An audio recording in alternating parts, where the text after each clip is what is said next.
Hello, hello, hello, everybody. Happy Spire Day to you all. How's it going, Flick? Zoothis, Cyrus, Gazmaster, Ivy Blade. Yeah, Josh Prox, jam into some Dust Force tunes as the stream booted up.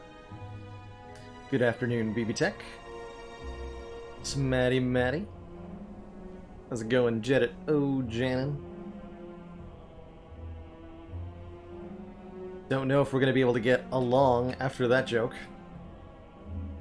Hey, it's Striker Ninja, hello. Going Prismatic Light. Little Yuki. This is our new regular start time, so you can always count on us starting about now. SRF hitting us up with an early morning or afternoon dad joke. Did you hear about the hippie who opened a bakery? She was a firm believer in flower power. How's it going, Simply Aces? Randomosity. Raps. Watsiwoo, hello. Zoothis. Commander, Bailey. one of our most Bad Orgy, valued hello. supporters, says continued support of the XCOM project. FBI's most unwanted, hitting it up with a big 11. That's twice as many as one. Thank you so much for the 2 months of support. Enjoy that high dose smug superiority. And being 1 month away from that full year badge. Got the... Well, I guess then instead of a dad joke, you ended up with an ad joke, SRF.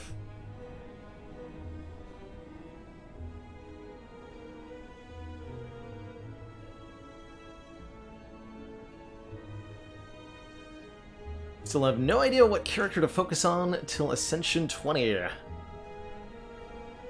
It's really up to you. If you want to set beating A20 as a goal for yourself, then my advice would be to take whichever character that you have felt so far is easiest, or whichever character that you have felt so far is the most enjoyable to play, and invest into that one to try to get an A20 kill, A20 win with. They're all more than capable, and no matter what, it's going to be a lot of time and learning invested if you want to tackle the highest difficulty in the game. So it's very important to make sure that you enjoy the process.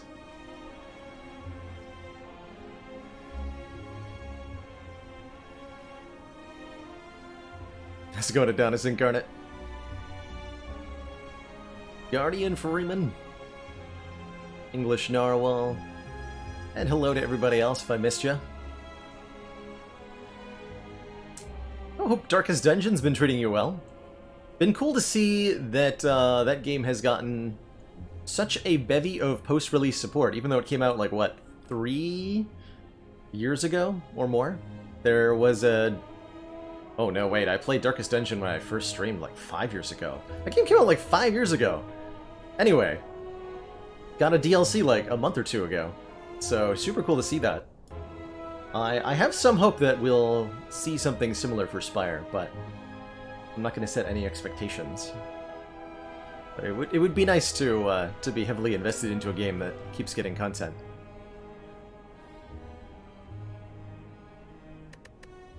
So as for the... How's it going, Hypertonic? Asking why we're on Ascension 12. Right now I'm starting out today with some of what I call the Ladder Streak Challenge, where the goal is to beat the Corrupt Heart on every single Ascension level in the game, back to back. 20 consecutive heart kills. We've previously done this normally, and by also swapping our starting relic for a random boss relic every time. So now the goal is to beat the heart on every Ascension without skipping any cards. That's the no-skip ladder. Giving myself 3 attempts at it. Our first shot made it to Ascension 18 with the Watcher before we got dunked by Bronze Automaton. And our second attempt currently stands at Ascension 12 here, starting out with, appropriately enough, a Watcher run.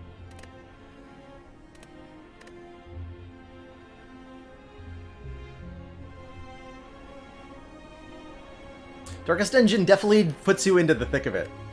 There's a lot of little stuff that doesn't get explained, but there's a bevy of content creators out there who've done a pretty good job of making the game pretty accessible.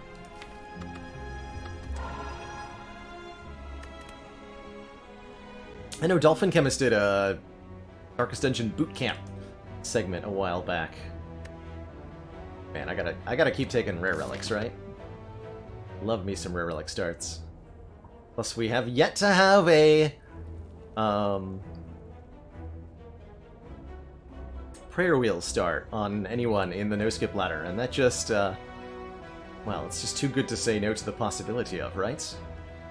The only downside to it is that it does take away our starting gold, which would make this pathing a little bit less juicy. Elite, so shop into Elite, Fire, Elite, into 2 more Fires, and another Elite. So that's a grand total of 4 Fires and 3 Elites in Act 1. That's pretty good. Going up this way, we get 3 Fires and 3 Elites, but no shop. So maybe the 100 gold start would work better if I want to bop my way through a lot of Elites.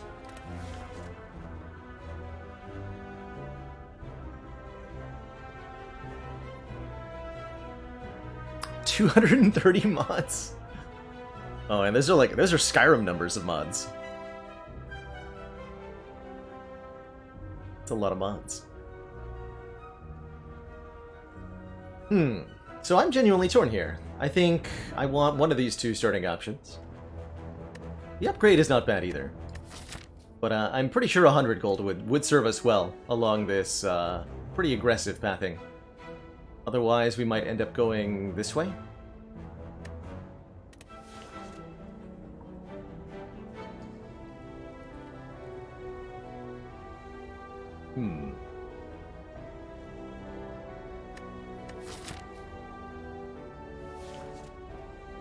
Prismatic Light likes the rare relic. And I do too. We won't be able to afford a rare relic in the shop. Would be potions and maybe a common relic or something. Or we could just get an old coin and get the best of both worlds. Are there any rare relics that I feel bad about at the start? Duvu Doll is now good because we have the Ascender's Bane. Boss swap might always be correct, but we've got guaranteed boss swaps coming up later today. Let's take a rare relic. We get a Ginger, preventing us from becoming weakened. Okay. Do I still go to the path that I was thinking of anyway? And just say, you know, whatever to the shop? I'm okay with that. And then that way we get to know what we would have bought in the store. I also like.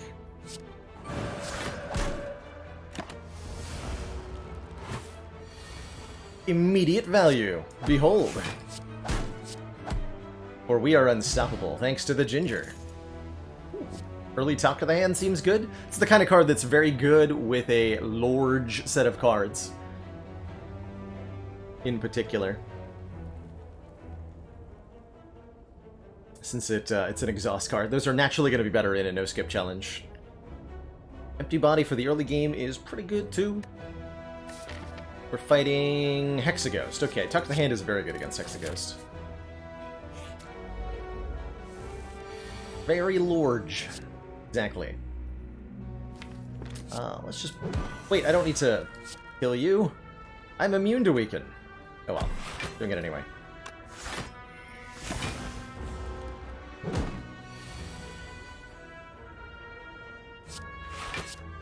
Your regrets. I think that was avoidable.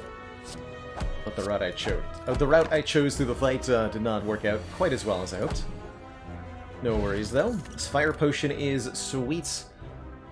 And so is an early conclude. Just a really dang powerful attack in the early game. The downside of this is more impactful the later on in the run you get, I think, as your deck gets increased in complexity. But right at the start of the game, Conclude has no downside at all, effectively, other than being unable to play it and then leave Wrath Stance with, like, Vigilance.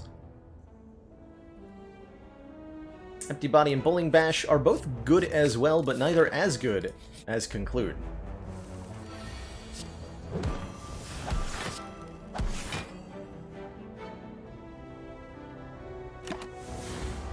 Ouch. Could have gone for a lethal there with the Fire Pot. But would much rather have that for the Elite.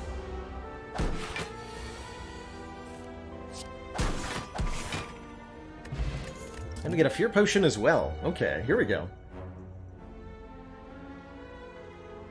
Jake doesn't take Conclude nearly as much these days. I think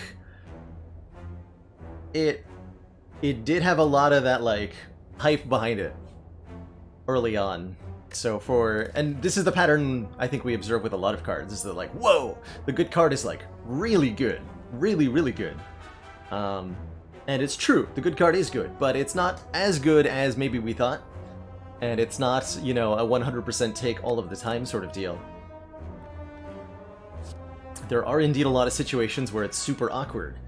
Whether that be with other end turn effects or with stuff like Distilled Chaos. My opinion on Sash Whip and Crush Joints is that they're very good common cards. They scale really well with Watcher, and while they have conditional effects on them, the conditions are very easy to activate, especially if you still have Pure Water. If you're playing with Pure Water, then Crush Joints is, like, super easy to get in play.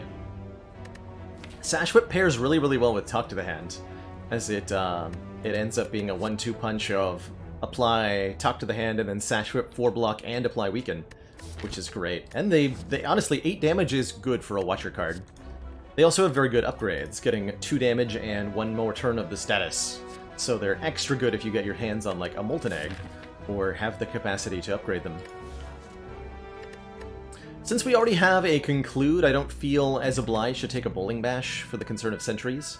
I think we could reasonably take Protect, and I'd be all about it against Guardian, but against Hexaghost I'm going to go with Sash Whip now. It'll serve us better in the short term anyway. Sneaking in an upgrade before that first elite sounds really good. Transform could be very powerful here as well, but we would probably want to transform a defend, given the cards in the deck currently. Watcher loves her strikes and loves them even more with Talk to the Hands. And loves them even more with a Sash Whip. I have a lot of reasons to want strike over a defend right now, so if I was going to transform anything, it would be defend, but I'm probably going to upgrade Conclude, or Sash Whip maybe. Or maybe Eruption. Actually, Eruption's a really good upgrade right now.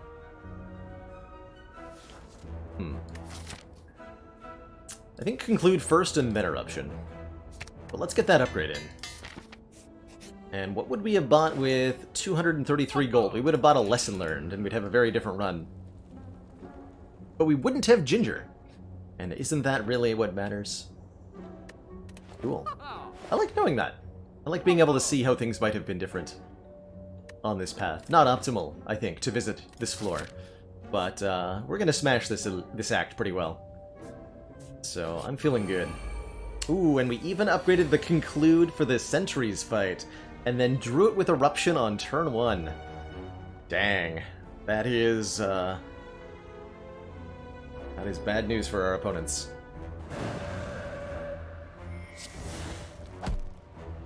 Boop. Commence the booping. Alright, good fight. Lore 6 Elite, by the way. Mawbank right after the shop. That is, that's good timing, Mawbank. It's gonna be a good 250 gold, probably.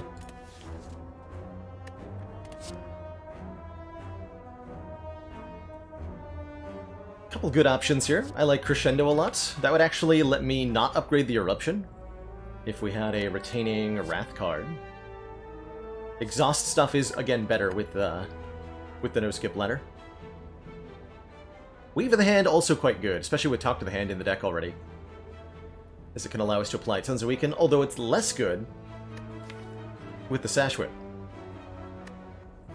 Which I think means I get to take the Crescendo and feel okay about it. Since we took no damage and used no potions in that elite fight, we definitely get to upgrade. Let us upgrade possibly the Crescendo to make it free. Talk to the Hand is a pretty good upgrade too. And Sash Whip is a pretty good upgrade. I go with the Crescendo. We're gonna hope for Legaval in here.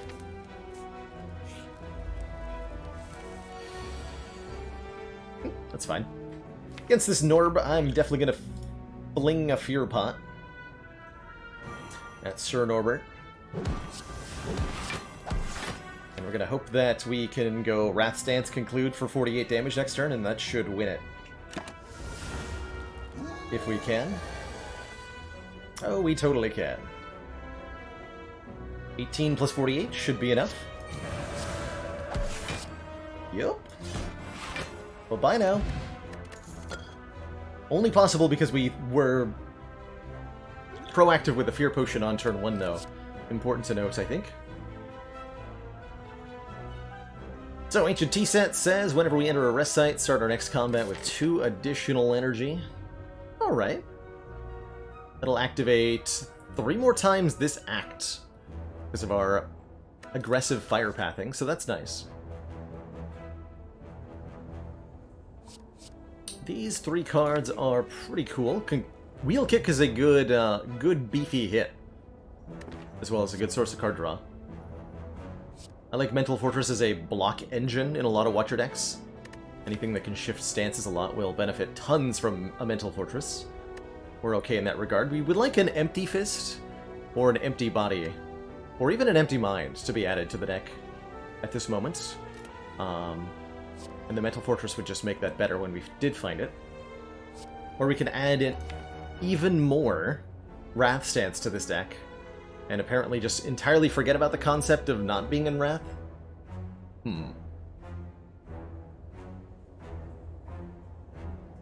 Wow, Prismatic Light! Sounds like he's a natural at it. Congrats to your brother for crushing the Spire.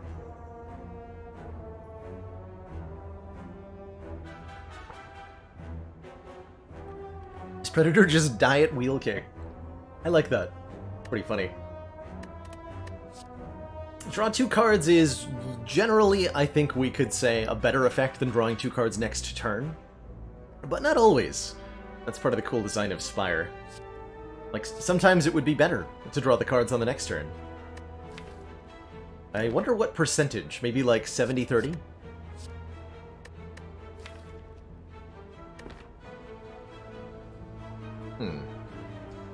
Damage or block? Damage or block? We get... What are our next two upgrades? Really want that Mental Fortress. I think what I'm going to take here. Give me the Pen Nib Conclude. Oh, yes. With a Pen Nib, I would have taken a Wheel Kick, because that's a really good Pen Nib target. That Fortress upgraded. Let's take one more event. This act? Yes. Move a card from our deck or gain some money. Defend removal looks really good at the moment. Like I said, our strikes are quite good. Could also think about maybe removing Eruption, as we have a better way to get into Wrath, although we can only do it once per combat, so I like the Eruption for now. Take the Defend out.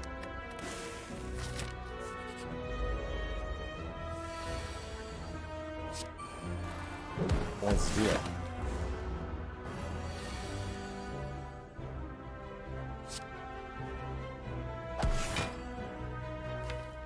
So, next turn, we absolutely obliterate it. Hooray!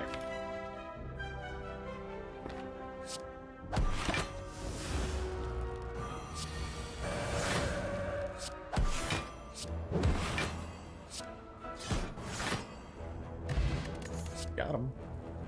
Hey, there's the empty body we asked for, too. Perfect. And it helps replace the defend we just removed. Double perfect. Liked the Consecrate there as well, for the record. But much prefer what we got going on right now. Getting kind of ahead on our upgrades right now, upgrading cards that we quite frankly don't need upgraded until next act. But having the Talk to the Hand upgraded will make Hexaghost a lot easier.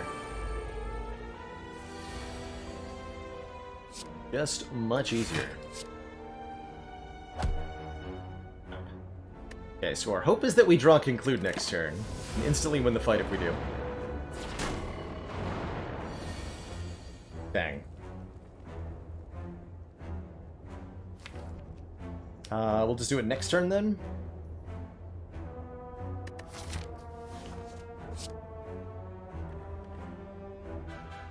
I could use a Fire Potion to save 5 health. Doesn't seem particularly beneficial for me to do that. Gotta get them all below 32 here.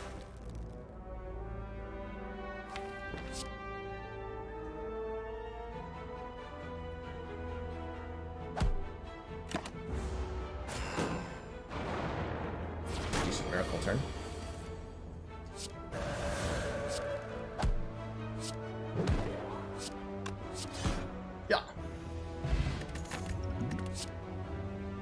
Flurry of Blows with a Mental Fortress, an Empty Body, and a Talk to the Hand is definitely the next piece of the puzzle.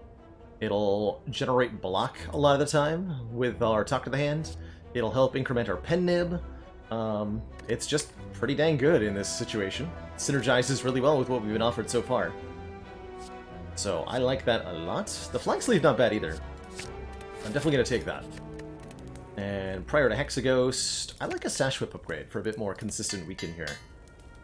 I think I will use this Power Potion on turn 1, while I'm pretty sure we're comfortably beating the Ghosty Boy. I do notice that we've missed our weakness for turn 2 already. Let's use a Power Potion here. Foresight looks perfect, giving us 3 Scry every turn. That means we'll basically never draw a burn. And that alone is a great reason to use it in this fight. We could... No, we don't want to be in Wrath next turn. That would be terrifying. Got a Sash Whip and then Conclude. Also notice we picked up an Art of War somewhere along the way. Somewhere along our journey. Not quite what I was looking to draw. I was hoping maybe Vigilance Flurry of Blows would appear. This is fine. I suppose. Good morning, Dratini.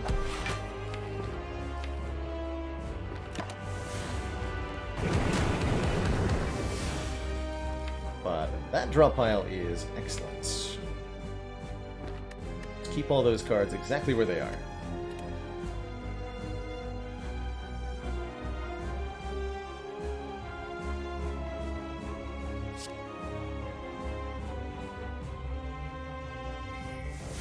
So we got a Flurry. Then Pendant of the Eruption. Not a whole lot of damage. Flurry again. And we're going to go into Calm now. Flurry one last time. So we do a decent chunk of damage. We end in Calm stance. Lost our Miracle, but everything else is going well. And this would be a pretty good turn to play Crescendo. If we can block for 24 while in Wrath, we should do that, because Hexaghost is pretty mild for the next 2 turns, giving us plenty of time to draw and play our Vigilance, while letting us dish out a ton of damage with Conclude on this turn. Which we should be able to do as long as I Empty Body and then Crescendo.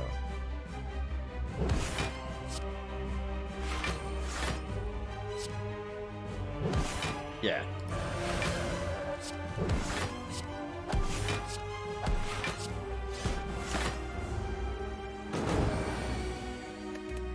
Big attack for 12 on this turn. Don't need no stinky defense. And I turn the game sound down some. Here, let me try something real quick.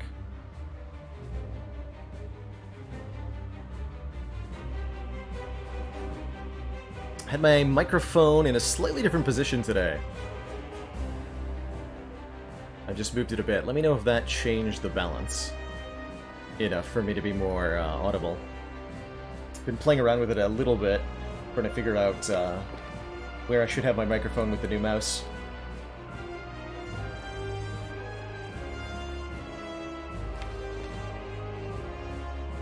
Hey, Darkache. Hello, hello.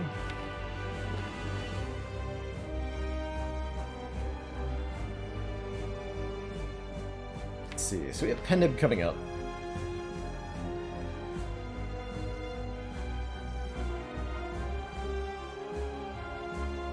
I can kind of just full block with Strike, Strike, Defend. Actually, I would want it to be Defend, Strike, Strike, so that we can Sash Whip next turn.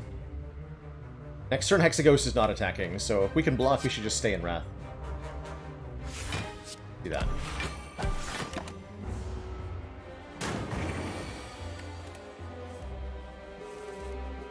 Oh, nice. 32. I think I'm just gonna continue to stay in Wrath. And we'll try to kill it. If this fails, we have a Fire Potion.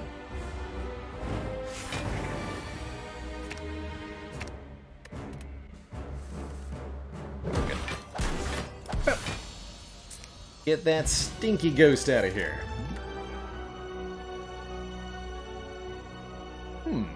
A pretty good blasphemy.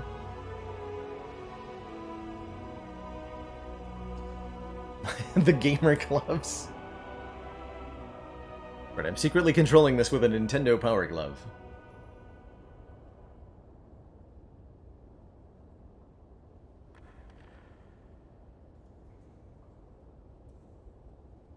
Man, we have racked up a bank thanks to Mawbank. Should look to hit a mid to late shop in Act 2. I know that Downfall has a relic named after me. I did! Smatty Matty. The dev, last time we played Downfall, the dev popped in chat and said hello. We were able to show off that relic.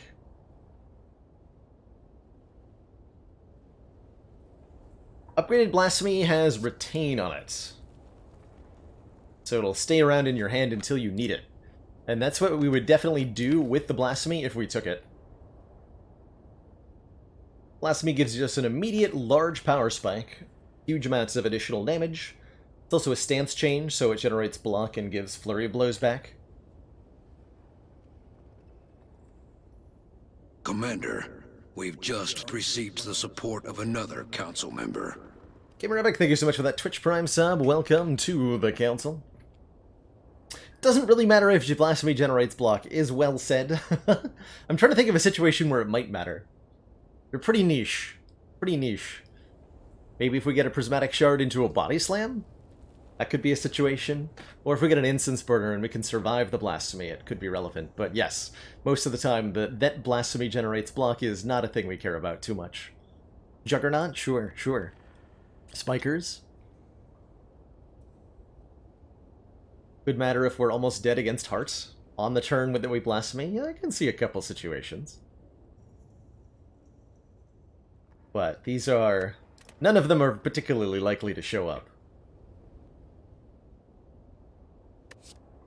I like the Judgment, too. Nice quick way to kill things, but we're so well set up into wanting to scale our physical damage even more that a card that is independent of physical scaling is not going to serve us very well, I don't think. I'll take a Blasphemy. Be quite happy with it, and ooh. Ooh, I like these options. Philostone would give us an extra energy, but give enemies additional strongitude. We could also take the Tiny House for the old bunch of stuff, or the Black Star to get us an extra relic off of elites. I think we are very capable of beating elites right now. Especially with the Fire Potion, the Pen Nib, the Conclude. Like, with the Blasphemy. There's a lot of ways that we just instantly end a Slaver's fight. So I really like this Black Star. Ancient Tea Set helps a lot with elites too, right? You roll in there with 2 extra energy on turn 1, you can make a lot happen. And with the Art of War, we can set up a lot of situations where we don't necessarily need additional Commander, energy from a boss relic. We've just received the support of another Thank you so much for the council Twitch member. Prime sub. Welcome to the council. Well, well, well, if that isn't a juicy path, I don't know what is. All we have to do is not die. And then there's a shop afterwards, which we'll hit with like 600 gold. All of the stores in the act are in the back half, so... good mob bank? Question mark?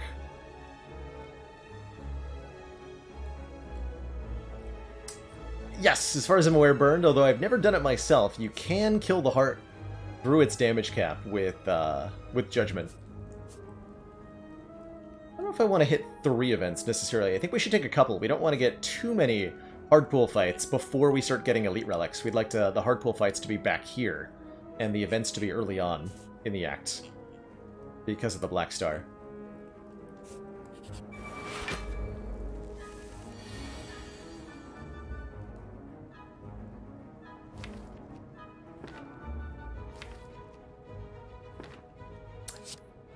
I think we want to just be in Wrath here. Dish out damage quickly. About to rush down the sphere.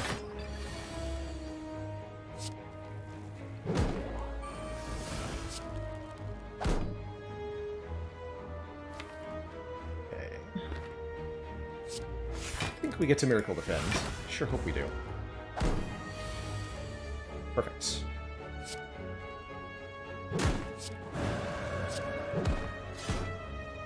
Good fight. An attack potion and some attacks are being offered. We do have to take one.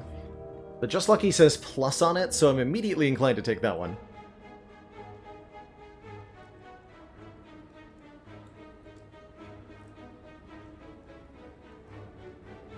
Most restrictive energy relic to swap into. My feelings are Sozu at this point. It's more accurately, Sozu is the one that I personally struggle the most with.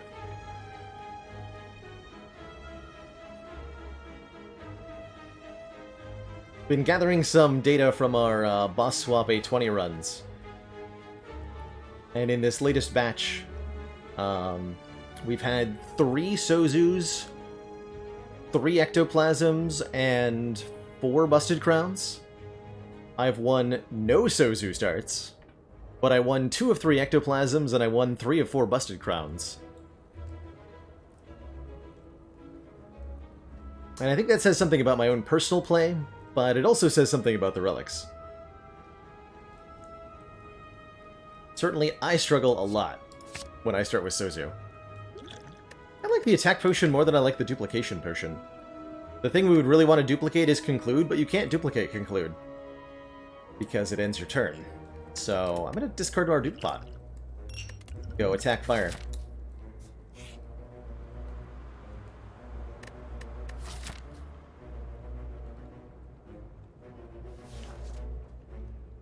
Oh, I don't like this event. So if it was a guaranteed curse for a relic, I would never take it. But it's 50%. Taking a curse through 3 elite fights into the burning elite fight, especially a curse that affects you on turn 1. I don't think we can do that. I don't think we can do that. If there was a shop that I could remove the curse at, I'd be all about it. But I cannot. I cannot risk that. There's definitely a sad time waiting for us here with plus strength Book of Stabbing when we draw Blasphemy, Flurry of Blows, Strike, and Writhe on turn 1. Something like that. Oh, thank you. See, this is a better deal. We can pay gold to get a relic, and it doesn't even break our Mabank, because he's not a shop. Now we have a Blood Vial. Ooh, we have a Blood Vial? I'm taking one more event, because if we get bites, I would definitely take them now. Get a shop. Not what I wanted. But maybe it is, because there's a Sling of Courage here, which gives us 2 additional strength in elite combats, and we have a Black Star. That's very relevant to my interests, Shopkeep. And now we can remove the Writhe. That's right. Wait a minute. Wait a minute. Second Flurry of Blows is somewhat tempting. Definitely gonna buy this Sling of Courage. So we're breaking our Mabank here, and I'm okay with that. Definitely okay with that. Just gonna make so much of the rest of the game easier with Black Star, Sling of Courage. You know, Black Star Run, you're most likely going to die in your elite fights, because when you get to the boss, you're gonna have a ton of relics. Any interest in Neon Abyss? Yes, Tenny! That is on my radar. I've been watching some of Sneaky Teak and Problems IRL playing it lately. Looks super cool.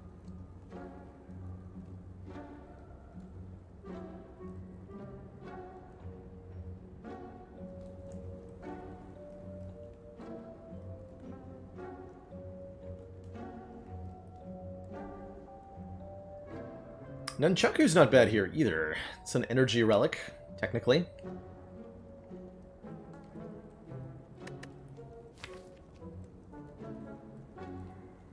I am now okay with removing a strike.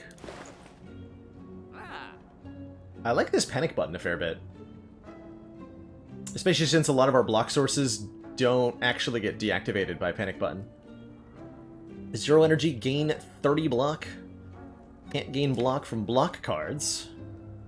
We can gain block from Talk of the Hand. We can gain block from Mental Fortress. West of Dead. I've heard a little bit about 5D chess, which sounds like some kind of meme game, but I'm intrigued by the name. I think the second time I've heard somebody mention it. West of Dead I've never heard of before.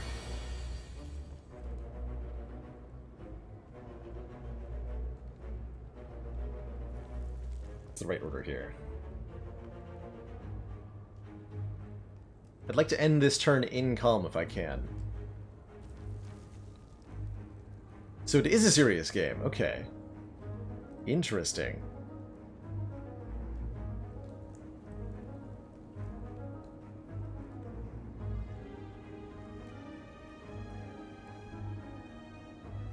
Yeah, bite me. I have not seen that sculpture on Reddit.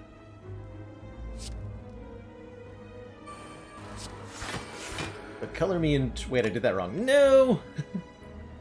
I got distracted by chat. Now I want to take damage? Question mark? Hold on. Everything's gone wrong. I think I just swallow my shame, take 5 damage, and keep the miracle now. Rather than playing Empty Body.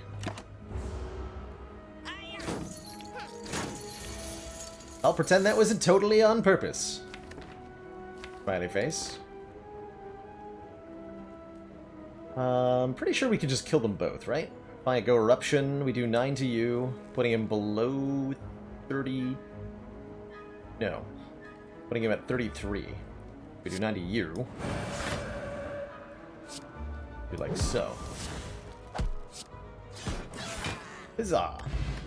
And we have Penib on 9 for our elite fight. Ooh, Scry looking real good right now. As the deck gets larger and larger, we want to add more and more Scry to it, letting us look at the top cards in the draw pile and discard them if they're not what we want. Being able to discard things like Flurry of Blows so that we don't have to pay the initial draw price of them is good too. And they can just return to the hand without ever actually drawing them in the first place.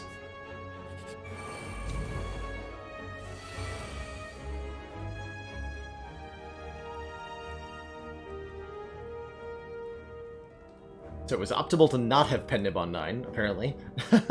We wanted it on 6? 5?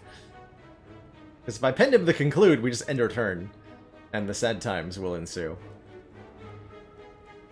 This is a worthy consideration for Attack Potion, as we could potentially get something good to Penib out of it.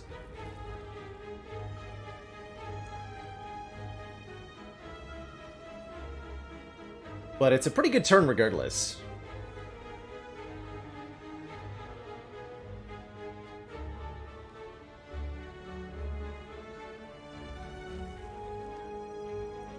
Yeah, I think if we math it out even a little bit, we'll see that it's just numerically better to not Penib Conclude. By a long shot.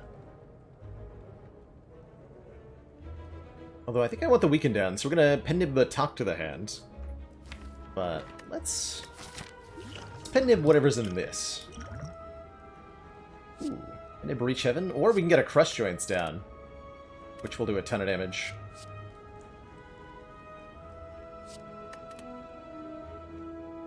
And I do have 4 energy, so I am playing the Miracle. Okay, we'll do this then.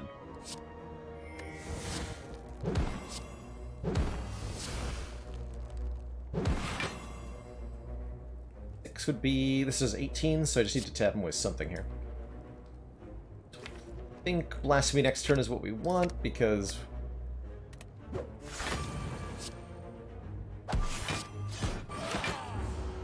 we don't have any attacks left in the draw pile, basically.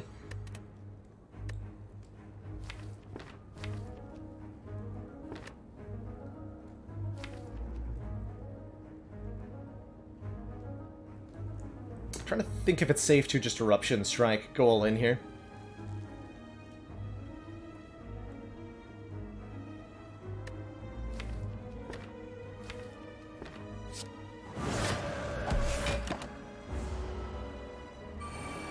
I'm gonna say yes.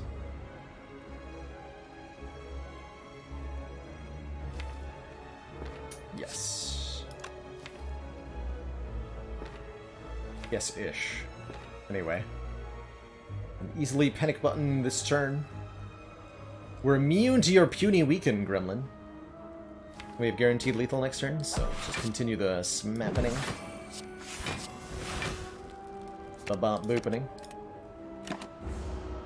Could save the Penib with the Fire Pot. There's some world where that's correct.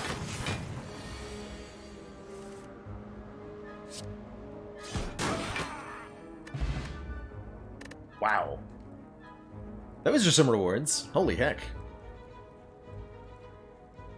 Hey, See-Through Shifu, you're struggling to get past Act 2 on Ascension 11 Watcher. You finding yourself dying to the boss, or are you finding yourself dying on the way to the boss? So those are the... that would be the first thing to figure out. Is whether you're suffering because you aren't doing enough damage, or whether you're suffering because you can't scale up well enough. Those are the two big things that'll cause you to fail in Act 2. Mostly elites. Mostly elites.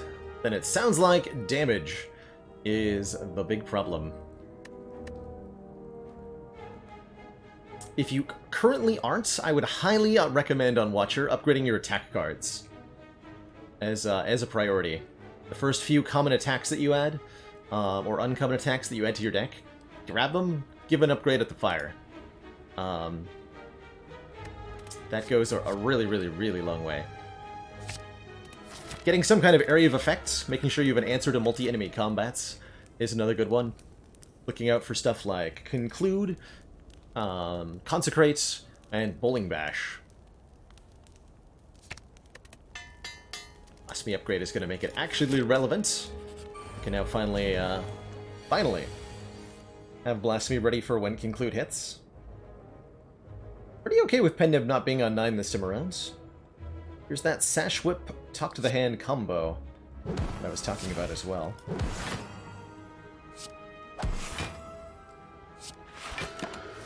Quite happy with that turn. Also happy with this turn because it means that we have our Flurry of Blows in the discard pile.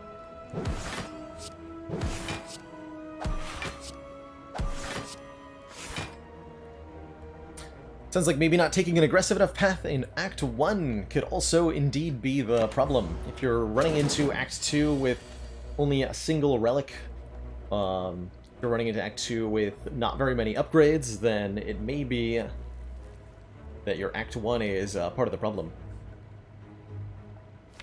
Okay, so we have the best hand next turn. Yeah, that's a really good hand next turn. I like it.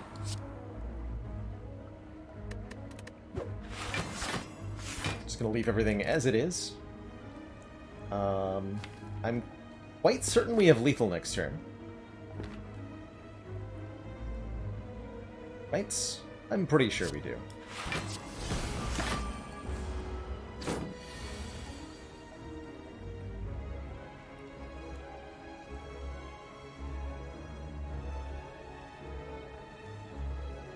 This turn would be, what, Blasphemy, Flurry, Flurry.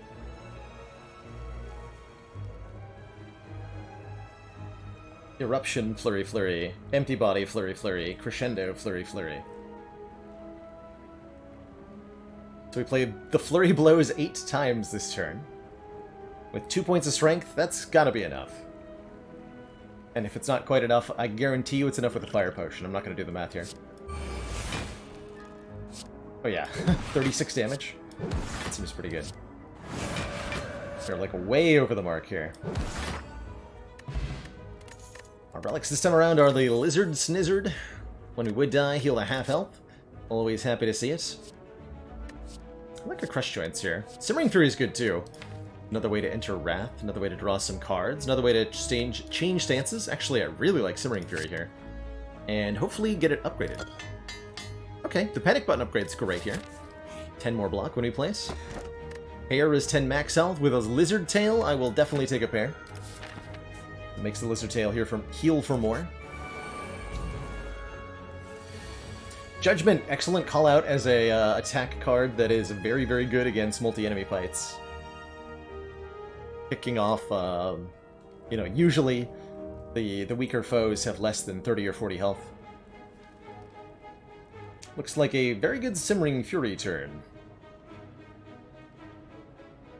Conclude will wipe out both minions here, no problem. I think the regen on Gremlin Leader is going to end up being pretty worthless to it. Keep that Sanctity where it is. I'm not going to play Blasphemy, because that would not end well.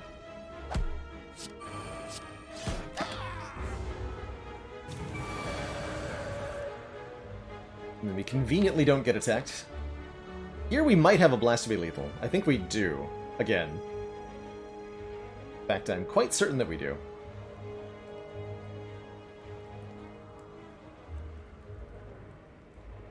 So let's kill it.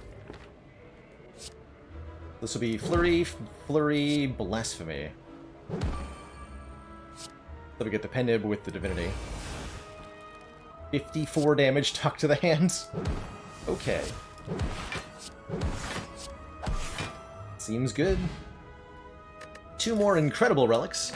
A Memorial will block our next 2 curses. That could be 999 free gold. Cloak Clasp gives us 1 block for each card in hand at the end of turn. And do I want to Crush Joints now? Probably. Get some vulnerable into this deck. Pick another event. We've got lots of cards. I don't need more cards. Aha! Upgraded cards. Upgraded Crush Joints cards. And Merchant number 2. Offering me an Apotheosis that I can't afford. Be a little bit sad. Could buy a Wish here as a way to gain some strength. Wish is a pretty dang good way to acquire both strength scaling and gold scaling when you don't need the strength. Or we can just remove a card. Perseverance with Clasp is not bad. I think it would have been alright. I think the retain cards get better as the deck size increases as well. But I really like, since we're doing the physical attack damage thing so well, I really like getting some vulnerable going. And I'm not a big fan of a crescendo, so Crush Joints is probably our best way to get that. Also works really well with Talk to the Hand.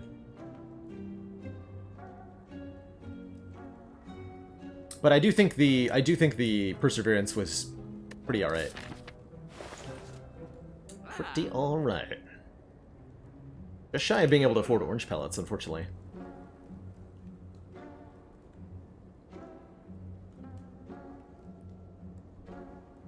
Get that Wish. Wish is such a powerful card. That's all I'm going to buy there. We will upgrade the Wish so that it's actually worthwhile to play. Or extra worthwhile to play, giving us 30 whole gold. And now we must fight an avocado.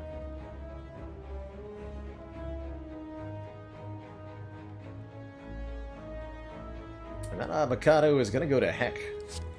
Right away.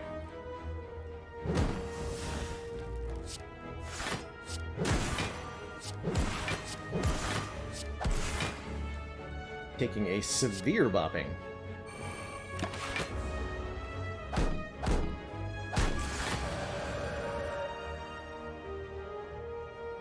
Look at that, 10-card hand. Beautiful.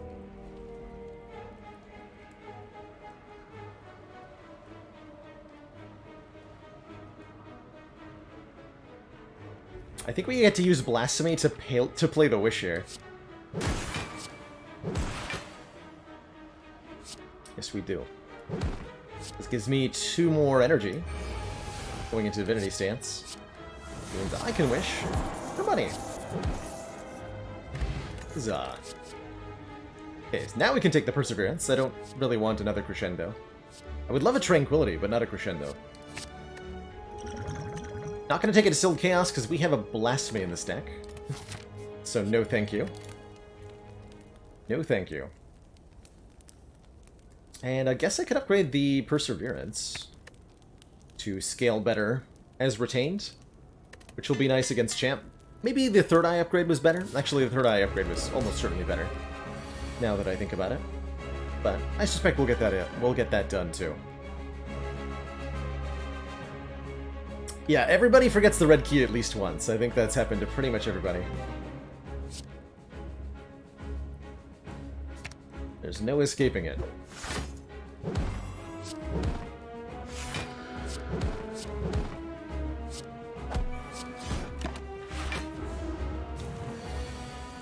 Okay, we scale pretty well. I think we are going to wish for strength in this one.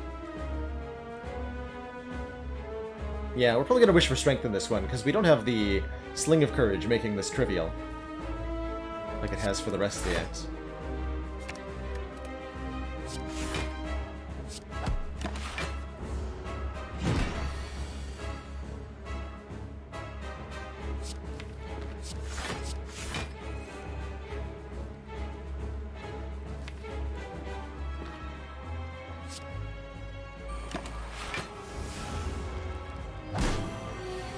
We'll wait on Talk to the Hand.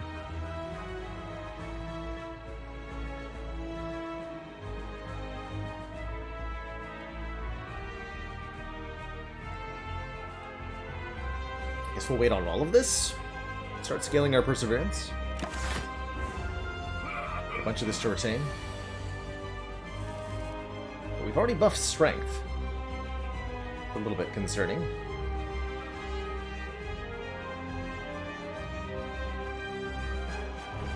I don't want to use this Crescendo yet.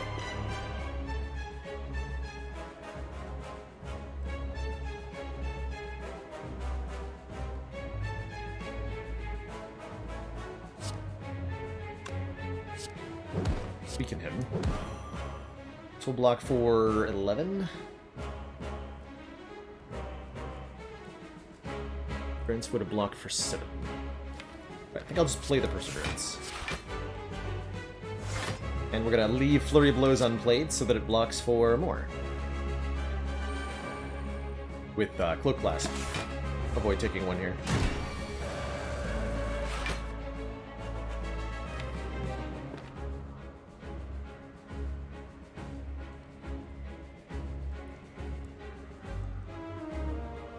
Are we safe to Panic Button? I actually don't remember what turn we're on. Every 4th turn, Champ debuffs us.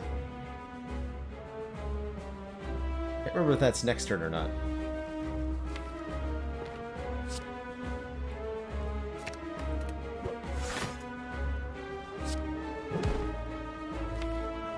We'll be fine even if we don't get any block. So let's go ahead and wish for Strength. We need that to help kill a champ here.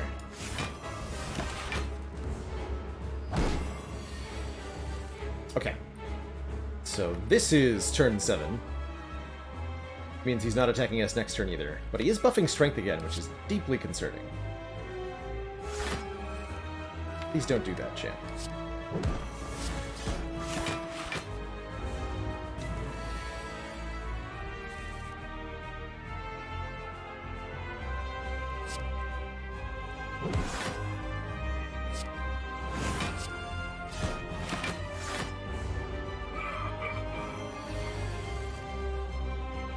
Which means on this turn, he is removing all his debuffs and gaining a bunch of strength.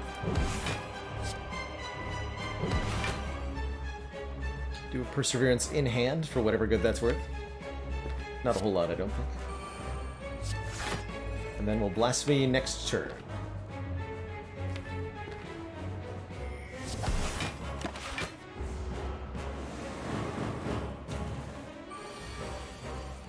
Assuming we need to. Yeah, you're fine.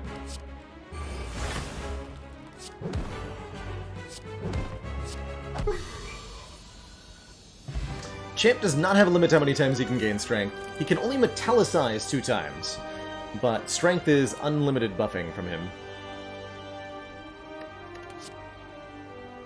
Ooh, more miracles sounds pretty good. Deus Ex in particular is good with the Cloak Clasp, as it puts a bunch of retaining cards in our hands that give us block. Master Reality doesn't really do anything in this deck, which is unfortunately something I find myself saying about this card a whole lot. I really like the concept of the card, it just doesn't often do anything. And Conjure Blade would be nice if we had more energy. It's a nice multi-hit card. Could be good. But I don't have any way to dump more than, like, 3 energy into it reasonably. I find it a little hard to scale. Let's take the Deus Ex. Give us some energy instead. And for our boss relic, ooh, Holy Water. I haven't seen Holy Water in a little bit. I've been doing too many boss swaps. Holy Water gives us 3 miracles at the start instead of 1. Which again goes well with the Cloak Clasp, although we might have too many miracles at that point. Run into hand size issues. We take Sacred Bark for double potion effectiveness, or Velvet Choker for an extra energy, but only playing 6 cards per turn. And I think limiting ourselves to 6 cards per turn would not be a wise choice with these double Flurry of Blows, right?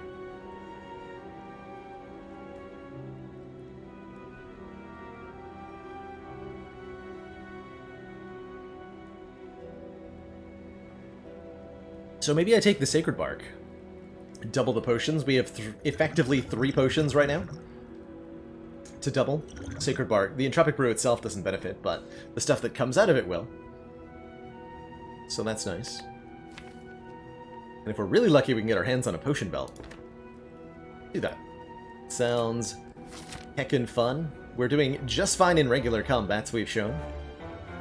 We would like to bop as many elites as possible, just as before. Looks like the limit is 3.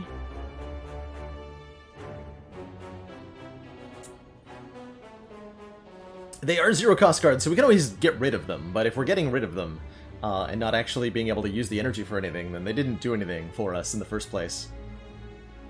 And we would have been better off taking a different relic, basically. So yes, while we can get rid of them, if we're going to want to do that, we should take something else.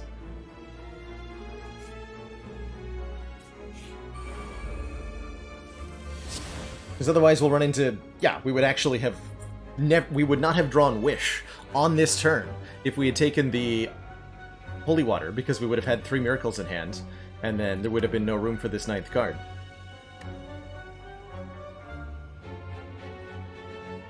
Precisely the situation we want to avoid.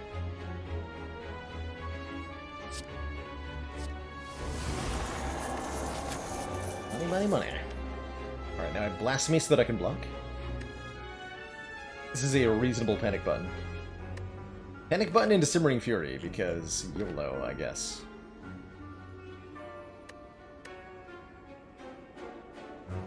And I'm not gonna full block if I don't do that? Okay. Wait. Or yeah.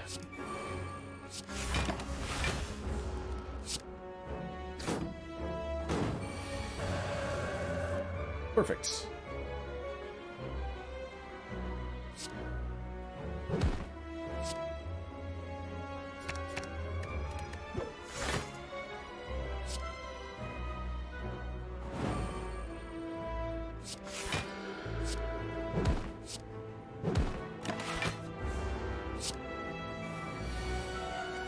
Left path look good? Left path can only fight... Or actually, no, it can fight 3 elites. Left path does look good. Although it doesn't get any... I think I avoided it because of the 4 combats in a row, and I wanted to get a shop. And then we can reconnect here. So, if the... Yeah. So, my choice is, do I want 4 hallway fights and 1 event? Or... a shop, 2 events, and 2 hallway fights, compared to, then we join up here. I think I like what I'm on a little bit more. Although with the Wish, 4 regular combats could have been pretty good.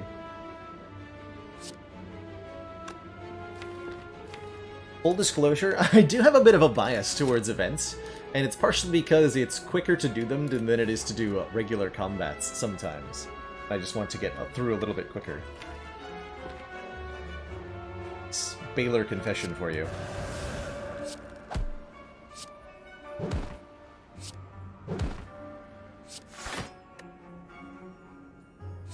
The blocks play 1, 2. Events could be anything. They could even be a combat.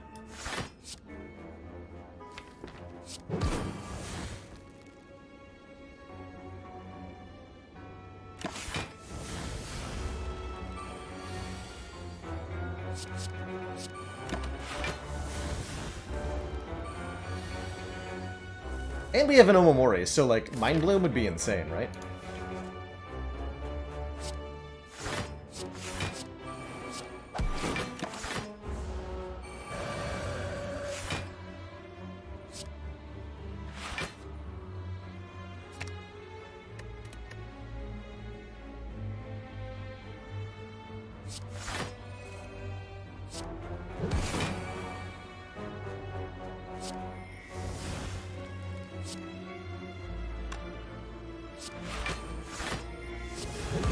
There we go.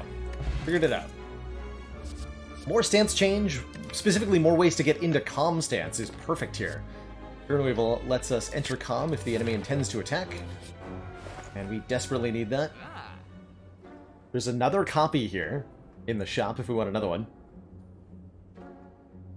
Though I do like Secret Technique quite a bit. Or Card Remove quite a bit.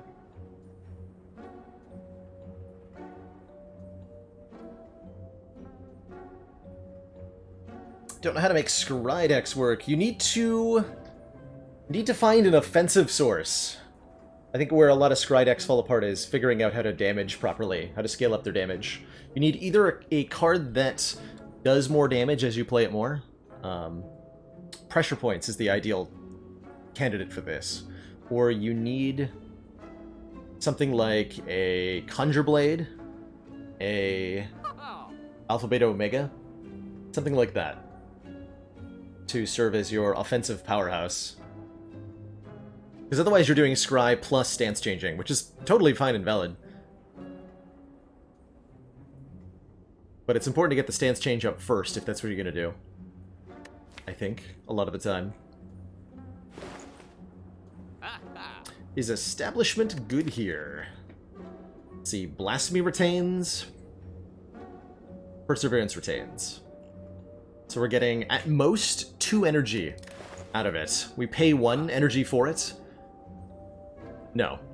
I don't think that ends up being worthwhile most of the time. Now, if we had a bit more retain, you know, if we had a protect, if we had a battle hymn, and it's saving a lot more energy than 1, it becomes a lot more attractive. Let's see, what would Secret Technique let me get?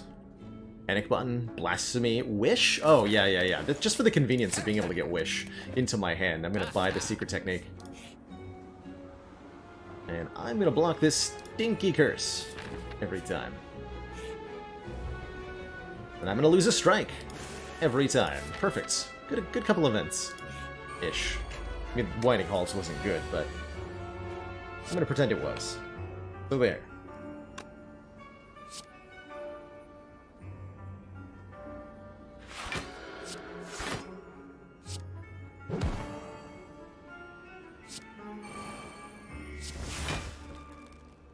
Got Wish coming up. Realistically, I'm probably not going to be able to play that, but we'll see what happens. I regret all of my choices right now. Alright, Panic Colorless Potion, what do you got? Enlightenment makes the Wish playable, I guess. But it doesn't really help me here. Neither of these help me at all here. Dang it. My face. Dang it, my face. Alright, well, I'm still wishing for money. Can't stop me. You don't want to play that Enlightenment because we're getting 1 block from it currently. But I am going to do 12 damage. Alright, we'll take 14. Feels a bit bad. This looks a bit better, though. Seems to be 48 plus double 12s. That's enough to kill, right? Yes.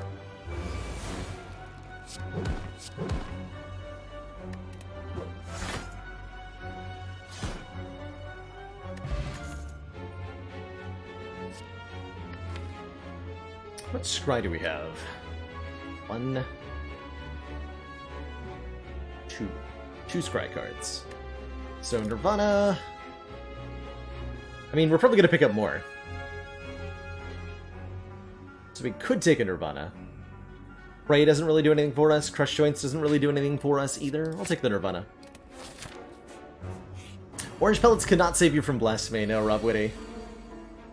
Nor can an Ancient Potion or any source of artifact. But you can save yourself with either Buffer or with Intangibility. Those will keep you alive.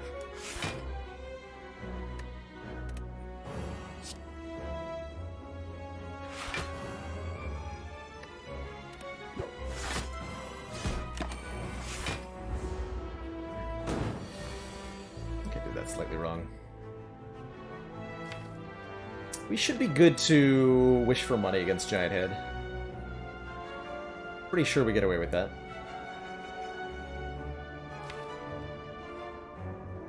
I'm pretty sure we get away with that.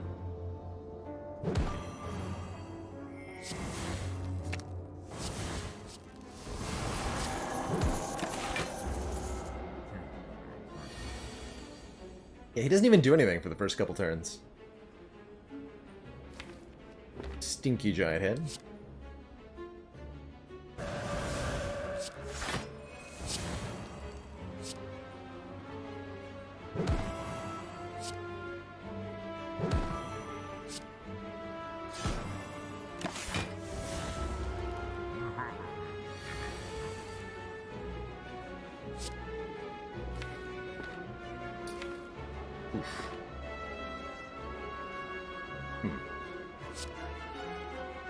Well, that's not good.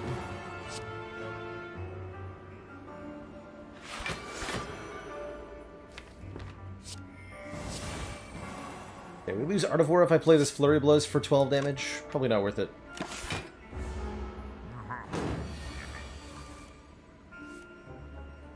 Oh good, I'm glad I drew all my defense for this turn. Just what I needed.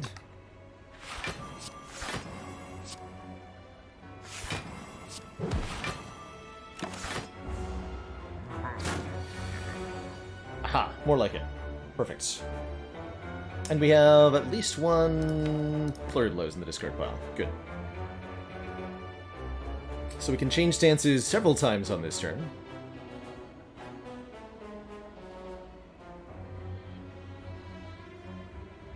Probably would like to do that.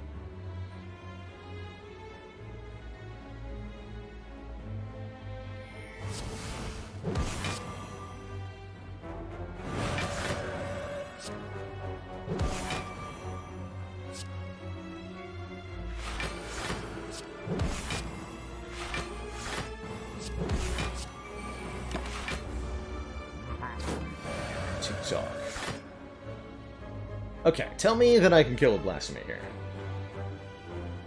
That is the goal.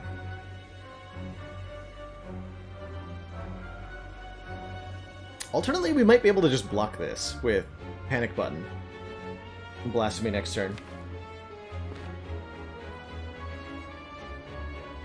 Because we'll have lots of block from hitting it a whole bunch of times. And we'll weaken it. So this will only be 75 damage. Let's see, we're looking at 24, that'd be 36 damage after Blasphemy plus Slew stacks. 6 energy.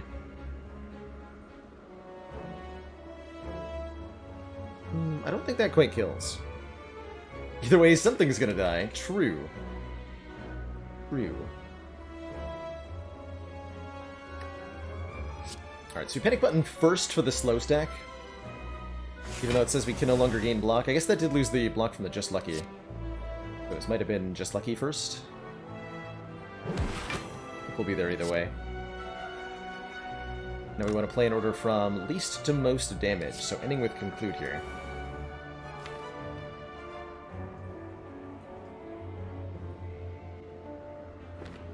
Want to draw... Actually, I do want to draw Flurry Blows next turn. So that's fine.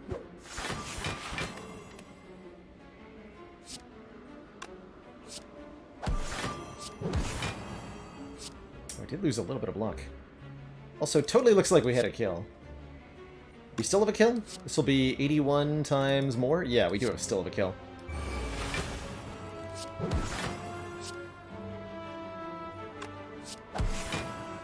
Well done. In that case, I optimally set up Pendant by delaying my damage, or something. Pick another Mental Fortress. Especially one that says plus on it. Excellent work, Commander. I like it. This council is pleased to see our continued support of this project has been Huge rubber duck. worthwhile. Thank you so much for the 3 months and that Twitch Prime sub. Why is that duck so big?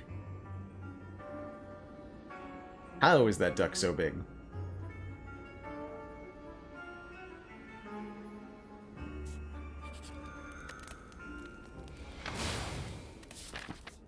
Thanks for the ceramic fish.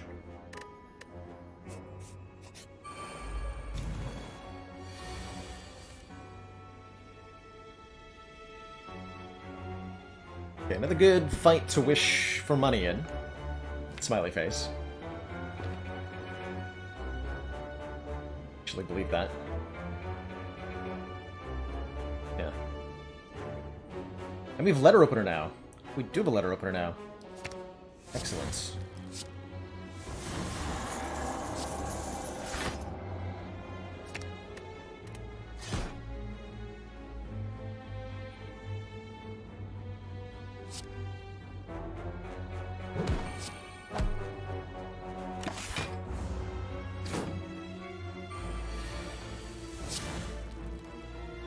Glorious.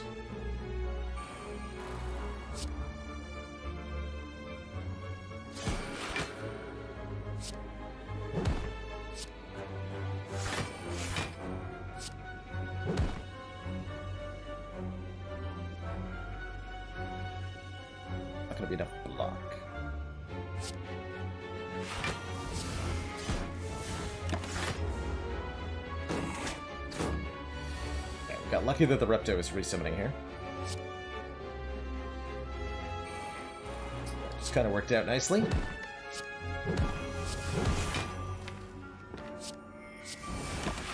Look at that Rast Dance, please. It's 12 block after all.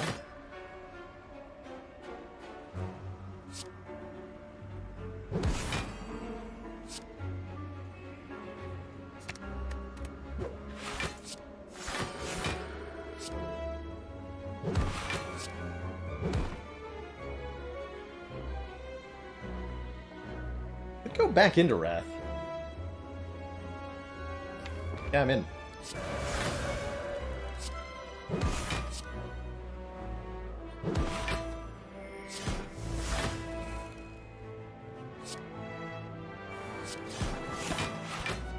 Beautiful.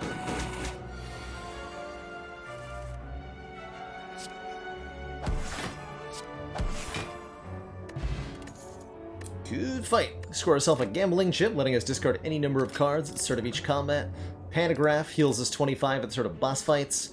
And I'm down for another stance change card in Empty Fist here. Hey, Matt Warbuckle, glad to hear it. May the power of the Watcher below Thria. No! Damn it. Oh no. The potion belt that was foretold to go with our Sacred Bark and Tropic Brew. We have to skip it to get the blue key. That is tragic. R.I.P. Potion belts. Immense the big sad.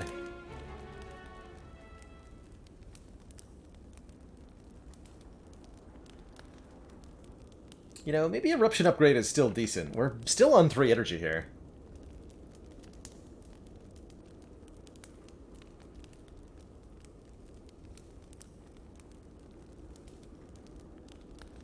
Yeah.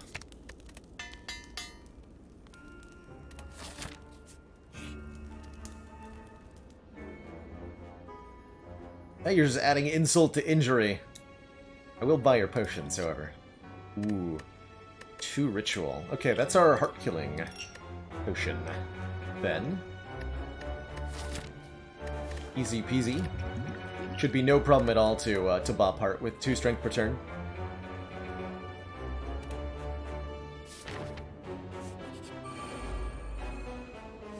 Can Mind Bloom occur in the second half of Act 3? Yes, but it won't offer us 999 gold anymore. So... yes, but also no. But also yes.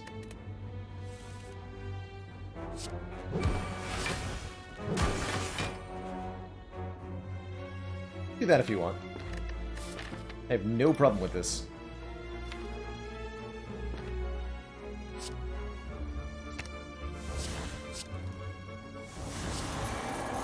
Go right ahead. Got him.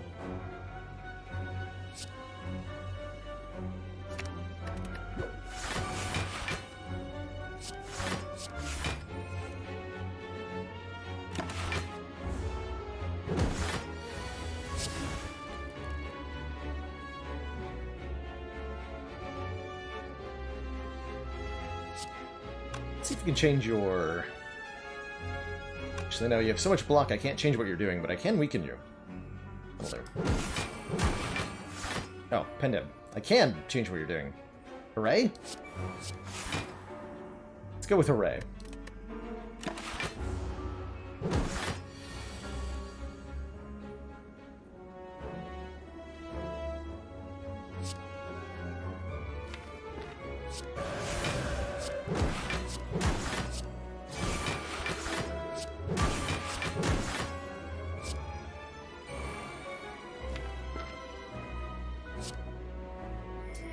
Play one of those just so that we don't overdraw our hand with the Simmering Fury here.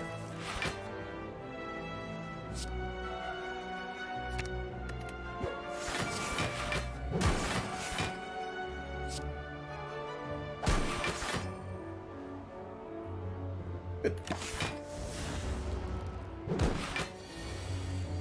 Being in Wrath Stance ain't all bad.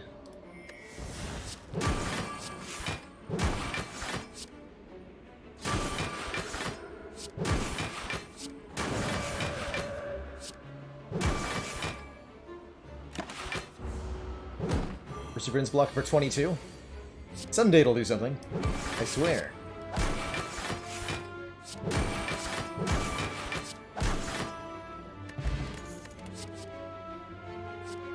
Protect's pretty cool. Study is pretty cool as well with the letter opener.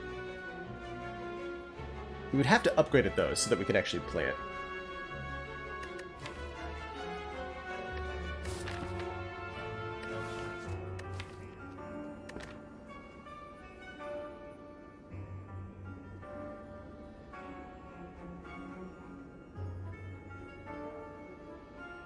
A nearly free rare relic. Sometimes the rare relic even heals you for 25. Super free. I think I do take study? Question mark. What else would I upgrade? Nirvana, maybe? Let's give it a shot.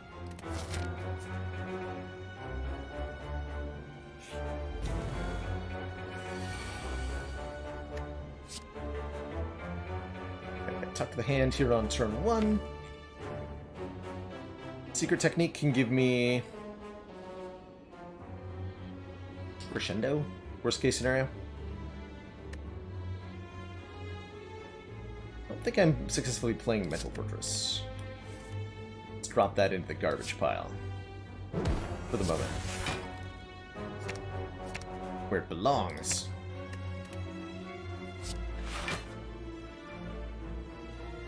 Probably taking 1.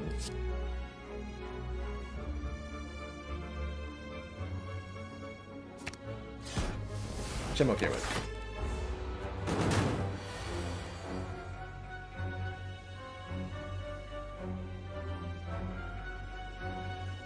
Okay, Mental Fortress can block a lot. I think we are going to Panic Button in addition here, just to make sure we really take nothing.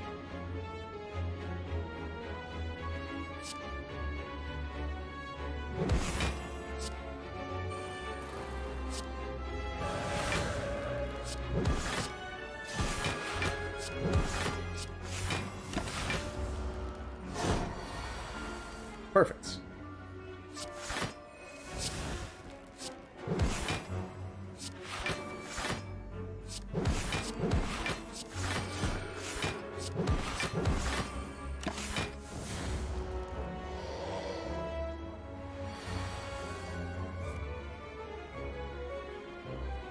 Okay, well now that's just rude.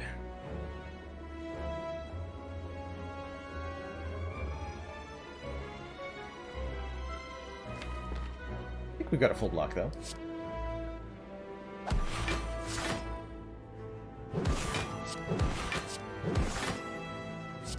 Oh yeah, totally.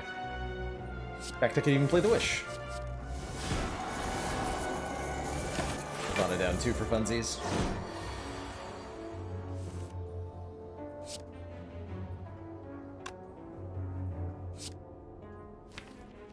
I think Simmering Fury is a little risky here. But I'm in.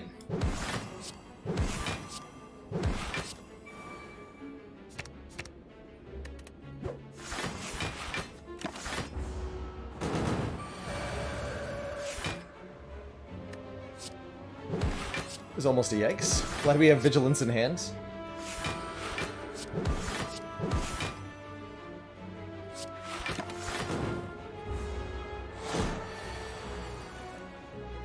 See you later, Cuddy. Thanks for dropping by. As ever.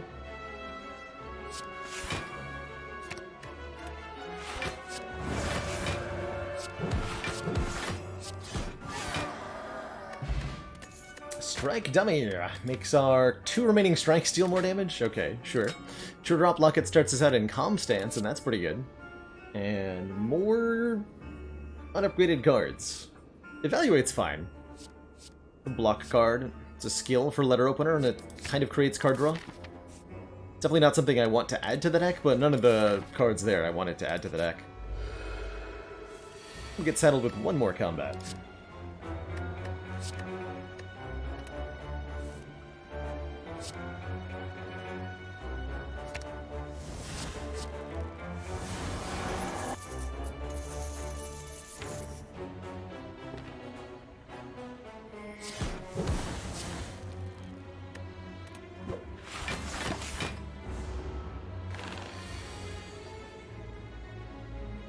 we're definitely going to panic button to get the powers down here.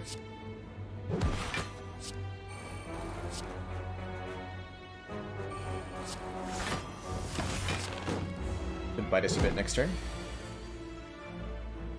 So it looks like we're okay. Being attacked for 18 plus 10 constricts.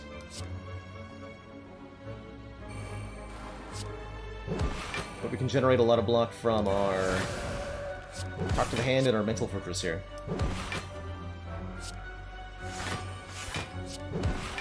Sucks that we only take none, actually, thanks to Flip Clasp. Oh, and Nirvana. Good job. Good job.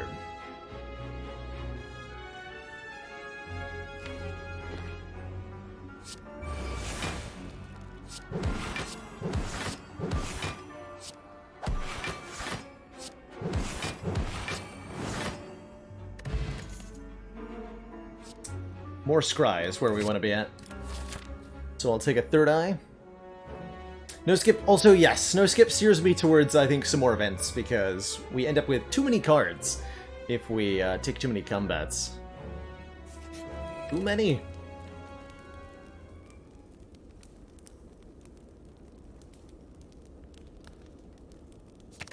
Should have upgraded the other third eye a long time ago.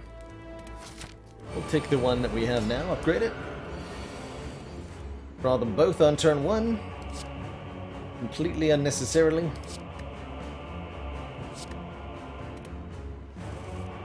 Okay, we can do a lot of work with our letter opener here. We are going to, unfortunately, give strength to the Awakened one every time we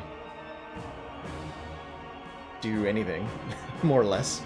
But that's fine, we got a lot of health to spare here. I don't think I need to use a potion in this fight. Although I get to use I get to wish for money. Of course, I probably have to wish for strength or plated armor. If I don't. Plated armor's a fine wish. Totally okay with that. I think I am going to play this study. Kind of out of necessity, partially. This turn, that wish looks pretty cute.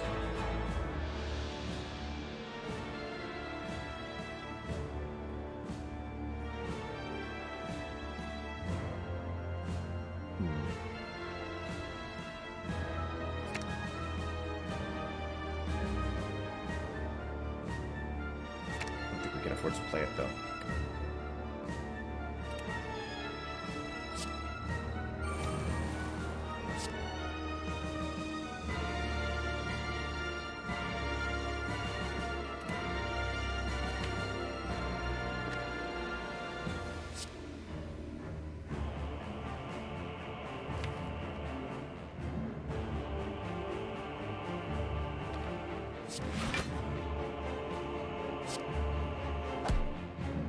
Play one of these to activate letter opener, but I don't think I want to.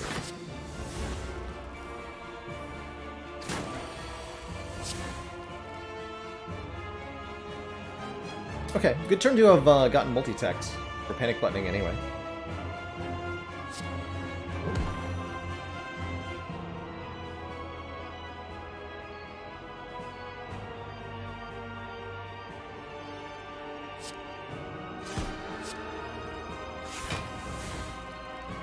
Team 5 cards.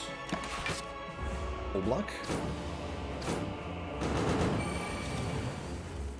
Would like my mental fortresses now. Good. Give them to me.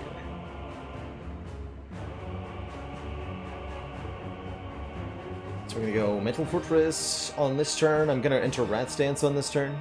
I might even use the crescendo on this turn. But we want a Sanctity first.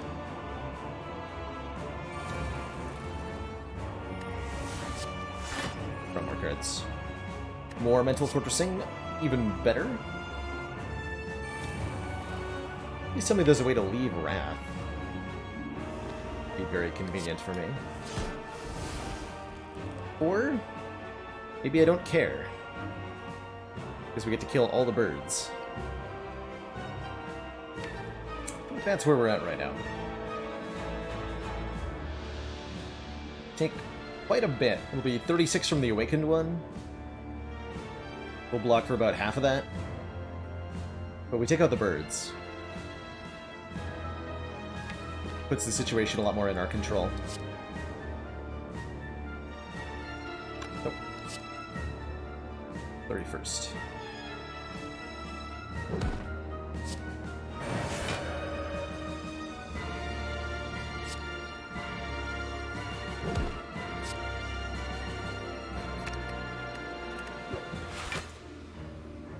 Let's see, so that kills both of them.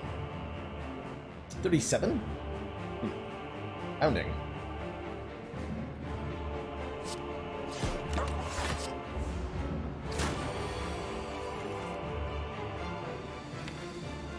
$37.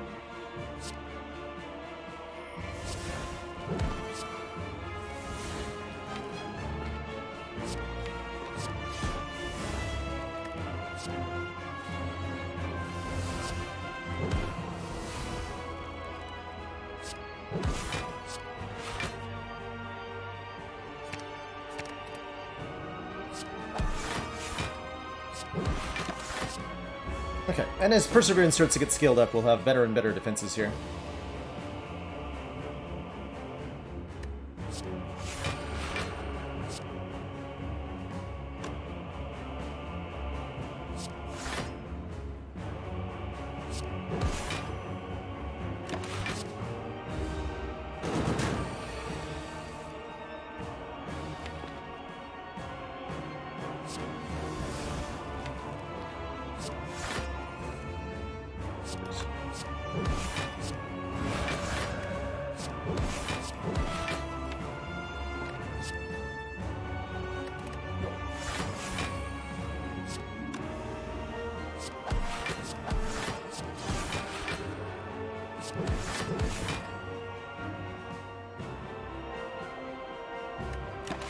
Who's that?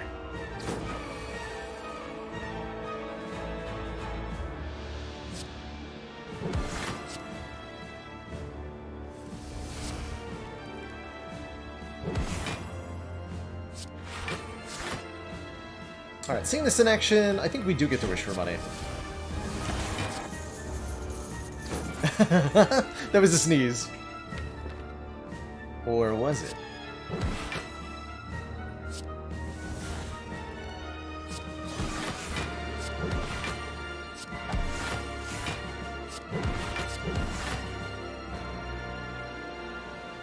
Yes, so if we Blasphemate here and then kill the first phase, we do end up dying on the next turn. Which would be very sad. We don't want that to happen.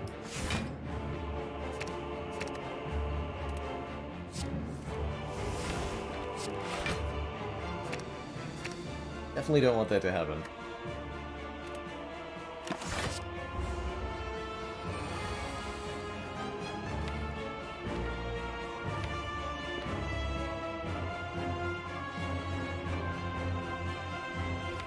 Perseverance, Vigilance, probably. Yeah.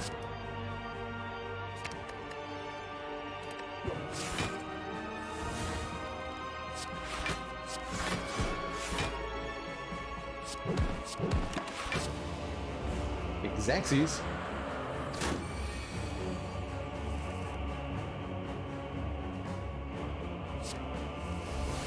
Or exact sneeze, as the case may be.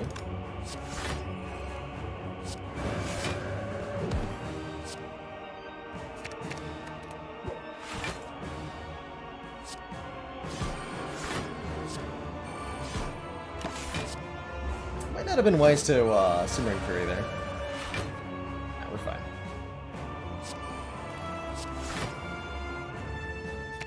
All is well.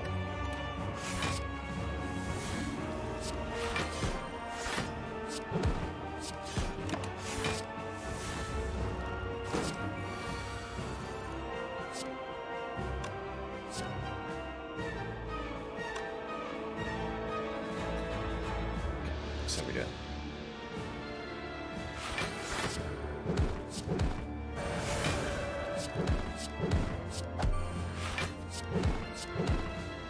Definitely wanted to crush joint somewhere in there. Full block though.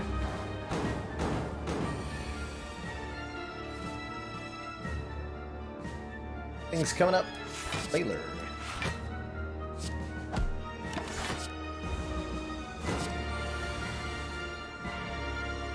Can definitely see how this would be a really big problem if we didn't have a way to gain strength in the heart fight. The only reason this is going so slowly is because we wished for money instead of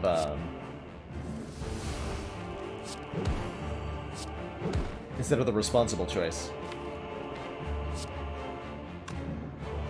This is a blasphemy turn.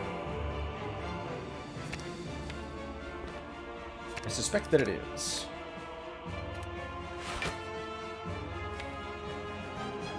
I'm sorry, the discard pile.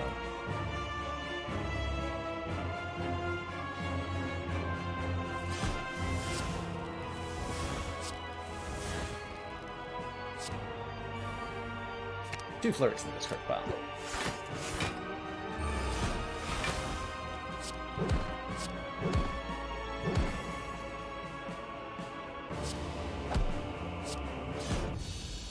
GG. GG. Two thump, a deep pulsing dread can be felt throughout the room. Is this the heart of the Spire? The source of this coziness. Having a really cozy morning today, together with everybody.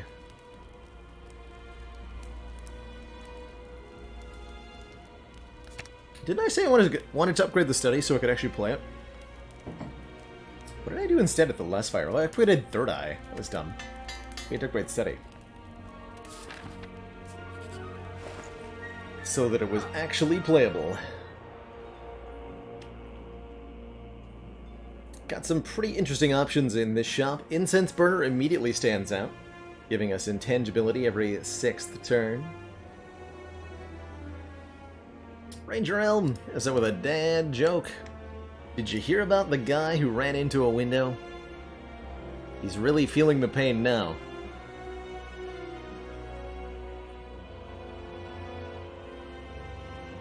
Double Blasphemy or Strange Spoon Blasphemy to get it back. I think Violence would be pretty good as well. Help get those Flurry of Blows into hand. Help us find our Talk to the Hand. We only have one Talk to the Hand in this whole deck. It's not good enough. But I really do like Incense Burner here.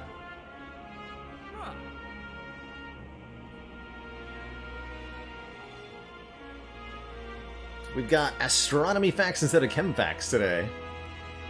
Which I believe I properly re-enabled, didn't I? Did I break that? Oh, I did not enable them. Whoops! Hold on. There they are. There they are. Recall! So, we've got facts about the bodies of the solar system. Since I've been on a kick of wanting to learn more about space, I figured I'd share my learnings with all you. Today we're learning about Venus, the second planet from the Sun. It's named after the Roman goddess of love and beauty. Venus may have been named after the most beautiful deity of the pantheon because it shone the brightest amongst the 5 planets known to ancient astronomers. In ancient times, Venus was often thought to be 2 different stars, the evening star and the morning star. The star that first appeared at sunset and the star that first appeared at, the last one visible at sunrise. In Latin, respectively, these stars were known as Vesper and Lucifer. Venus is really close to the same size as Earth, and it's one of our nearest neighbors, but that's about where the similarities end. The planet's surface and atmosphere are incredibly hostile, owing to runaway volcanism and greenhouse gas effects. So that's number 1. Number 2 for Junkyard Boys. Did you know that planet Venus is coated in an extremely thick layer of carbon dioxide? Standing at the ground level on the planet's surface, atmospheric pressure is nearly 100 atmospheres, 100 times the pressure of Earth's atmosphere at sea level, about the equivalent pressure of being a kilometer underwater. This incredibly dense atmospheric blanket magnifies and captures the heat from the sun, allowing surface temperatures on the planet to reach over 450 degrees Celsius. You could accurately describe the planet as a hellscape, between crushing pressure, intense heat, active volcanism, and rain clouds of sulfuric acid. In 1970, the Soviet probe Venera 7 actually landed on the surface of Venus, but was rendered inoperable within a single hour because of those intense atmospheric conditions. Yeah, exactly not sure. Might have even been as... I don't know the exact time, I just know that it was not very long before it shut down from that intense heat.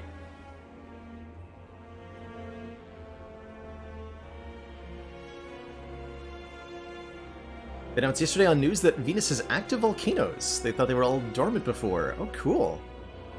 Makes sense.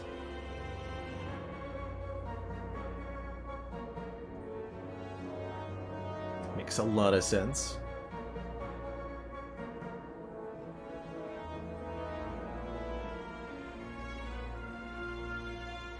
Let's see, what am I taking here?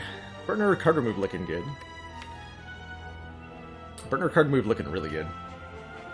Could even remove another defend, as I think our strikes will be quite effective against Heart with Cultist Potion.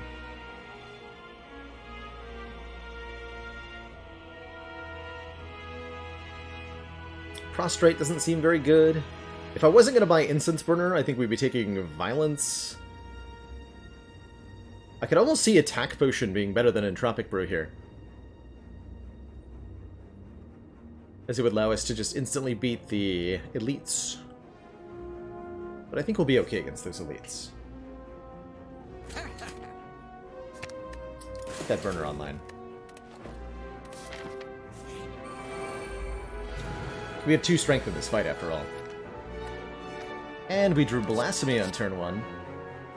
Talk to the Hand on turn 1. Bit of an issue, though.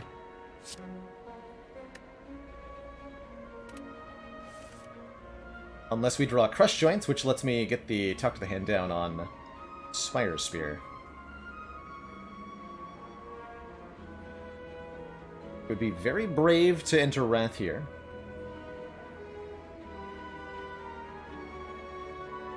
It's not a bad idea, though.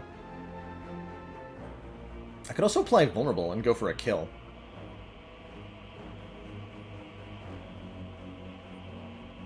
It would be unwise to enter Wrath. Heal 25. I don't heal 80, though, is the problem. Which is how much damage we might take next turn if I'm in Wrath stance.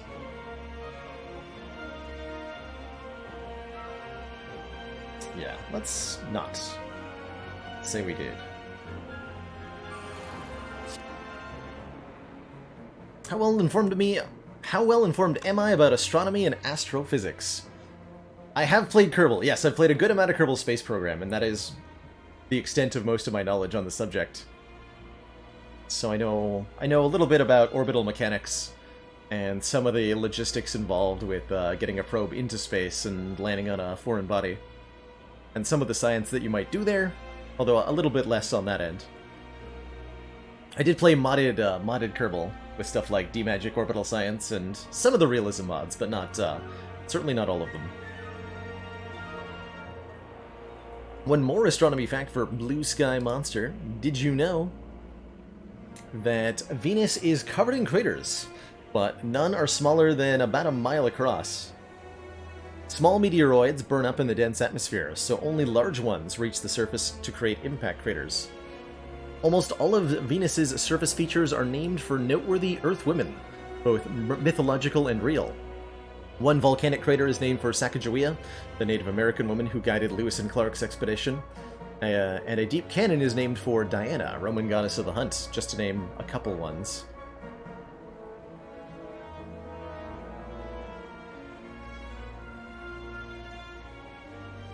And Tropius of Light. Why was the potato so angry? He had a chip on his shoulder. Alright, we'll call that a good turn.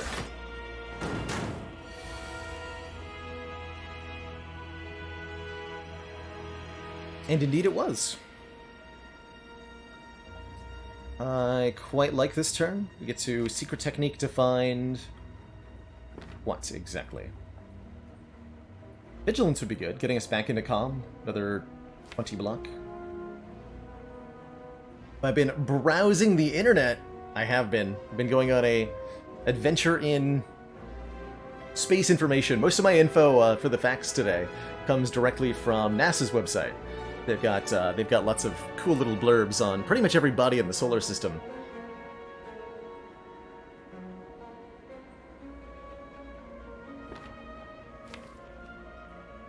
So if anything's wrong, you can blame them.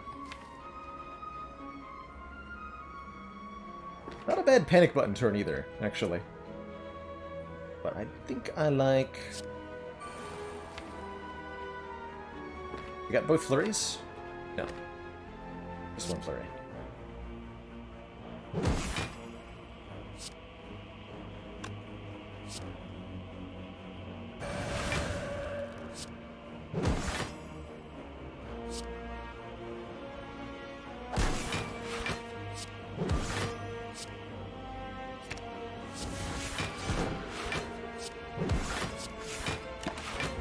Nice. It's got a Sommelier hitting our last chem fact up, our last Venus fact of the day. Did you know that Venus rotates incredibly slowly, taking 243 Earth days to spin on its axis a single time, which is less than the time it takes for Venus to travel around the Sun one time. So it has a longer year than it does a day. In addition to this, Venus's rotation is also in the opposite direction of almost every other planet in the solar system. It's been suspected that Venus's rotation once aligned with all the other planets, but reversed at some point in its history. Because of this really slow spin, Venus also has a very weak magnetic field, with less than 1% the strength of Earth's magnetic field.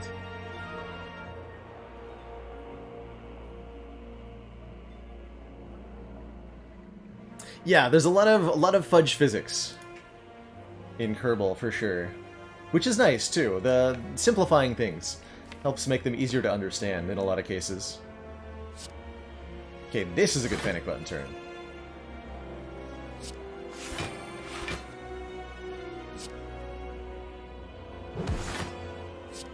I think I want to keep putting damage into Spire's Spear. Although maybe I'm just playing Wish instead of Fear No Evil.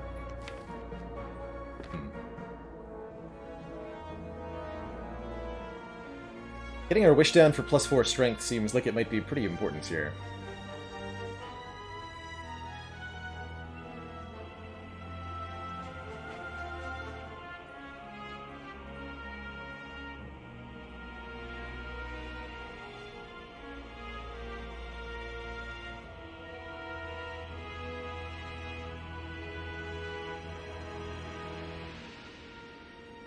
Yeah, it's interesting to think about, Carissa, what Earth would look like with a similar day length. I imagine the climate would be extremely different, because with one side facing the sun for really long periods of time, the days are going to be a lot hotter and the nights are going to be a lot colder, right?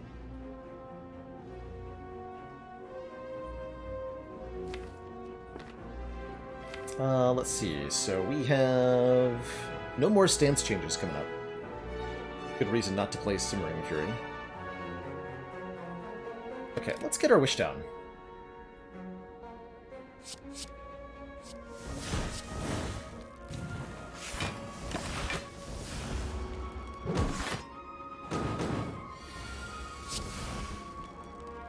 Okay, that's kind of unfortunate. To be entirely honest. I can't turn around. Is what is unfortunate, to be clear.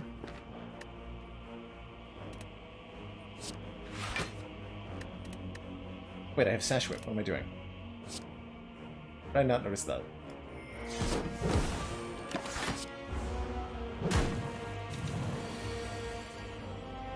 Just completely whiffed that that was in there.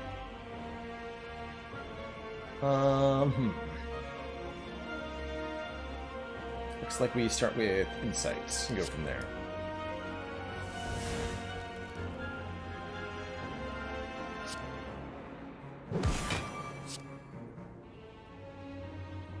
The body is a thing. Without a way to get into a stance, I'm not as interested. This would be 80 damage. Might have actually been able to kill both of them if I'd planned this turn out a little bit better. That would have been nice.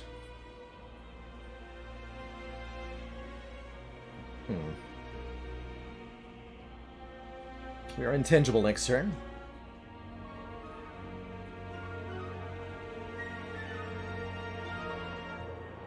Cannot kill the Spire this turn.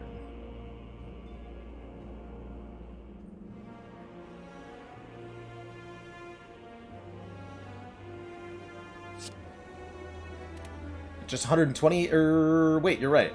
It is just 120. Not sure why my brain doubled it instead of tripling it.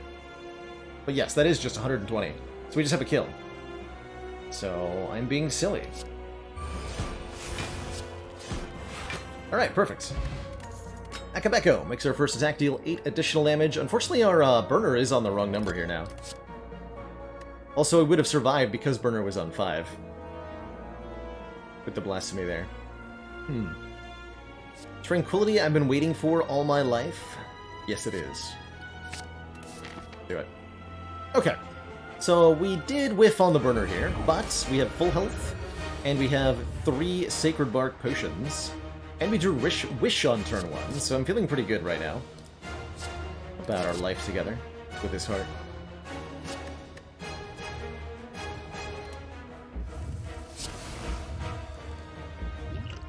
Oh.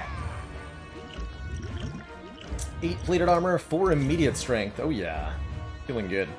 That means we can wish for plated armor if we want to. Help us block a bit more. We'd have 16 plated armor. Honestly, that's cool.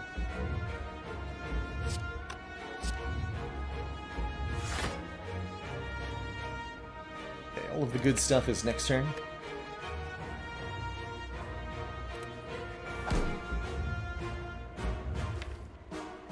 Yeah, I think I am going to wish for plated armor.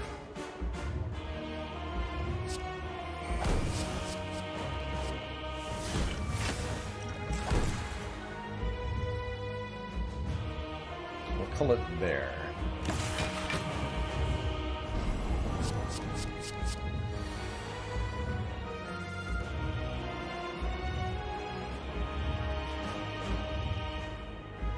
And then we lost all of our plated armor. Oh no. Disaster. Drawing the burn and the void. It hurts a fair bit here. We'll play these two. But I think we just take some hits. Could go Crescendo Tranquility to block for 12. 10, technically. Actually, only 8. We're essentially playing with Beat of Death 2, because every card we play is 1 damage, but also 1 less block from the Cloak Clasp. So, I'm just going to end turn here. We lose quite a few points of our plated.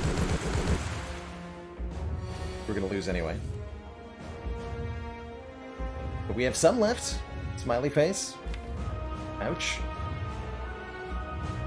We also have Panic Button on the perfect turn here.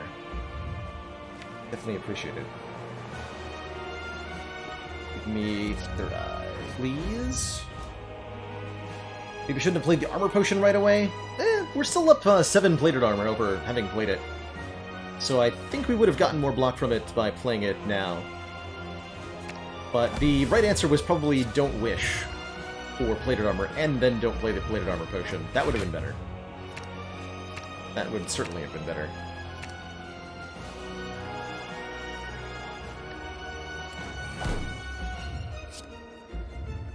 Probably should have Nirvana'd first. I will Nirvana this time.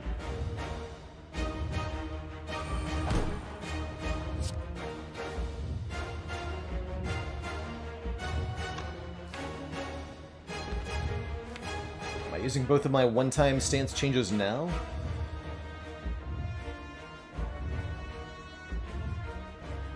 Don't see a good reason to. We'll wait on those.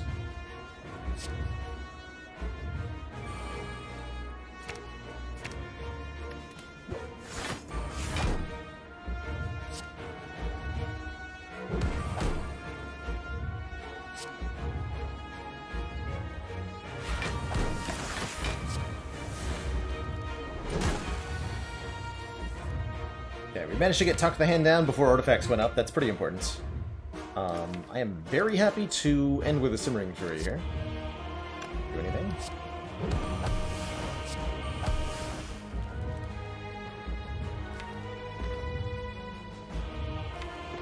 But we won't actually draw any extra cards. So we have 5 things to retain.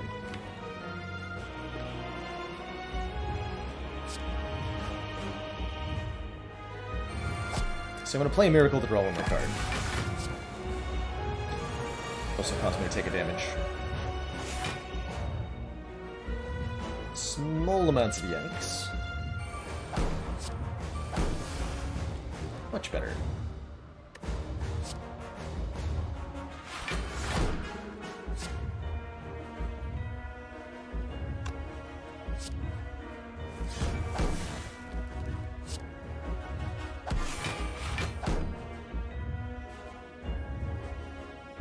So we're currently blocking for another 6 plus 9. Definitely do Simmering Fury. We can definitely do both strikes. Cool. And with 2 strength per turn, we're just going to out-damage it so quickly here. Good, good, good.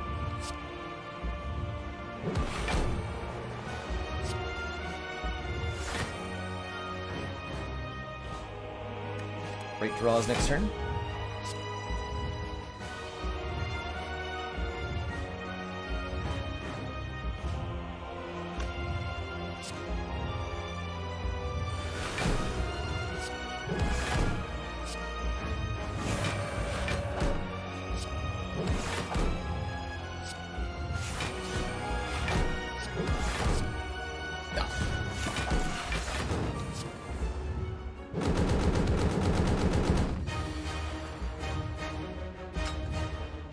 Perfect? Question mark. Okay, great time to go back into Wrath now. Although I think we want to look at the top couple cards first. Try to get the other Flurry of Blows. Doesn't really matter that much. Doesn't really matter that much.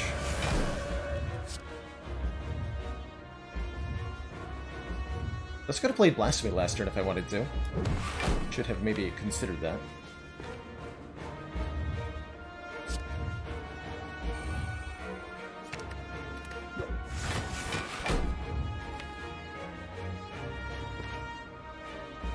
Where'd all this strength come from? Cultist Potion with Sacred Bark. So we essentially have a demon form in play.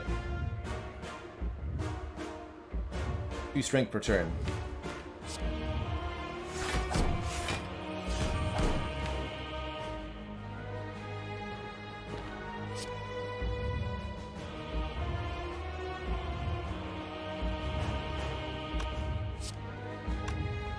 I'm gonna survive 1 more turn. Put myself in a bit of an awkward situation. But I got a Lizard Tail, we're fine. Smiley face.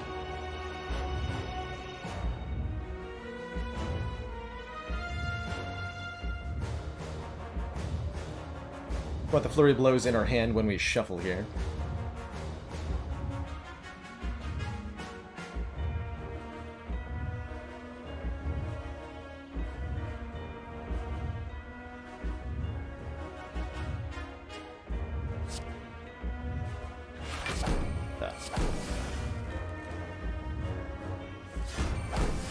We redrew it, nice.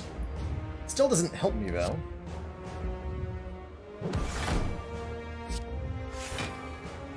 But this does.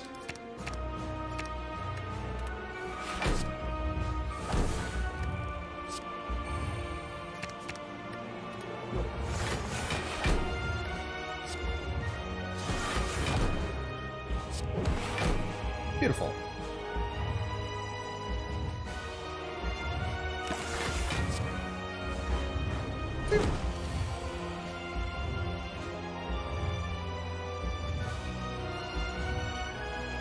Another very good looking turn. I think we full block this effortlessly as well.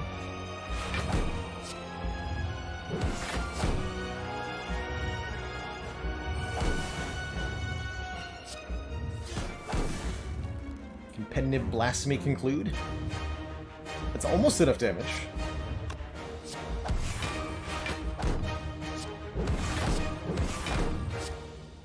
What did we get there? We super got there. Well, that's how you conclude a fight. GG. GG.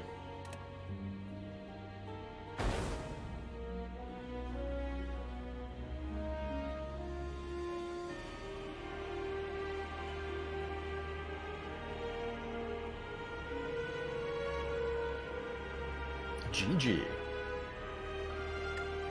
Everybody.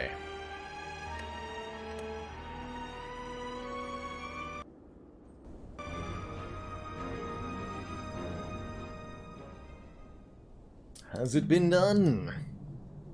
Meta Joke sleeps and says hello. Hi, Meta Joke, how's it going? Hey, Jim Stick. GG. Die. First Aid. More better. Marl Dog. GG. Another Ascension level conquered. Not a single skip. A reasonable 34 cards in this one. Seems like adapting our pathing is making it a lot more manageable. Although there were certainly a lot of cards I did not want to pick up, like this study. I didn't really want it. But it did stuff. The study was actually quite useful in the heart fight. All those insights in the last couple turns. We did not want to take...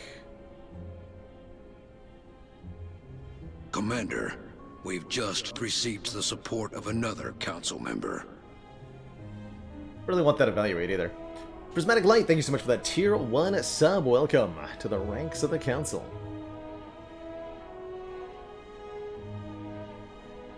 Jimstick doubling down. Nice. VODs and live stream at the same time.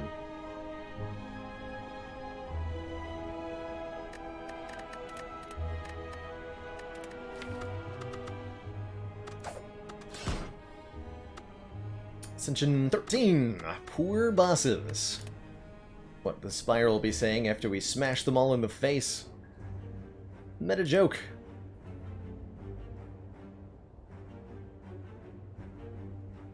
Did you hear about the bird who became a scientist? He was very skilled with his beaker.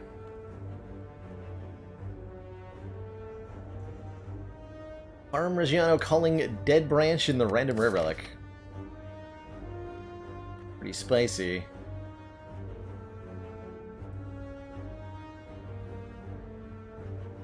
Pretty spicy. Love this back half of the act, by the way. Fire elites shop and then another elite or a fire. The front half is pretty manageable. I like a random rare relic. Ooh, that's not a Dead Branch, but it's close. Pocket Watch is absolutely OP. Whenever we play 3 or less cards during our turn, draw 3 additional cards at the start of our next turn. Right now, we can't draw, or we can't play more than 3 cards per turn, excuse me, which means that we will never, ever not benefit from that. We will always draw 3 extra cards per turn on every turn except the first one. Hey, Despot. Saw your silent win earlier today. Very nice. Happy to have you dropping by. So my question is Pocket Watch good enough that I can go for the Burning Elite? Maybe. Probably not.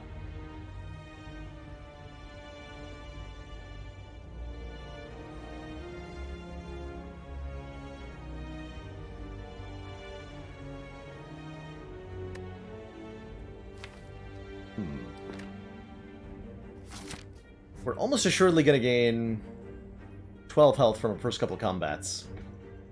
Barring, Genre shenanigans.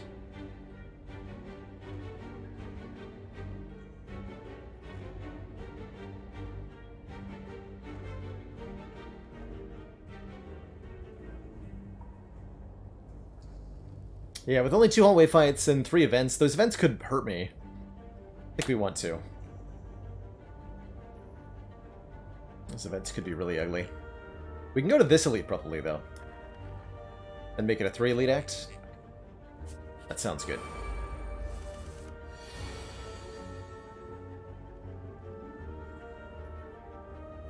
Gonna have a very lousy turn 1. The block and health values on these have rolled in such a way that I cannot kill one. Fast Strike does 17 damage, and this guy has 19 effective health. This guy has also 19 effective health.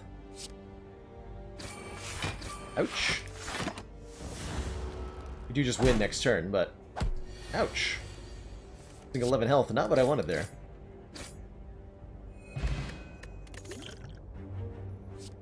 Spot weakness is absolutely nuts this early on, though. Disarm would also be very good, but I'm going to take the spot weakness. If the enemy intends to attack, gain 3 strength. Learned my lesson from skipping the last one.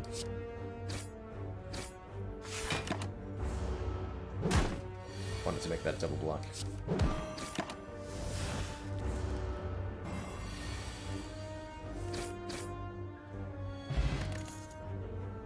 More card draw? Probably not. With the spot weakness, I actually really like Sword Boomerang right now.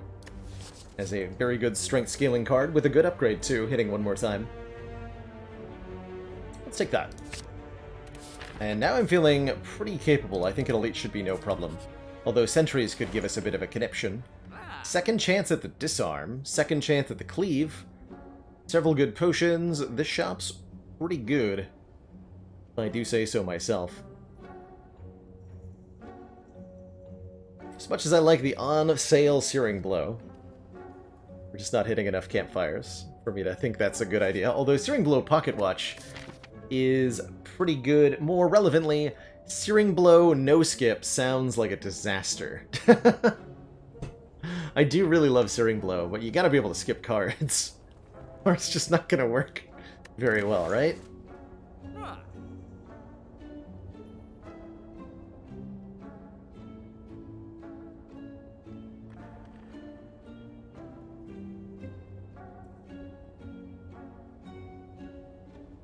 Disarmament enough left over for the fire potion, right? Or for the cleave.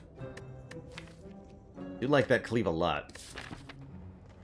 But let's take the disarm. 55 gold remains.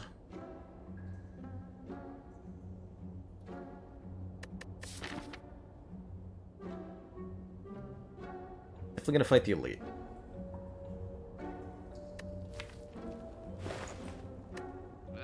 I'll take the cleave.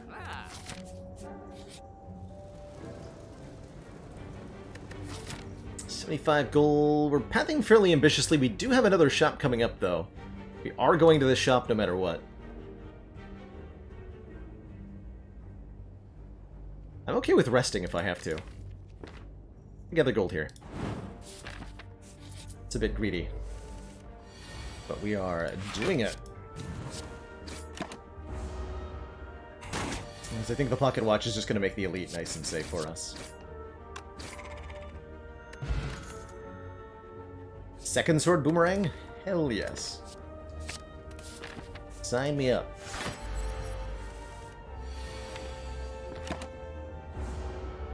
Okay, whipping the spot weakness on turn 1's actually fine, because now we get to disarm and bash. Get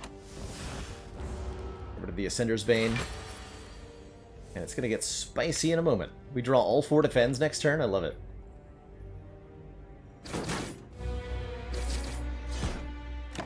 So the only rule here is that we just have to play spot weakness every time we draw it. Guaranteed to land it next turn. So we just defend 3 times.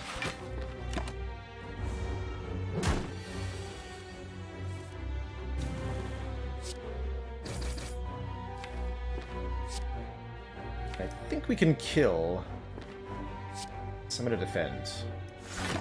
This is fine.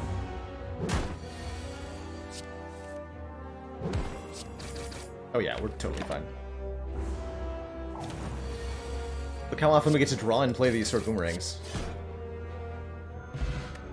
Easy peasy. Scoring ourselves a Darkstone Periapt, which gives us max health when we take a curse. Get ourselves a smoke bomb to flee combat, and yes, an inflame for even more strongitude. Happy to remove a strike here.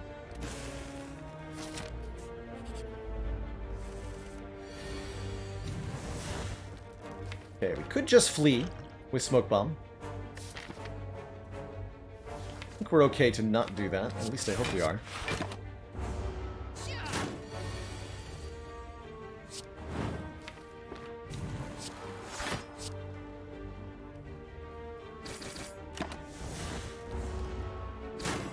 But we did need to do the damage on that turn, I thought.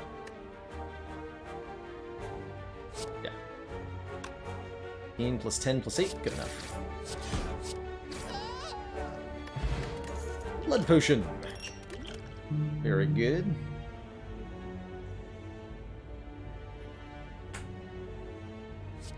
Queen Strike is another way to do some damage. I don't really want to fire breathing that much.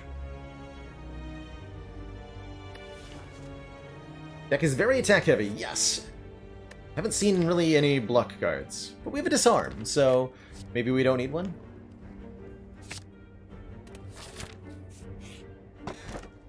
Ink bottle for more card draw. Sure.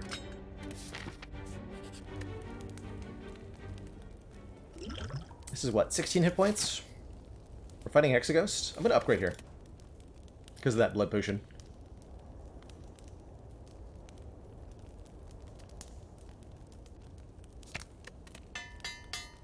Do we have any ladder rules set? Yes, Jim Tonic, this is the no-skip ladder, so we are not skipping any cards from card rewards.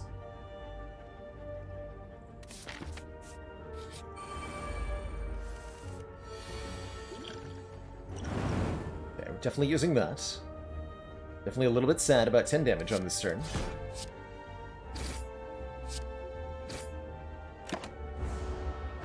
But that's okay.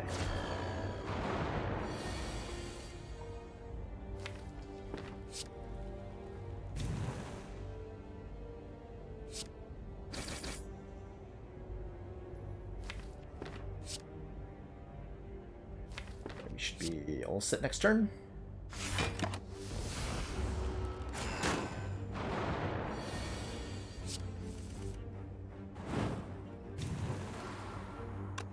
Just done Bash Strike, that might have been better.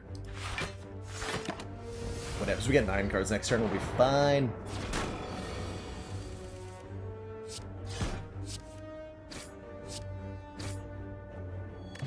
Smooth fight. The no potions ladder. Hey, and a good block cards is power through. 2 wounds, 15 block. Armament's also actually extremely good. Armaments might even be better.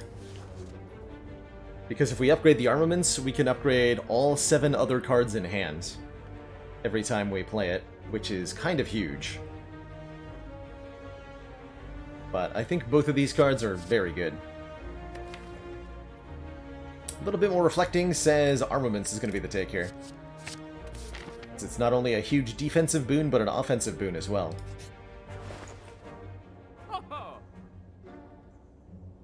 Oh my. Now it gets spicy. Akabeko is here to make our first attack do 8 more damage.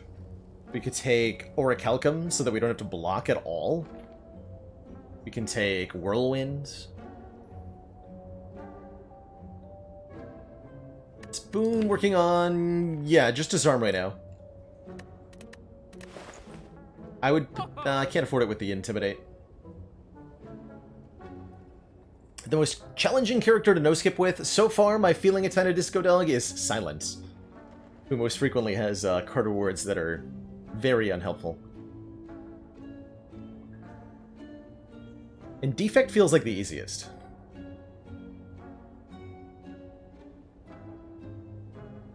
This Defect has a ton of card draw.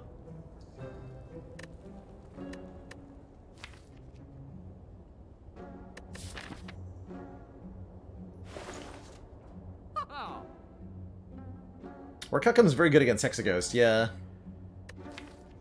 Akabeko would be extremely good against the Elite, though. I'll take Akabeko. Going this way.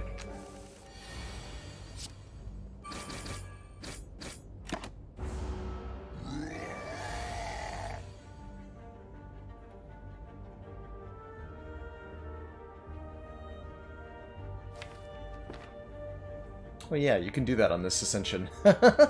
Hmm. Well, that's unfortunate. We do have a blood pot. But we can't kill him this turn, I don't think.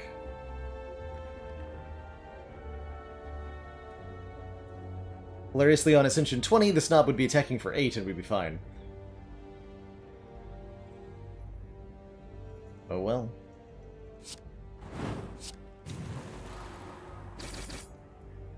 I guess we defend, because it still blocks for, effectively, 3 hit points. Although that does not look like a guaranteed kill next turn.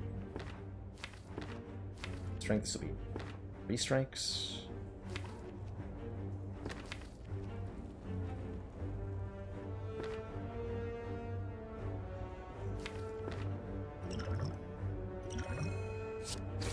It's gonna make it guaranteed. Okay, yeah, we would have been fine. Ornamental Fan gives us a block if we play 3 attacks. Seeing Red's kind of interesting here. I don't really want a Perfected Strike. Take the card that says Exhaust on it.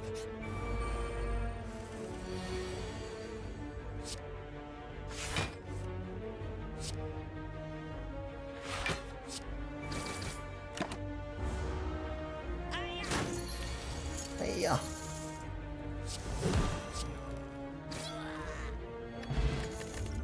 Ancient Pot's nice. Thinking more about a Fire Breathing now. Though I didn't take that power through. Dual Wield lets me make copies of stuff. Interesting idea. Is there a turn 1 lethal there? We might have had it. It was what, 33 from Sword Boomerang plus 10 from Twin Strike. It's 43 plus 8 from Cleave is 51. If he had 51 or less health, I had him dead, I think. If so. Take a Dual Wield. I don't know how often we'll use that, but it's there now.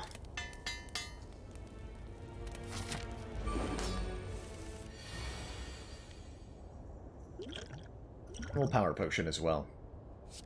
Italicize. Nice little helping hand here. I think I like that more than the Feel No Pain. And we'll stop at 3. Make sure we draw. Higher chance of drawing Armaments Disarm here, or just regular Disarm is good too.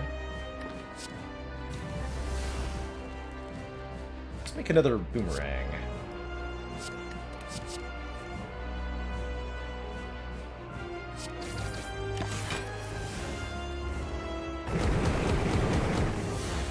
Gonna have a ton of strength in a second here.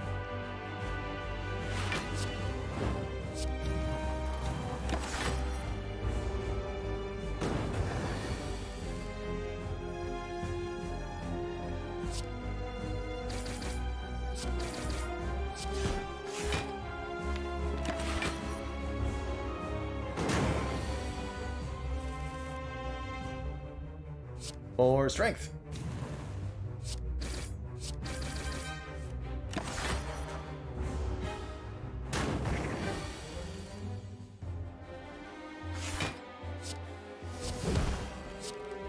Ooh. Rob. Oh man, Demon Form is pretty spicy in this deck. It's a third way to gain strength. We don't necessarily need more strength gain though. Juggernaut is decent scaling if we had better ways to gain block. We're not very good at blocking though. So hoping for like an Impervious here. Immolate's pretty good. Immolate does a ton of damage.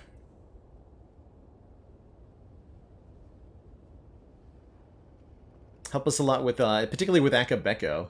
Very good against Act 2. Good with armaments-ish? Yeah. Take an Immolate, and then we're gonna Windmill Slam the Snecko-Eye. Oh. Windmill Slam the Runic Dome, because I can't block anyway. Maybe? I'm okay with a 3 energy here. This Calling Bell gives us 6 max health, in addition to the other stuff.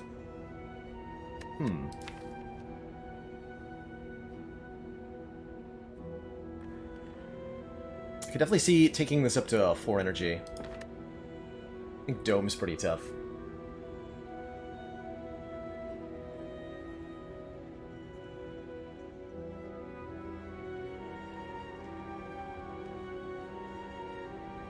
Yeah, I do like this Calling Bell, actually. Let's take it. Get 6 max from Darkstone Puriat. And we get these relics, which I've heard are pretty good. Smiling Mask lets us get cheaper removals at shops. Paper Frog makes Vulnerable more effective. And Wing Boots lets us teleport around the map like a crazy person by ignoring pathing. Makes it easier to snipe elites. Well, not snipe, but easier to fight more elites. Or to get more campfires, or whatever else we might want.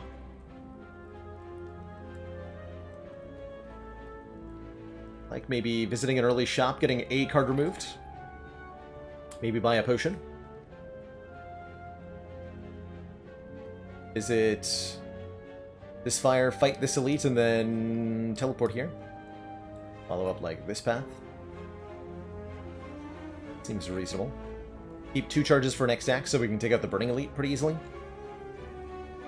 Well, we can't fight that many elites. They're often on the same floor as each other. And we're not even that well equipped at fighting them in a lot of cases. Especially with that Orichalcum on 3 energy here.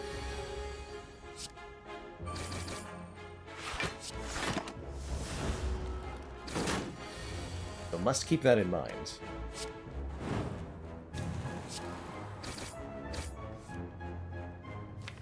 Bye, Bash. No. Not my Bash.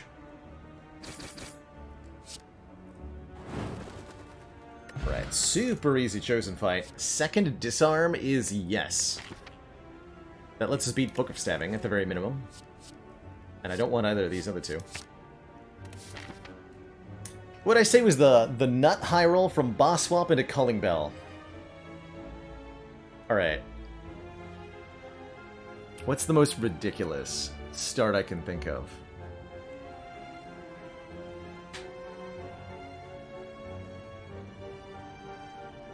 I think you'd have a really hard time beating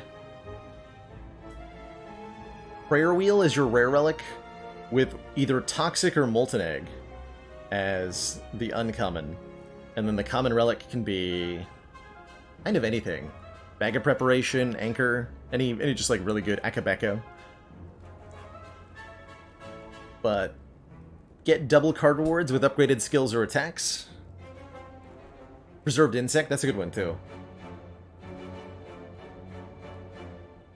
Love that deck with upgraded cards starting on floor 1. I think you'll have a pretty good time.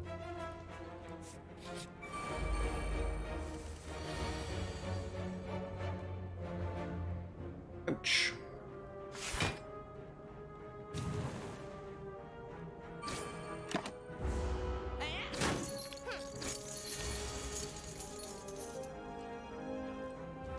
Plus 18, that's a full KO. Turn off the pocket watch here.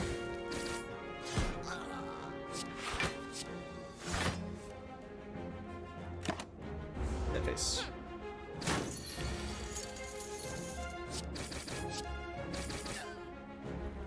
Okay, that could have gone a lot worse, certainly. Love a Shrug, it's an actual block card.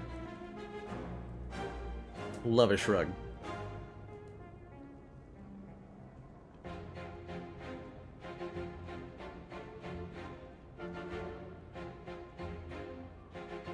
The thieves, yes, Silverfur. Those thieves still will appear and attack you if you've got no money.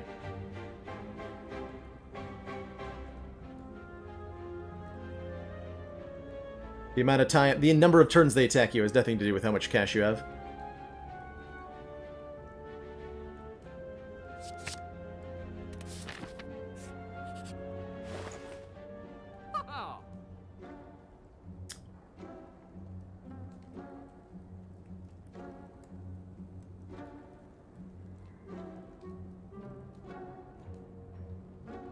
I have 2 disarms already.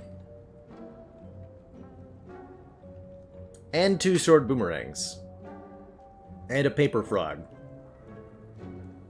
Which makes Brimstone pretty damn appealing here. Giving us 2 strength every turn, but all enemies gain 2 strength every turn as well. It's a offensive powerhouse of a relic. You're gonna take Brimstone you will do extremely well in the short term. Elites, Bronze Automaton is free as hell if we take Brimstone. Oops, I accidentally clicked on it. Oh no. If we take the Brimstone, we'll have no problem with Bronze Automaton. We'll be able to bop our way through Elites relatively easily. Birds are gone. The big thing we have to worry about is the heart. But 2 disarms will help with that a bit. 2 disarms absolutely will help with that a bit. Ooh, transform a card. Earning a strike into a demon form. I don't think I want that. Disarms priority upgrades at this point? No, there'll be priority upgrades in Act 4-ish. Priority upgrades at this point are the sword boomerangs and the bash. As our main and honestly I think only concern should be doing damage. We'll be killing stuff on turn 1 a lot of the time, especially with a couple relics under our belt. Now we scale even harder. Oh no, a bird!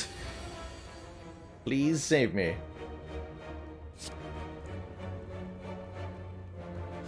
Alright, sword boomerang, I'm trusting you. No! Sword boomerang, you traitor. How dare you.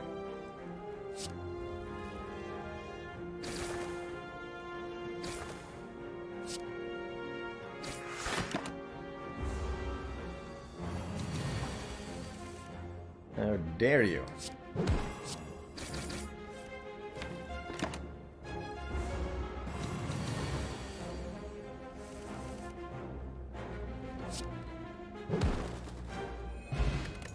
Blessing of the Forge is nice. Pommel Strike's okay. Bloodletting is actually almost decent here. The Pommel Strike, though.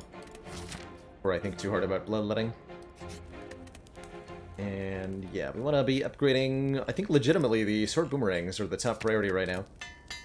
Make sure they hit 4 times right away. As soon as they're drawn. Oh, look at that. The value.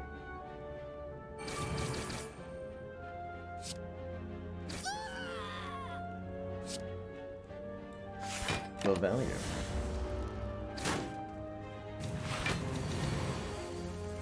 Okay, pretty much all we need the Gremlin Leader to do is not to attack me too much yet.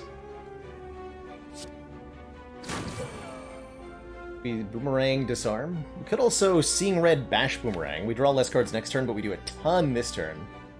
Actually, this is a better upgrade potion. That's what we do. We do this. Then we just win the fight.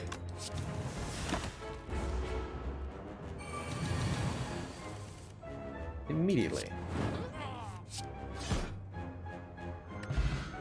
And that's what a lot of our fights are going to go like, is just being able to kill everything before it does any damage to us. We teleport here, actually? Take another elite? We do, don't we? Rather than teleporting here for the extra fire. Go here.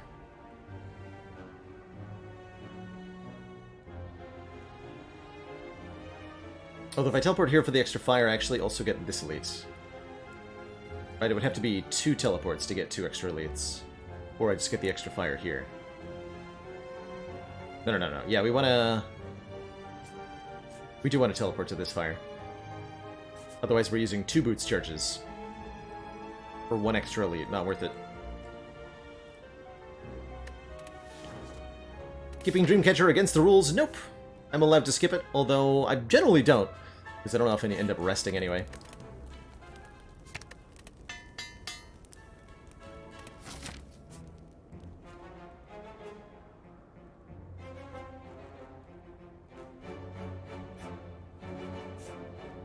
Could teleport here, yeah. Could use all 3 to get 2 more elites? 2 more elites.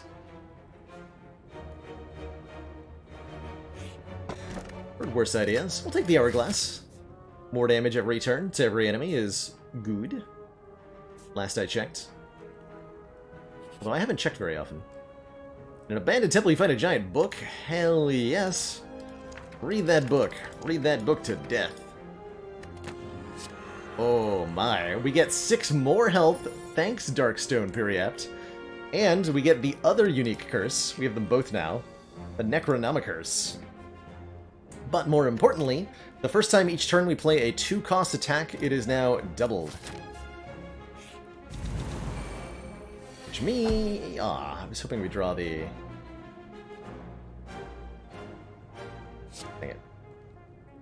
I was hoping we'd prove my point by drawing the... turn 1, by the way. Immolate on this turn.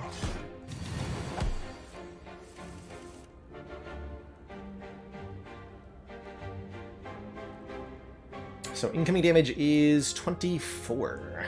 That's a lot of damage.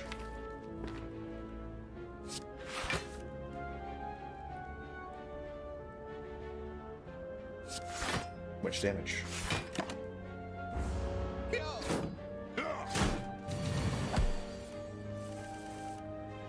Malate, what are you doing? Where are you?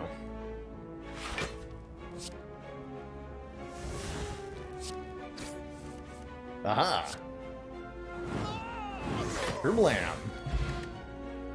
Dead branch. And a whirlwind. Yoink.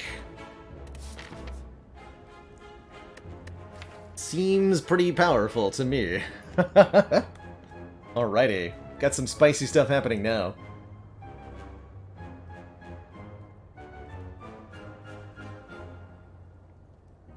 We just need the blue candle and the tungsten rod.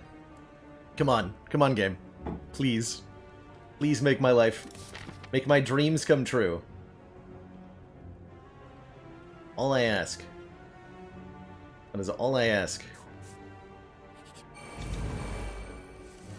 I'll also ask you to not let me die to the snake plant, actually. I apparently have 2 requests. Oh my god. The damage. The sheer damage.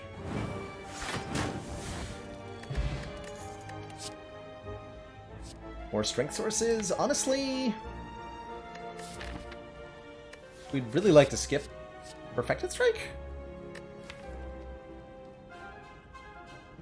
Actually, Perfected Strike, right? Because of Necro?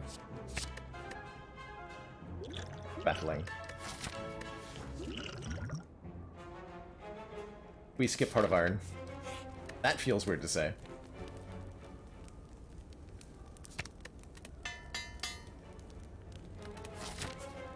Start upgrading disarms momentarily.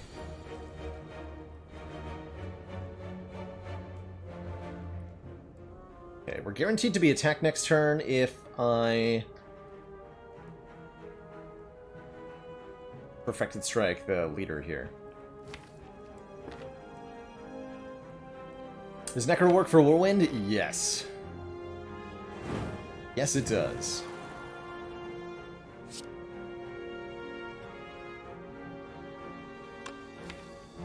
I get attacked anyway.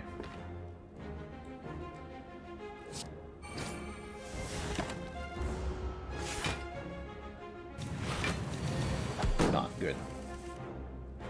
Good.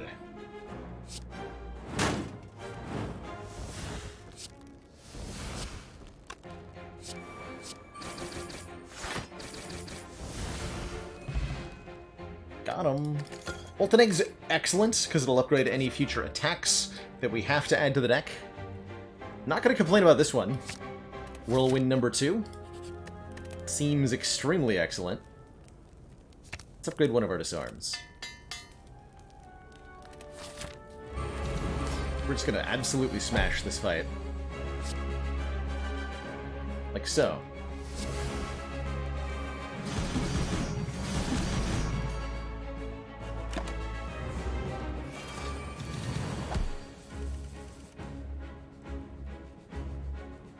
And twice. Late twice is gonna be better here. Flop. Okay, we did another 100 damage on the second turn. And on the third turn, we rested. we just did more damage.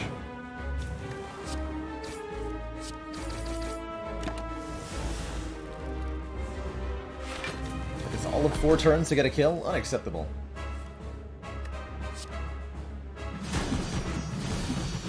GG. I was really, really hoping we'd see a Reaper here, I'm not gonna lie. Bludgeon's powerful, but we have enough stuff that does that sort of thing. I don't want another demon form, so I think that means we take Brutality.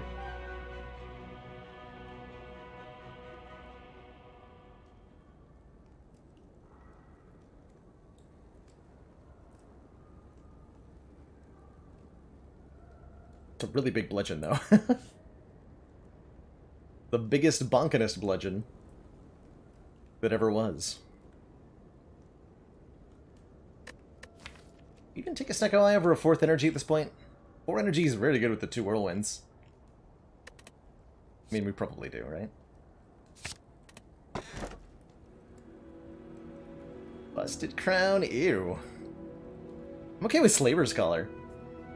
Giving us extra energy during boss and elite combats. Busted Crown would mean we have to take every card we see. We only get 1 choice and we have to take it. That's pretty spooky. That would be bad. That would be bad. Or we could remove 2 cards, which is fine. I think with the color will be alright. We can hopefully spend a lot of our time in this act fighting elites.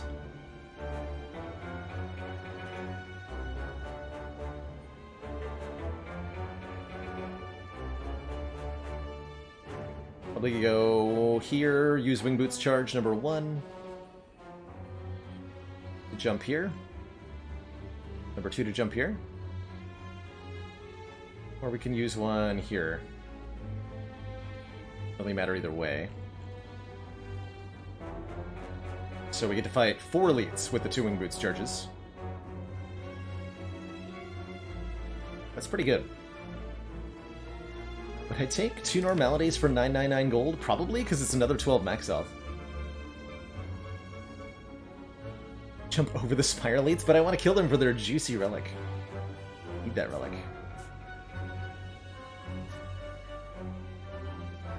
Let's start here.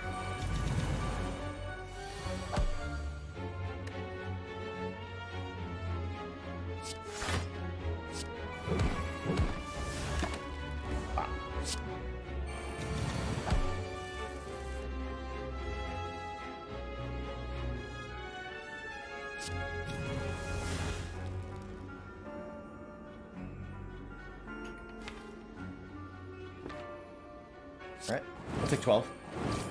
Just let me leave, please. Take another boomerang, no questions asked. Lose a strike, no questions asked. Actually, lose demon form, maybe. I'll lose a strike. Demon form, you're on notice, though. Certainly fight these 2 to get me a rare relic. This has never been easier, right? Smiley face.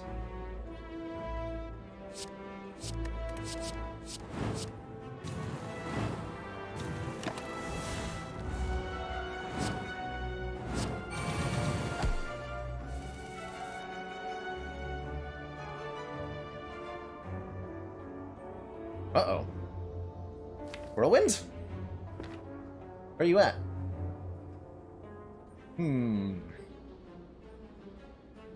I cannot kill either of them.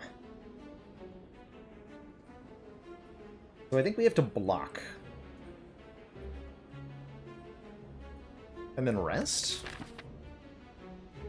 And then get a card. Oh no. Sound the disaster alarm.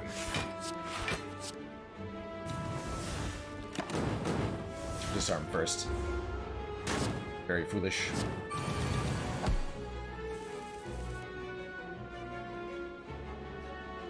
Oh dear. Still didn't draw whirlwinds. Now we are in the spicy times. Let's got what, 4 burns? No, we got 6 burns put into the draw pile, and we've drawn them all, or... yeah. No, 4. 4 burns put into the draw pile. on the first couple of turns. That's really rude, too. Really, really unlucky. But that is sometimes how the fight goes. You get 2 burns added to your draw pile every turn, and you draw them both. Terrifying. Might be Flex Potion time, indeed. Would have to do the math. Just gonna use it. Good.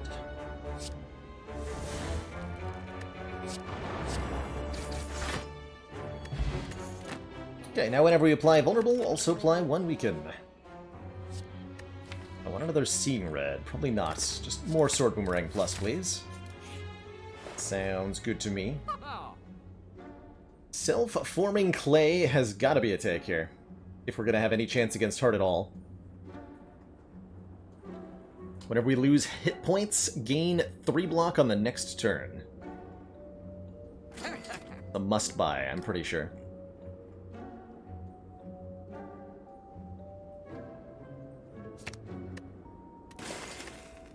So we can use Beat of Death to give ourselves a block, basically. I'm gonna need this max health. I'm gonna go ahead and rest. Does give us a card reward. I have to take either an Intimidate plus or a Whirlwind plus. Dreamcatcher, you scandalous jerk. Actually, very happy with Intimidate. Really good source of weaken here. Clothesline wasn't bad either.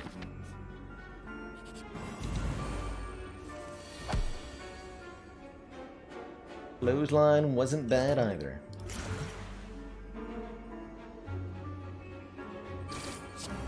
Order. Let's try to do slow value, and I messed it up a bit there.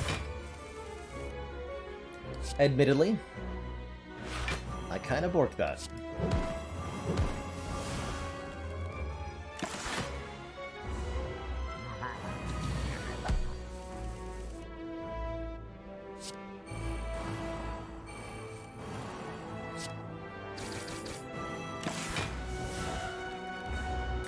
Goes well with our brutality, too. Self-forming clay.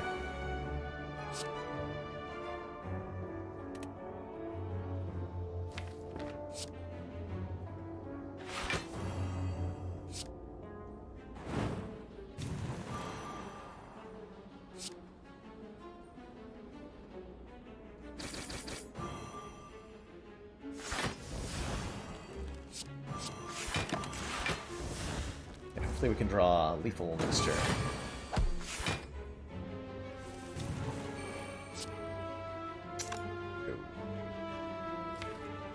Not with these draws, we can't.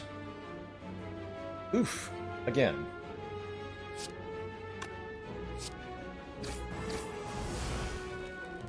Nice, so close. Definitely happy with Intimidate, though.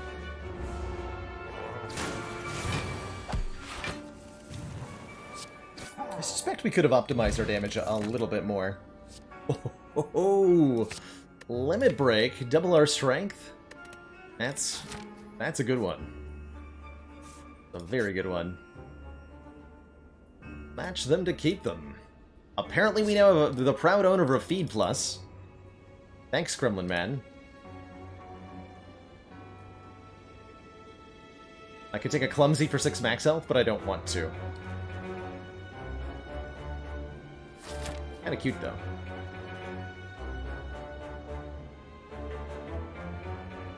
Okay, if I have to fight 2 elites in a row, am I just gonna die? This is the important question right now. I don't think so. That strike dummy out of here.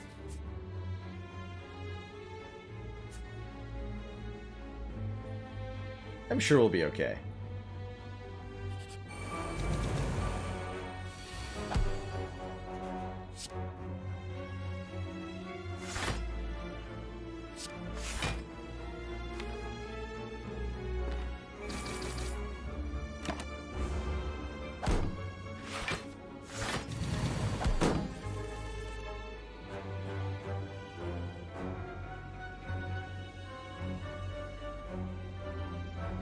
Times 4. I have 4 energy. Oh boy.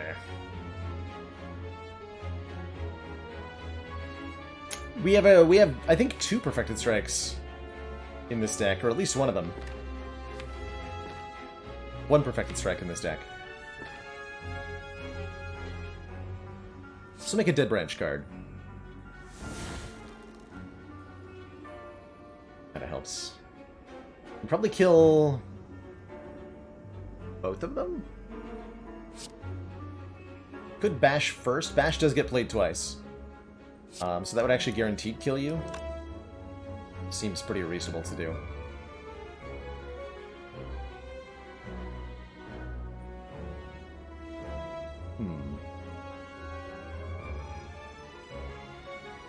Did I ever double bash this guy and then double boomerang? Is what, 12 plus 21? Is how much damage?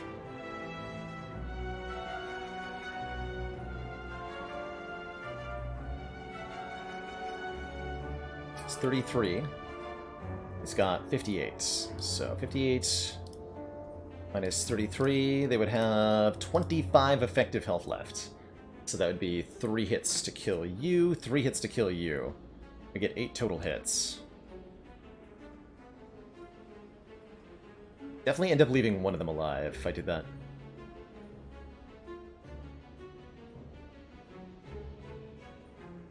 Feed would do 28 damage.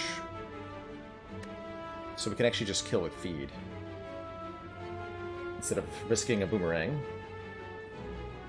And then it'd be a 3 out of 4 to hit the other guy. I don't think that works out well for us.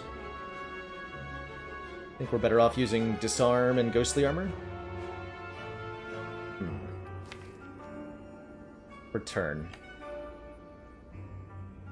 Would have been really nice to draw some of the AoE cards. You're on a collision course with Disaster here. We can actually teleport to the fire and rest again if we have to, which we might have to do. We have all of the relics we need to beat the heart. We just need to get there and not clog the deck too much in the process.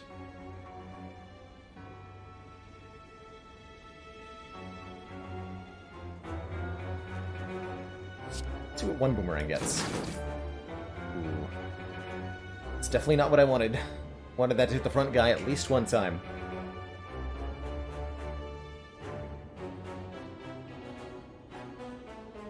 Rude. So we have to use the second one now? Okay. Die.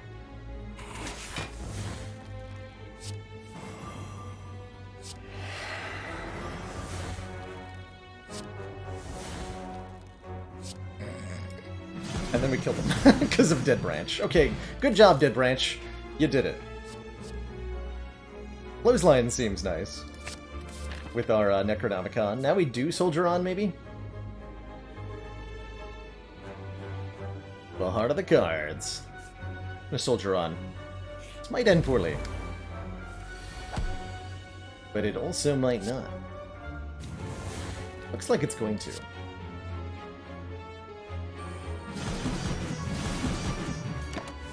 I'd actually die next turn. That'd be bad. Yeah, we're good. Thankfully, all is well. Smiley face.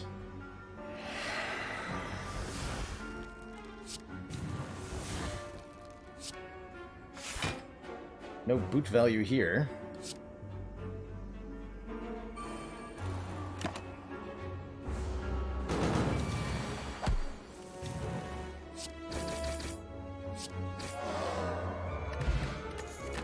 Tornathopter and a Gambler's Brew. It's about as much health as a rest would have been. Thunderclap with the Champ's Belt is pretty good. We're definitely clogging the deck severely at this point, though. Gotta go here. Okay, max health Giant Head, definitely a bit lucky. I'm gonna go ahead and say that. Gambler's Brew right now. This is none of what I want. This is more like it.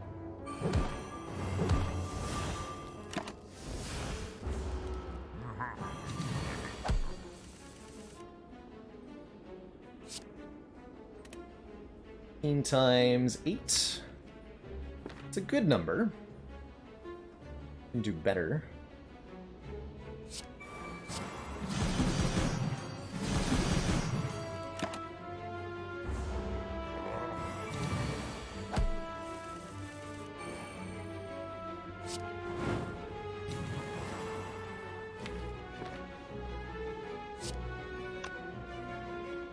Am I gonna just take 16 damage? No way, right? We're not being attacked for a big hit next turn. This is the perfect turn to have 1,000,000 strength on. Do this.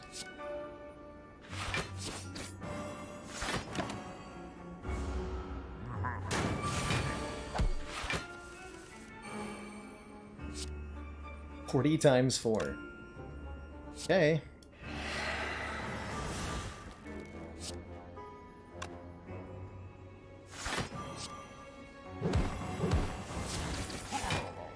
Well, bye now. Centennial Puzzle. First time we lose health each turn, draw 3. Offering is going to help make the deck smaller, not bigger. Love it. Love it. We're gonna rest and then fight another elite. Resting gives me another card. Boy. Okay, Iron Wave and Warcry. Take the Warcry here. Kind of a cantrip sort of card.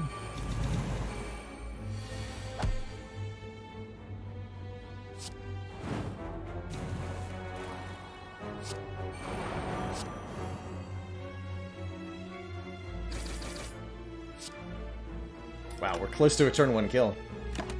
On Repto there.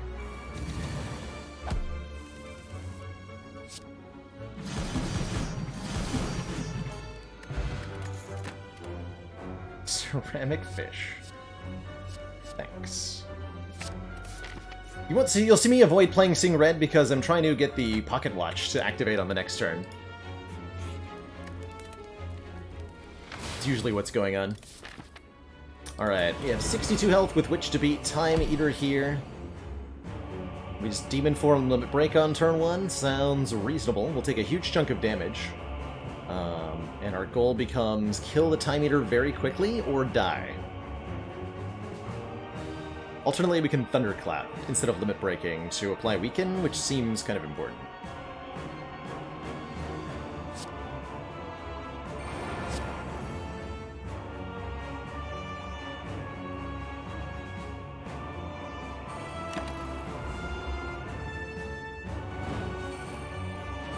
Only 2 strength from that Limit Break, after all. Okay, wow. What a turn. Probably gonna play a full 10 cards here. If we can drop Time Eater below half health on this turn, we should. Otherwise, we'll just disarm it twice and call it a day.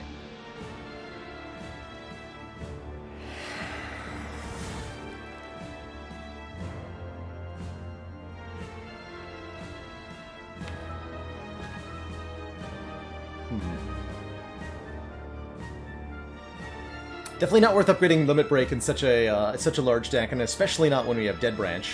We want it to exhaust quite actively. Let's see, so my best damage is going to be, let's see, 36, 34 times 2, not even close, right? Not even close.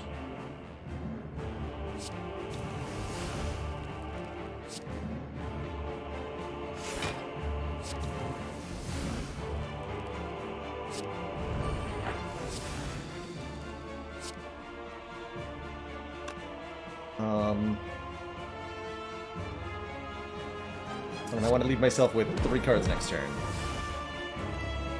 I can't do enough. Okay, up there.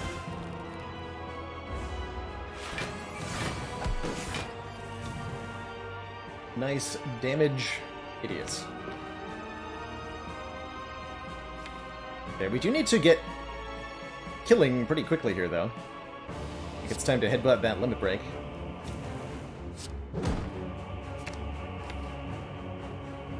Could be in a dire situation pretty soon.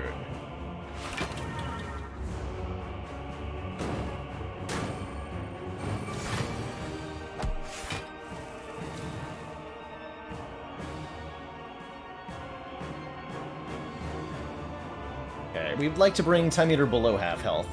Sooner rather than later here.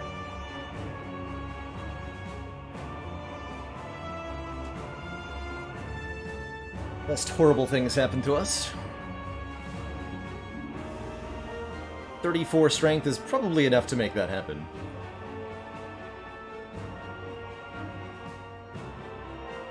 And I'm gonna need to rest again? Terrifying.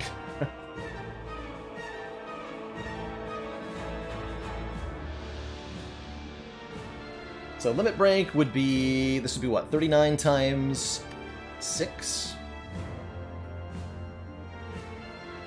Which is 234 damage. That would bring it below half health. And we do survive currently. And I'm quite sure that we would kill it before it got to do anything else. So that looks like a pretty good play.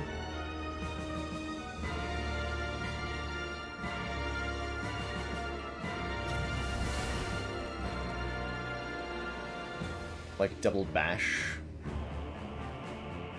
Block for a little bit with whirlwinds. Double bash would be 42 plus like 70. And then we would hit for another 70. That's what? Not enough, right?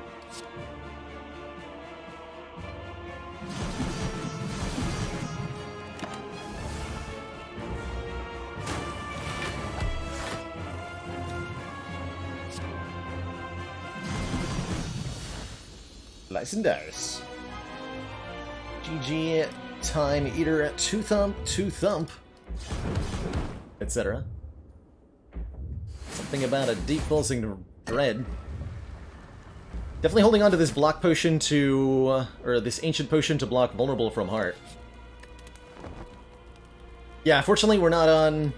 pick another one. We're not on Ascension 20 here, so only one boss to get through. I didn't have to rest. Dang it. Liquid Memories has got to be a better potion than the Fire Potion. I think that's our most important purchase here. Choose a card in the discard pile, return it to our hand, and it costs 0 this turn. Yes. Like that more than I like either of the relics. Believe it or not. And let us remove, I think, just a regular defense.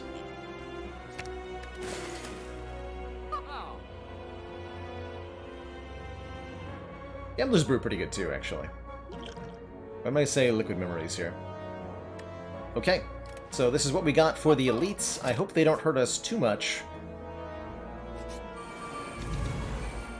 The goal here is to just kill them very, very quickly.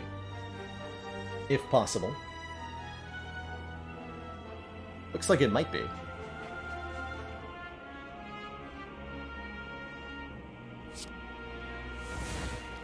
Gonna go ahead and break Pocket Watch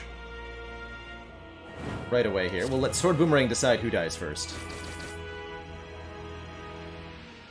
Okay, you die first.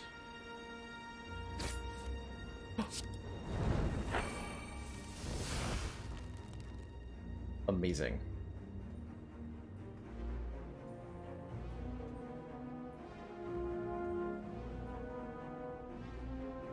Does that allow me to kill Spire Spear?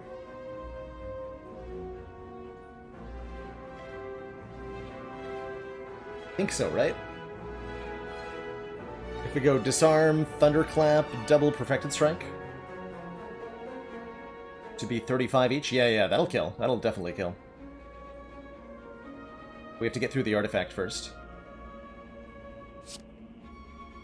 So we take only 14 and we'll block for 4.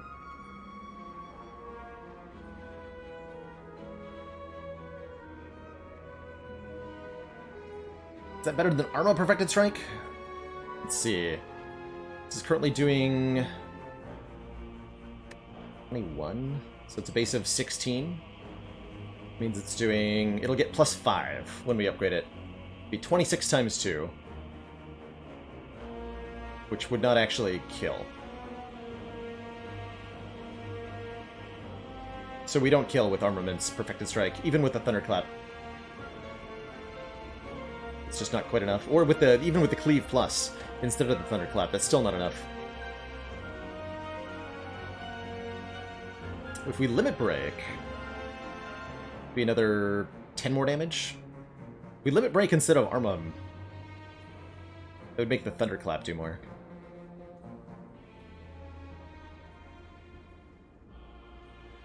And limit break perfected, Thunderclap is still one short. If we liquid memories the Thunderclap, then we can do a lot more here. But I think we get to keep that potion for the heart. And I would like to do that. Let's go with what I've seen that works. Barricade. Value. Like that. 11, pretty reasonable loss. The Rat-End Needle gives us 4 plated armor. It's not a lot, but it helps. I will absolutely take a second wind, I think, rather than yet another Sword Boomerang. Actually, maybe I'll just take yet another Sword Boomerang. I'm in. Let's do it. Let's go. Time for the heart with Brimstone. We've got a lot working in our favor here. We're not going to be vulnerable. We have 3 disarms. We have Centennia Puzzle and Self-Forming Clay.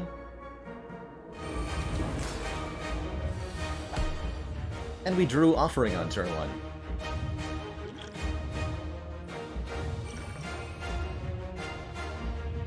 I like it. We actually want to take damage on this turn a whole bunch of times, so that we get lots of Self-Forming Clay value on future turns.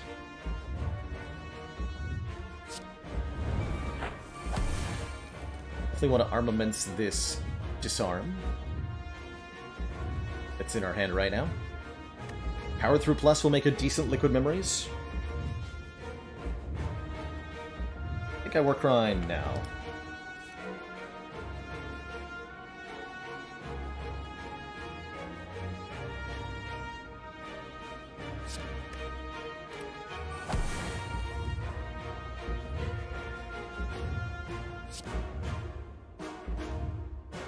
Keep taking damage.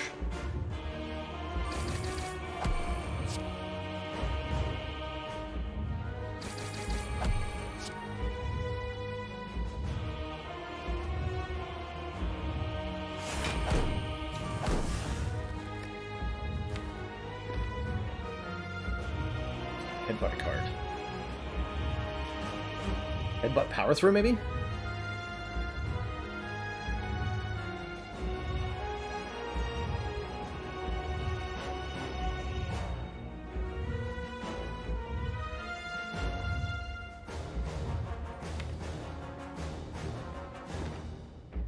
Headbutt Power Through, maybe?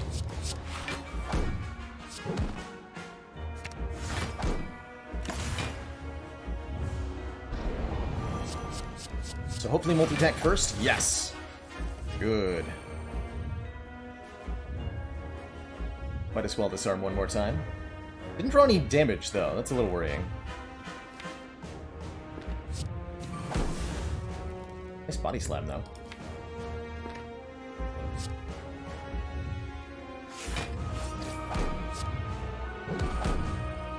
Let this exhaust for another card next turn. We'd like to have it weakened. Which we can with Thunderclap because of Champ Belt. Okay, Demon Form will probably put into play with Liquid Memories. I'm going to Inflame and then Limit Break. It's time to start doing damage. It is definitely time to start doing damage here.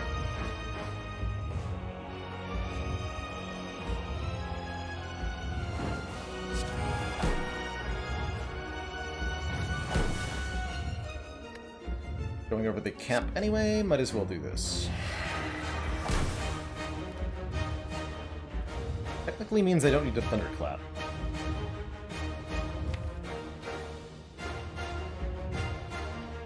And then I could do more damage.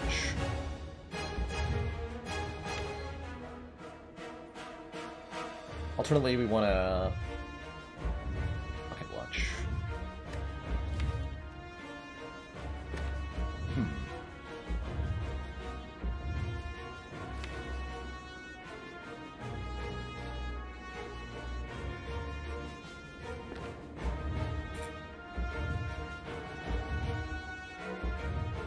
Clap ×2 would ensure he's weakened, yeah, on the next attack, and it would extend the vulnerable out for a bit. So there's a consideration there.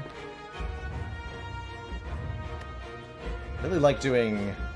Yeah, getting it below 600 is also really nice. I'm just not sure we can do the required damage with the cards in the draw pile.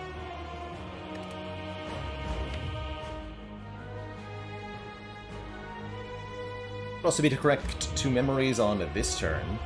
Get an extra boomerang in with vulnerable. So these are 60 normally. That means they'll be plus another 45-ish. They'll be over 100 each. So I do like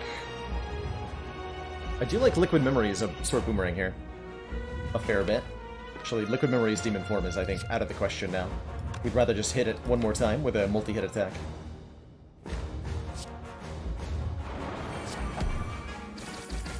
Yeah, they're 108 each. So Liquid Memories to do 108 damage right now. Yes. And draw days, perfect.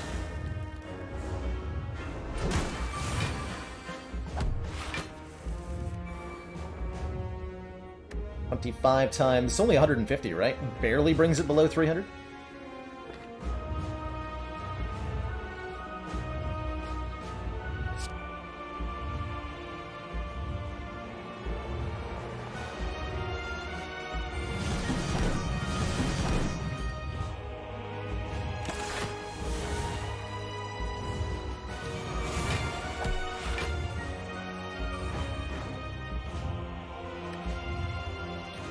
We got it. So this is 30 times 5 times 2. That's exactly 300. Limit Break first would be even more, but I like the way this lines up.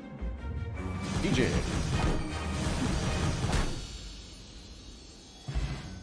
GG.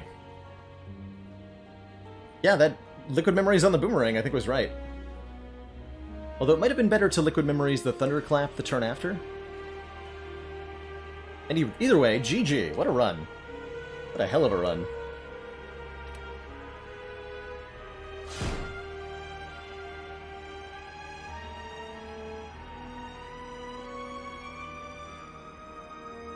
GG.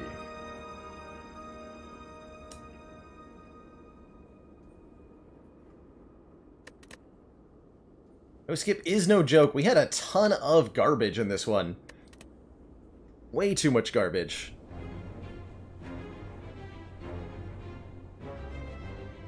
Highest we've gotten on no skip ladder is Ascension 18.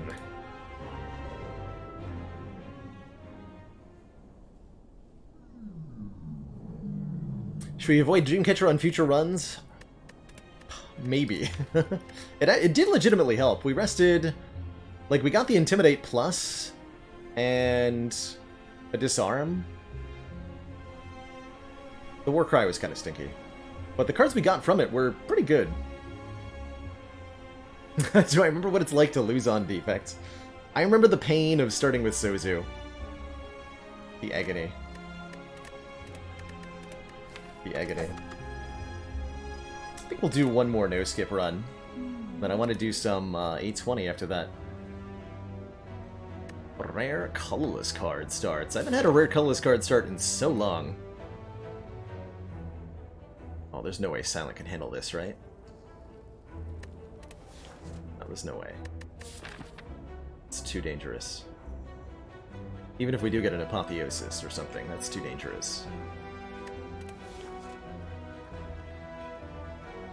And we don't get an Apotheosis. We get Transmutation versus Panache versus Mayhem. Ooh.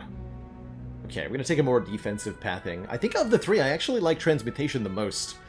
Panache is kind of cool, but it doesn't do anything in your starting deck. You cannot play 5 cards in one turn.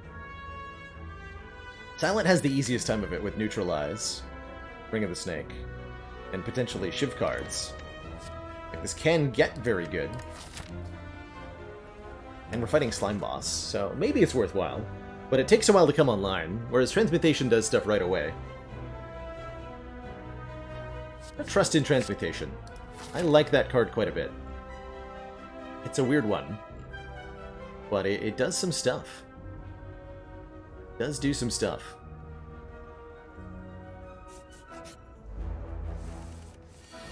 It's like putting a letter opener into your deck. It's even stronger than that. Alright, we're gonna trust in Transmutation here. Stick Nature Flash of Steel. Interesting. So now whenever we apply a debuff, we do 3 damage to the burb. Means neutralized does a lot.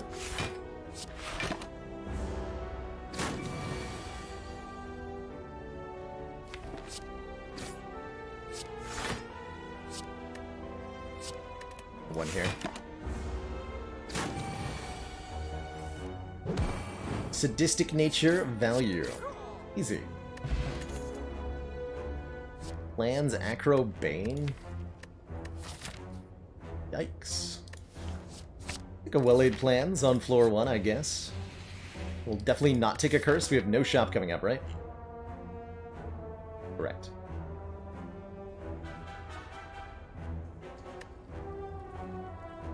We'll do no such thing.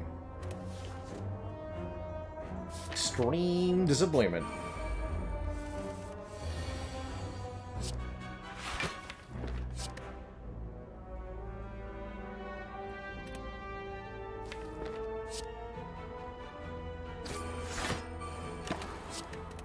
Right, like this time.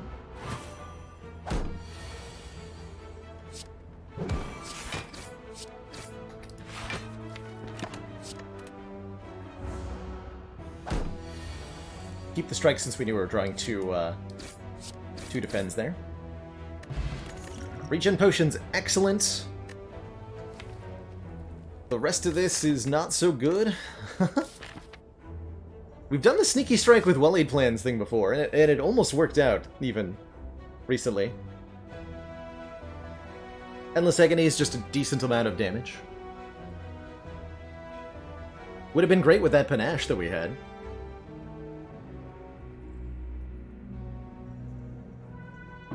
I think I like Agony over Sneaky Strike. I mean, I have to, right?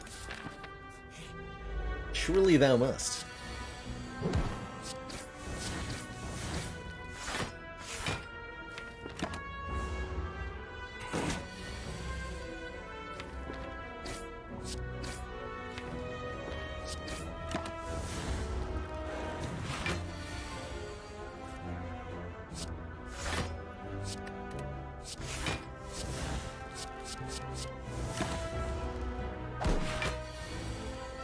Pretty good.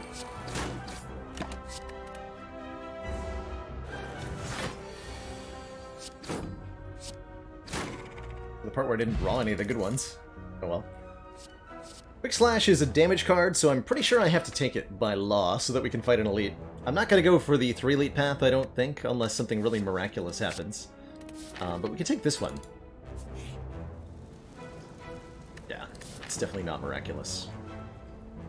I don't even think I can take that. Well... I don't know, we'll do it. We'll go to this shop, I guess. We're maybe only fighting 1 elite this act, this one. Can't go that way. And I'm going to go ahead and upgrade with the Regen Potion. We're going to upgrade the Transmutation to make sure that all the cards it gives us are upgraded. I'm not memeing here. I think that's legitimately the strongest upgrade in the deck at the moment. We're going to hope that it can do stuff. Against Gremlin Knob, that might be a bit of a question. Uh-oh. We're in Danger Town now. My opinion on Outmaneuver, it struggles to be good. A lot. Definitely struggles to be good.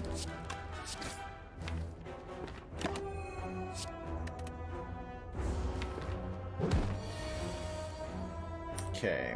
Got an interesting order from the Norb here. Probably fine. I just have to Transmutation here and hope? That's a very ambitious move, I think. But it could work out really well. It might result in our death. Our max damage, if we do not transmutation, is going to be what? We can do 20 this turn, and then 21 on another turn. So we never kill in 2 turns, but we could kill in 3 turns.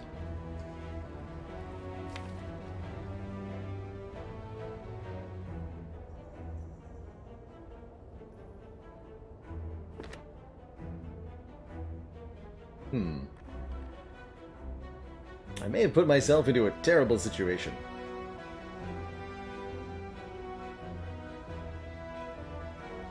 So next turn we're guaranteed to get the vulnerable attack. We always live this turn and next turn. And then 2 turns from now, which is 3 damage turns, we would have to kill it.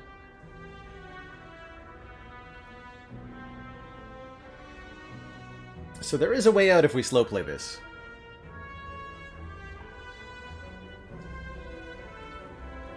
Let's trust in transmutation.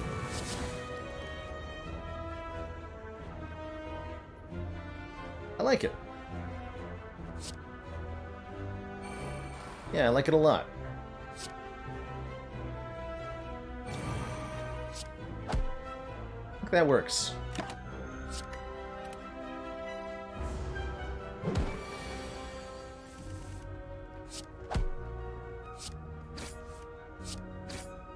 Trust in transmutation. That's all you gotta do.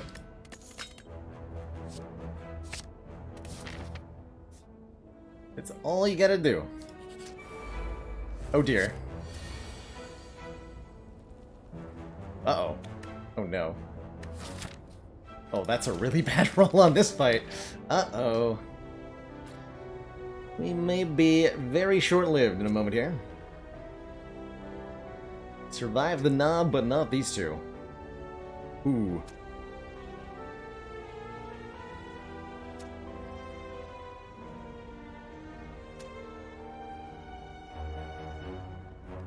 Our max damage is not enough to kill the slime, so we have to block, or we die immediately.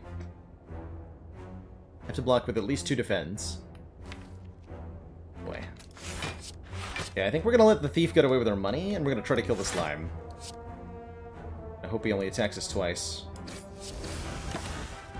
There was not slime lethal there. Rude, rude, rude. Is there any outs at this point, or are we just dead? Neutralize would... 16, block for 13. If we draw neutralize with quick slash, we live on 1. Alright. Come on, neutralize. Oh, that could work too. We just trust in transmutation? We trust in 1 energy worth or 2 energy worth? Probably 2, right?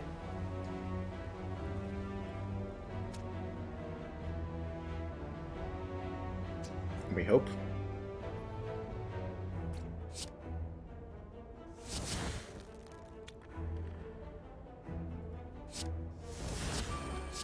GG. Attempt number 2 at the no streak ladder comes to a close. GG.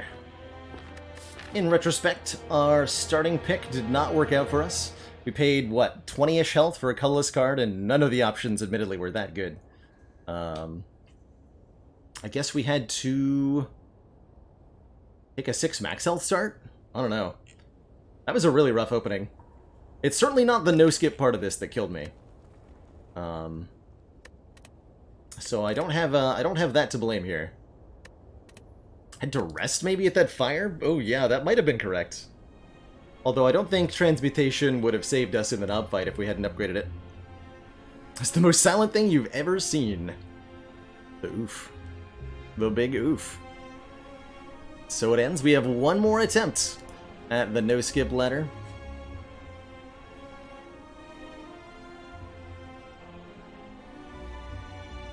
But we'll be starting that on another day. It's a good time to transition over to some Ascension 20 here. Before I do that, I am going to take a quick break, grab a snack, so a little bit longer of a break than usual, refill my water, etc. When I return, we're going to dive on into some A20 boss relic starts.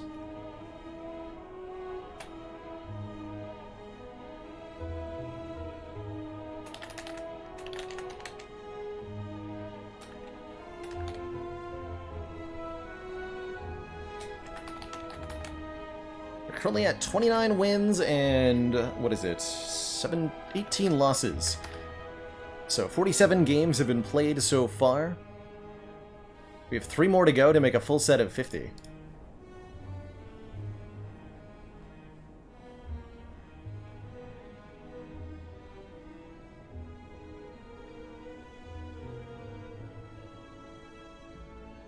Exclamation point, switch goal.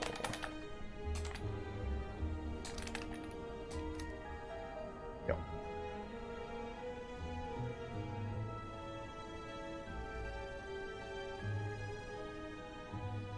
We lived long enough to die. We sure did. GG. Alright, I will be right back, everybody. When I return, we'll be diving on into some Ascension 20. Seeing how the boss relic swaps do for us. Yesterday we had mostly losses, but we did continue the trend of never losing on defect basically ever, which is going really well for us.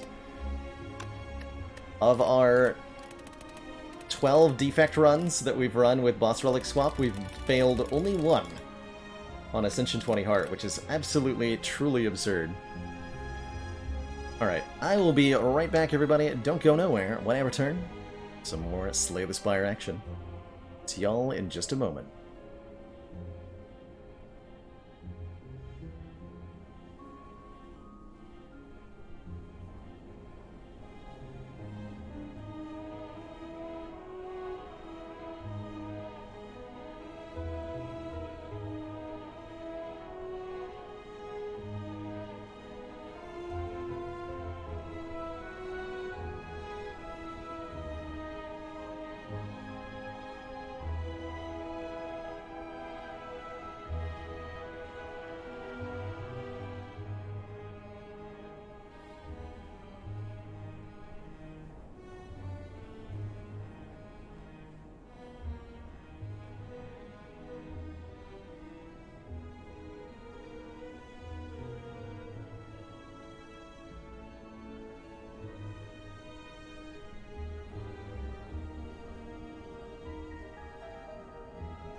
Alrighty, folks, we are back. Thank you so much for that patience. I am back with a sandwich ingested.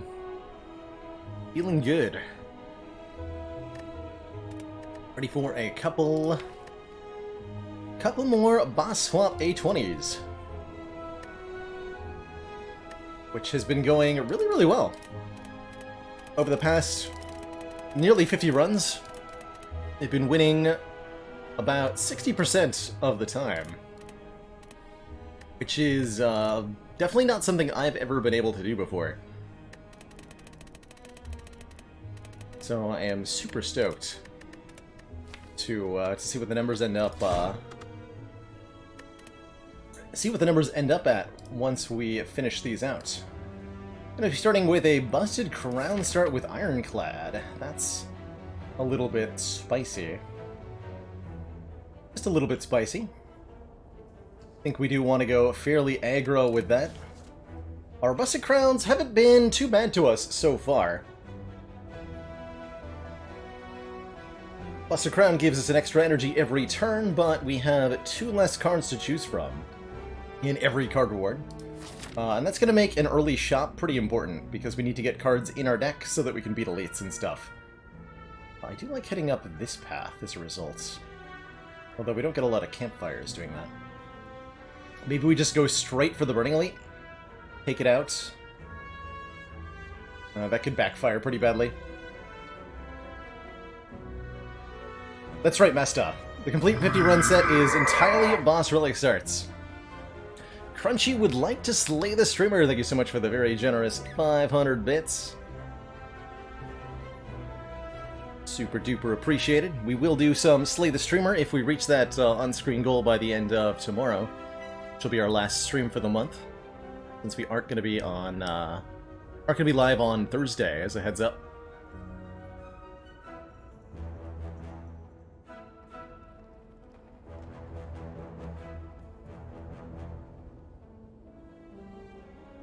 We lost that Ironclad run, that's right, Sibley. Perished to... Or, sorry, not the Ironclad run. We lost the Silent run that followed the Ironclad, but the Ironclad with the Brimstone did win. Did win.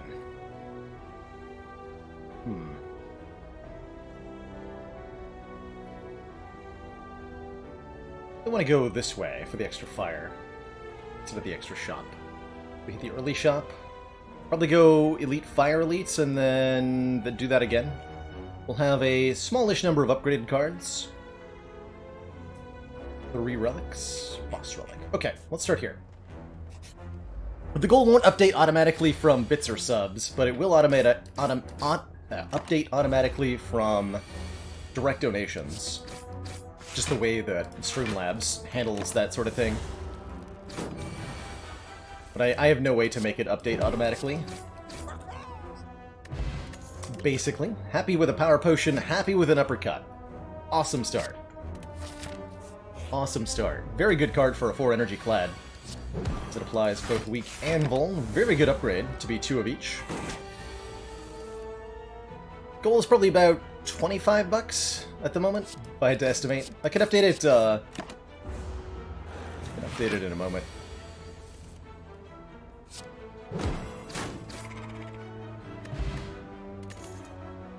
Whirlwind, also great. We're not playing with any mods to always get the boss relic swap. No, you'll always get the option as long as you made it to your boss. Your Act 1 boss on the previous run. I did tweak it after our Silent run. It died in Act 1. Admittedly. But tweaking. Man, that actually almost makes me want to go the 3 Elite path. Those are some very good first cards for a Busted Crown start. Like, ridiculously good. And a Battle Trance? Are you kidding me? Amazing.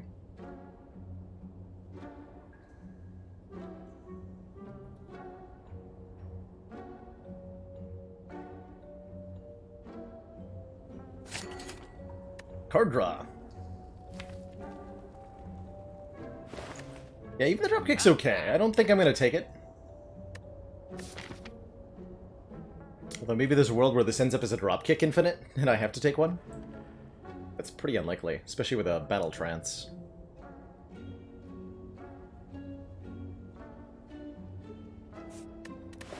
I think I'm good. Bye-bye.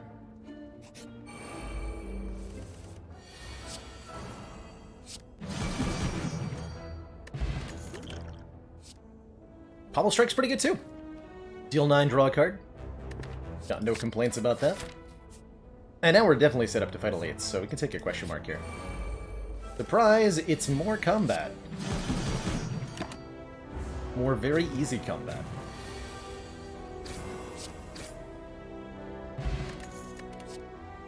Carnage. I'm starting to hit the limit of big attacks we want to put into the deck, but man, we have gotten the good ones. Take a Carnage.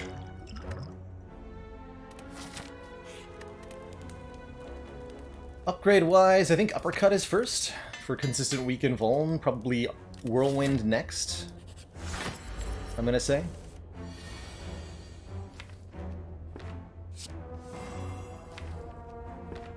Okay, that'd be a reasonable Bash Carnage opener. Do I want to use my Power Pot here? Yes. Option. Option for free skills is really nice. Okay, in that case, let's wake it up now. Wakey, wakey. Yes.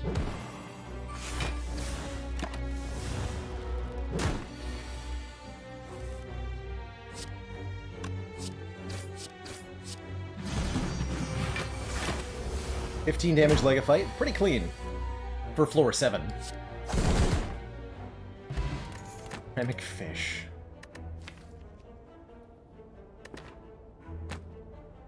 We add a card to our deck, we'll gain 9 gold. We're not going to be doing that a whole lot. Well, this armaments is respectable.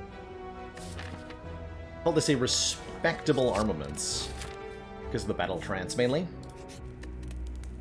And because we have the armaments, I think we upgrade the armaments and the battle trance. As our next 2 upgrades. This way. Relic. Aw, bank. More money. Money's good. Money is very good with the Busted Crown, as we do often rely on shops to fix the problems that we have. I'm not going to take a fire breathing, even going into Slime Boss here. Hexaghost here. Excuse me. We will take the Golden Idol for even more money. And I think we actually get to get away with taking 26? A lot of damage.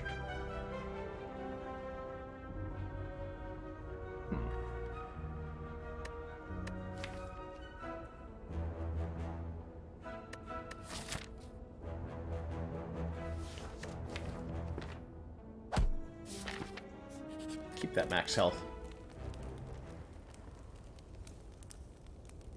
Alright, in that case I'm going to upgrade Carnage.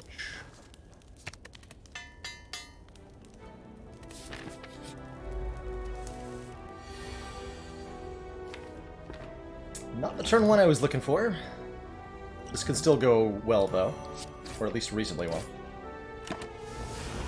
Why the Carnage upgrade? So that we'd have enough damage to kill this guy. Let's see, if we do 42 plus 18, that's an even 60. But if we battle trance, we might draw something better than a strike, and then we can kill. Perfect.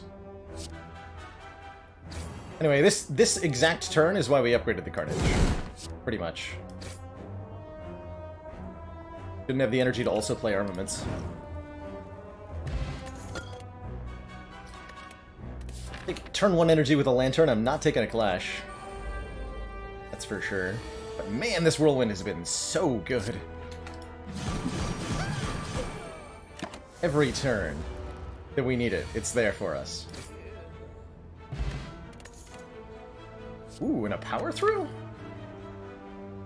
Yeah. It's good luck. Okay, 27 health should be about right for Hexagos. Can upgrade this Battle Trance. I think we have a bit of a hard time in this fight without any potions, admittedly. So it's possible that we lose this. But hopefully 4 energy, constant Vuln, and Carnage is going to make things good for us.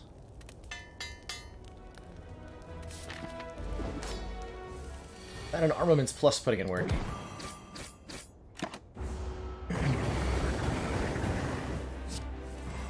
Oh yeah, Armaments Plus putting in big work.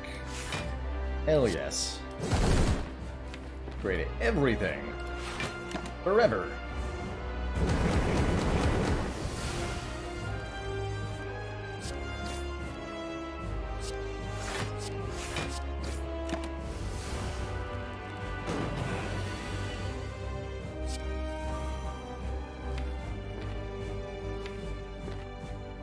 This is bash, defend, defend, rather than uppercut, defend, strike. Like to play the Carnage for sure next turn. Still have quite a bit before the Inferno comes. We have some very good turns to do damage now.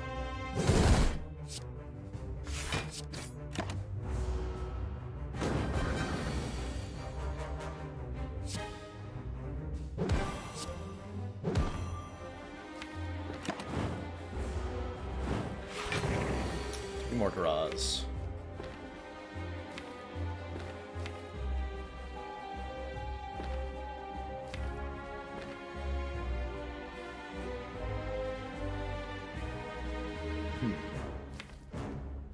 Arma, defend, strike, pommel strike? Yeah.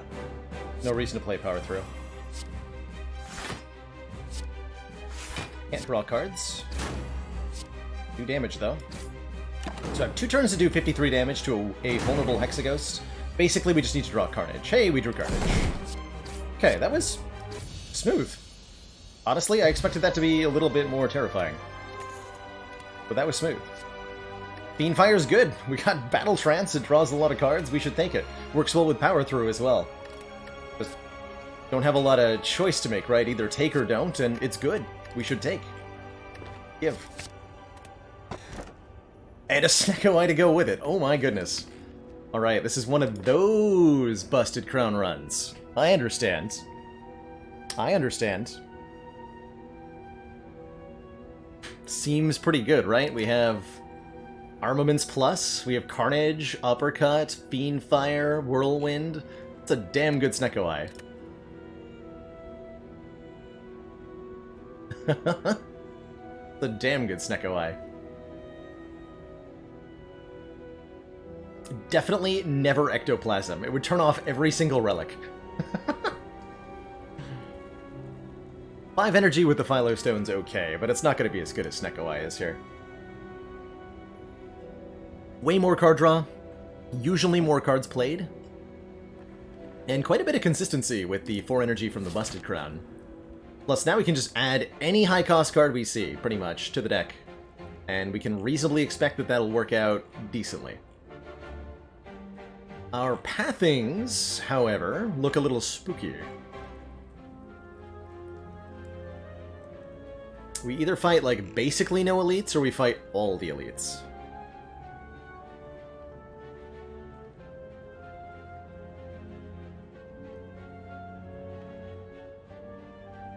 I think we need to go to an early shop, because we're not strong enough to take all of this on. But if we can get significantly more powerful here, a couple potions, a relic or two, an important card, then we can just take all of this. No problem.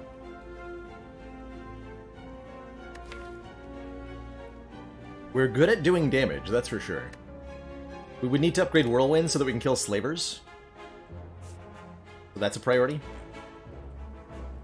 But yeah, I think we need to go to the shop. For sure.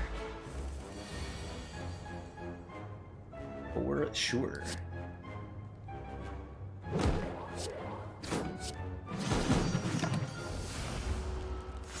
Reminds me of that Pocket Watch run.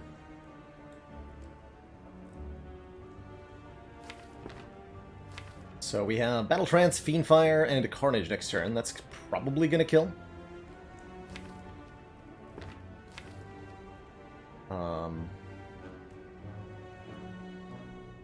Assuming I can't play the Battle Trance. That would be 28 plus 7 times 5.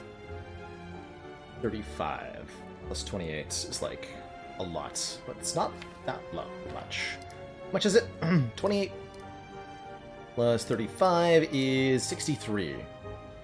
Currently looking at an enemy with 66 health. Okay, so I can power through to full block. Okay. That's all a question of, can I save 1 hit point?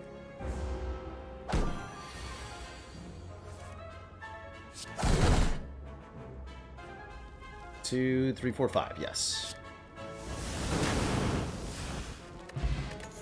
Get a duplication potion and a shockwave. Okay, now we can fight the elites. We don't even actually have to go to the shop anymore. That was so good. Holy hell. This is the best busted crown I think I've ever had. I've had ironclad decks that have ended up significantly worse than this, that didn't start with a busted crown. It looks like I made this on purpose, doesn't it? Cards kind of work together. We have a Feel No Pain and a Dolly's Mirror and a Mummy Hand? Oh my god, what? What on earth?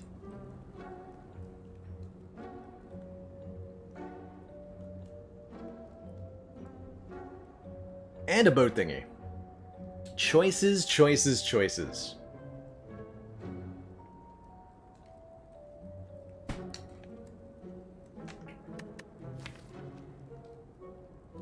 Okay, so the most important question I think is, can we get Feel No Pain, Mirror, and a Mummy Hand? Let's do some math. So 279 plus 160 plus 80. 519. No, we cannot buy all of them. Not even with the extra 18 gold that we would get from Ceramic Fish.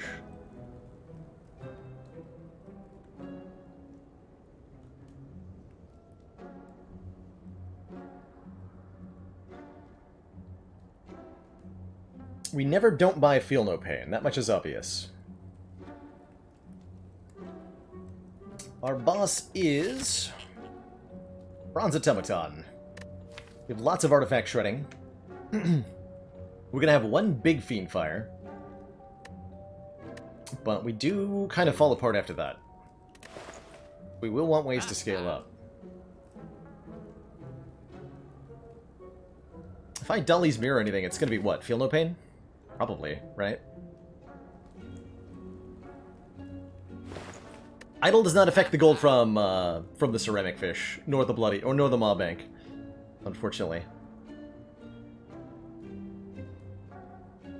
Bribe the merchant to get a dead branch.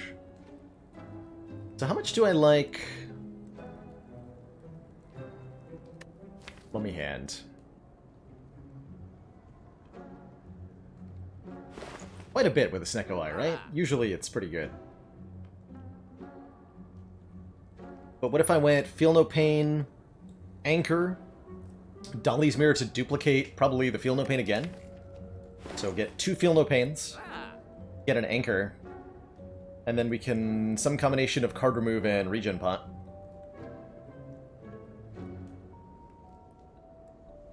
What does that cost? We do 160 plus 163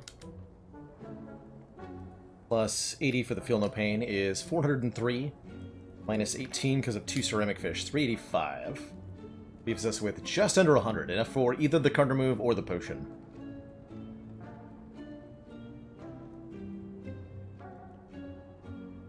That feels pretty good. Anchor definitely makes Act 2 a lot less scary. We'll take the True Grit as well. I'm gonna have 2 Feel No Pains. Worthy consideration. Duping Shockwave is also a good option. I think it's dupe Feel No Pain, though.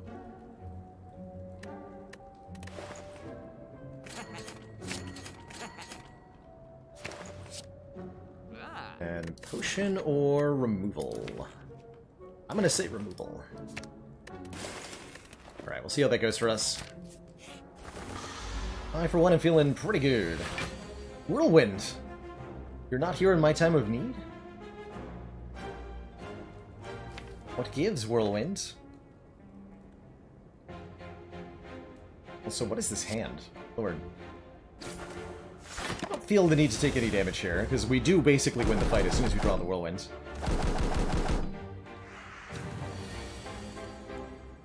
As soon as we draw the Whirlwind. Hello? Whirlwind? Are you there?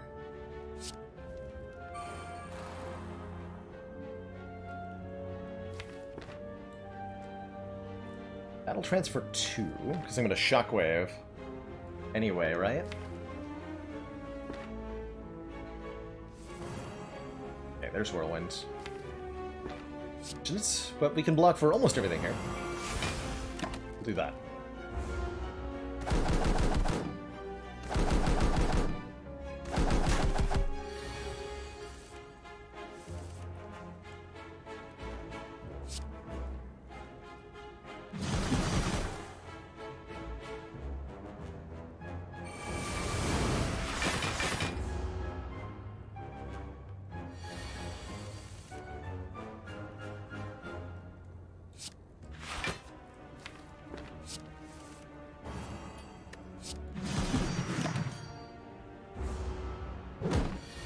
We're trying its best to give me an awkward time there. Not succeed, though.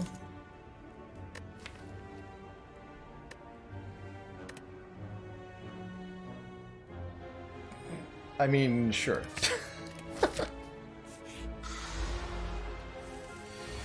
Feel really dumb about duplicating the one we bought, though. Oops.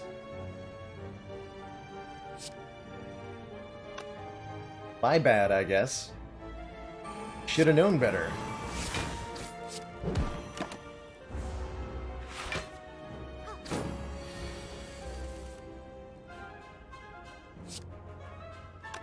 Should have known better.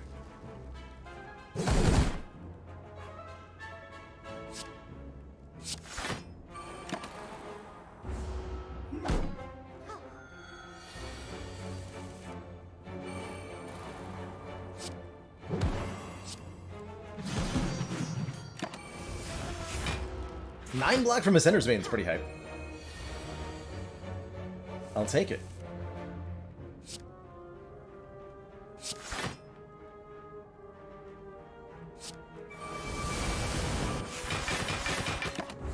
$87 block. The perfect amount.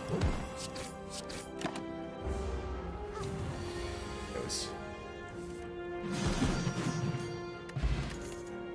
Metallicize plus. Okay, well, I definitely should have taken the mummy hand. Apparently. If only I'd known I'd be offered 2 powers in a row. One of them upgraded. Is the upgrade good enough reason to take this? Not sure about that. We're definitely putting ourselves into a position where Awakened One will give us trouble. A lot of trouble. Now that's a long ways away, but it's something we need to be ready for.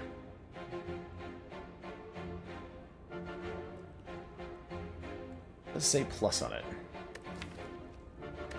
Take it. We'll take it.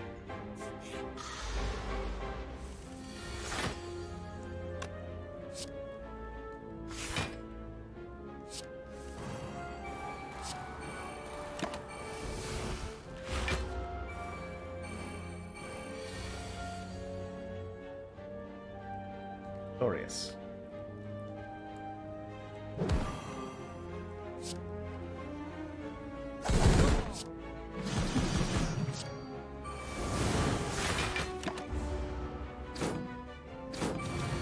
Now we just need to be offered a feed. Things will be really good.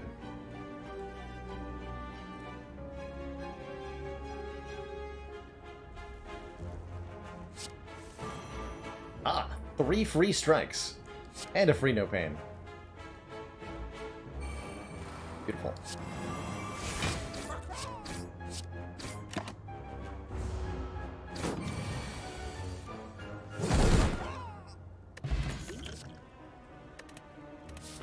Don't need that. What I do need is a whirlwind upgrade. And a feel no pain upgrade. And a couple copies of disarm. You can manage that. Love this turn 1. I would love this turn 1.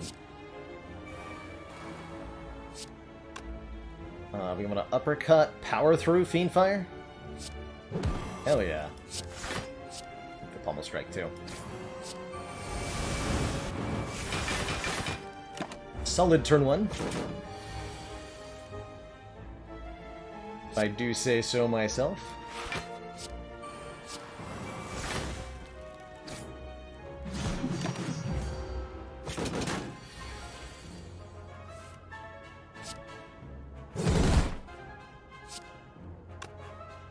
Question whether I should play that, I just kind of did it. Energy Pot would save us health here. Let's do that. For a perfect Book of Stabbing Fire. And a Champ Belt whenever we apply Vuln, apply 1 week. Don't need another Pommel Strike. But that's great because we have many Vuln sources. Gonna upgrade our Fiendfire now. And I don't even think we need the Shockwave upgrade necessarily, now that we have the Champ Belt. Or Paint would upgrade 2 random skills. Which is either Defends, Power Through, or Shockwave. I think that's a reasonable key take.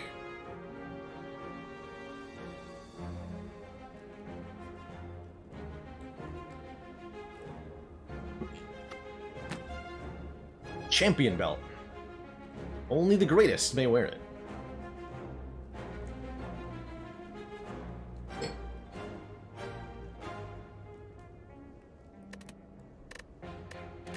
This becomes a good Sapphire key. Yeah.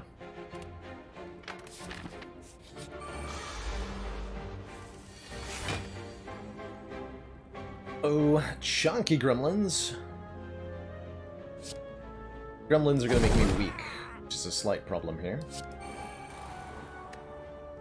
Damage or play a Feel No Pain? I'm just going to play a Feel No Pain.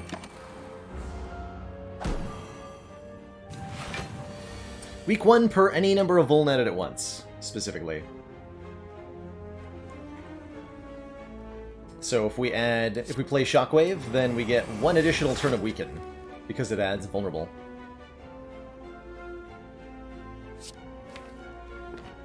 Okay, we would like Pommel Strike to... I mean, Whirlwind can do a lot of damage here. Do 26 to KO the Fat Gremlin, which I do want to do.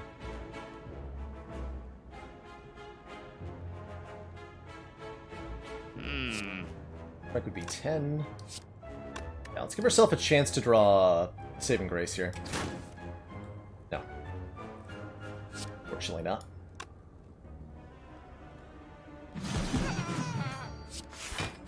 Take a bit, not too much. I'm okay with a rest if we have to take 1. Totally okay with that.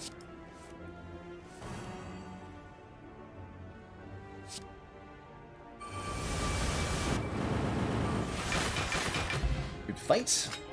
Bronze Scales will hit enemies back for 3. Happy to take a shrug. Plan for the boss. We're gonna make it weak. We're gonna make it vulnerable. And we're gonna hit it pretty hard. We're also hopefully gonna get some help from our relics. Right. Well, I could remove a curse at the shop. I don't think I want to. How about apparitions? That might be a need to take. Although it's a shame we've already seen the mirror.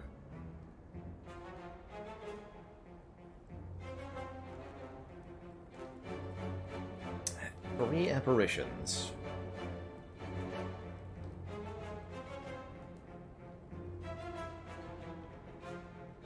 Buys us 3 turns to kill things. Does give us 27 gold. It's true. We need to. We don't get a lot of a choice in that one. And since we're already at about half health, especially.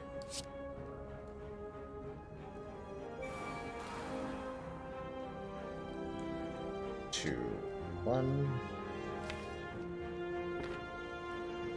think I want to play that uppercut. Or I don't play the Feel No Pain. Be more reasonable.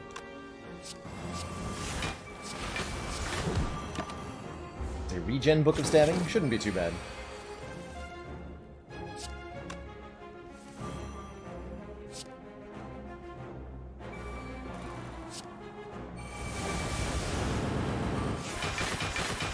Yeah, I think we'll manage.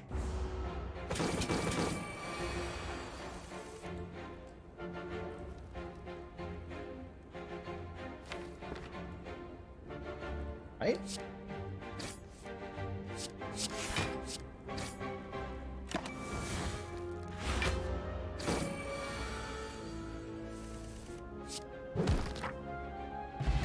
Frozen Egg. Any future powers we get would be upgraded. Don't think we want a clothesline. Some kind of strength would be welcomed here. Uh-oh. Oh. That kind of strength?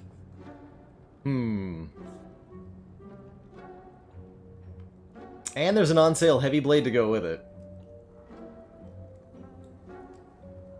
And I have a dupe pot?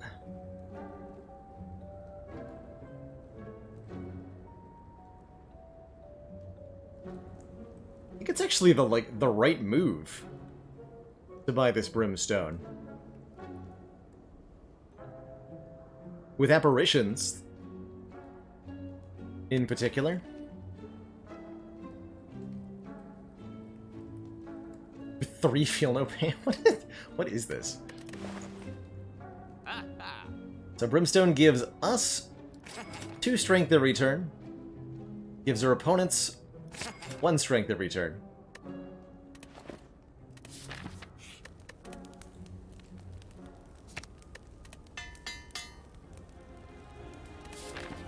Now we smash.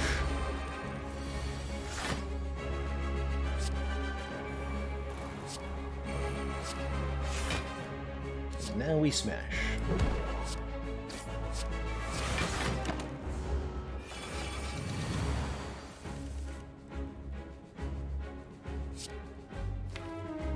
So my Fiendfire is getting stolen by the front one here. And the other one is stealing an uncommon card.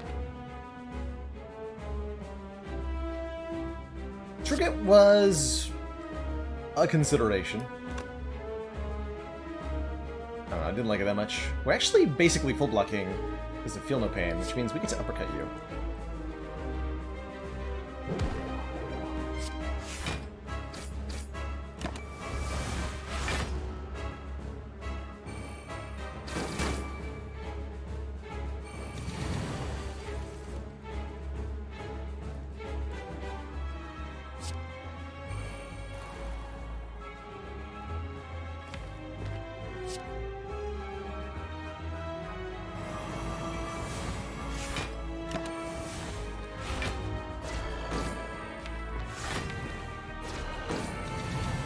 So we have 3 turns to kill, more or less.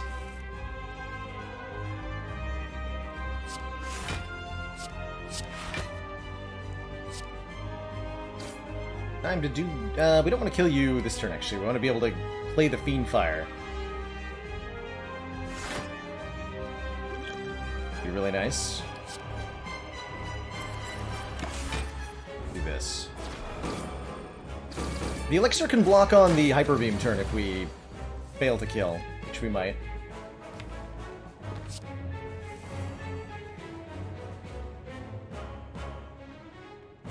Looking good, though.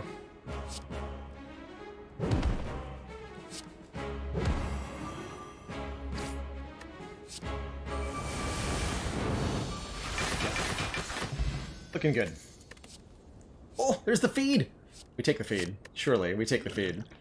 And I actually like the Elixir quite a bit, so we will keep that over the Essence of Steel there.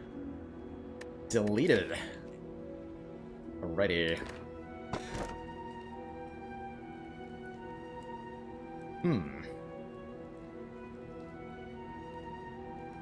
Oh, this is fun. Probably want to keep potions around. So I don't think I'm going to take the Sozu. Dome is okay. Kind of. But probably just key. We can skip a chest, even. So I don't even have to take a curse. We just lose one random relic, basically. I'll take the curse key. Love having 5... love having 5 energy here. Love having 5 energy here.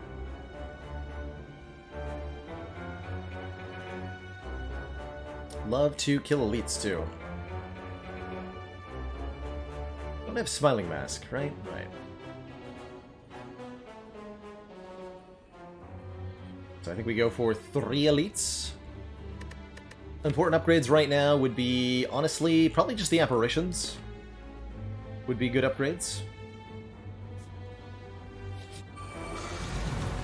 If we can figure that out.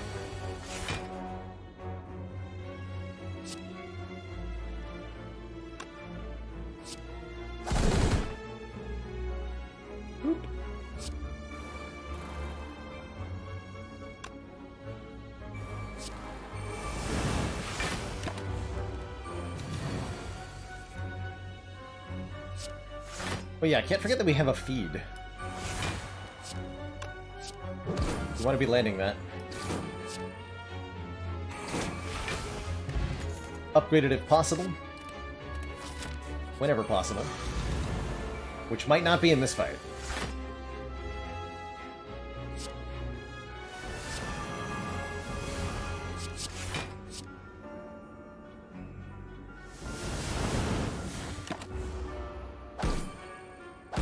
See what we can do.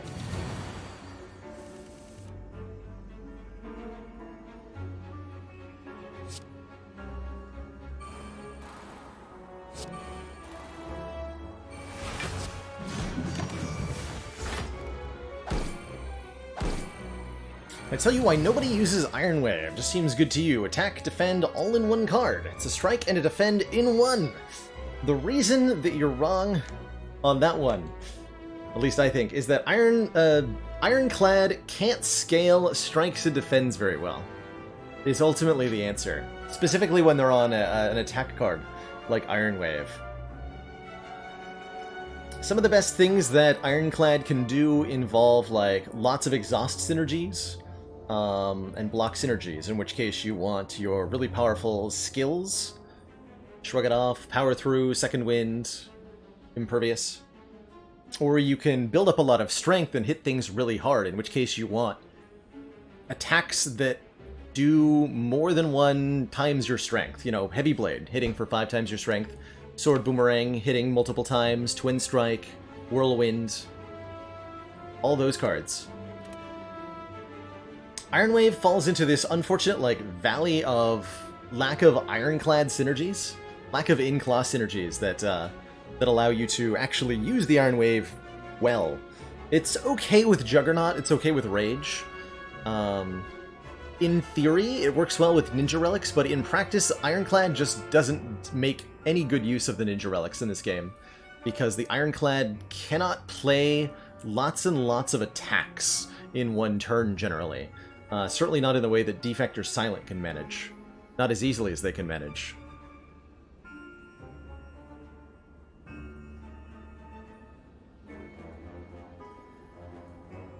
And even if you had all Ninja Relics and a bunch of Iron Waves, you might be surprised at just how slow and ineffective it is in many fights. It will do kind of terribly against Giant Head, Bartz, Donu and Deka, Time Eater, and a few others. And yes, maybe Blonde. Shockwave does generate extra Blanc. Or extra weaken, rather, with the Champ Belt. Extra Blanc. Big Blanc. Okay, we can probably get a kill next turn if I do this.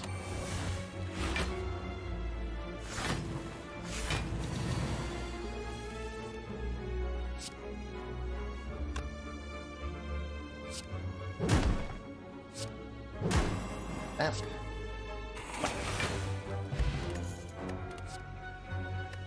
Strike. One of the worst skilling cards. Liquid Memories is a big lifesaver here. Take that over the Elixir. Gives us good reason to upgrade a Apparition. To not travel to the boss immediately.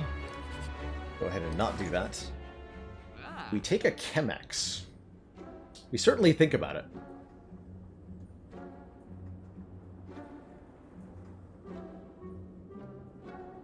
Certainly think about it. It's a pretty rare event, Baron Von Cool. It gives you the option to travel. It's a swirling portal. You can jump immediately to your act boss if you want to. But there's not often a lot of reason to want to.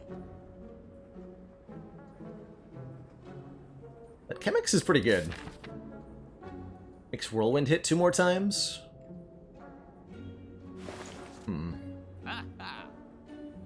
Like it more than Carter Move? Do I like it more than saving my money? I don't know. If it jumped to your second boss, that would be interesting. Letting you skip, essentially, one of them. I think that would make it an interesting decision in a way that it's currently not.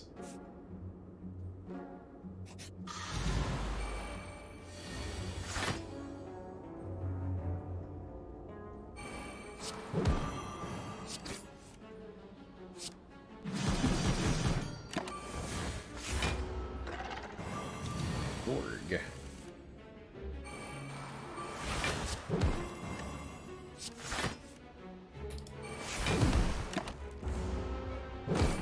I want that second apparition, but I think we just win anyway.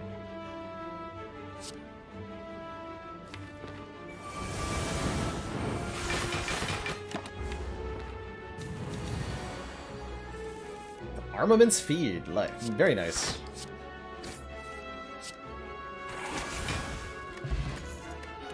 Gambler's Brew is pretty good. Seeing Red is not. But Gambler's Brew is very good. Letting us... Actually, that lets us keep apparitions around. Like that.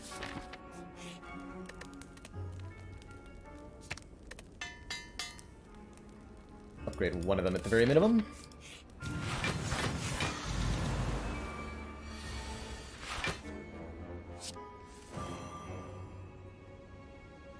Okay, we definitely want to play 2 of these apparitions. We can do Shockwave, Apparition, Apparition, playing no Feel No Pains. Yeah. That's our play here. Hoping to eat at least one of them. Well, we can only eat one of them. Hoping to eat one of them. Perfect. Does Carnage kill? 48. No. Very convenient.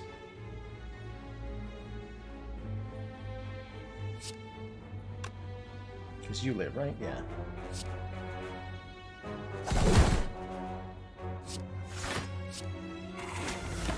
Huzzah!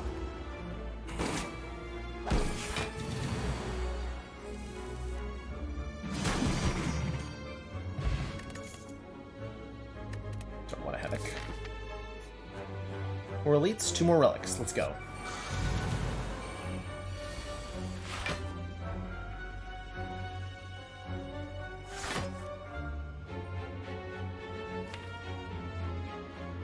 Don't think this situation merits a Gambler's Brew. At least not yet.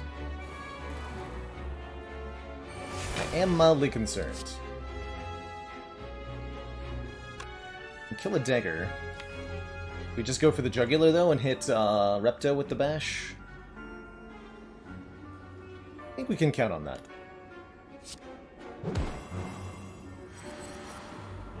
I think we're very likely to get an apparition next turn.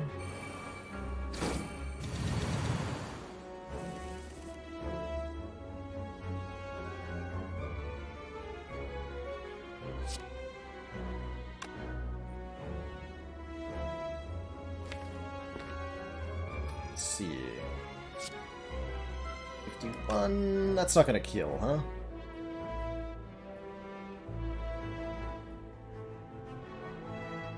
Although Duke potting the heavy blade gets there.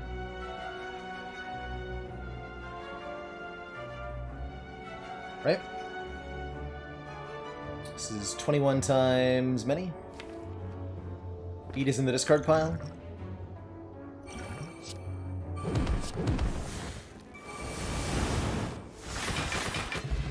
Do that. And take a bludgeon, because we have a Steko Eye.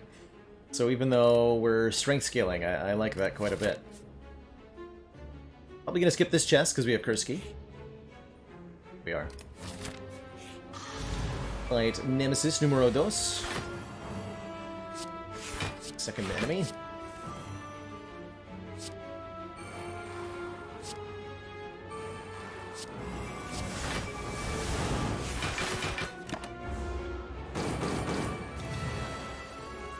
There.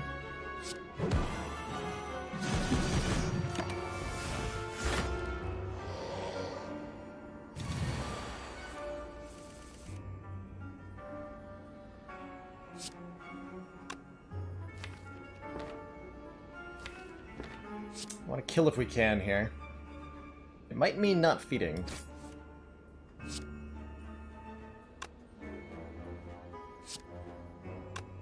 $4.57. Does mean not feeding. Fortunate.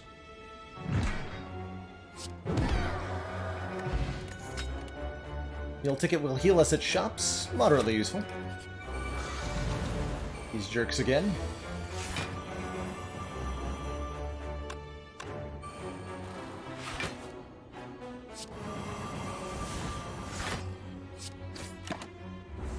We take a barricade at this point? With the apparitions, we would probably think about it. I think we would take a barricade, yeah. I think we would. Thinking about it for a second here.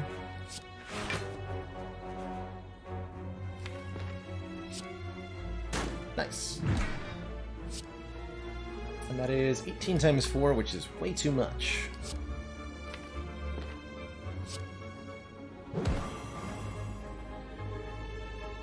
Four? Oh wait, Chemex. Alright, well, we'll just win then.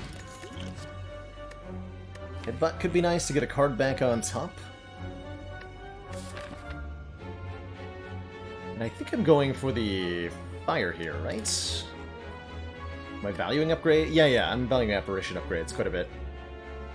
Okay. How do I feel about headbutt? Good for getting an apparition back. On a turn we know we're gonna need it. Is how I feel about headbutt. I think we should recall. Or to get feed. Could be useful in a couple of fights. Probably not this one, although I will say that Brimstone absolutely obliterates Transient, generally. So I'm quite happy to see the guy.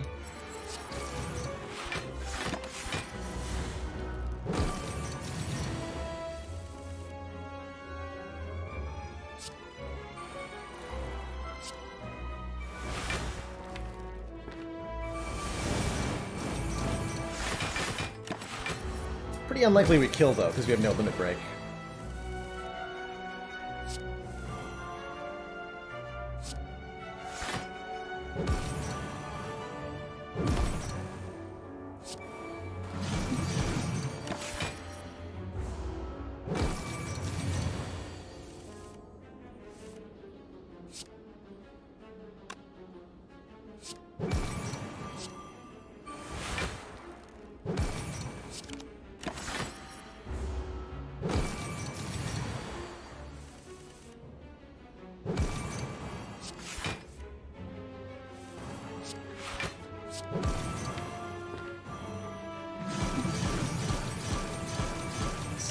Dice. Do you think it makes sense to have both Demon Form and Barricade on an Ironclad? If you've got a Snecko Eye, go for it. You have whatever you want. If you don't have a Snecko Eye, I think it's kind of hard to want both, just because it's so hard to get them in play. But they do kind of work well together. The Barricade lets you block out for a while the Demon Form builds strength.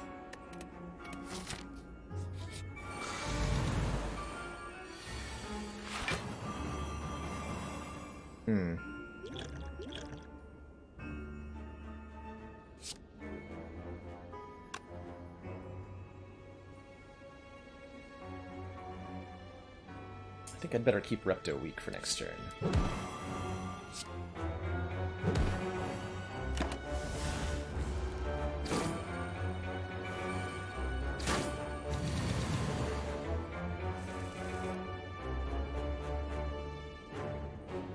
Looks like a good use case for our Gamblers Brew. We actually managed to draw no apparitions. That's not what I wanted. That's not what I wanted at all. Terminus, I have 3,500 hours in Slay the Spire at this point. Many, many hours.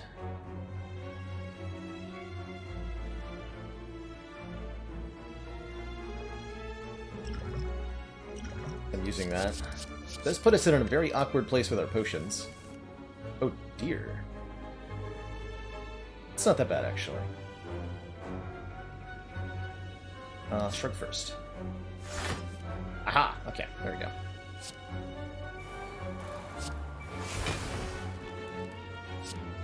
And then brat.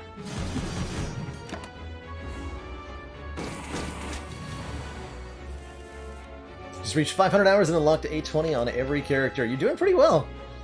That is good for that amount of time investment. Make no mistake.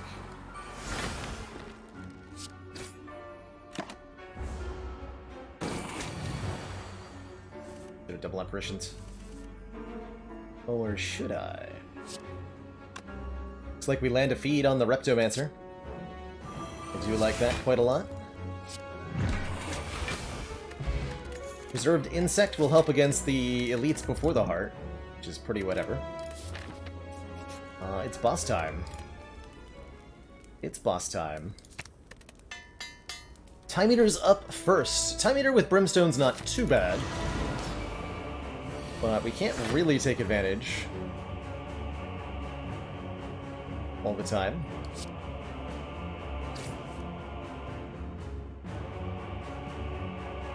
Okay, Armament's power through. We get to keep a apparition around. That's the goal here. Time Eater could definitely kill me with the wrong draw order too. We should be, yeah, this kind of draw order. Be a little bit afraid of the possibilities. Play strikes for 10 damage, but I don't think it's worth it. So we won't. Blocking this turn, that's good. Gonna headbutt an apparition, because we know we'll be debuffed next turn. Gotta love those starter cards. How much feel of pain? 6.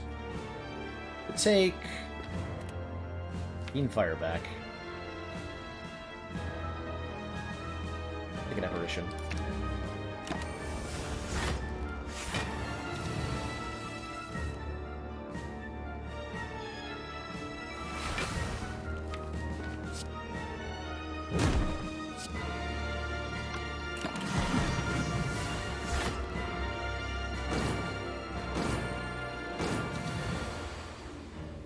Okay, if we can bring Time Eater below half on this turn, then it won't attack us on the next turn. I think we can with this Bludgeon. It's just barely getting there.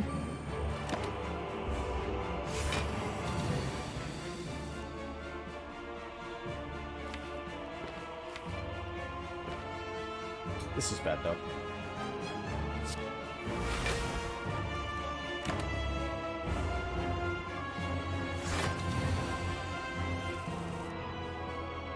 This is 9 block per card? 17 times 3 is... Excuse me? How much damage? 51. 9 times 7 is 63. So we can also headbutt if we want to. I would like to headbutt an apparition, please.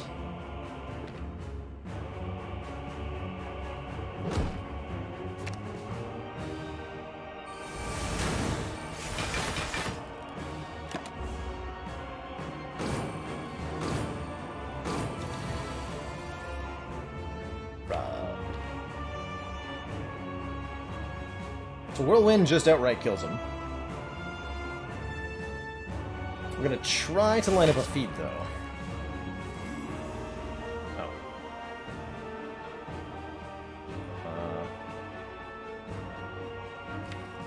How much for that? Oh, hold on.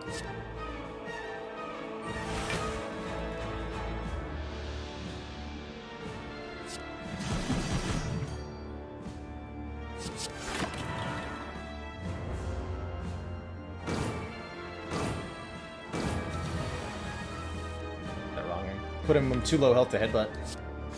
So I goofed there. We'll risk it here.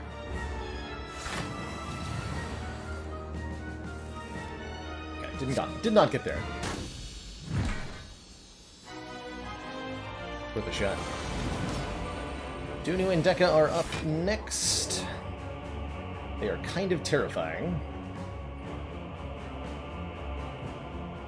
But that's fun. But at least I don't have to count my cards in this fight.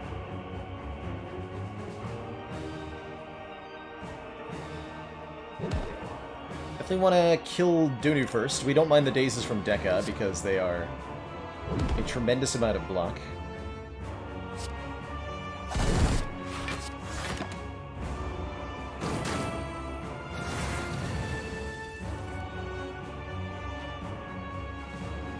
Please don't do this to me, Snicko Eye. I would like to live.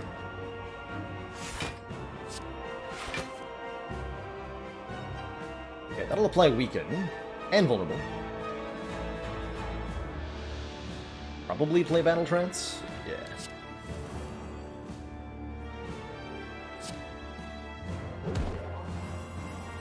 $12 times 2. So we can actually block with this Defend. If we want to.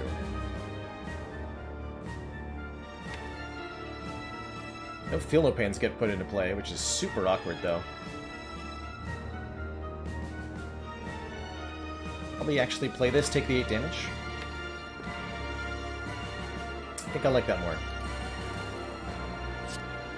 Keep the Apparition, though. Just deliberately take 8.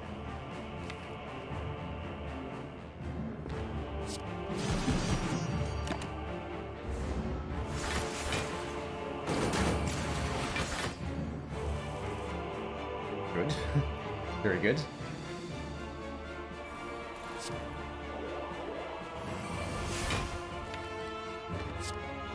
Potions in the next 2 turns.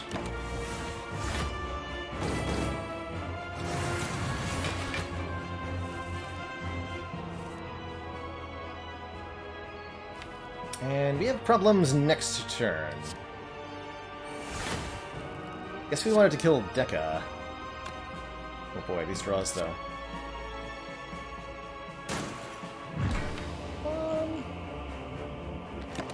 This could be bad.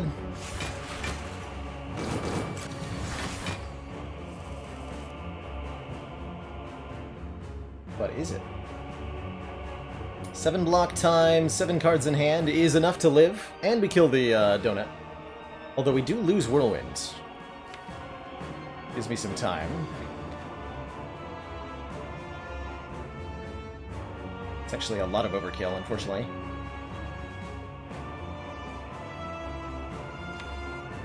There's a world where it's correct to Fiendfire Deka? And I'm not gonna pretend that we live there.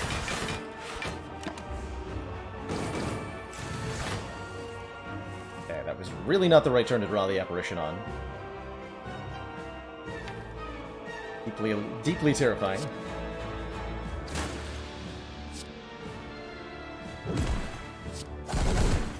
Oh, we had a bash that we could play? That would have caused me to take damage, though, yeah? Okay, so here's where we find out that Uppercut, Headbutt, Strike is a kill. With the Fire Potion, maybe? Would be nice.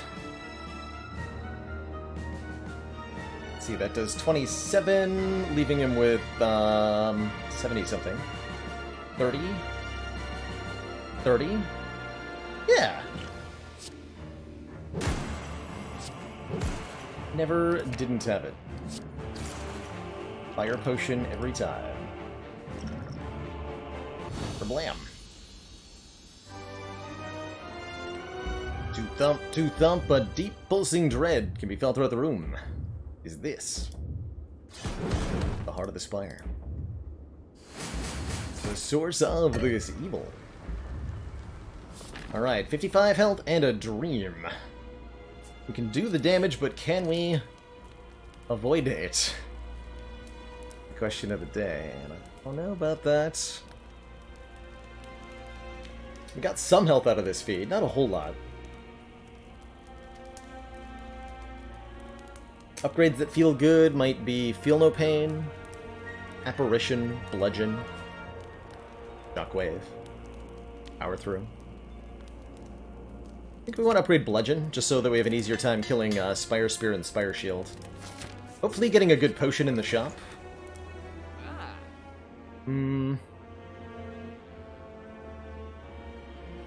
Orange Pellet's Flex Potion's pretty good.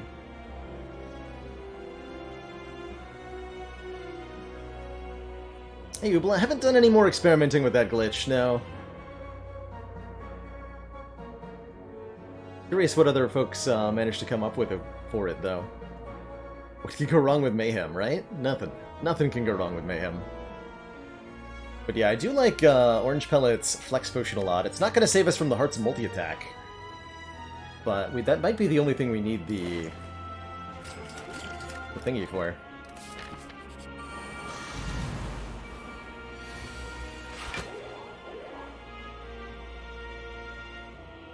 Ten times 8.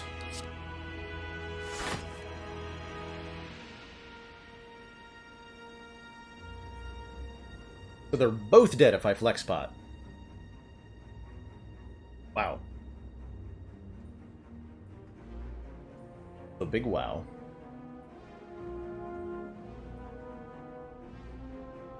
Don't think I need to.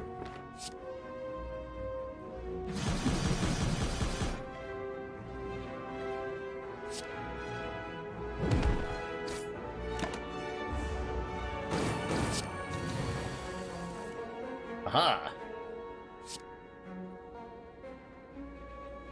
A little bit.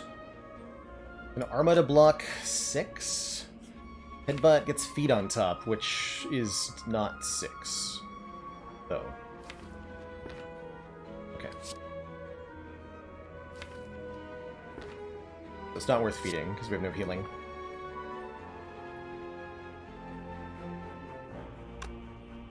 Actually, armor only blocks 5. Obviously.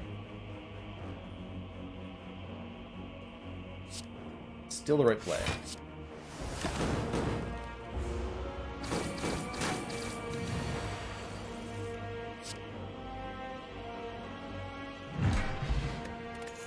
Damn it. It was right to headbutt. Clothesline is more stuff we don't need. Alright. Heart time. It is heart time. Cannot Orange Pellets on this turn, but getting 2 Feel No Pains in play looks pretty good.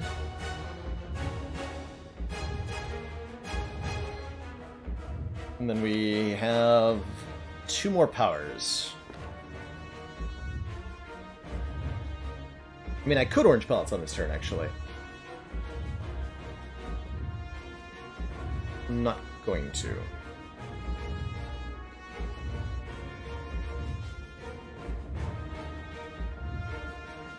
I can't do it and play both Feel No Pains, and I think it's very, very important that we play both Feel No Pains here. We might just die next turn. Full disclosure. Whether I Orange Pellets now or not.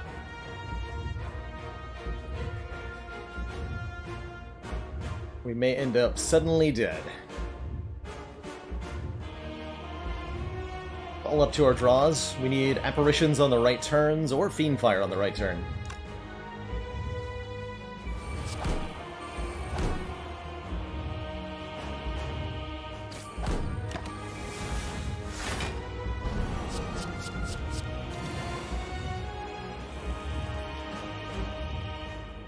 We're not dead yet. No Orange Pellets this turn. Bit unfortunate. We do get the Weaken down.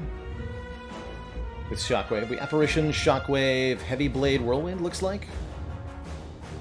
Baylor Lord, not Baylor, lose. That's right. Nobody loses on my watch, especially not me. We're still losing Apparition here, though. Ouch. Showed some damage. We gotta do way more damage than this. don't do that much.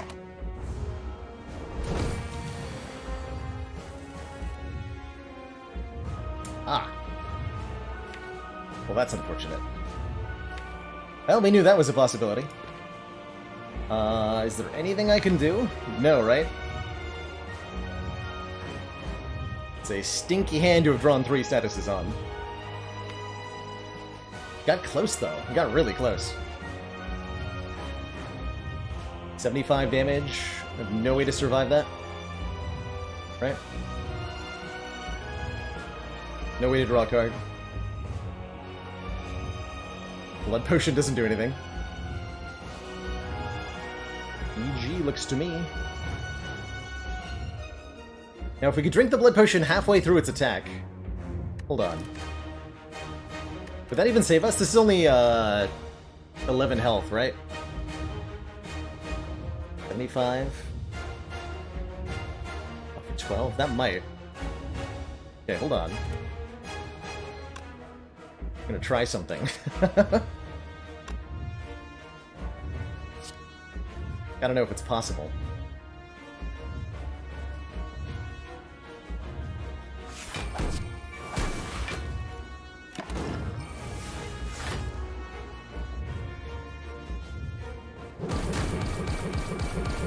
No! Can't click on it. Can't click on it. GG.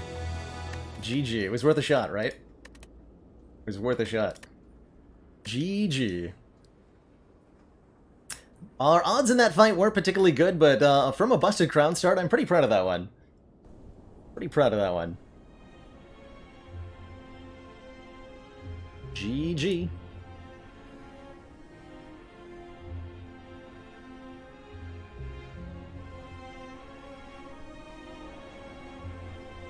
First loss ever. It's true. It's true. Let's get our second loss ever by playing some Silent. Or wait, what? Hold on. Whoa, whoa, whoa, whoa.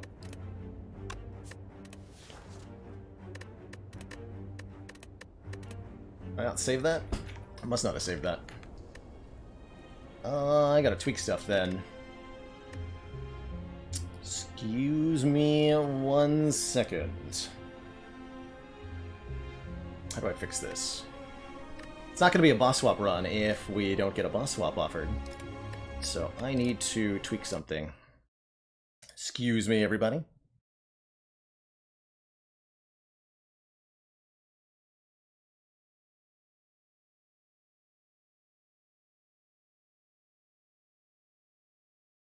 Wondering why that glitched like that.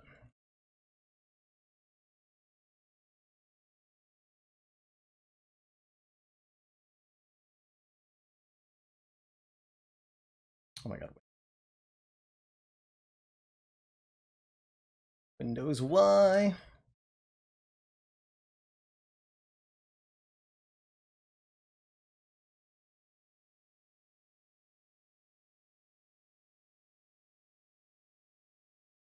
Okay. We should be good now. We should be good now. Have you tried turning it on and off again?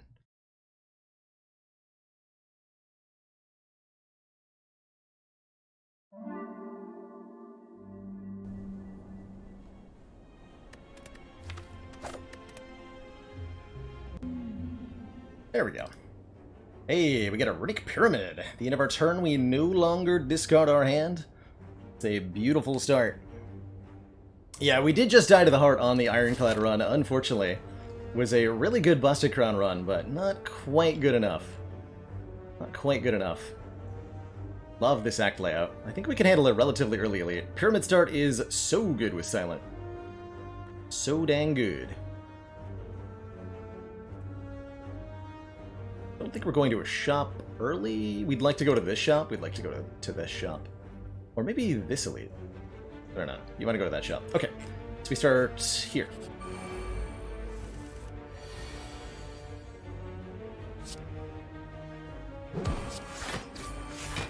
And yeah, I made sure that the non-starter run, that's not going to show up in the run history. I did just fix that.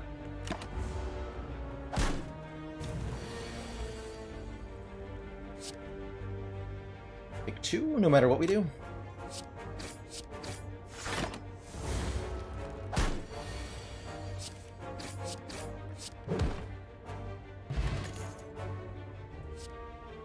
Of these, I like Sucker Punch the most. It's an attack that also applies a little bit of Weaken. Not the greatest silent card, but it'll do just fine, especially with the Pyramid. A little bit more consistent Weaken. Good against early elites. That's a reasonable heal, honestly. We heal 9 instead of 16. Or you can remove a... honestly, like a defense. Defend feels like a reasonable removal with a Pyramid. We can't let our damage get too low or we won't be able to fight an early elite, which we do want to do. We do have optionality to not do. But it would be the big stinky. Hopefully we're going to get strong enough to take on that Burning Elite. I'm going to pay the lower amount of money for the slight heal there. Get geared up. Get geared up.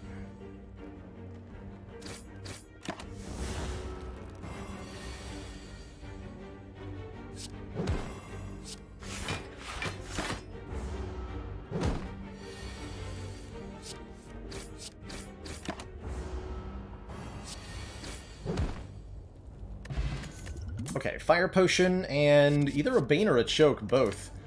Not the Willy plans. Choke I like a lot, actually, with Runic Pyramid.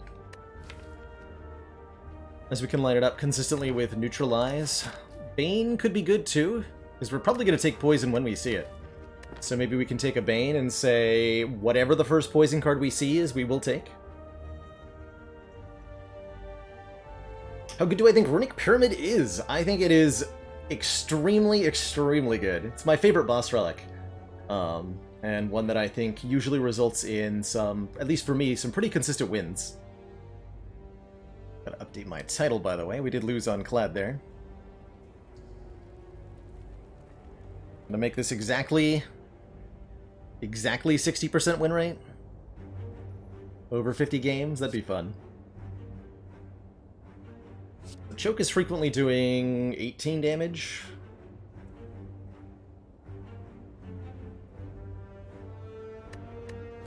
Gets better.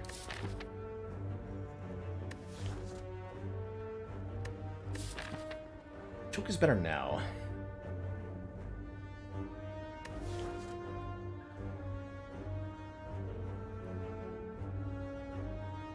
I'll take a Choke.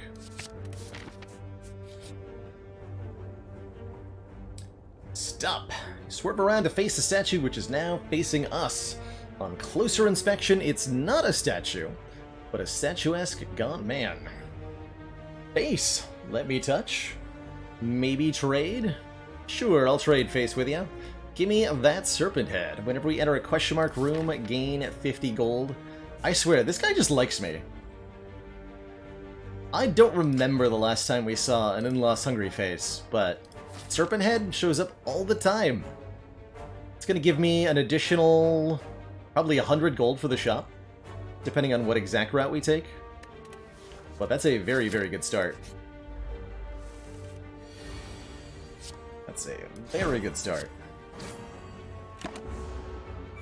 Oh, you've been getting those, Josh Prox. That makes sense. Tell Face Trader I said hello.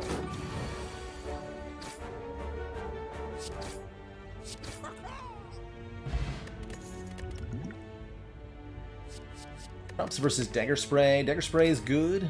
Setup's kind of interesting, actually, with the Choke, but that's way too fancy right now. We just need cards that do damage, and I think Dagger Spray is going to set us up best for killing the stuff. It's also a very good upgrade. Doing 12 to all enemies. Okay, we've got 2 potions. How do we want to do this? Gonna be Elite Fire Elite no matter what. We might end up fighting the Burning Elite. I think we go Event into regular Elite here. We go into a fight as we are. We'll be okay against Sentries. We'll be okay against Lagavulin. We'll even be okay against Nob. Yeah, we'll be okay against everybody. And we have exactly full health, too. This guy will also be okay against. I want to believe. But we may need to use a potion. Save some health.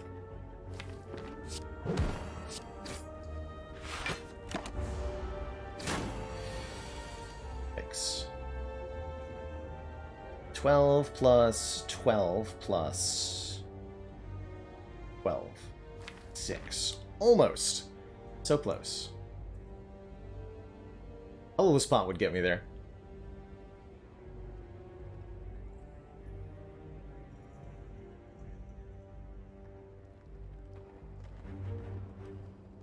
Actually, no, it'd be plus 9. 12, 12, 9. Get 2 choke procs, 1 neutralize.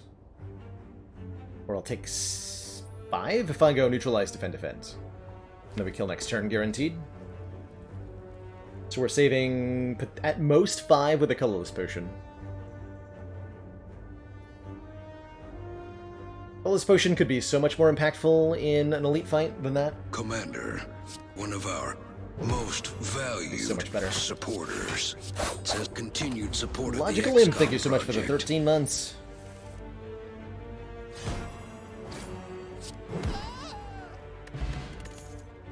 A year plus. Prepared's not bad with choke. Don't like Sneaky Strike here, I don't like Bane here. I'll take the prepared. And we are fighting a Legabulin. Good. So I think I colorless potion next turn. There's a lot of colorless potions that could help, colorless potion results that could help. Apotheosis, the bomb, some other stuff. Panache. Gonna hold prepared for a better choke turn? Yeah.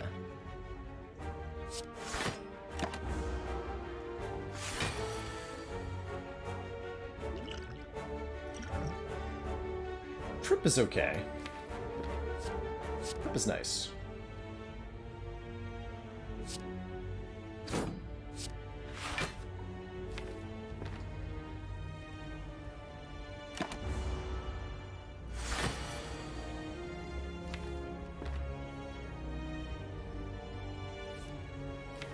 Okay, there's Cinder's Bane.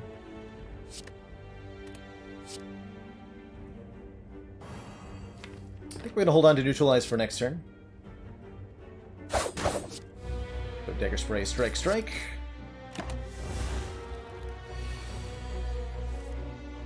Commander, one of our most valued supporters. It says continued support of the XCOM project. I should play this strike as well. That's Oscar, thank you so much for the 14 months and that Twitch Prime sub. Ultra Dultra appreciated. Etc. Okay, I'll take 5 more and we'll call it a day. Sound good?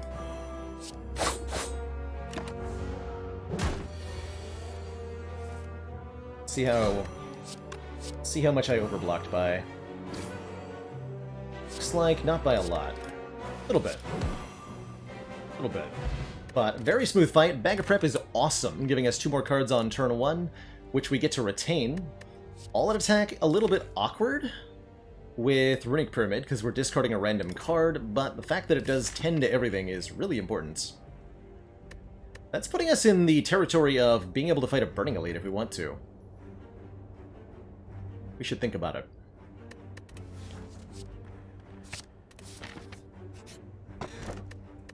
Tiny chest. Every 4th question mark room is a treasure room. Works with the Serpent Head in a pretty interesting way. Okay. I'll take it. Take it. So do I go here? Super Sentries seem super manageable with all-out attack and Dagger Spray and a Fire Pot. Second Elite could be scary. Or we can get an extra fire instead, avoid that Burning Elite. But we don't gain the 50 gold from the Serpent Head. I'm gonna fight that Burning Elite, I think.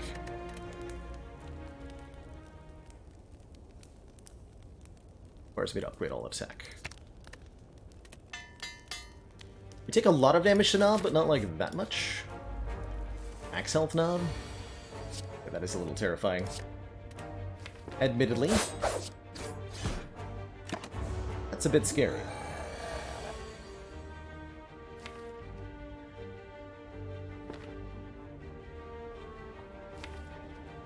Okay, we definitely don't kill him next turn.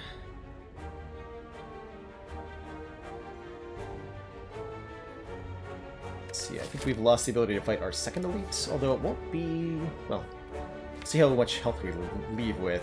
Gonna take 18 damage next turn. Want the extra damage from the neutralize on the choke, so I don't think I get to play neutralize this turn. If we play survivor this turn... I have to discard a card, which I really don't want to do. Okay. Do 12, bring him to 65. Next Commander, turn, choke, we've just sucker received punch, the and support neutralize. of another council member. Deals 18 plus 10, 28. 28 plus 12. Calculator. Can be close even with the fire potion. 28 plus 12 is 40. 37 health.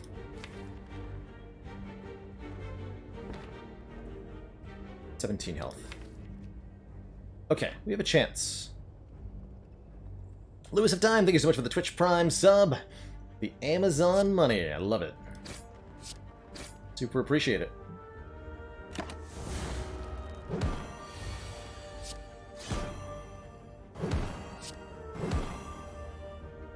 Only draw 4. But I only need a strike. Okay, we got there.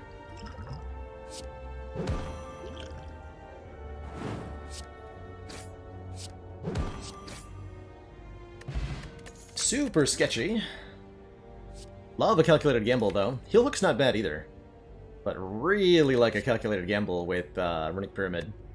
With the Dex Potion, and given that we're fighting guaranteed either a Lagavulin or a Sentries, I think we can take the Elite. Hey, Ultor. Just came back to work to see some destruction of high building. The Spire? Oh! We actually get a shot first. Well, that'll make this Elite a lot easier to kill. Oh my. Oh, I like this. Oh, I like this quite a bit. Good stuff here. Deadly Poison getting us some damage over time. To pair with our front load. Runic Pyramid Panic Button is awesome. Undescribably good. Do I buy a fruit juice? Probably buy an attack potion. One potion to help us with this upcoming elite. And we can afford a striker move, too.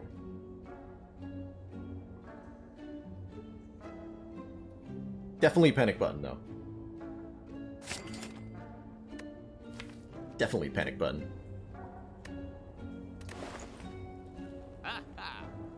So probably deadly card move? Actually, we want to remove the card at the next shop, right? We have another shop that we have to go to. So I shouldn't spend too much money here. Because we may want to buy stuff at the next shop. That mean I skip on deadly poison? I don't think so. Commander, the aliens are No, I don't disturbing. think so. Josuke, thank you so much for the 5 months and that tier 1 sub.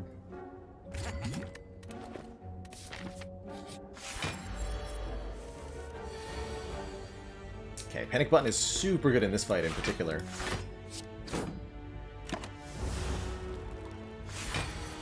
I think we do end up dex potioning.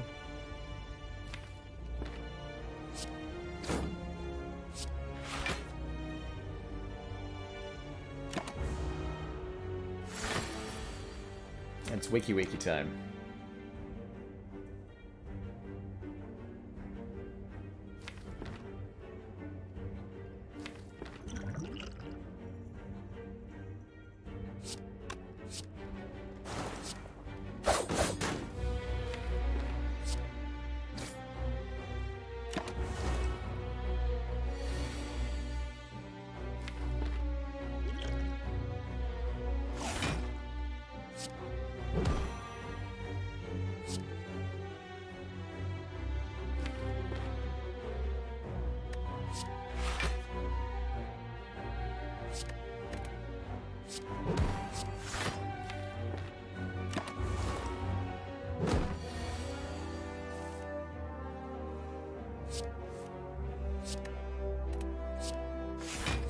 And defend deadly.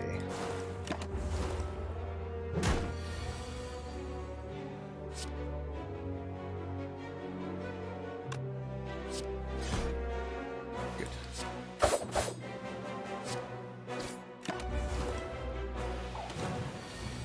Okay, now's our panic button turn, and we kill next turn.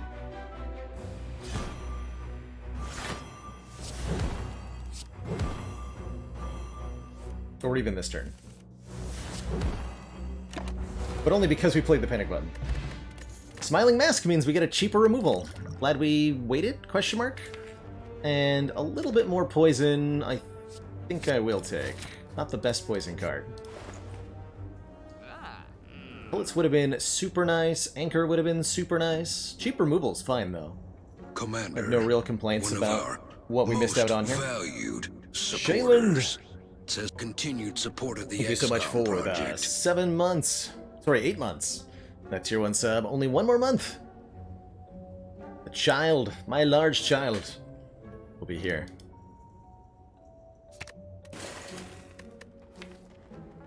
Cool. I'm feeling pretty good. We're gonna upgrade Deadly Poison. I think 25 hit points, and these 2 potions in particular will make us guaranteed safe against Guardian here. Blade Dance might have actually been pretty good with that choke, although I'm not admittedly thinking about choke too much anymore.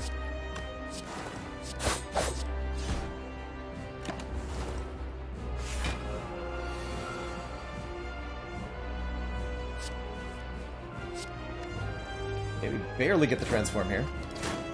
We do get it. We could have blocked with Panic Button, even if we didn't.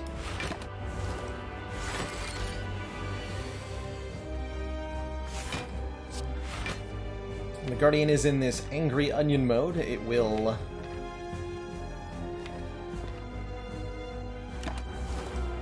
deal damage to us in return whenever we play an attack card.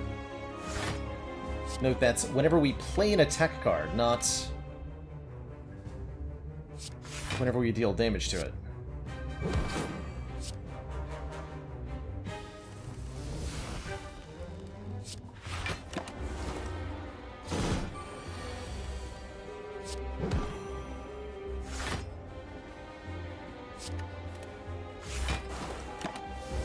Keep that poison ticking up and we'll win the fight in no time.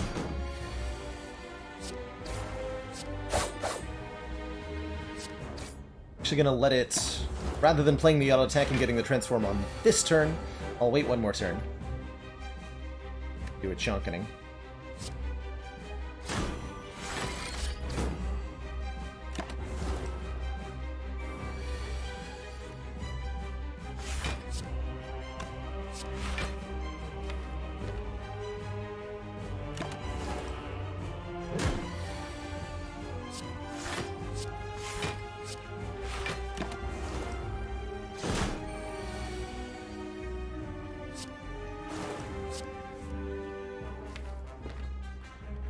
Okay, I take 4, or I can use the panic button. I think I'll take the 4. No need to get too fancy here.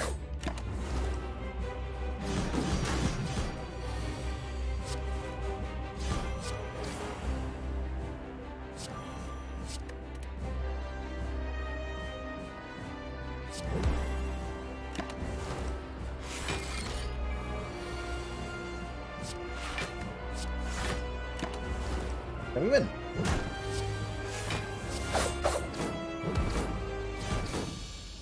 BG Guardian. Runic Pyramid Wraith Form is a thing that's very good.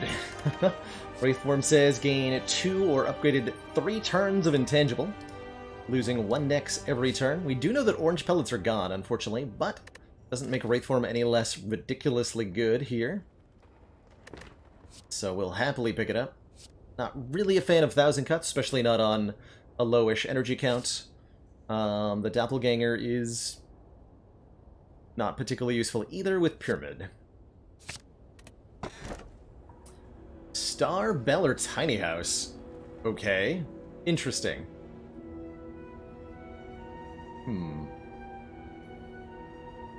okay doing 3 energy runic pyramid. Happily comfortable there.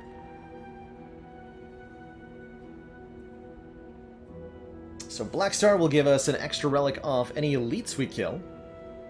Calling Bell will give us 3 relics immediately, but gives us a unique unremovable curse.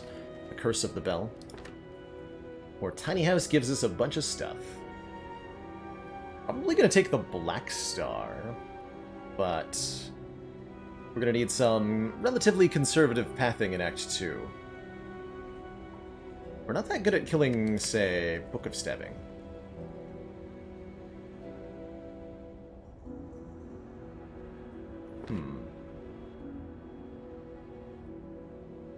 Maybe it is Calling Bell. 3 immediate relics are pretty nice.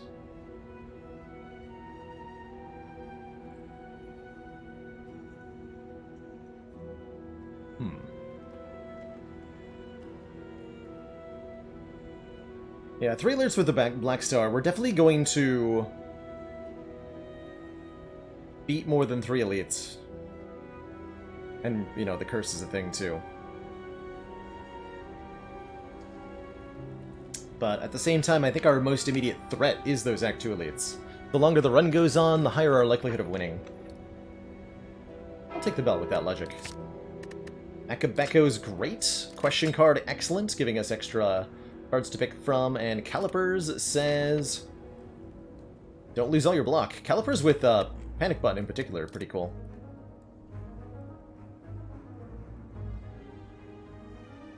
Black Star would have been okay. Happy to take a whole bunch of question marks. Get tons of cash. Tons of cash.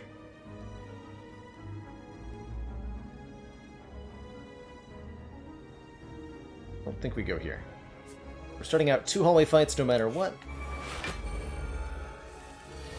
Akabekko Dagger Spray is hype.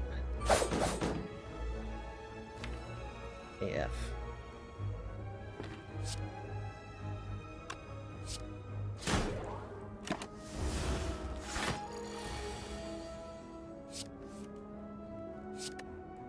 Panic Button next turn.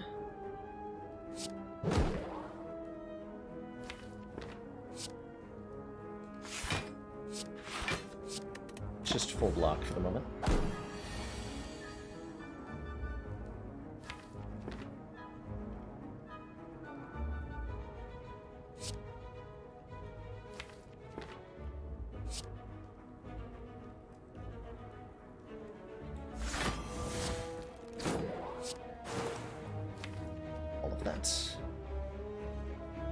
Draw another poison card to get the kill. Otherwise we can just Wraith Form and take 1. It seems way more reasonable to do that. Take the 1.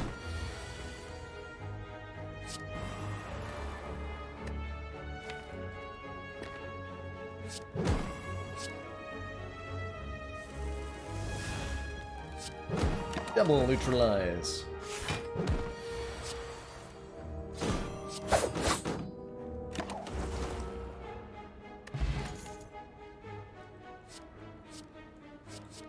Well, these are all mediocre. Happy to skip, quite frankly. No real compulsion to take any of these. So I won't. Wraithform counters these 2 pretty well. Extremely well. They only attack for 2 turns. Is there a Dagger Spray? I am fine taking 2.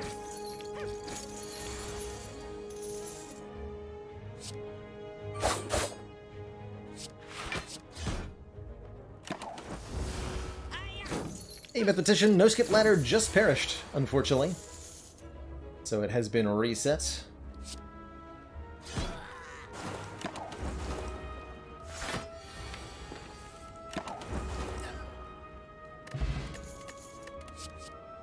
Flex pot's pretty good. Dodge a roll, heal hook. None of that, please. Flex pot might be an elite killer for us with the Dagger Spray.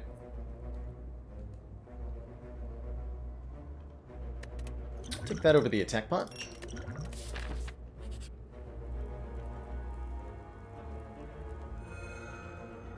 Some max health. Might rest here, which I'm fine with. We ever go, like, shop now? That's not enough money. An abandoned temple. You find a giant book. Open and riddled with cryptic writings. Some book relics that could be pretty good. Gonna rest, huh? Yeah, I think we are. The Enchiridion giving us a random power would be great. Nilri's Codex would be great. The Necronomicon only works with Choke. But it does work with Choke. Does work with Choke.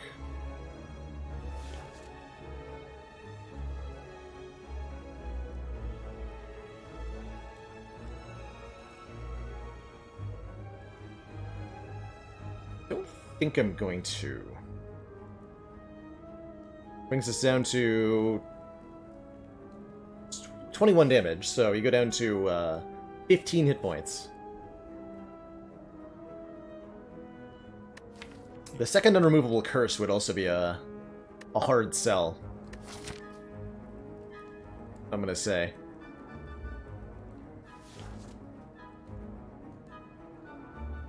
If I don't take this, I can upgrade Wraith Form before the Elite fight, which seems important.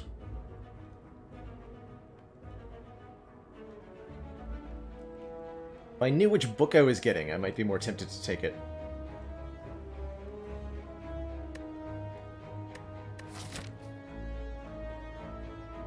Although with 17 health, I can probably beat an Elite.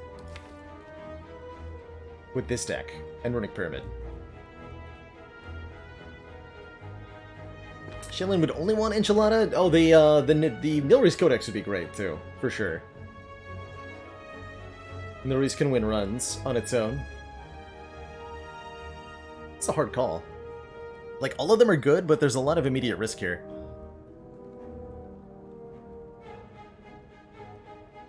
Yeah, with Pyramid, because you can skip the Nilri's card if it's nothing that you want.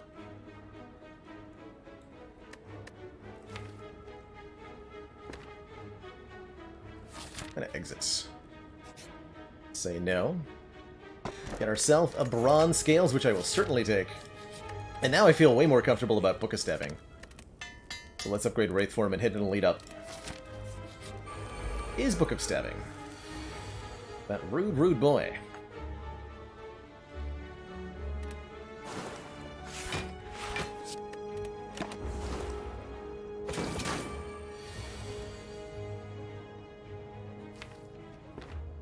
Okay, we either Panic Button now and Wraith Form on a future turn, or we Wraith Form now and Panic Button on a future turn. I think we Panic Button now. Single big hit next turn. Doesn't matter.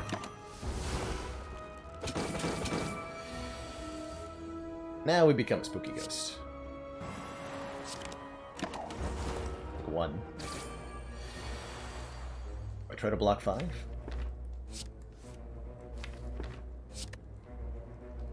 We definitely Poison Stab, and I'm gonna spin here. Try to get back to our poison cards. Good.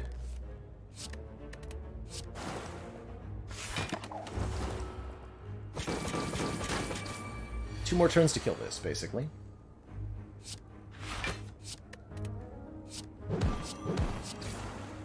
Good. Nice. Very clean fight. No potions used, too. Wow. Scoring us a Duvu Doll for 2 points of strength. And a dash or a footwork. Dang it, we should have taken the Necronomicon. We've had 3 points of strength and a dash. Footwork's great, though. Footwork is very, very good. Lets us block well, holding a Wraith Form for longer. Collector especially. Could have had 3 curses. And Fairy's a good potion.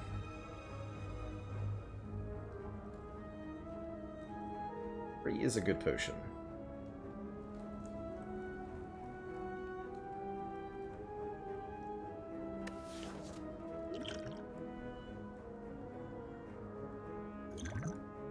I'll take it. Did that man just choke a book? How do you even do that? So we've got a bunch of pathing options here. We can go to the shop, try to spend 400 gold. We can try to fight 2 more elites, or we can try to fight 1 more elite and 1 more upgrade. Grades that I like right now: footwork, getting one of our weakened cards upgraded, either probably the neutralize. Calculated gamble is a pretty good upgrade right now. We still need to do more damage to Collector. We're not going to apply enough poison to kill it. You know, with just Deadly Poison, Poison Stab, right? We need to find way more damage for that fight.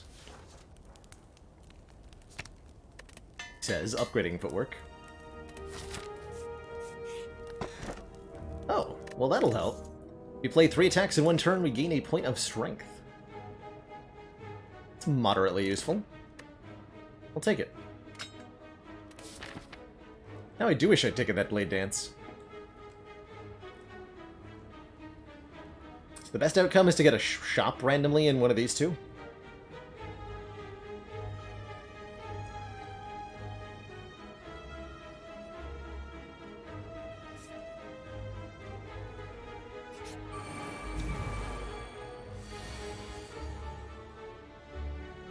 $24. So noted. He'll die to the thorns, though.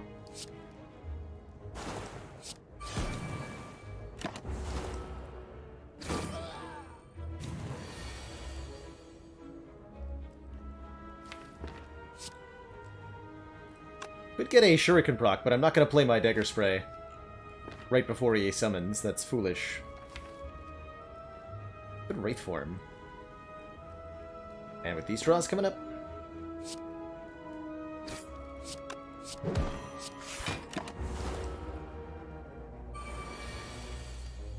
Nice.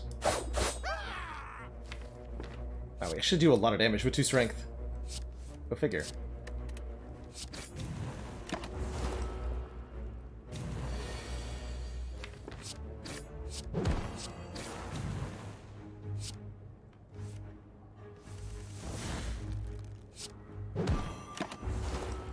Wow, that was extremely easy. Good fight.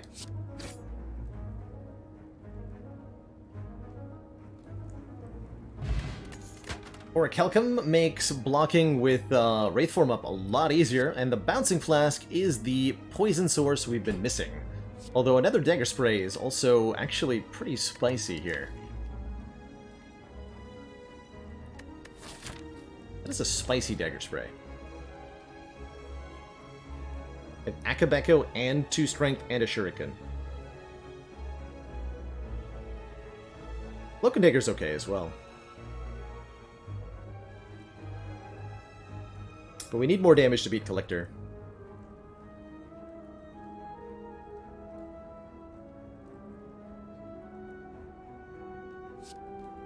And take the Bouncing Flask. But another elite. I think we got this.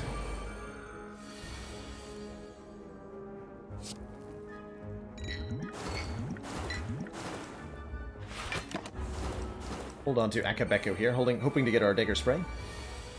Or our all-out attack, that works too.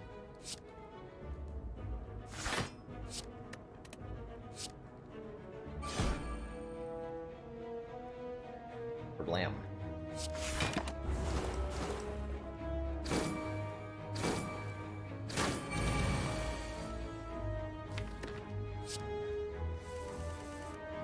I'm invincible! Good luck.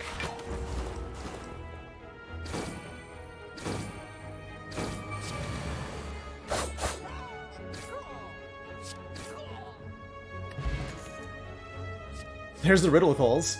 Deal 3 damage 5 times, or we can take a Terror to apply 99 vulnerable, making our physical attacks hit quite a bit harder as well. Dodge roll not bad either. Riddle with Holes does 25. And where's the Necronomicon now? I'm going to take that Terror, which I think will help a lot against this nerd in particular. Snurd.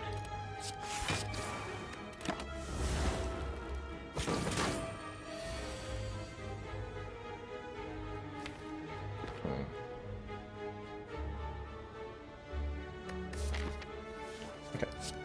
I think 9 here. And then we win quite comfortably.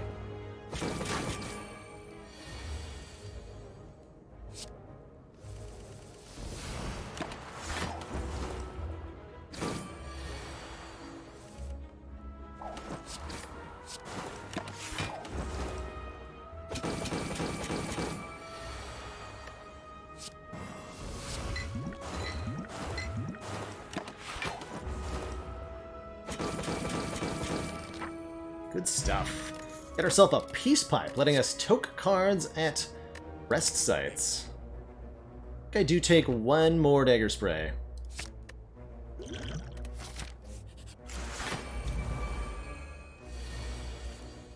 Oh, jeez. Aha! Okay, perfect. Got him.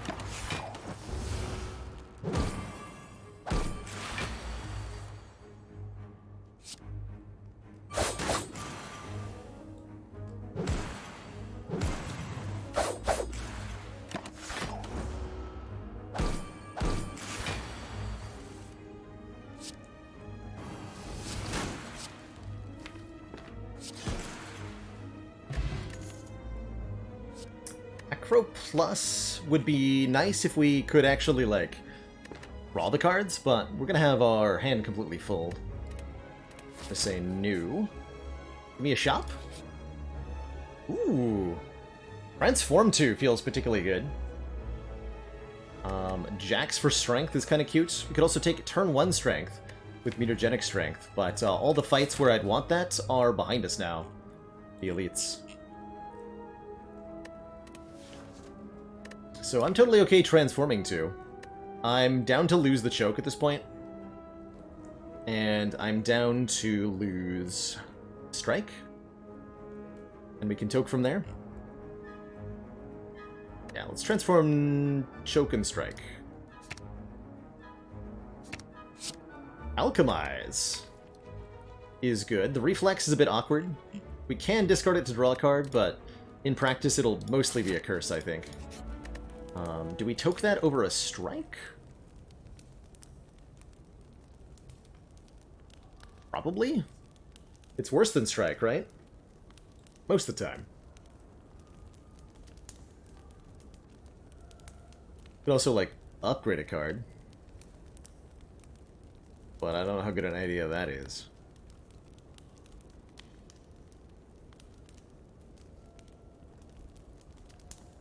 It does work nicely with the calculated gamble, I think. It's okay with the prepared. Let's see a card a little bit earlier. I do think, yeah, actually, I think upgrading gamble sounds fantastic. Looking at it now. A lot of energy upgrades we'd like, but maybe we'll get an energy relic off of Collector here. With the Fairy in a Bottle, I don't feel the need to rest.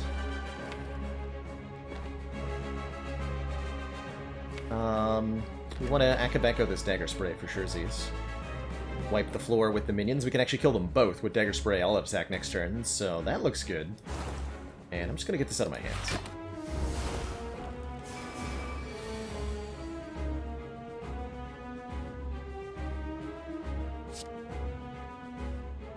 Just verify. This will be 32, and this would deal 14. 16, excuse me. Yeah, we're good. Let's actually Terror the Collector here.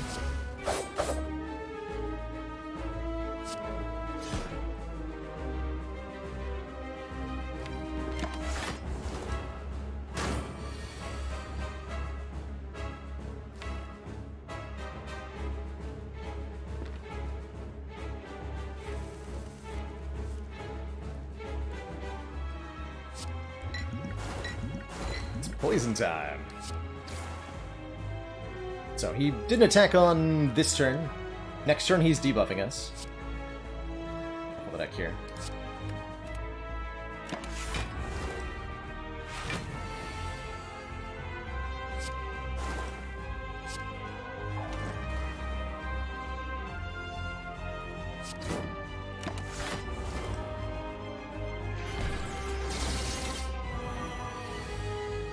Still have Wraith Form coming up somewhere.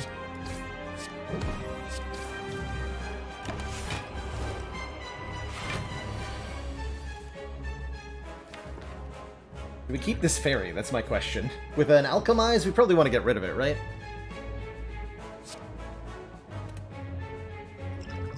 30% would be a heal, so we should use it. Okay.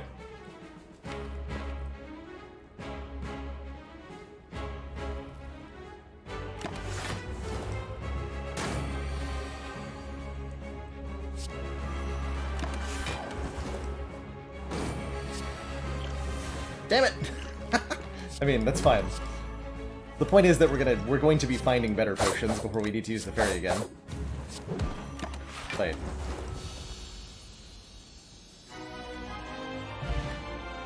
This potion. Ooh, Malaise. Enemy loses X strength, apply X weak. Don't particularly like Phantasmal Killer, although this deck could definitely make use of a Phantasmal Killer. Definitely can't make good use of 1,000 cuts. Would have much preferred a Bullet Time or something. Or a second Wraith Form. But I'll take a Malaise. And I am totally okay with the Fusion Hammer. I like both the Astrolabe and the Pandora's Box here. They transform in a lot of cards that would otherwise be useless, but this deck really wants a little bit more energy. The Fusion Hammer gives us an energy every turn, prevents us from upgrading at rest sites, but we can remove cards at rest sites. And that's pretty good.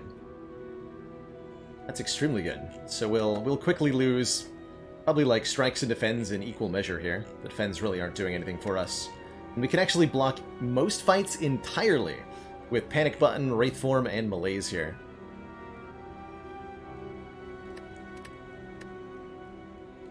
Though I do love that Pandora's Box. Okay, time to hit a shop.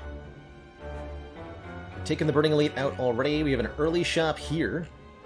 Much as 3 question marks would be glorious. Tiny chest on 2. Do 4 question marks in a row. And actually get 2 tiny chest procs if we want to. Second shop no matter what. 3 elites this way is pretty spicy. Only 2 elites this way. Love this shop though. This results in no tiny chest value, but whatevs.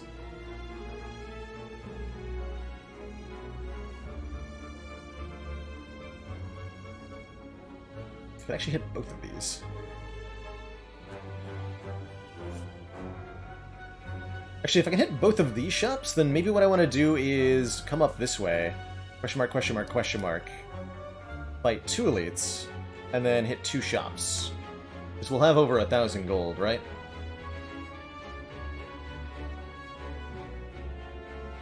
Well over 1,000 gold. And we have a Smiling Mask, so we'll remove a lot of cards right before the boss. That's pretty sweet. Let's do that. We miss out on 1 elite fight, but I think it works out extremely well. We get an extra chest, also.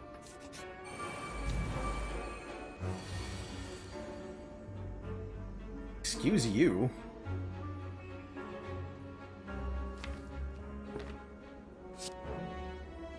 Excuse all of you. Not a lot better, is it?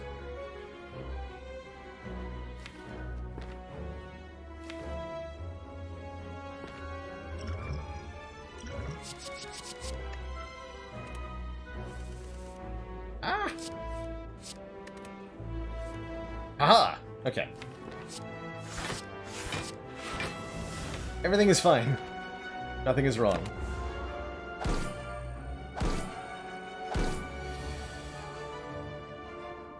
Said nothing is wrong.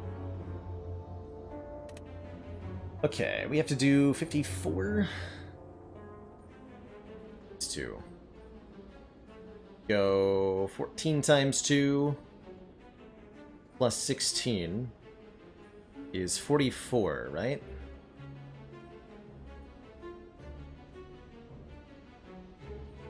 We got strike, strike, neutralize.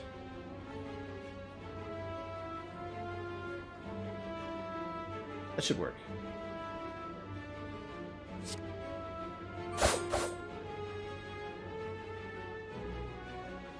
Not 24 on the all-out because our Akabeko gets lost. Like so.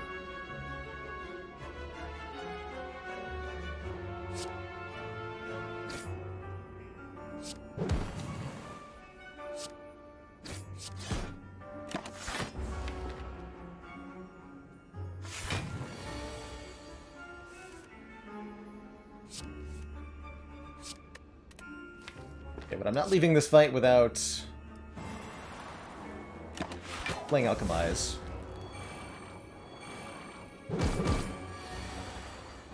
It'd be ridiculous.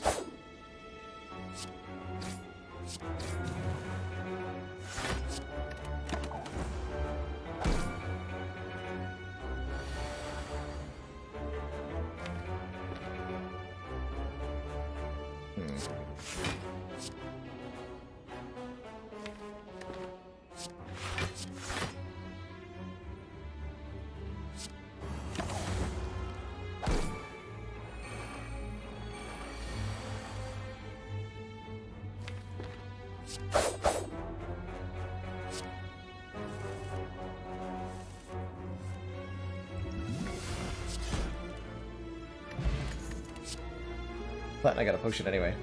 It's a deck in need of Caltrops against Harps. Probably just a little bit more damage, but we can't upgrade it.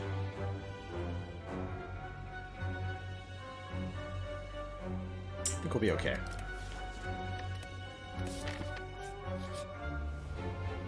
The fall. We can lose the auto attack. It's been serving us well, but it's time for it to go. Tiny Chest says, have a war paint, upgrade 2 random skills? There are a bunch of skills that we would like upgraded here. I'll take that. We'll skip our next relic. Yeah, the Malaise getting hit was well worth it, I think. Commander, we've just received the support of another council member. Why does it hurt so much? LD84, thank you so much for that Twitch Prime sub. Welcome to the council.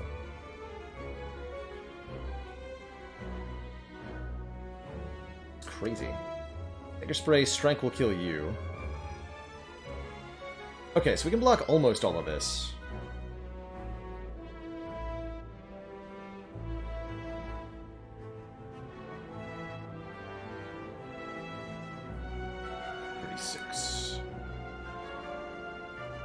Yeah, I think it's defend, Dagger Spray, and then strike the repulsor. We'll take 4 from the Thorns, and then another 3 when the Spiker attacks us. That's fine and reasonable. But since we removed all our block, the Orichalcum goes off.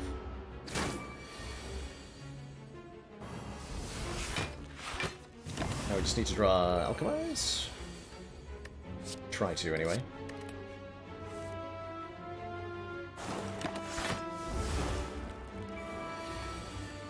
Up there.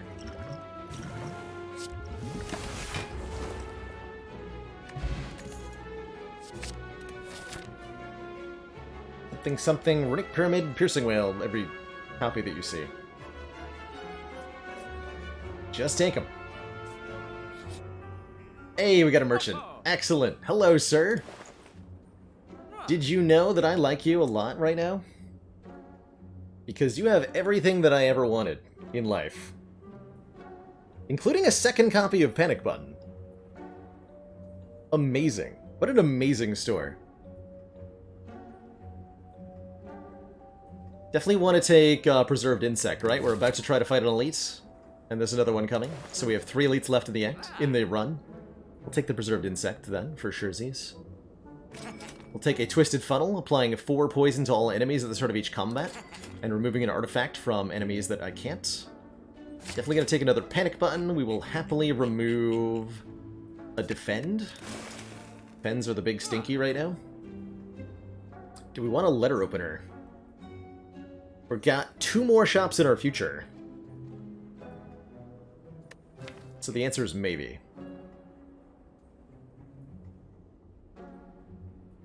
think we can count on Letter Opener to do about 5 damage to all enemies every turn.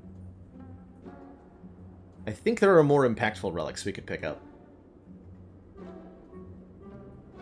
Is there a Fumes here? There is a Fumes here. Fumes that we can't upgrade?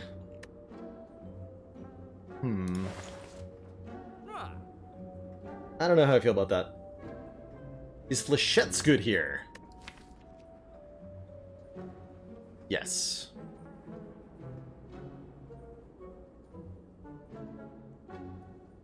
Yes, it is. Good enough to buy, actually, yeah. We have 2 points of strength and a Rig Pyramid. And a Shuriken. Pretty sure we could make it work.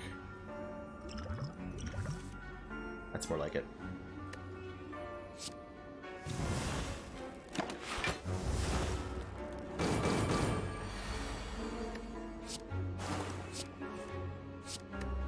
Double panic button is so good.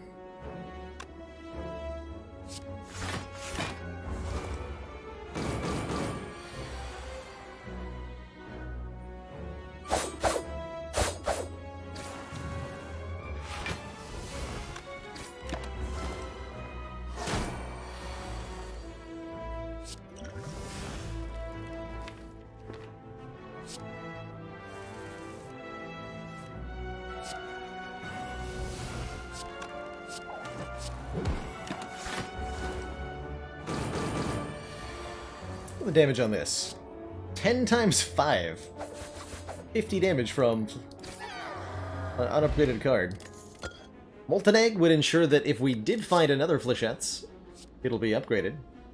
And Duplication Potion is kind of a slam dunk against Heart.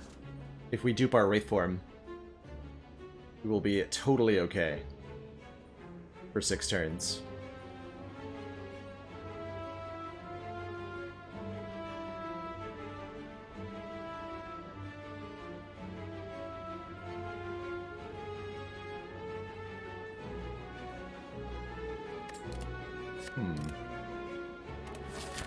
Can't play 2 panic buttons back to back. No, you can't.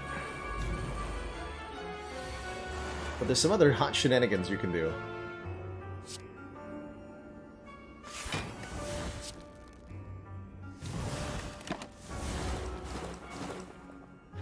Be in danger next turn.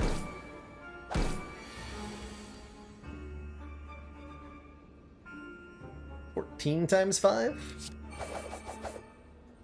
Rip that guy. With pretty good potions. What would be better than Liquid Memories? Ghost in a Jar? Would be better? It's not a Ghost in a Jar. It's not a Ghost in a Jar at all.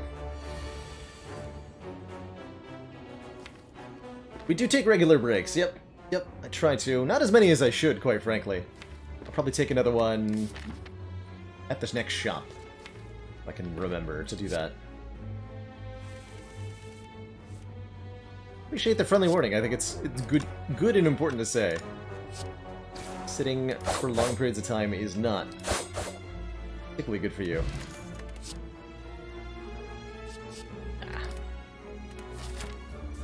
Pot's probably better against a Reptomancer.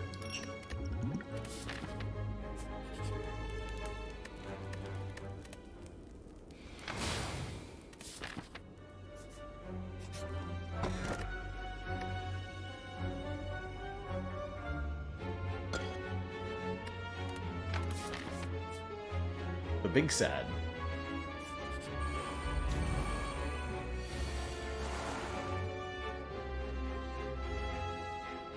Actually don't mind it too much that we don't have a Paper Crane. The Wraith form will make it somewhat irrelevant.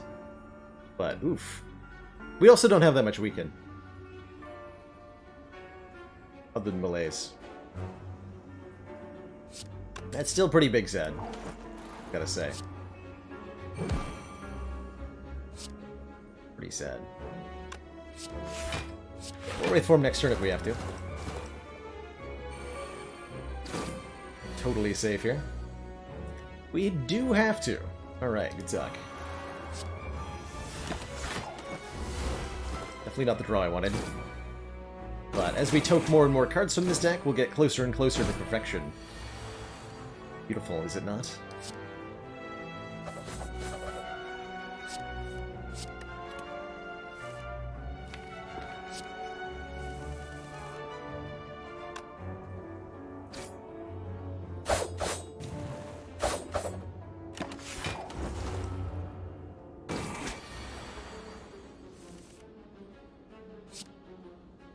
Dang, that's a lot of damage.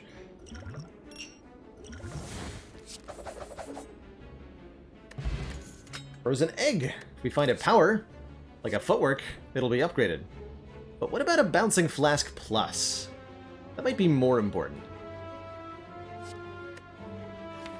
For beating heart in particular. We did start toking defends. Taking the flask. And I'm taking this deck spot. Alright, shop numero uno. I did say I'm going to take a break here, and I'm going to do that.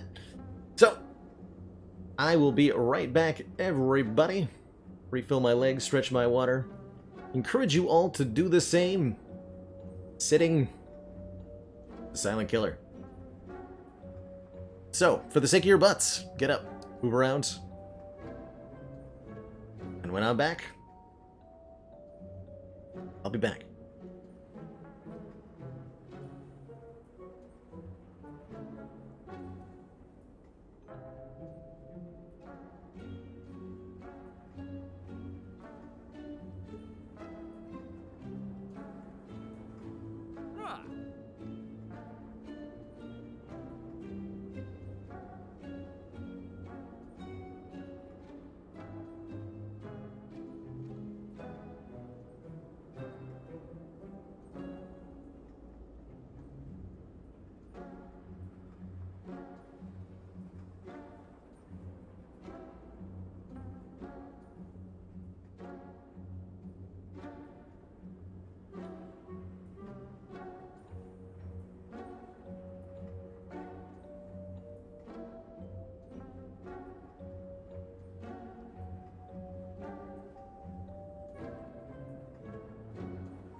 Alrighty, folks, we are back. Thank you so much for that patience. I think we are definitely taking most of this money to the next shop. The Oddly Smooth Stone's okay. We can get a Smiling Mask card removal. We can get an extra event if we decide not to go to this shop. But I think I like the idea of getting to another store here. Discovery could be pretty good. Discovery can generate a lot of pretty good cards. Wraith Forms, Catalysts, you name it. Discovery can make it happen.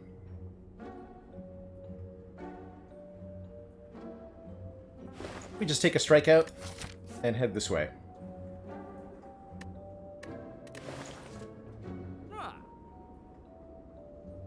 I think we're okay on potions. Yeah, not seeing a lot of reason to do anything other than that. Uh-oh. Am I about to gain strength from this fight? It's a deeply terrifying question. Every time we deal attack damage to this enemy, they change their intent. Pretty content to let them do what they're doing right now. Not taking the Smooth Stone? I am not. I think I can put that money to better use elsewhere.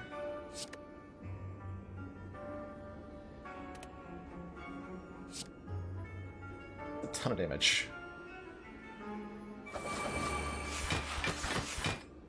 Perfect, okay.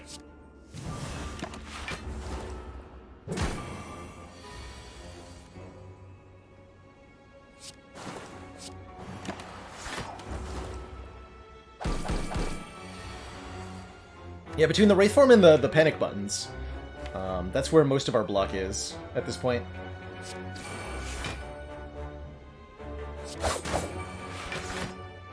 It's actually ideal because we do more Thorns damage this way. Okay, very good fight.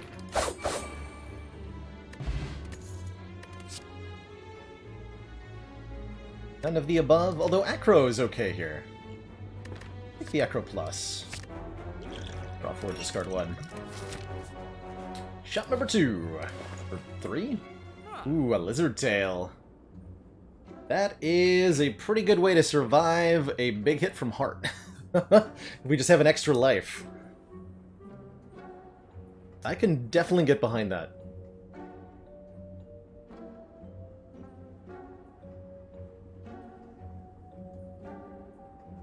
I can definitely get behind that. Look at my tail! It is a beautiful tail. We have Dupe Wraith already, but, I mean, hard to be too safe, right? Hard to be too safe. Uh-oh. Spin the wheel. Ooh. What'll it be? A brand new Nunchaku, letting us gain an energy every 10th time we play an attack. And then I remove all the attacks from my deck, and everything is fine? And everything is fine. Alrighty, boss number 1 is the Time Eater. Akabeka with flechettes looking decent here on turn 1. Little skill pots. Ooh. It's a hilarious Phantasmal Killer. It's a hilarious Phantasmal Killer. Do that. Got a Fairy in a bottle as well. So I'm going to hold the flechettes for the moment. Play them next turn, probably. Because now they do 21 times 5 damage. Although we are staring at 48 damage, and maybe it makes more sense to do something about that. Doing something about that seems reasonable. Something about that would be either a panic button or a Wraith Form. So it might just be time to spin to find those. Yeah. Okay, both. It's only 22 block, though. We just Wraith form now? It's still Dagger Spray for 24 times too? Or we can just hold on to the Akabeko.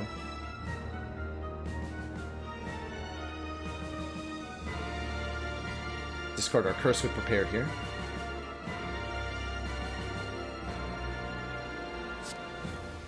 Oh, nope, discard Reflex.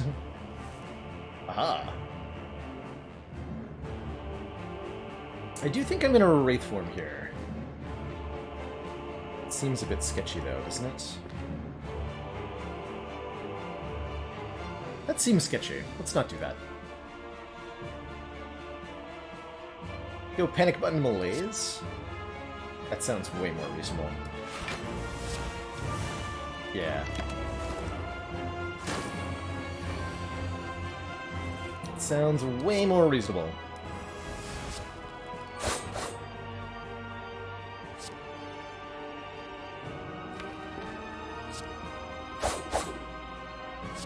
This does leave me on 1, I recognize.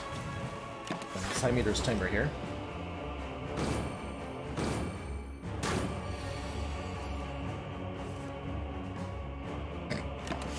So does this. Do something else.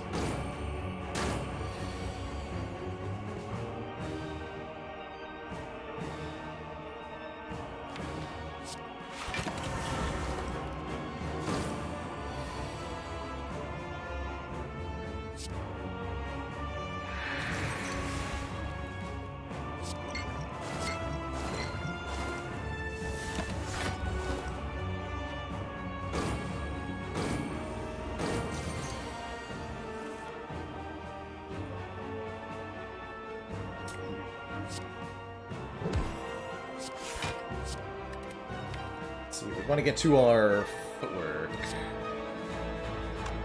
Just defend 3 times here.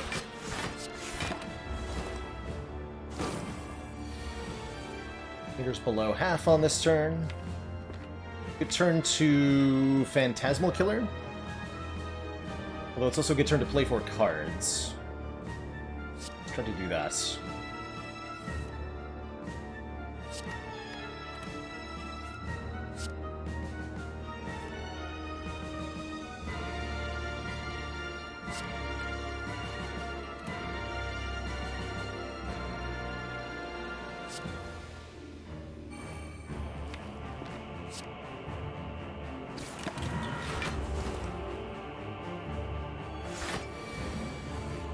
Perfect.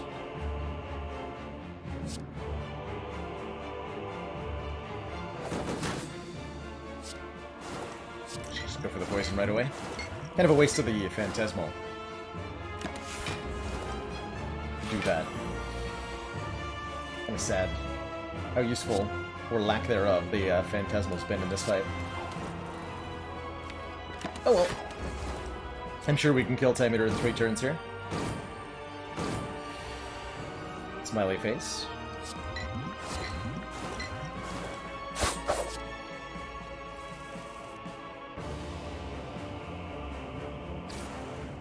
Three cards next turn.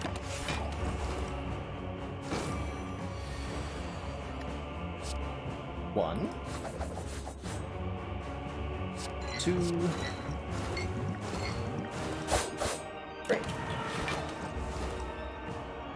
Good fight.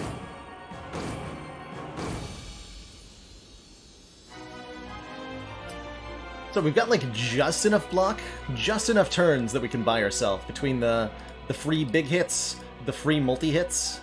You know, there's very few things enemies can do that aren't blocked by either Panic Button or Malaise Piercing Wail, right? So that's kind of the gimmick we're trying to get to work with here. 15 times 4. A good turn to Bouncing Flask, strip some artifacts, hold on to Flechettes for next turn. Though it may not get better next turn, admittedly.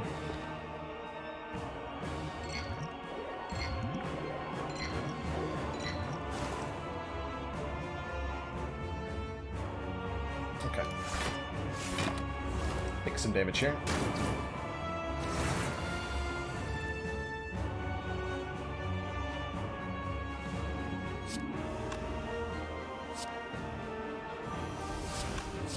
Flechettes.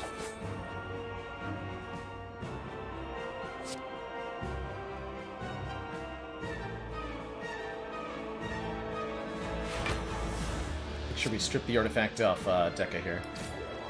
Get a strength point. So we can malaise Deca next turn to block if we need to. And Piercing Whale. Perfect.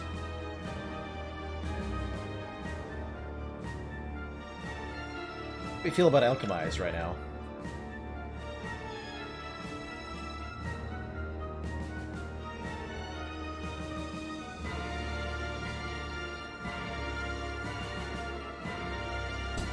I don't need it yet.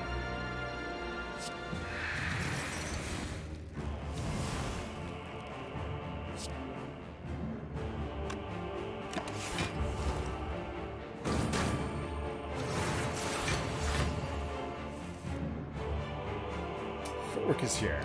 Oh, nice.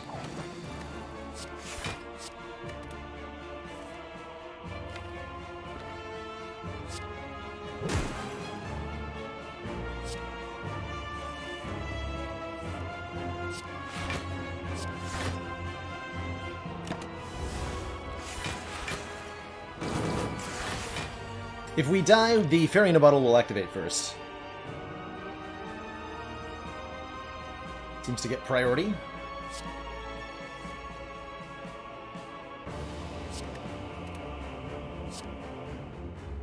Taking 4. 4 is fine.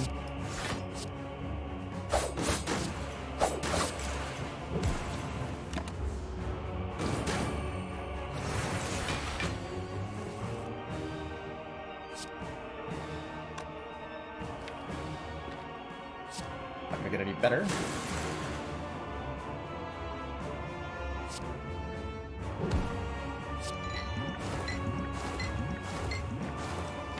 Probably play a Wraith form next turn. We have a limited number of turns to kill.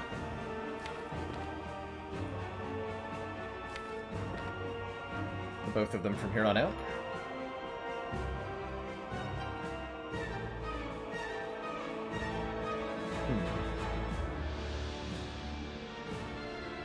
We're a little slow here. Doesn't it feel?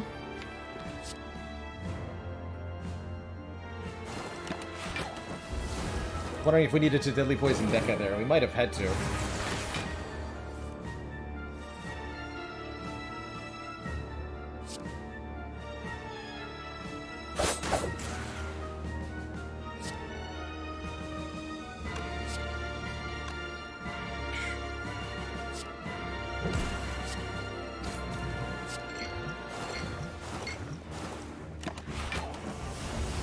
There, we block this with Intangible. Got quite a bit more time, actually. I think we're fine.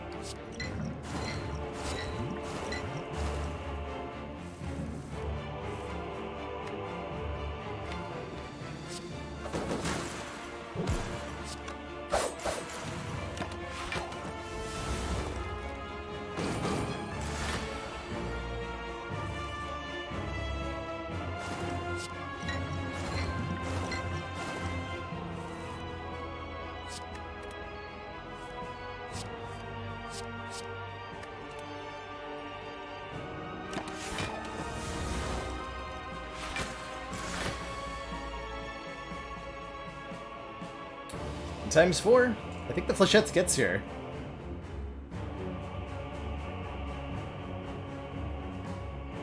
Right, so we gotta do 22 plus 82 minus 35.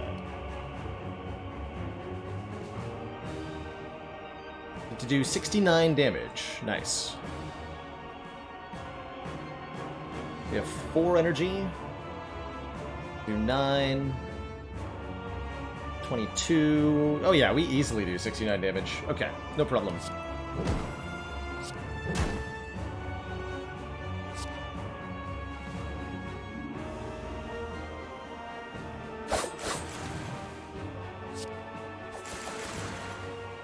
And I can discard this and get a new potion. Or we can keep Fairy in a Bottle. Seems pretty unlikely that I'll need the Fairy in a Bottle, right? That'll be more helpful during the elite fight. Hopefully, anyway. You have the Preserved Insect, so it's not too hard to kill Spire Shield, especially with Akabeko and like a good Flechette's Draw or something. Kept the Nunchaku at 9, which is super gonna help. Let's see. Do we have any upgrades that feel like they are better than a removal? Probably not. Completely reasonably happy to remove a defend.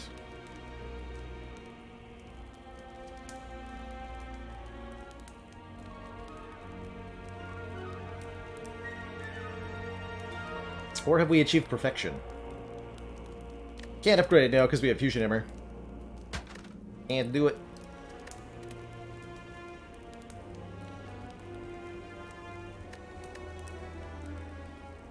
Could toke the Reflex. I think that's actually not a bad idea. Even though we are discarding it eventually, most of the time. So it is card draw. We toke an unupgraded Bouncing Flask. That'd be weird to toke, wouldn't it? I don't think we do that.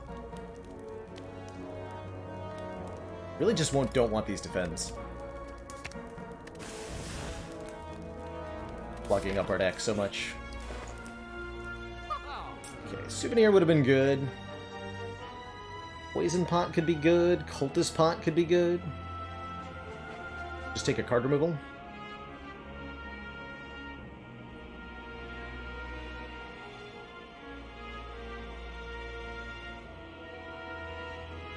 Another defend. Down to 26 cards. Take the Sucker Punch out instead.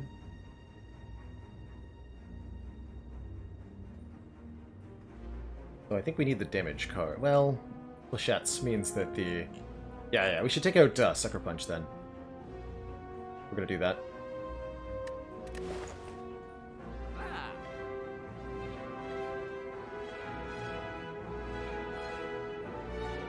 Okay, I'm just gonna remove a Sucker Punch.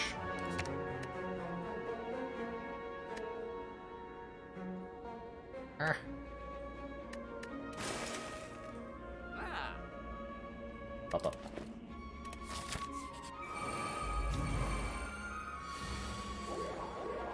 Oh, what a beautiful turn 1. Glorious.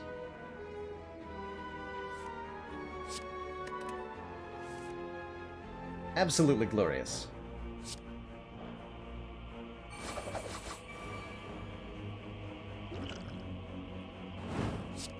Boop.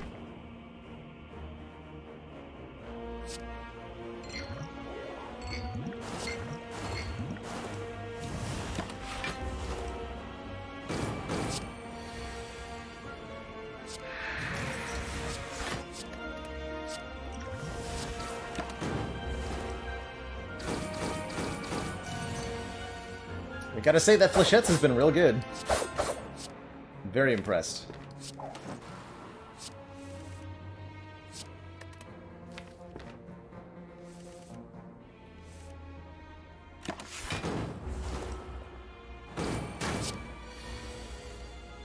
Just want to get the Nunchaku up, basically.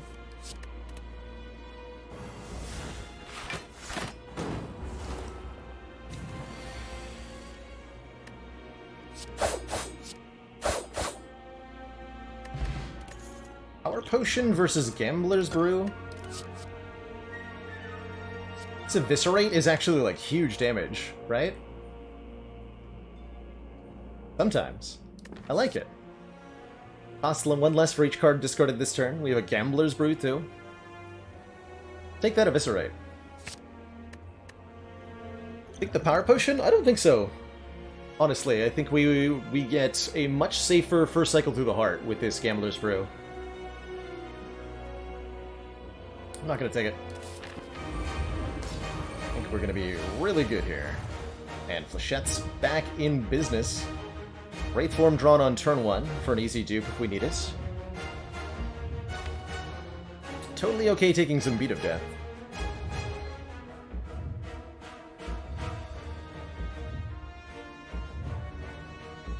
Let's see what Acro draws us. Blaze and Panic Button.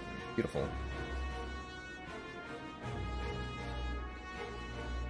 Okay, that is going to be a moderate amount of beta death that we're going to take.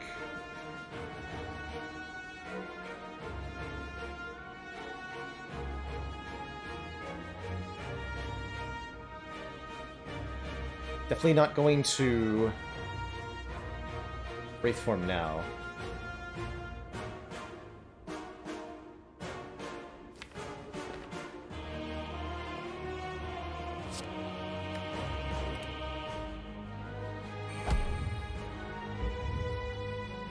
Work flechettes. I'd like to get a kunai, not a kunai proc, a shuriken proc. So go flechettes, footwork, dagger spray, neutralize, malaise. Sounds good. That'll hurt a bit. But we have health to spare, and a lizard tail.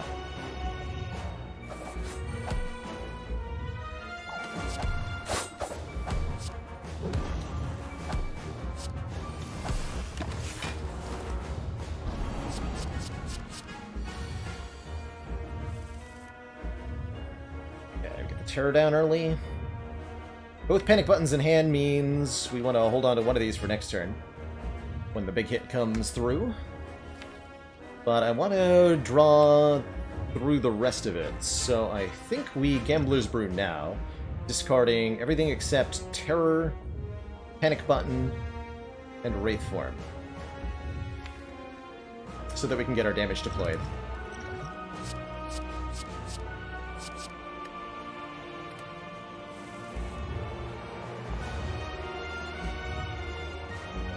Damage. Low damage. Are you there? It's me, Baylor.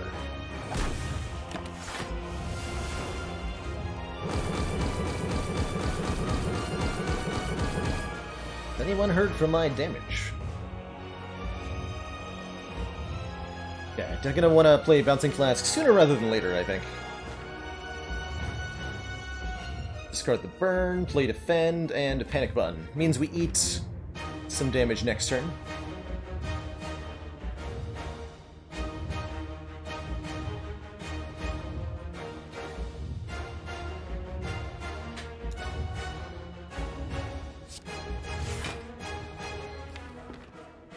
Maybe we discard Curse of the Bell so that we can draw through faster? Taking 2 to draw another card, essentially? Yeah, that's worth it.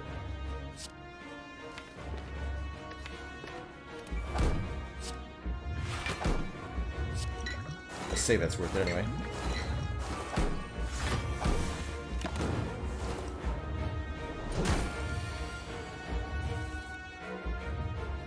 Let's play the poison.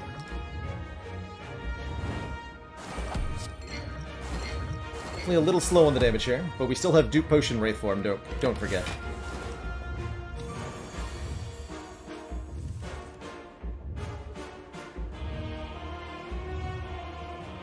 Is it time to use that now?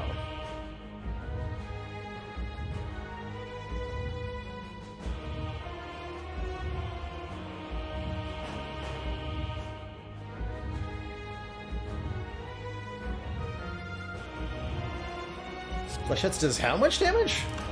Amazing. Could use our Lizard Tail first. I don't need to Piercing Wail to block the next multi-hits. I think this is a completely reasonable moment to Wraith Form twice.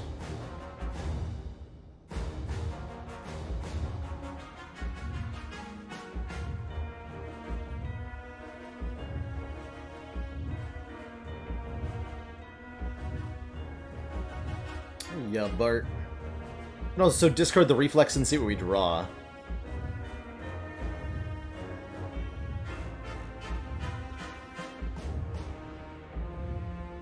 We draw... If we don't get the Piercing Wail in our hand, we'll have to Wraith Form anyway.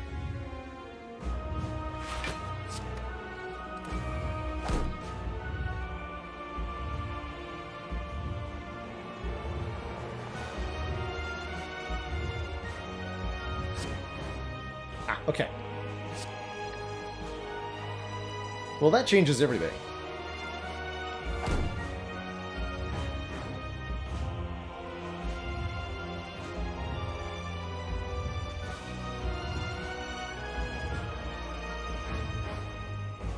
So, 47 incoming damage. If I double defend, do we stay alive? That would be... These are essentially 6 block each, so... Another 12 puts us to 19 block and 31 health. 19 plus 31 is 50. We survive with 3. Means I can also play one other card and go to 1 if I want to.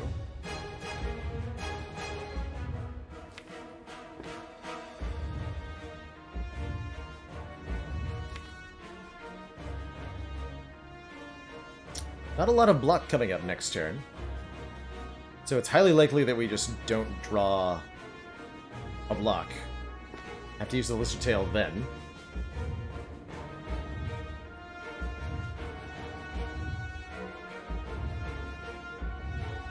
So I think we just let the Lizard Tail do the blocking entirely then. Play the Flechettes, play the Bouncing Flask plus, tear through the artifacts, Piercing Whale blocks next turn, and we'll be fine.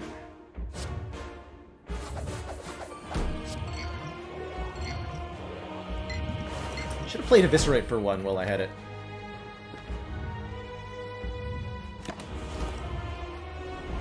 Be free, Lizard Tail. Be free.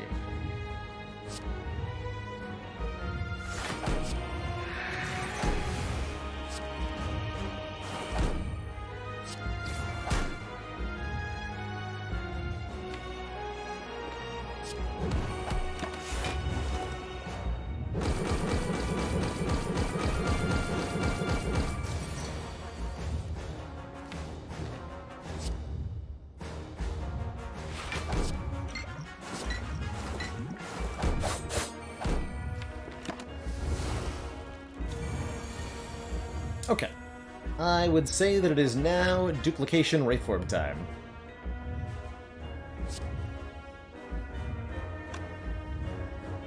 So still 1 times 15. We panic button also?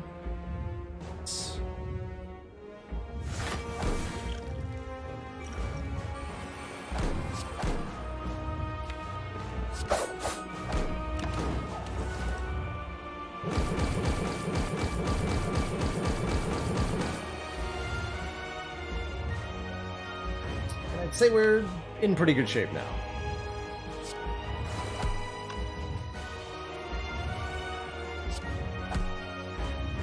Oh, we redrew the Eviscerate. Amazing. Get dunked on, sir.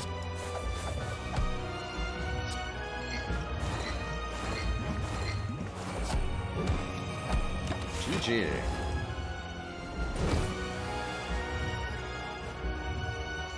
GG.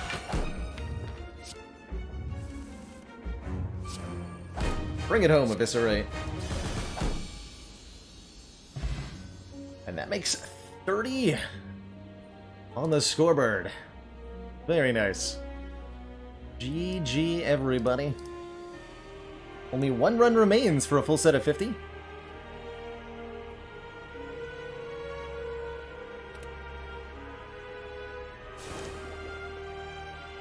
GG.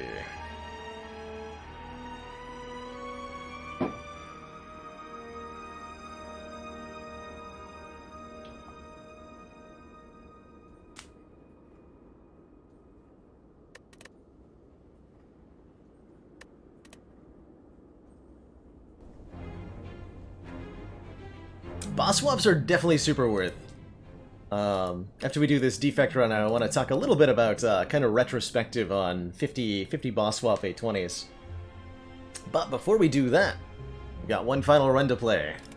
It's the defect on Ascension 20 with a random boss swap.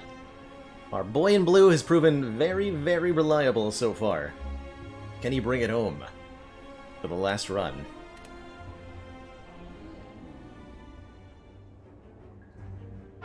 The calling bell start. Dong.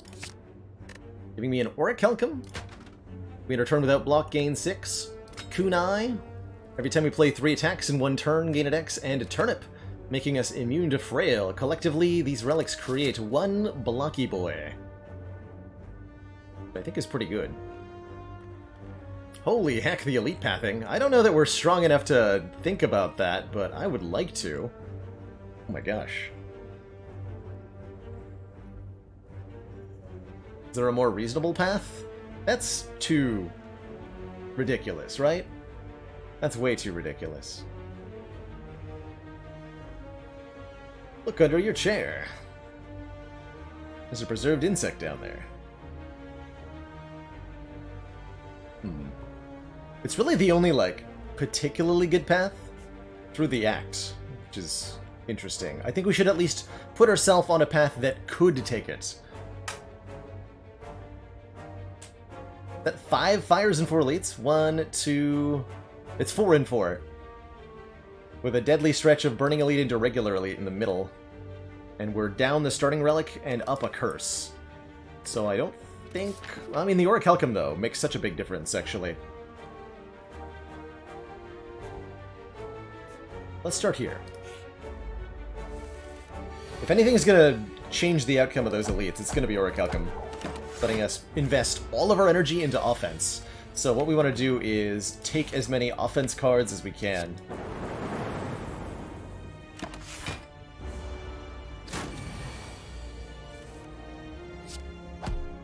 Dang it.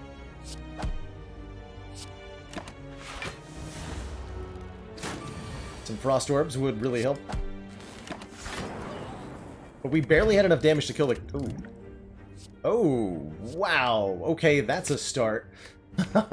Ball Lightning and a Focus Potion is a dead Burning Elite, pretty much, on its own.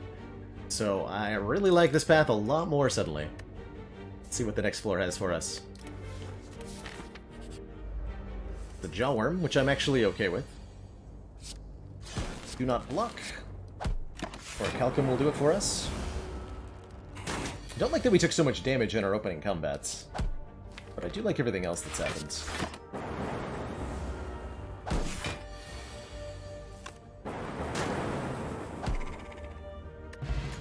Okay, whoa, wow, okay, yeah.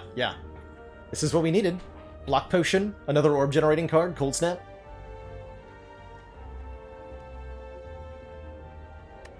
Honestly, I don't think we go to the shop anymore because... I mean, can't buy a potion. We have 2 good potions already. Chat's going nuts over the claw. I regret to disappoint, but we're taking the Cold Snap here. Unfortunately. And I'm not going to the shop.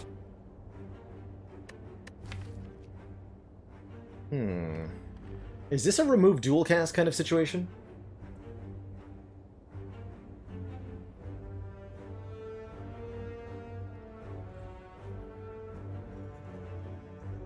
I mean, removing a card is almost questionable in and of itself. That's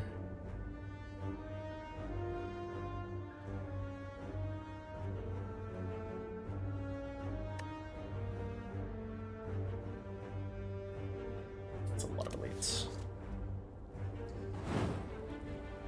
Reason to remove dual cast would be, well, actually we've got good orb generation now. Removing a strike makes it harder to proc kunai. So it might be remove defend. Do that.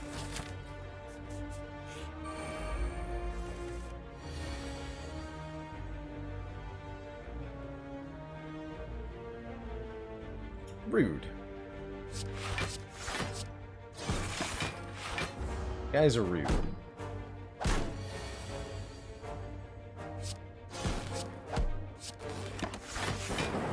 Okay, now we can't take any more damage from the louse fight.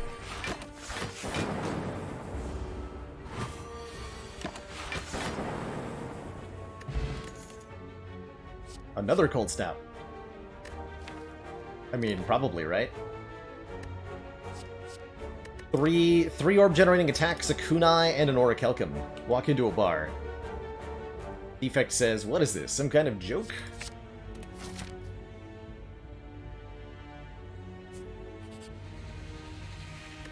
Okay, we're past the point where we'd want this.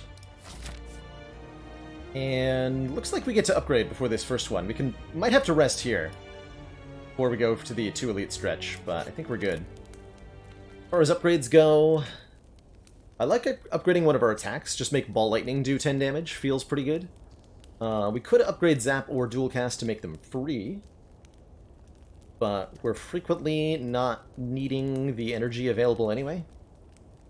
Gonna upgrade our Ball Lightning. It is possible for Calling Bell to give you Omamori, and it won't work the way that you want it to. Yeah, see, like, if we'd upgraded Zap here, we would just be in the sad times. I do think we probably want to Focus Pot here, based on this turn 1.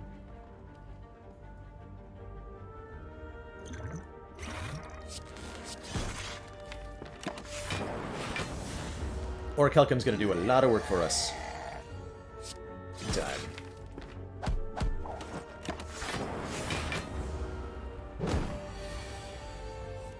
The big time.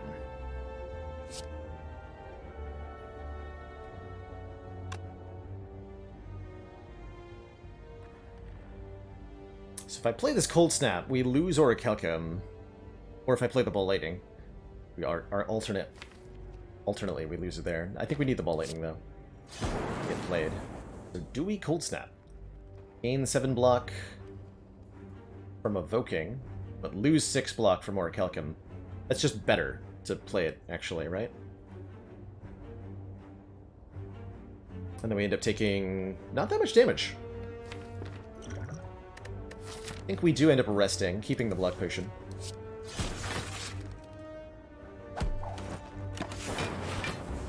Only 9 after all.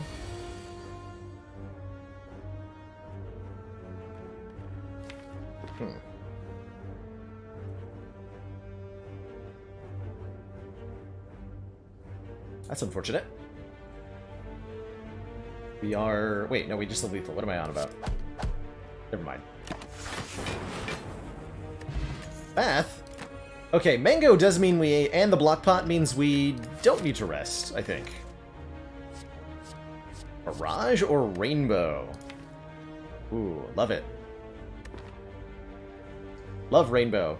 For lots of orb generation. A lot. Hologram's nice to get back a card. Or Barrage does the damage. But I think it's got to be Rainbow here. Gives us a Dark Orb. Very powerful. And that lets us upgrade a Cold Snap. I think is what we do. There's no way we're gonna... Yeah. We can upgrade a Cold Snap here. Improve our front load while getting our scaling in place. We also got a Relic, hopefully a good one. That's a good one. Pantograph. Heals us 25 at the start of boss combats. We want to play a Rainbow to start. And I don't want to evoke a Lightning Orb when I do that. Okay, Rainbow Ball Lightning is a great start. So we did want to evoke a Lightning Orb when I do that. Fine. Oh, I see that this is a metallicized, like Vulan. Neat.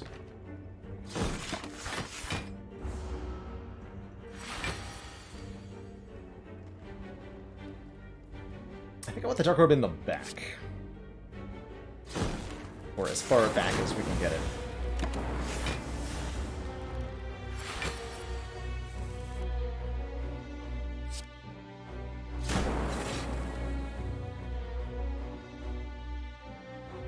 Let's have a Kunai proc. Take 10? Yeah, that's fine.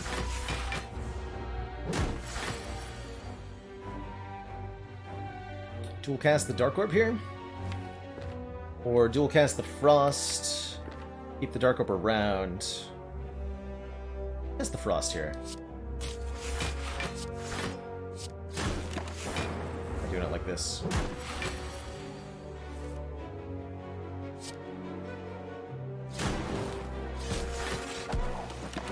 Not sure I made the right choice.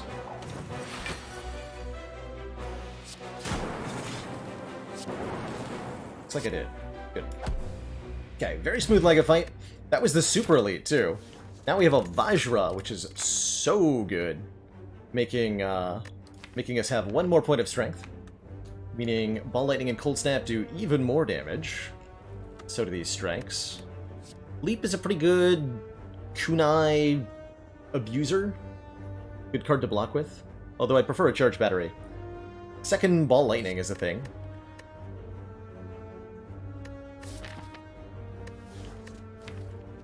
Doom and Gloom. It's actually a solid maybe, too. This is a really good start to a defect run, quite frankly.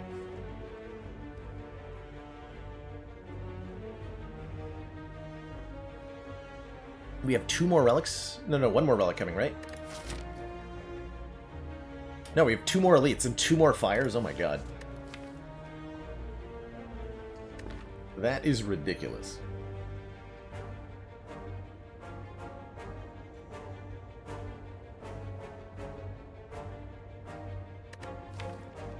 Next, the Doom and Gloom. I don't disagree with that. Good source of AoE. Does a lot of damage, especially with the Vajra. And it's nice with Orichalcum, because it's expensive. Oh, and we get a Transform. Happy to lose a strike here. Turning it into the form of Streamline.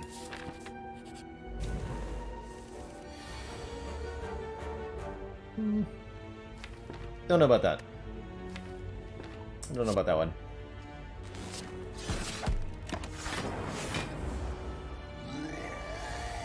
Knob goes Rorg. Good for him.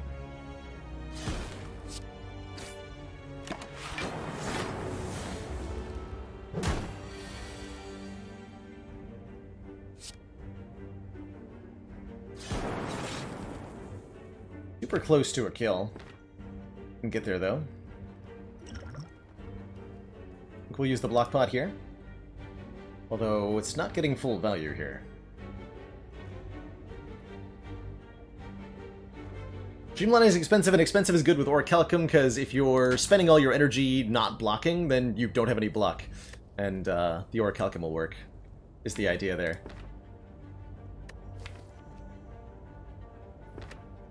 If I'm playing Doom and Gloom, I don't have energy left to play Defend, usually. Although, the Frost Orbs kind of mess with this sometimes, if we're evoking them. Shame we can't quite get a kill here. Would be nice. We're taking 14 if I simply end turn. Or am I going to do that? Oh, am I? We can strike and end turn. Take 14. That brings us to 22.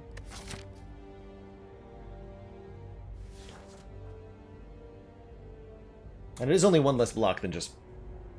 But it is 1 less, and we might as well benefit. Whereas if I block pot Doom, we're gonna get 7, take 5. Let's take 14 or take 5. So this block pot blocks for 9 right now, which is reasonable.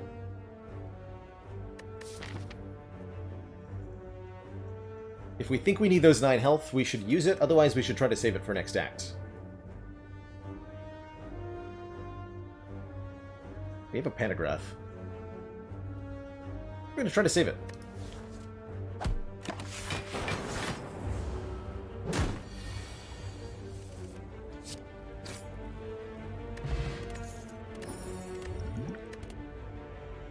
Oh my.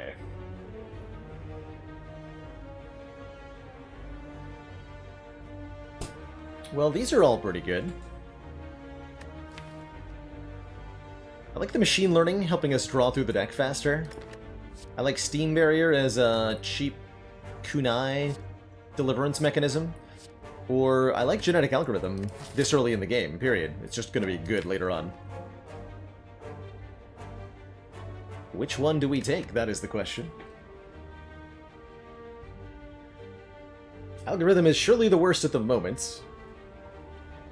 But that doesn't mean we don't want it.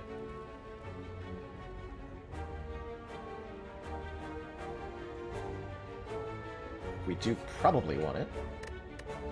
Though to get our more functional stuff online fast...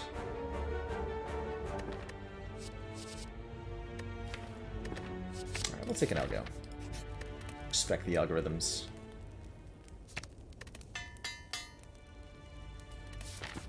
Get that Doom upgraded, and our last elite is the Sentries. We can get 2 Frost Orbs down, they cannot hurt us. Well, and we have to kill one of them, but that's easy.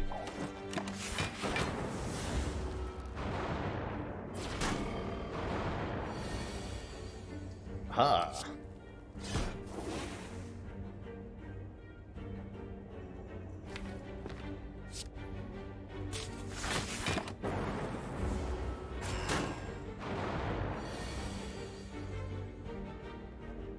It's 2 block, because we got a dexterity. Huzzah.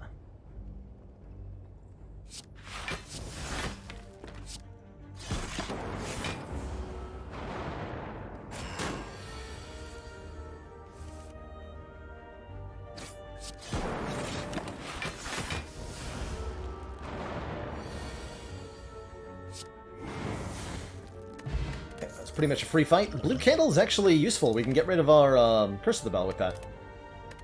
Although I wouldn't call it good. Turbo feels good. Turbo lets us get more energy, which is really nice because our deck has a lot of expensive stuff in it. Lots of 2 costs in here. So I really like this Turbo.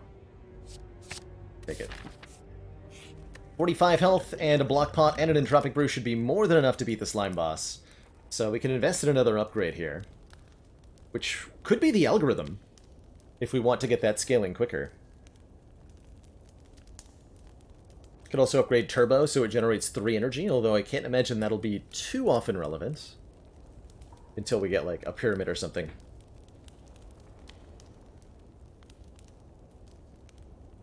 When do you upgrade Rainbow? You upgrade Rainbow when you need to not just channel orbs, but you need to cycle orbs. So if your strategy for dealing damage or blocking is to just make more orbs, then you may need to play Rainbow more than once.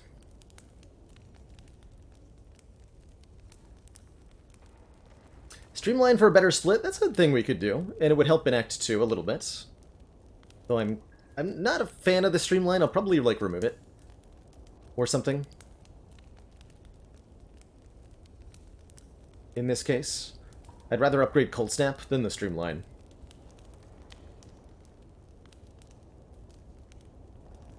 But I could see upgrading Cold Snap. That many upgraded common attacks makes for a really breezy Act 2.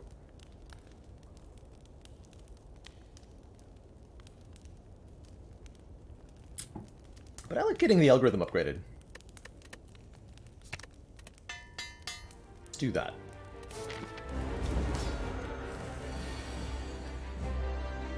Alright, Turbo not giving us a strong showing to start. That's okay.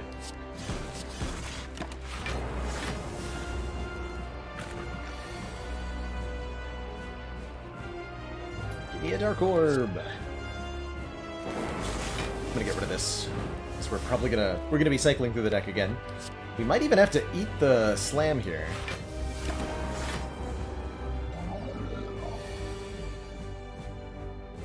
Unless there's a way to do 40 damage with his hands, which I don't think we have. But I like Doom and Gloom, dual cast the Frost Orb, and Block Potion to block for 22. Then we have 2 Dark Orbs cooking, and that should beat Slime Boy here pretty easily. More eager to use this Block Pot with the Entropic Brew in hand.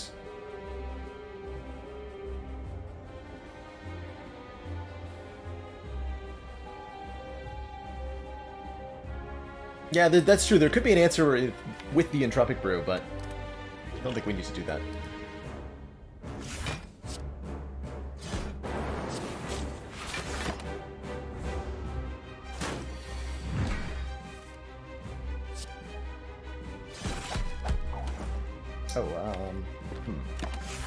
Didn't mean to do that.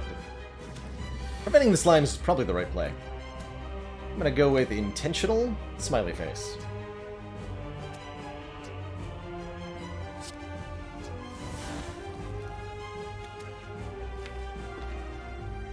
Whoever I hit is gonna take 10 plus 34 damage, which will almost split them. Yeah, we're gonna be good. We're We're gonna be fine. We don't care about Frail. Make sure we don't get weakened. Want a dual cast next turn? Or Ball Lightning Streamline and Murder?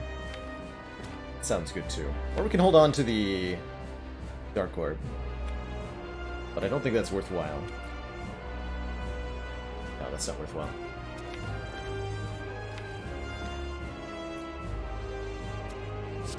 So we'll go Ball Lightning here. And then we are drawing and playing Doom and Gloom, so we'll Streamline you rather than finishing it. Block 10. Stings a bit. But this looks a bit more stable now.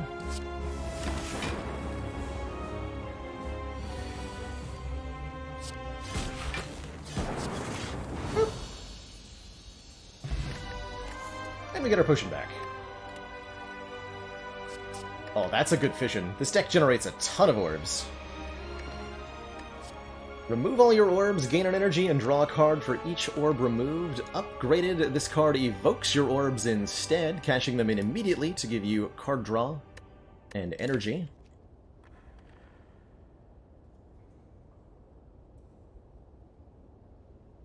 Does want the upgrade, but we got a lot of good upgrades into the deck already, so we have the ability to afford an upgrade on it. Otherwise, it'd be taking machine learning, never taking an Amplify with no other powers, of course. That'd be ridiculous. Vision sounds good.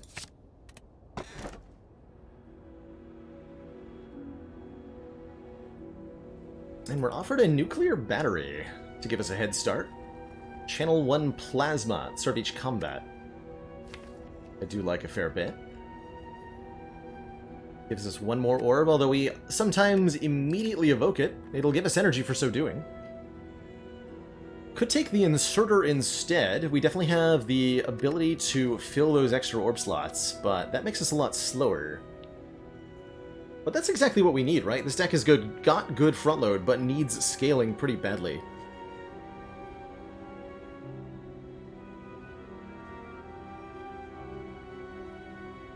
So that does lean us towards Inserter then. Although the Inserter will definitely make the Dark Orbs a bit more awkward, the Fission kind of solves that. Okay. I'm down with an Inserter take here. For that reasoning. The Nuclear Battery makes us a little bit better at the Elites. In particular, drawing Fission on turn 1 with no orb generation feels pretty bad. But how often do we do that? We have 1, 2, 3, 4, 5, 6 orb generating cards. I think we'd be fine. Let's take that Inserter. So now we don't want... we're fighting Champ. Okay, we can beat Champ. Now we don't want any capacitors or anything, but a Consume would be lovely. There's another 4 Elite Path. What the hell, man? Spire, what are you on tonight? I don't think we take it. With the Inserter, we're definitely worse at Elites right now than we were in Act 1. But I like taking 2. 2 is a totally reasonable number. And we can get 5 fires? 1, 2, 3, 4, 5. That's pretty crazy. Certainly want to hit a shop. We have 324 gold.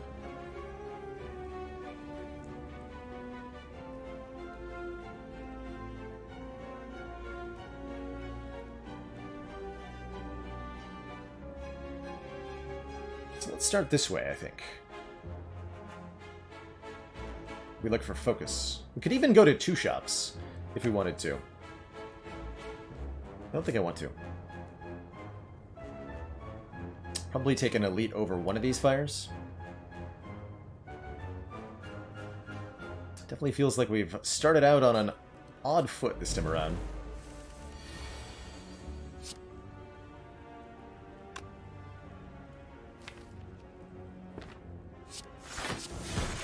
I think it's a bit greedy to play that, but I've decided I'm going to.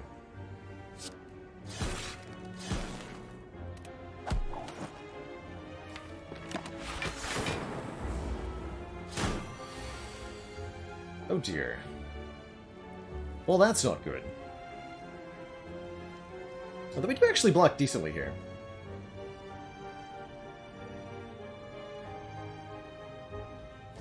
Our next turn is garbage. An upgrade potion doesn't really help at all.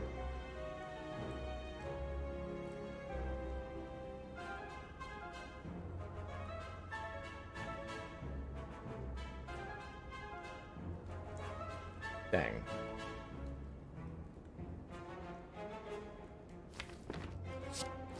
We had 3 days to the draw pile. Be spicy. Commander, one of our most Mantastrophe, thank you so much for the 11 months. Says continued That support of Twitch the Prime sub. XCOM project.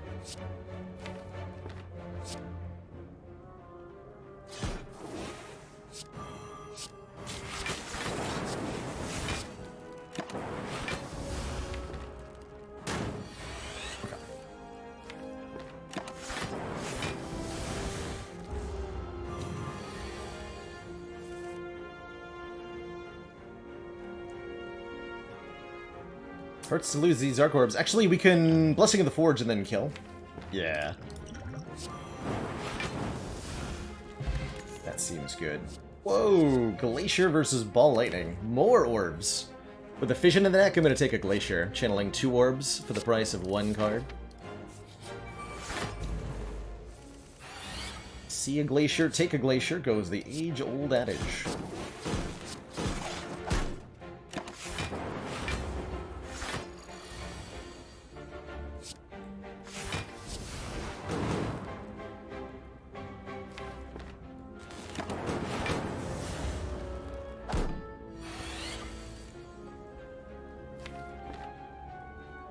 Cool, I'm immune. 219? Seems pretty easy. Done 19. Yeah, good fight. More orbs. Don't think we need an unupgraded Cold Snap. Very much. Or an unupgraded Leap.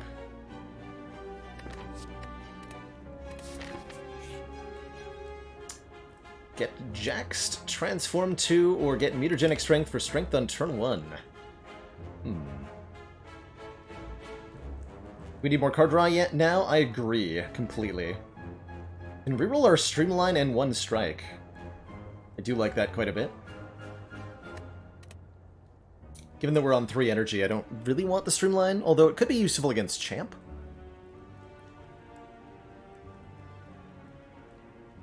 I'm gonna go with Transform, though, for sure. There's a lot of really good hits. We could get Focus. We could get Consume. We could get Claw. Beautiful.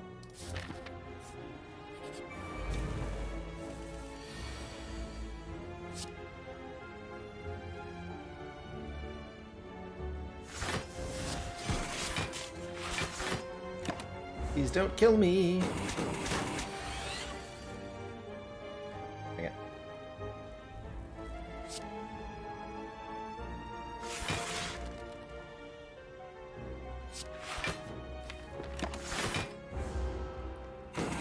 Fortunately, we have a Regal Pillow. We'll probably end up using that to some extent here. Oh boy.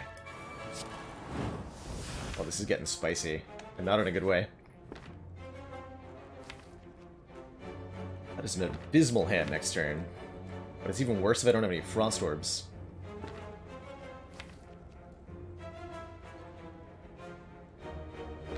Take 12?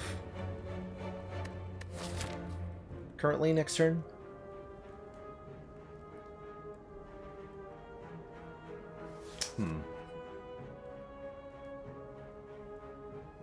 This might be the time to pop open the Entropic Brew, see what's inside. We're thinking about fighting elites soon anyway.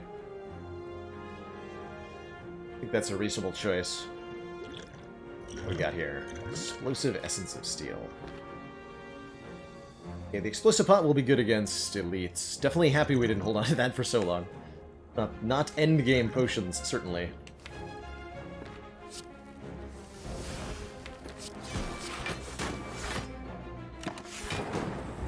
We may use the essence of... Whoa! Only I had 2 frost orbs still. Dang it. Me. From earlier. How could you not have known?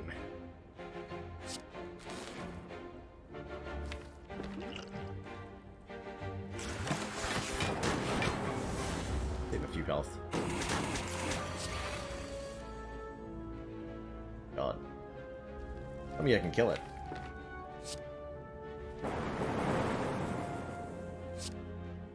I can't.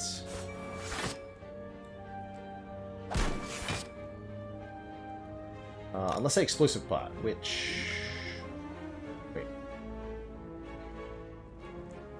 No, that still doesn't kill it, right? Yeah, this doesn't actually do any damage. Well, dang it.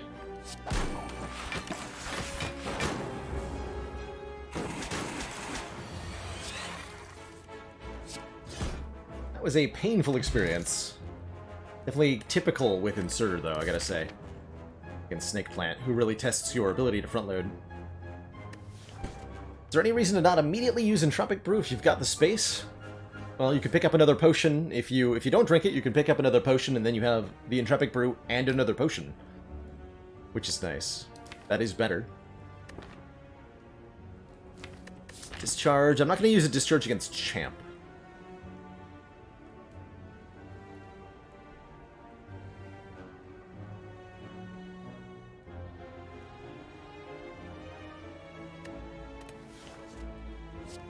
Recursion could be good.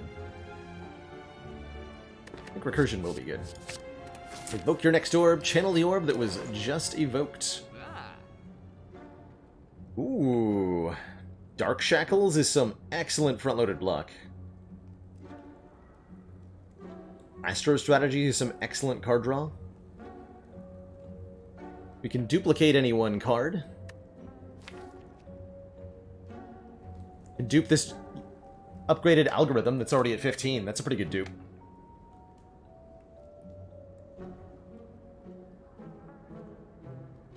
It's a very good dupe. Could also dupe the Dark Shackles. And take Master's Strategy for more card draw.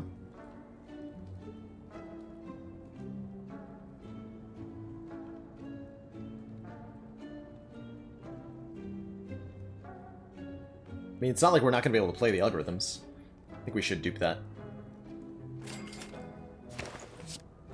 I will take that, and I would like to remove a card. We've got really good healing sources in Regal Pillow and Pantograph.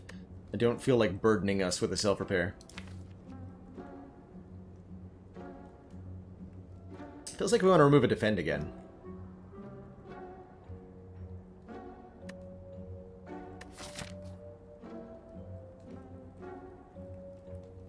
And I'd like to fight an Elite, but I need to upgrade Fission too. I think we're gonna rest, upgrade Fission.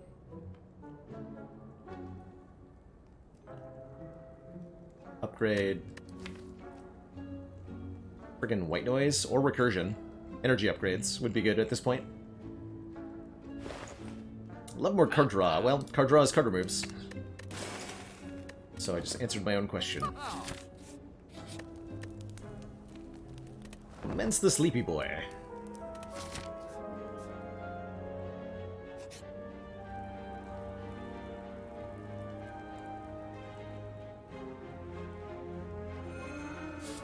Ouch. Probably still fine. Kind of a hilarious 1-2 punch there, though. I was wondering if we're gonna get a rest relic. I thought about trying to avoid resting until this fire, because what if Dreamcatcher? Take the Sapphire Key. Yeah, that event is a little brutal, but that's alright. Say Snecko deck? Yes. Still upgrading energy upgrades. I doubt we're getting a Snecko Eye, and I'd rather have a Pyramid. White Noise or Recursion upgrade. For Champ, we would appreciate upgrading Recursion quite a bit. So that we can cycle our orbs while Dark Orbing. That's how we beat Champ, is a recursion to Dark Orb. Eventually.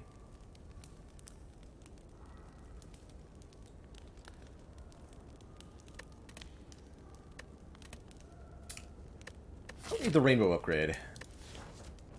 Like, we don't want Lightning Orbs against Champ for the most part. Sure would be nice if we had some focus, though. You could just give me another creative AI, that'd be great.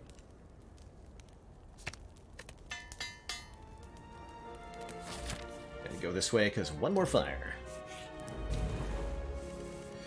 Deity Frag, taking Electrodynamics. I like it.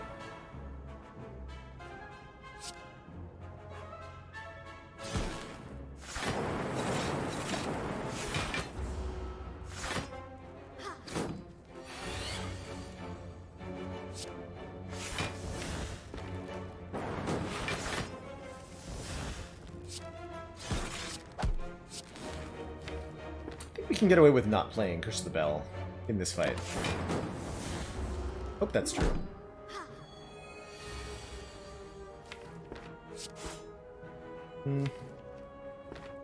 Turn was uninspiring.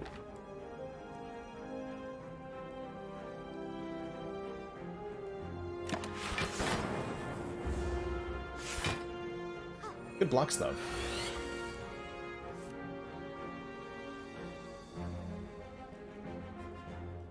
Okay, we take 4.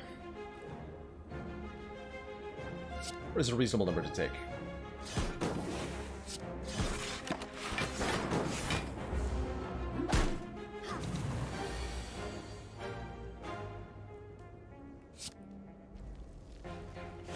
Getting less reasonable.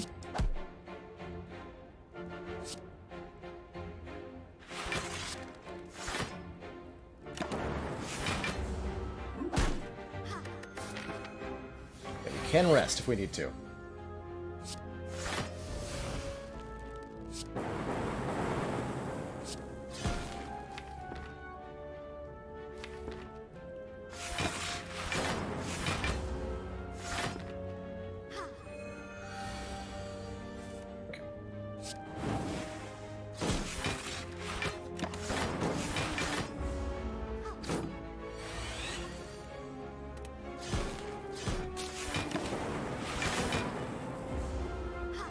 I feel like the deck's on the edge of being pretty good. All it needs is one consume.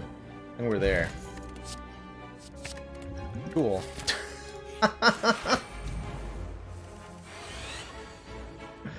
Easy every time.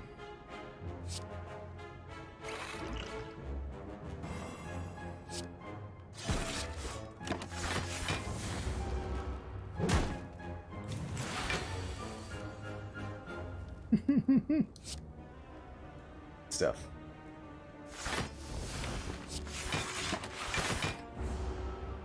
Well, wherever you go, there you are. Right now, we're here.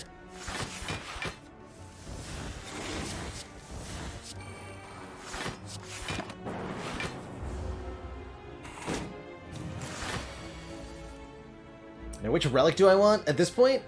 Can I say Frozen Core? Is that allowed? Is that a legal answer?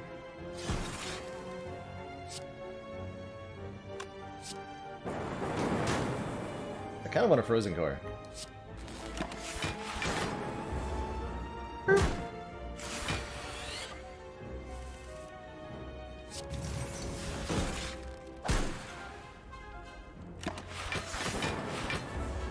Oh, we give boss swap. I can't say Frozen Core. Excuse me. No, I can't do that. That is, in fact, totally illegal.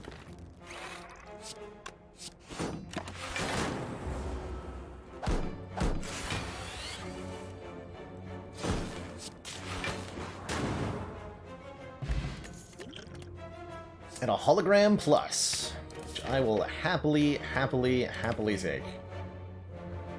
Okay, real talk. We rest here, right? It would be very greedy to upgrade before either Book of Stabbing or Slavers. Or Gremlin Leader, actually. We don't know who we're fighting. And then we upgrade the Consume before Champ, and we should be fine.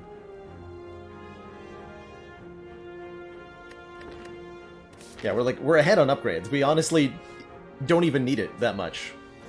So let's take the massive amount of health. Nice. Let's fight the slavers.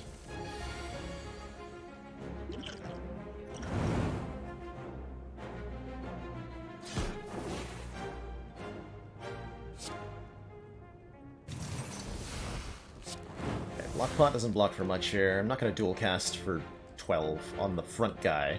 It's not even the right guy.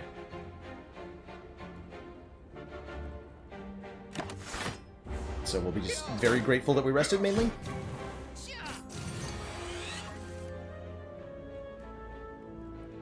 Mostly very grateful that we rested. Let's see, Ball Lightning twice, and Hologram sets us up for a nice kill on the back line, preventing Vulnerable. Very important.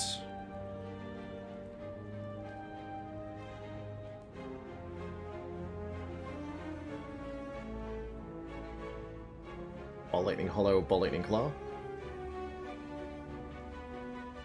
And then probably Blackpot.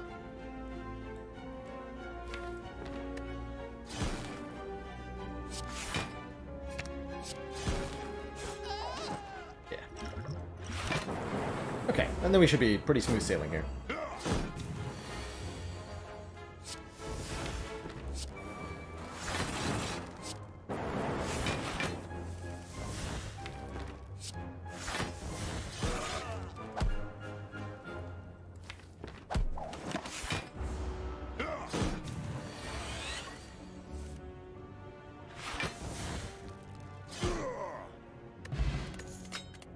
Blood Vial. It's fairly whatever. Loop is decent scaling. I like Chill for more orbs, though, quite frankly. Could also take a Fusion to improve our energy. But I really like this Chill. 4 orbs, please. Focus, please. Okay. Champ has, like, never been deader than he is right now. Oh! Extra dead. Alright, well, if we're gonna be that strong, I'm gonna level up both of the algorithms twice.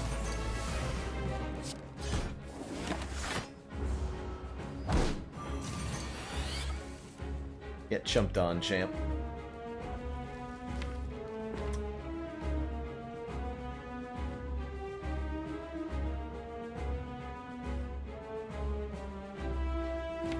I guess I'm doing this.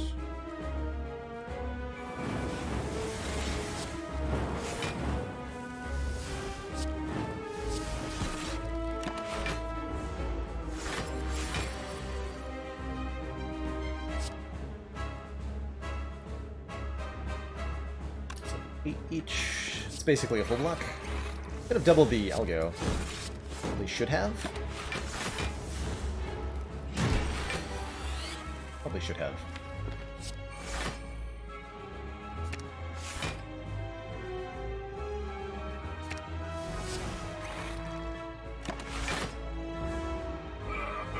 Can you play Curses twice with the Echo from the blue candle? Yes! You really don't want to, though. But you sure can. Just means you take 2 damage.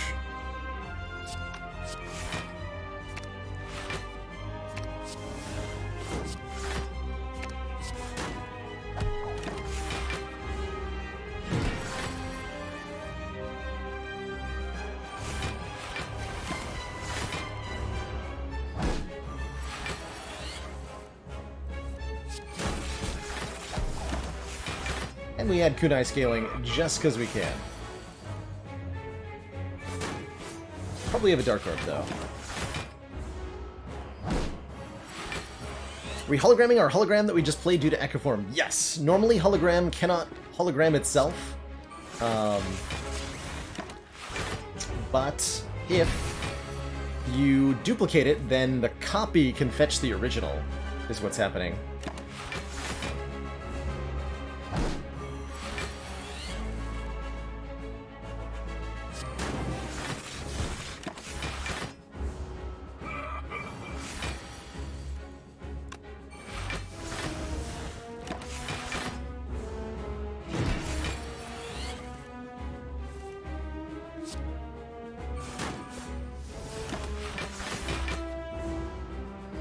I should just have lethal. Definitely have lethal now.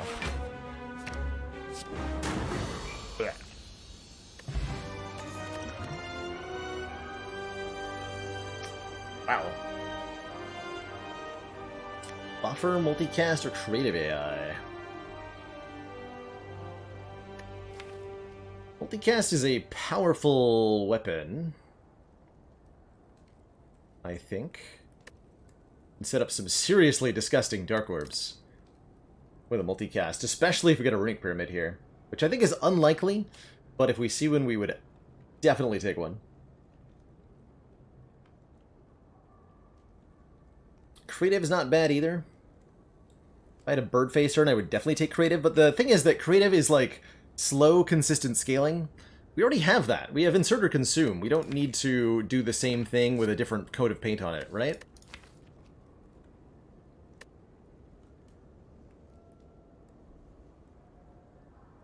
I'd be about the buffer if we didn't have two super powerful genetic algorithms. We've got our front-loaded block covered pretty well. Let's take a win con of sorts. Yeah, these don't say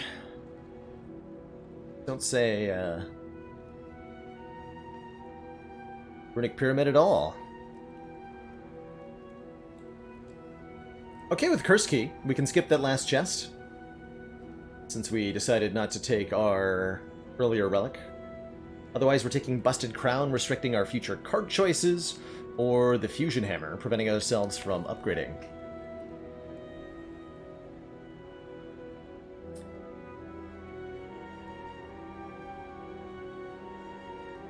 We've got a few upgrades we'd like. I'd like to upgrade the multicast. I'd like to upgrade any card draw we find. Skim, cool-headed, seek, friggin' secret technique, please. Anything? Anything. Compile driver, although I wouldn't have to upgrade that. Actually, I love compile driver. Can I have a compile driver, please? Dear game. Wow, even more elites. Holy crap, this has been a stacked run of Slay the Spire. And we're in a position to fight some elites. I think we're good at them now. So we should. We also have lots of optionality with fires, so we can rest for tons if we fail to murderize the elites quickly enough, which I don't think we'll do. Either way, let's hit a shop.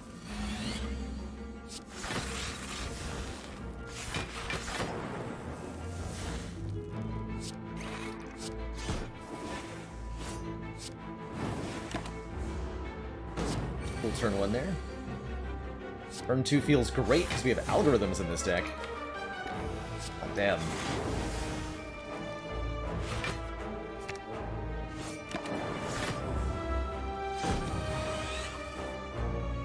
Hot damn.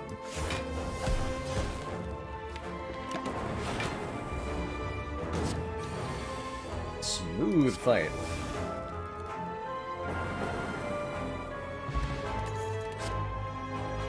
And there's the card draw. Either the Overclock or the Cool-Headed. Overclock. Overclock. Oh, I like that. We have to upgrade it. But it's good. Really good. If upgraded, draw 3 cards, put a burn into the discard pile. Once we've gone through the deck a couple of times, we quite frankly don't care. It's just so that we can get that setup happening faster.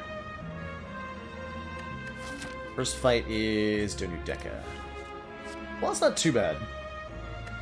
The Cool-Headed's also pretty good. I'm going to take an Overclock here. We're going to deliberately upgrade it when we can. Card draw. He's a master of strategy. Good card draw. We can also take a Preserved Insect to make our elites way easier, which I think is what we have to do. Planning on fighting several elites this act. And more relevantly, we have to beat the elites in Act 4. Who give Defect a very hard time, usually. Very hard time. We could also buy Omamori, which is a random relic later. Because we have Cursed Key.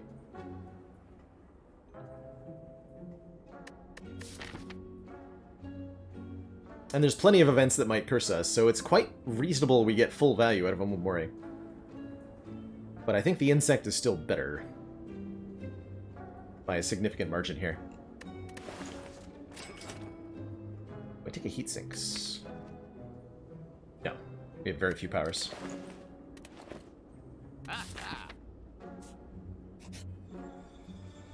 Glowing Tesseract. I'm happy to look at 3 cards here. There's lots of colorless cards. We can get that Master Strategy we wanted. I would love an Apotheosis.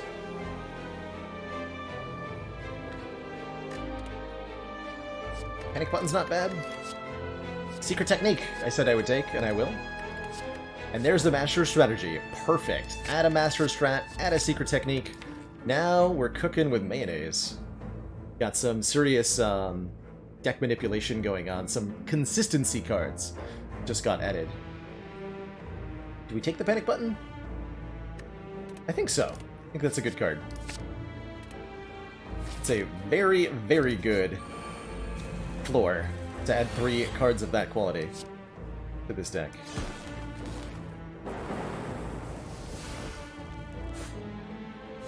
My favorite power? Asks Bossborn. Probably Dark Embrace. I would say. Whenever you draw the Ironclad one that says whenever you exhaust a card, draw a card. The amount of silly nonsense you can do with Dark Embrace is way too fun.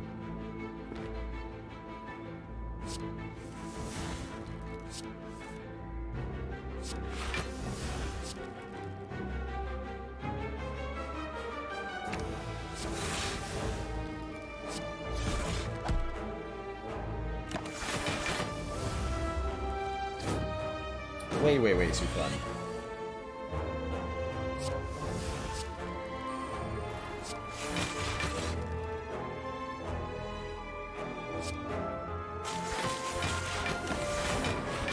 I'll just block it. Why not?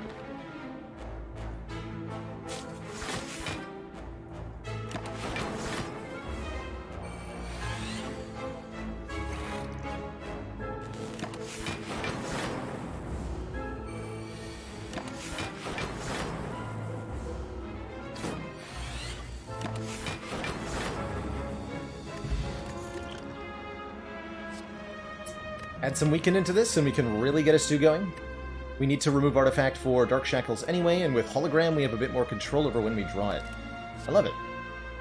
Stack and Hello World, not too bad either. We haven't seen Mind Bloom, we haven't seen Double Orbwalkers. I would fight Double Orbwalkers. Let's take an event. Gotta back up my words. We're not actually that good at this fight.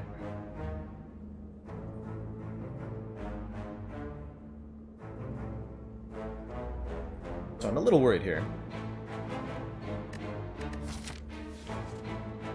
We'll be fine. We have 81 health? Yeah, we have 81 health. We'll be fine. No orbs on turn 1 is kind of spooky, but if I'm willing to use Liquid Memories to get back Multicast or Consume, we should be fine.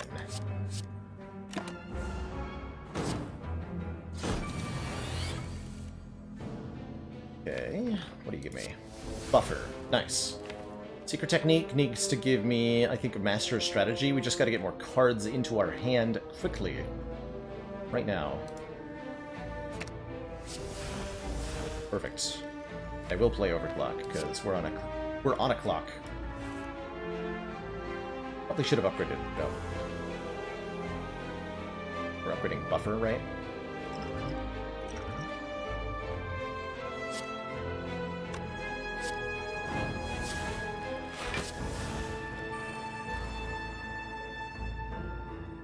You first. Doesn't matter. Okay. Would have been nice to have a Dark Orb in play by now.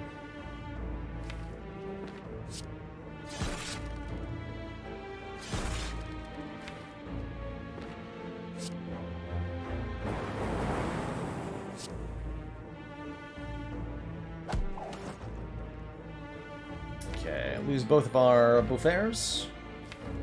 Getting spicy. If we can take one out, we'll be okay. Actually, if I Liquid Memories for Consume, we'll also block this. We have one more buffer charge that way. Okay. Do that.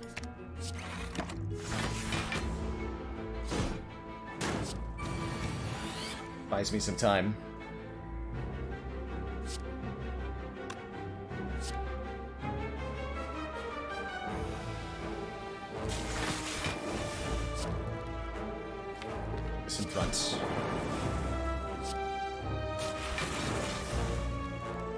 Not a full block. Jesus.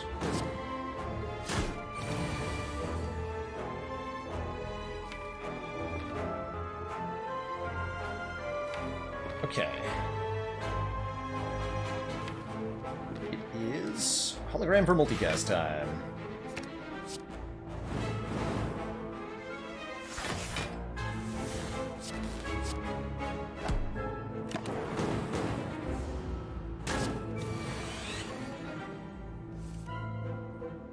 And we're good.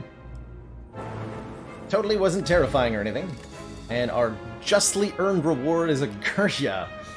Alright, well that was a lot of terrifyingness for not a lot of benefits, but okay, sure.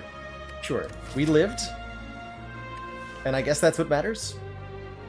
The focus spot's nice, that's true. And the money was a lot, so that's also nice. And we got to look at more cards, and we got to look at another relic. So it probably benefits us in ways that we can't see yet as well. But definitely a hard-earned fight. Would have much rather had Mind Bloom there.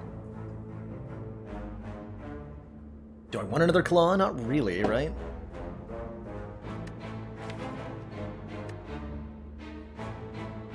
Not really. One more card draw. And then maybe we can think about a claw. This guy's no problem. This guy's easy.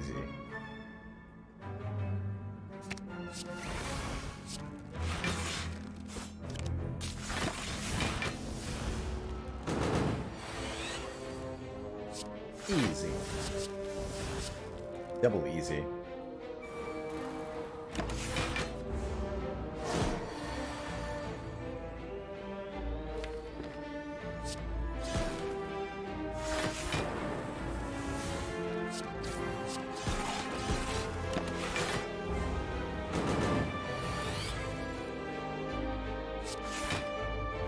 Not being gentle, though.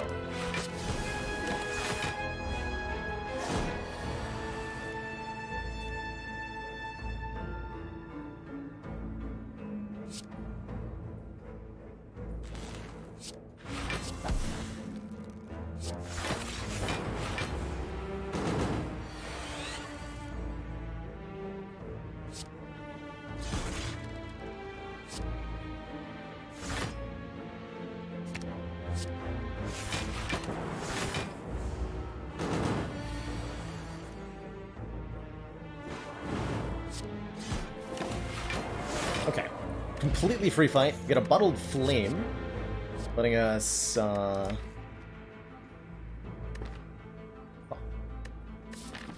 Bias Cog is kind of interesting. Bottled flame lets us start with any attack in our hands. Do we want to do that? Bottled Doom and Gloom's okay. I think we do. That would help a lot against Reptomancer.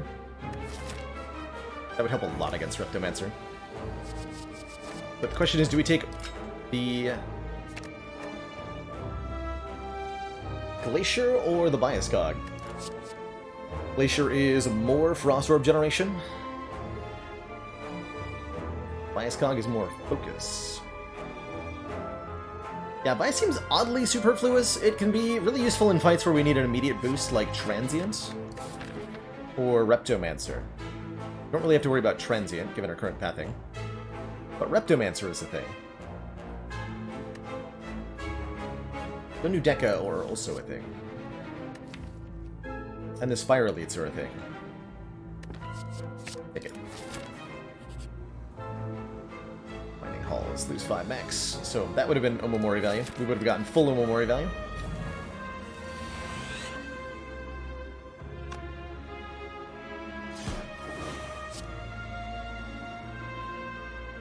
It's actually not quite a full block. Fine by me.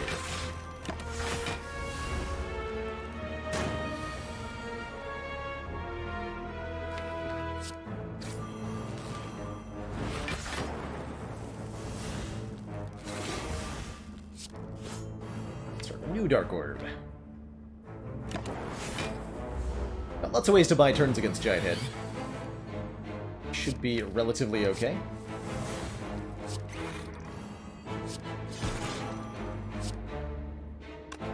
Get rid of that, though.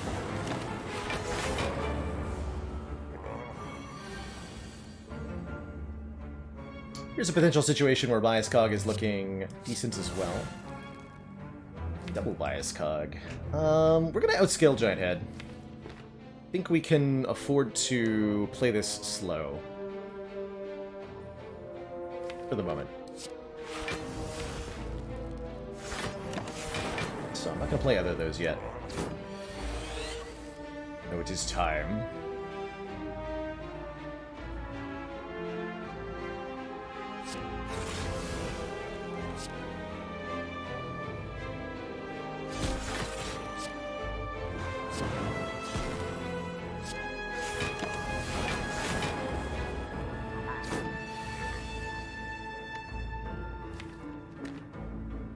It's time. Okay, this turn hurts a bit. Unfortunately.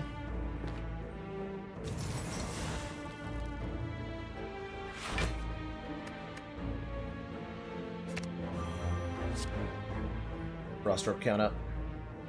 A reasonable turn to focus pot, but I think I'm going to hold on to that. But I'm okay resting if we have to.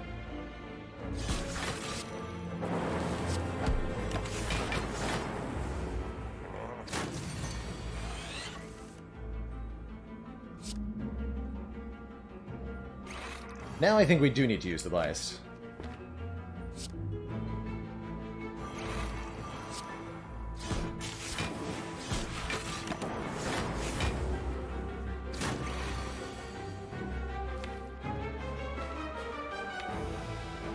Sure, sure.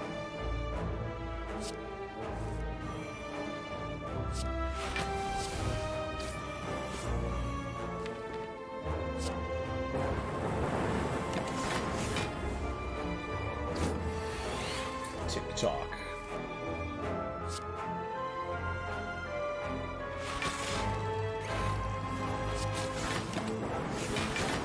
Alright, not too bad.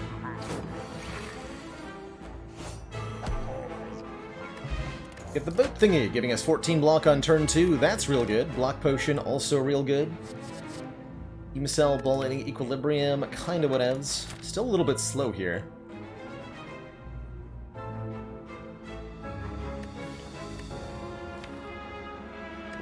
Only still a little bit slow.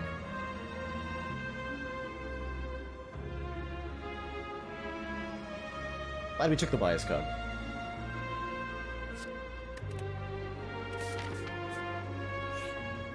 Okay, it's a large chest, so it's got either an uncommon or a rare relic inside it. And if there's money, there's a lot of money.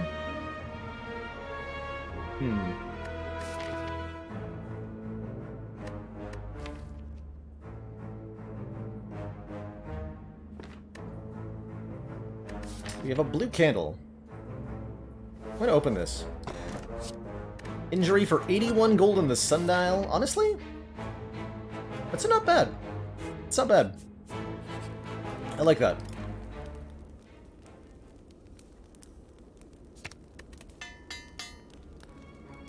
Gotta put that overclock so it's at least half useful. Red mask, not half useful. Go for elite number 3.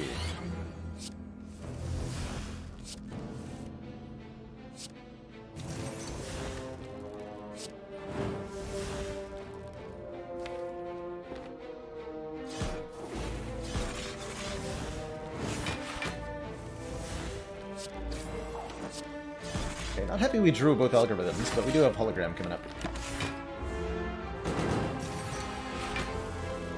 And boat thingy.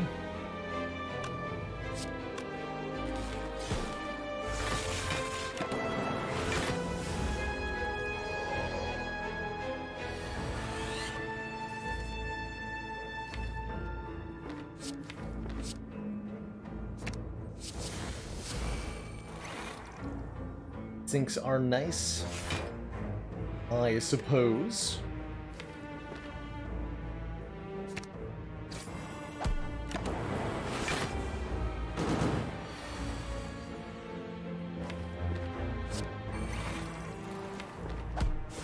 They're nice.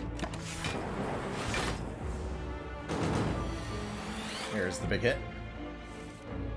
Oh, rude. Very rude.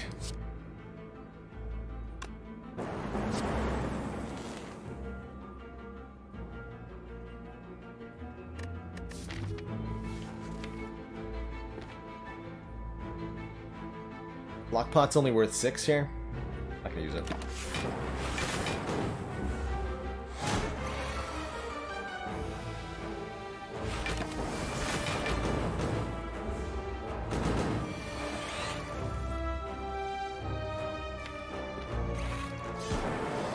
Finally missed one of our algorithms. Oh, Eternal Feather's here to heal us, so we don't need to rest like I thought we might.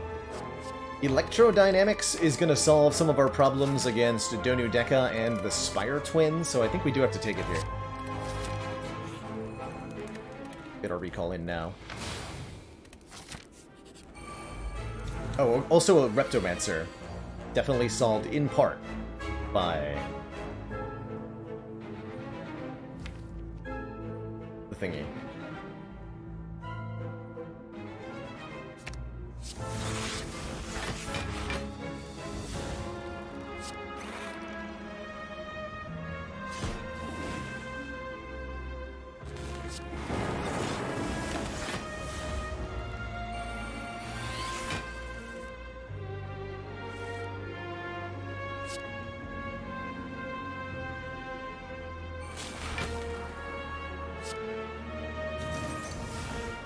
Shut that nonsense down.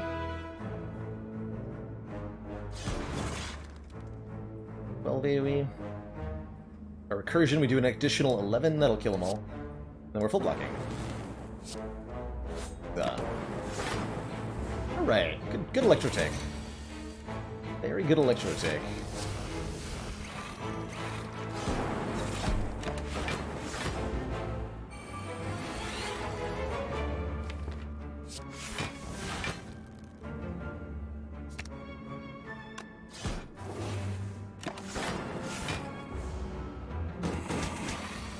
Very good fight.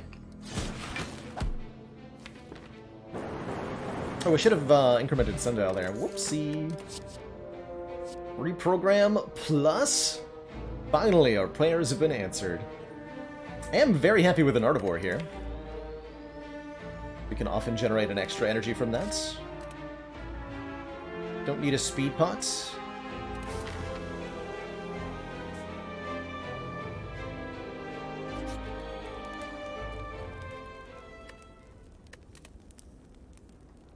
Lots of upgrades that are good. I like the multicast in particular. We can get, actually, we're starting to tend towards wanting a rainbow upgrade. The bias cog upgrade's good too. I think this is a upgrade rainbow situation. Okay, before I jump on into these last couple of battles in the last run of our 50-run set, I am going to take a quick break, refill my legs, stretch my water, and when I return, we'll finish this one out. Be right back, everybody.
Alrighty, folks.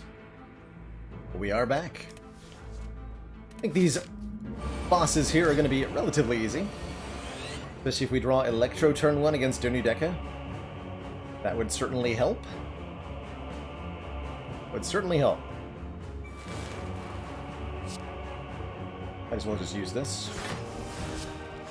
We've got a Pantograph to heal between. We have some really powerful scaling going on with Insert or Consume, which isn't power-based. We're going to be in E-to-E territory against either Time Eater or Awakened One. So all we really need to do is don't die in this, in this fight. And that shouldn't be too hard to not do.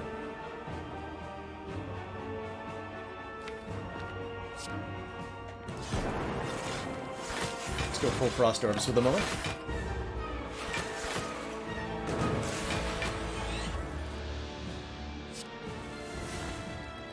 Get rid of these curses.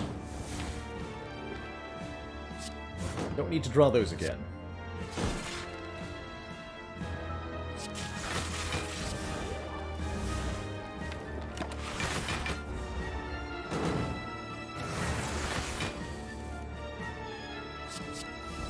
Okay, machine learning will be very good here.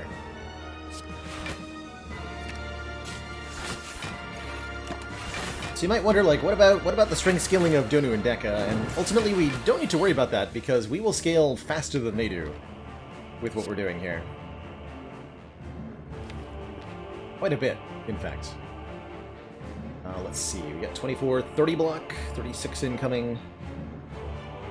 Definitely going to play Curse the Bell here. Stripper an artifact. 7 block. I'm not going to fission, that'd be foolish. Nor will I biased. Let's take 1. 1 sounds good.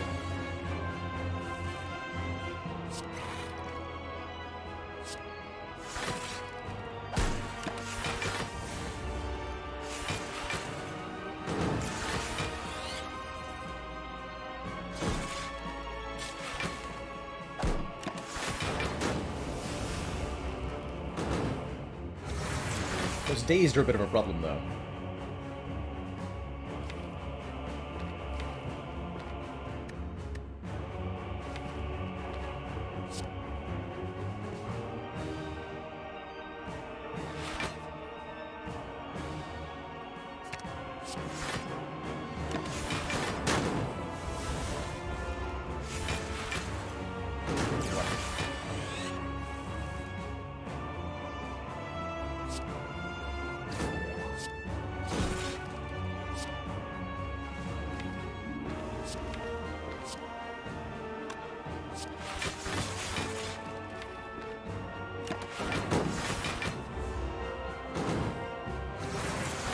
Hey, Voldelevy. Appreciate the good luck wishes.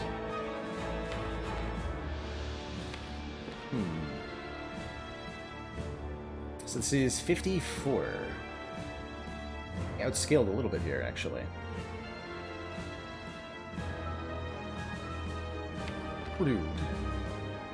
We block for 50, so take 4. Frost Drop next turn. Okay. We're good. Well, I don't want to draw that next turn. Put 1 burn in there. That Pyramid Silent did win, yes. So we're at 30 wins and 19 losses over the last 49 games.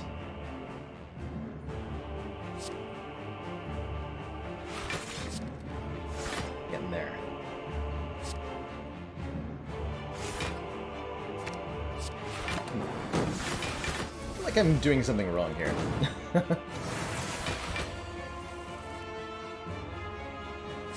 figured it out. No, we do outscale them. They can't match us.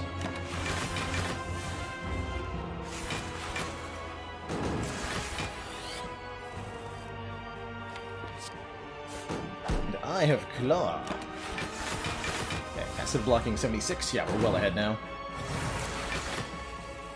Good, good, good. Like that.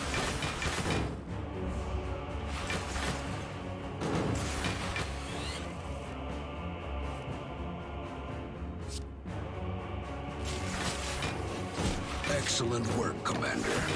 This council is pleased to see Scribbles, our thank you so much for the continued support Twitch of this Prime and the project 3 has months. been worthwhile.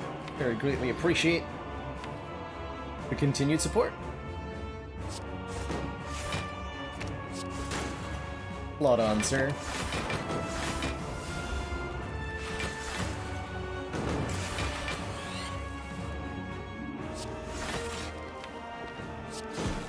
It's clawed upon.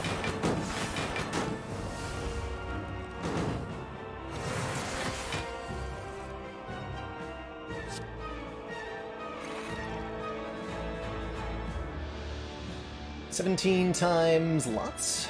Lots block.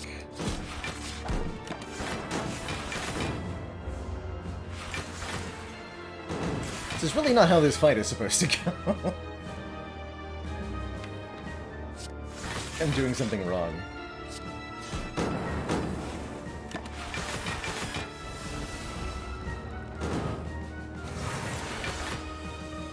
When in doubt, block it out.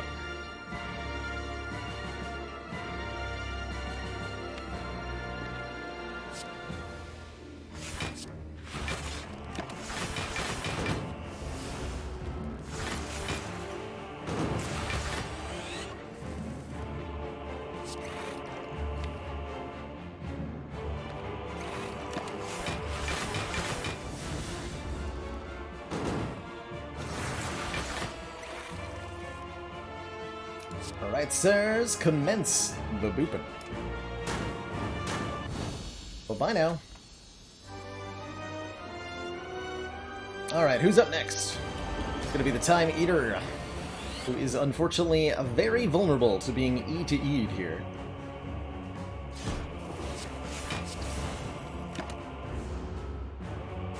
Although slowing down our draws is a good way to counter us.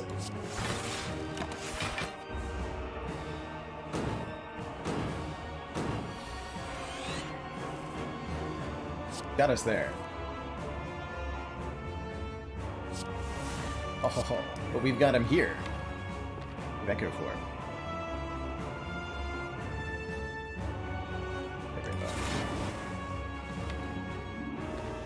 Not gonna play Injury because it counts as a card for him.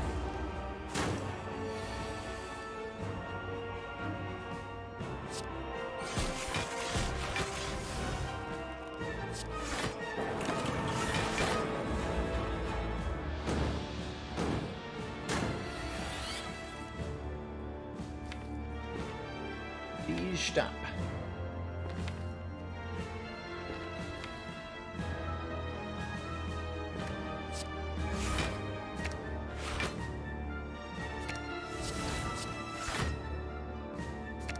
But with 4 turns a weekend, it helped quite a bit.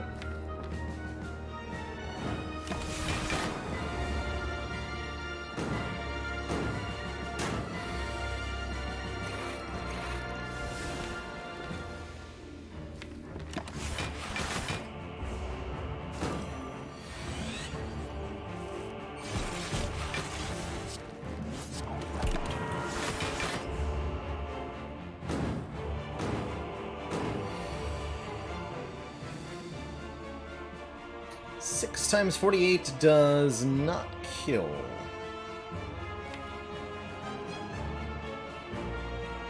If I seek for turbo, how about 8 times 48?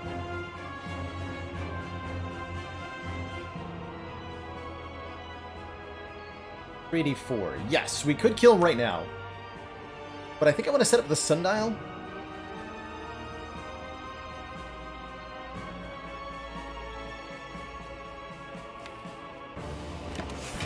I'm going to set up the sundial. It's going to take a little bit. And if we haven't doubled our genetic, we should play that too.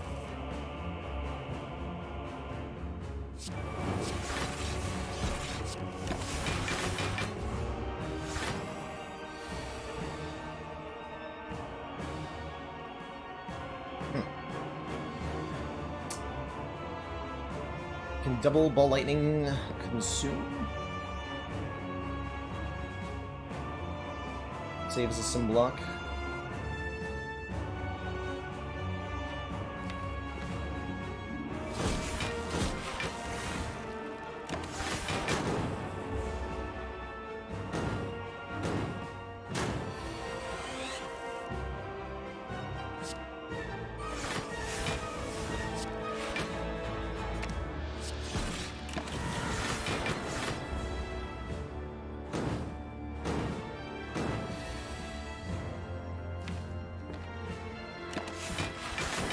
wanted to bring him below half there.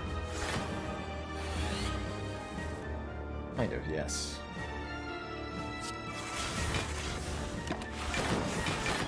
We're good though.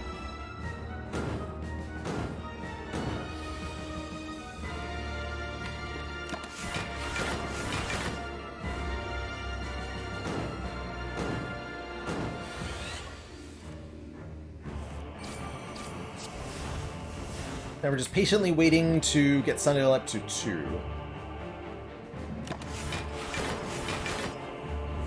Some good old E to E action.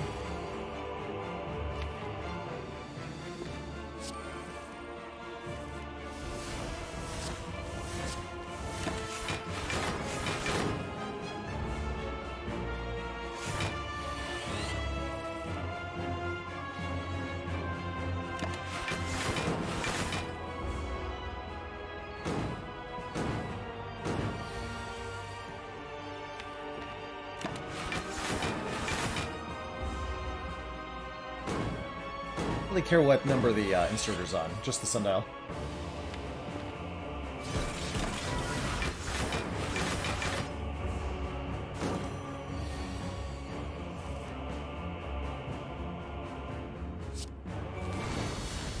Okay, good fight.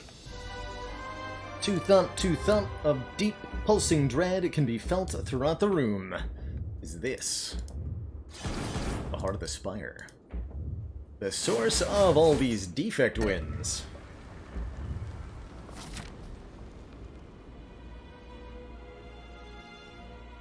We've got plenty of max health. We have decent potions. Got a lot of good cards. Upgrade-wise, there's a lot of good options. We could upgrade Bias Cog for 1 more focus. We could upgrade Multicast for 1 more activation. We could upgrade Electrodynamics to create another Lightning Orb. We could upgrade Master Strategy to draw 1 more card. We could upgrade Secret Technique to not exhaust, and then we can even hologram it. A lot of good options here. Don't think we ever lift. Too many other better options. I think the Multicast is... or the Biased. Let's upgrade the Biased. Upgrade the Biased. Believe in that 1 focus. I believe in the Strange Spoon. Ooh. Ooh, I like a Strange Spoon quite a bit. Strange Spoon says, cards that exhaust when played will instead discard half the time. That's gonna be our algorithms. It's gonna be Fission, Chill, Dark Shackles, Master Strategy, Secret Technique, Panic Button. Oh my god. The curses also, yes, which is a downside, but there are so many other good things.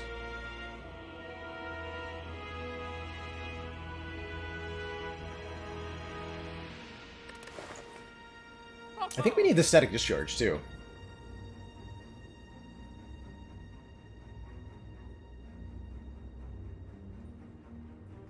Can I buy Discharge and Hologram? And the Spoon?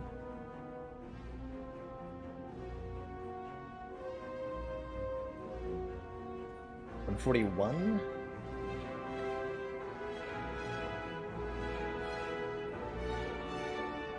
I'm 1 gold short! No! The big sad. We are 1 gold short of Strange Spoon Static Discharge Hologram. Where's Ceramic Fish when you need it? But that means we can buy the Whetstone instead of the Spoon. For Exactsies. Brilliant.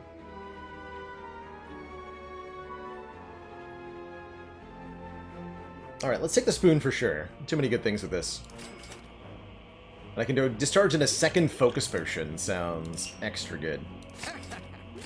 Let's do that. Plan to use one on each of these 2 fights. And I'm happy to buy a Skog on turn 1, let me tell you.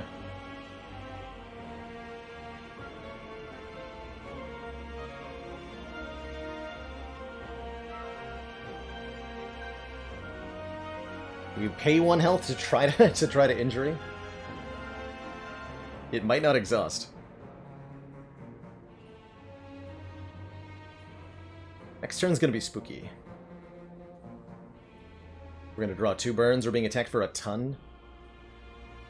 Next turn could be very bad. We just hope that we draw an algorithm, or a secret technique, or a master strategy, or, well, really anything. We have so many things to draw. Sure, it'll be okay. Centennial Puzzle here would have been surely pretty good, right? Ah!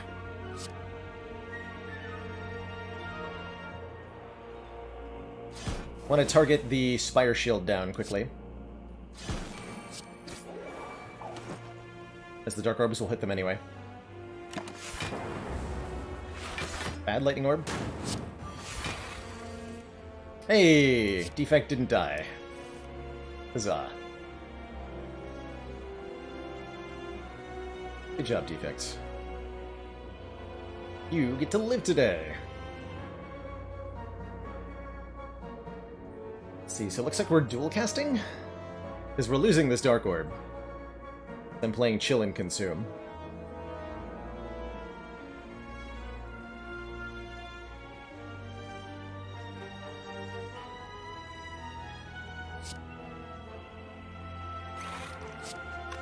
Does minimal damage to the shield. Still damage, though. Take more than I would have liked.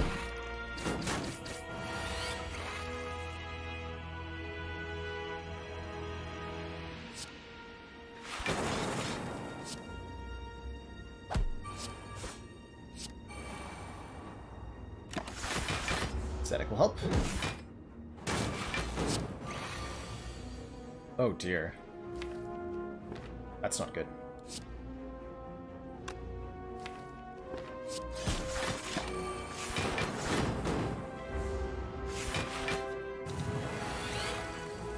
Hey, I found my good cards. Alright, we're alive.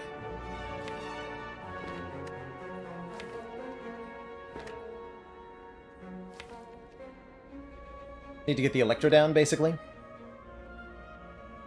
I paid for the whole health bar, I'm gonna use the whole health bar. Right. Let's see what we draw.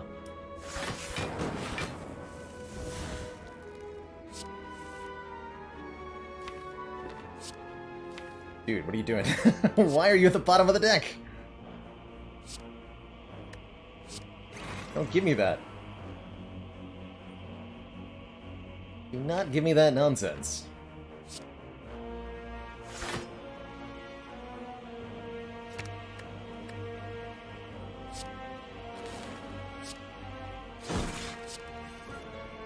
Ah!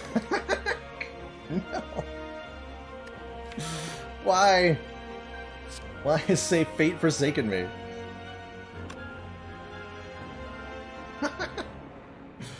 Oh, that's savage. That is absolutely savage. Rude. So I'm just gonna. It's fine. We're gonna. We're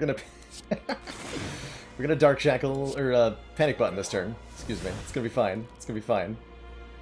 Everything is fine. Nothing is wrong. Nothing has ever been. Nothing is ever bad. All good. All good.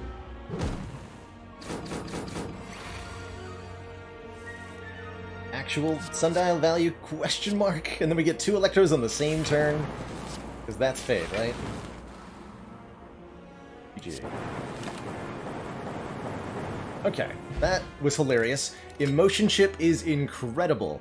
If we lost health during the previous turn, at the start of our next turn, trigger the passive ability of all of our orbs. Another Go for the Eyes is potentially worth picking up here. I think we want it. Yeah, one more.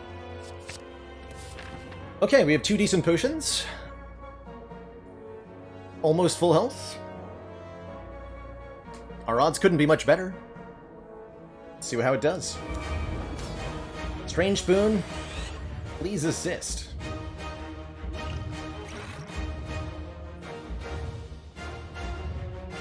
This looks like Rainbow Doom and Gloom. We're happy to take a little bit of damage because we'll get Orb procs next turn anyway. Thoughts on the turbo? It has been a little bit awkward, hasn't it? It's interesting. Feels like the kind of deck that would really appreciate it. We've consistently chosen not to. Okay, not what we wanted out of that. We would have preferred a creative AI or a defrag or a loop or really anything, but sure. Electro's fine. Here we go, Electro Doom Rainbow. Take a bit of damage here. That's okay. Generic Algorithm being in the discard pile is good, because now Hologram can get it. Good-ish. No way to block Vuln, unfortunately, so this is a bit scary.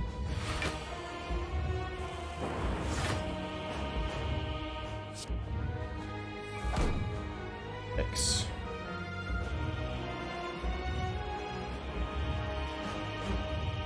Don't think we panic button.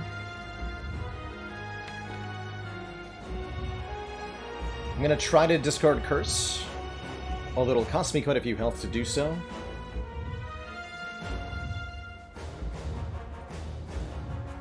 Three hit points for a 50% chance to get rid of it. You know, maybe I shouldn't be doing that.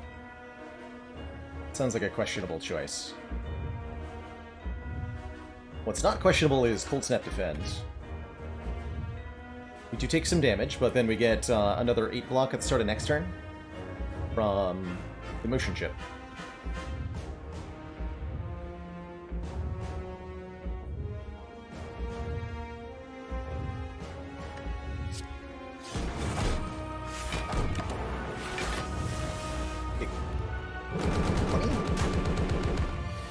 More than I would have liked.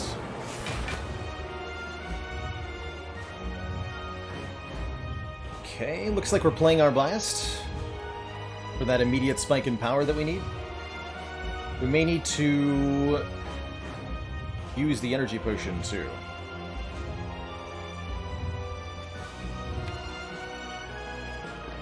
It's definitely not the order we wanted to draw things in.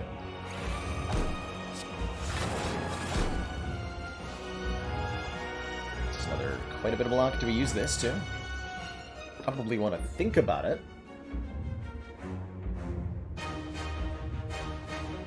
So we currently block for 36, 47, 20.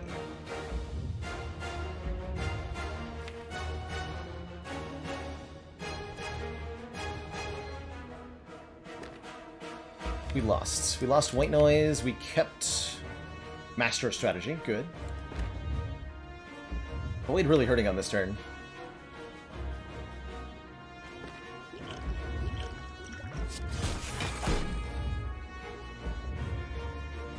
So now we're blocking 57? 10. So Dark Shackles will full block. 10.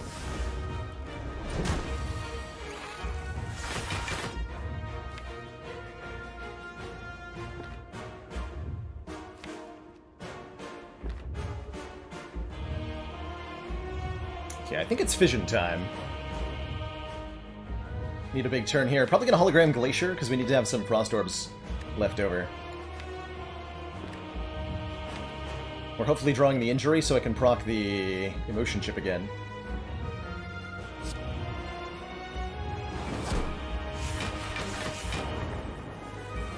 Nice. Good.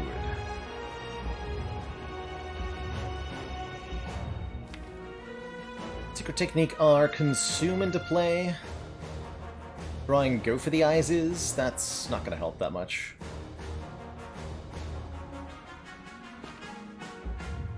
We could also consume twice. But then I can't get Frost Orbs down. I really would like to get from Frost Orbs down. I'm going to Secret Technique for Consume. Debating whether I play Overclock or not. I think we do. I have lots of energy. Perfect. Those are the cards I wanted to see. Means we get Algorithm on the right turn. We'd like a Lightning Orb in front so that we can multicast it.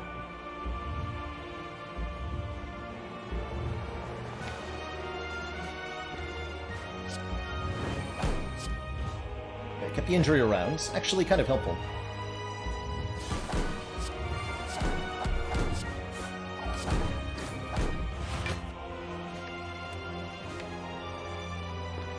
Let's actually get Rainbow. We need damage. We need damage.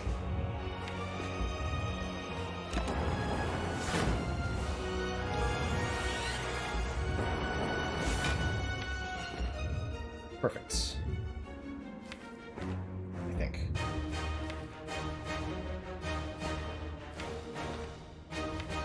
Electro multicast next turn.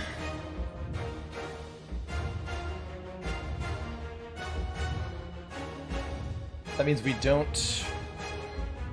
No, we can dual cast this Lightning Orb. There's no reason not to.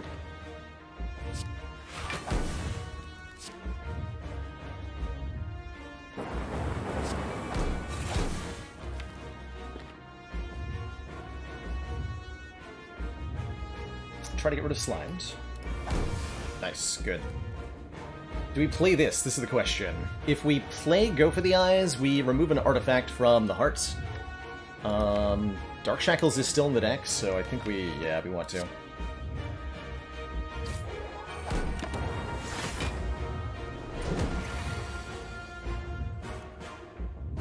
Really good panic button draw.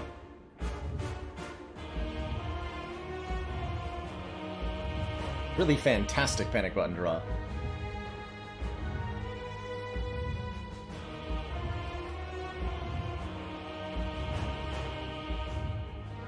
So this is going to be Electro, Multicast, and Panic Button. If we multicast this Frost Orb for 2, we gain 12 times 2 plus 31. I want to get hit at least one time.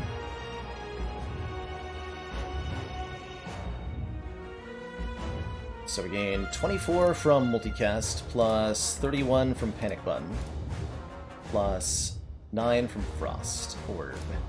64. We take just enough beat to death, so we're actually going to take 2 damage. Perfect. Totally perfect. And then we have our Dark Orb in front, ready to, like, hollow the Multicast. Cool. So that means we don't need to, and don't want to, play Electro first. We want to Panic Button first. If I did my math right here. I really hope I did. Beautiful. So we get 1 free Lightning Orb.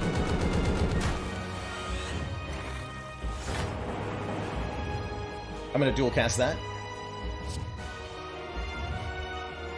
I'm going to play the Curse of the Bell, so we activate the thingy again. A bit of danger. Got rid of it that time. Don't play an attack because of Art of War. We're already capping damage here. No reason to play anything else. Okay, this is close. Got the multi-attack. I think that's good enough. At least I hope it is. Hologram fetches multicast, and we multicast this orb.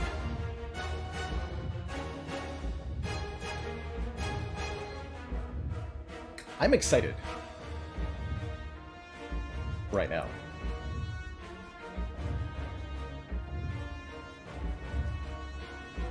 If I let it hit me, do we kill it? Bring this down to 4 times 15.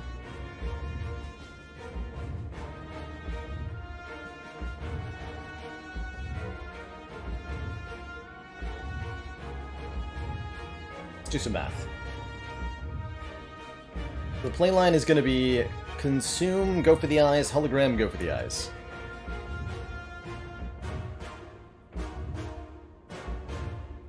We gain 6 blocks, we have 14, we played 4 cards. So we have 2 block left after Beat of Death. We'll get 10 block from our Frost Orb.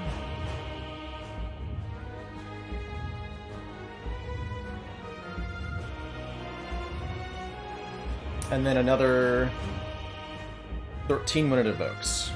So 2 plus 10 plus 12. No, 2 plus 10 plus 13, excuse me. Which is 25. 25 plus 37 is more than 45. So we survive. How many hits do we take? We get smacked.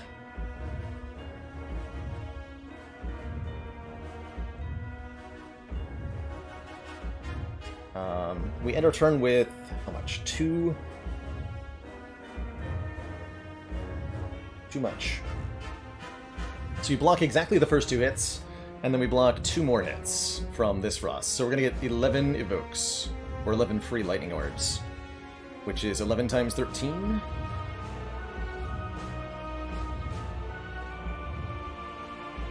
$143.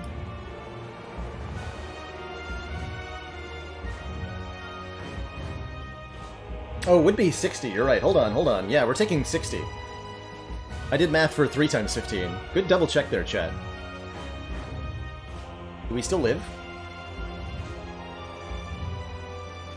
In that situation? Oh, that's terrifying if so. The multicast keeps us alive though, right? Okay, so we have that line. But I have to recalc my... We said 25 plus 37 is...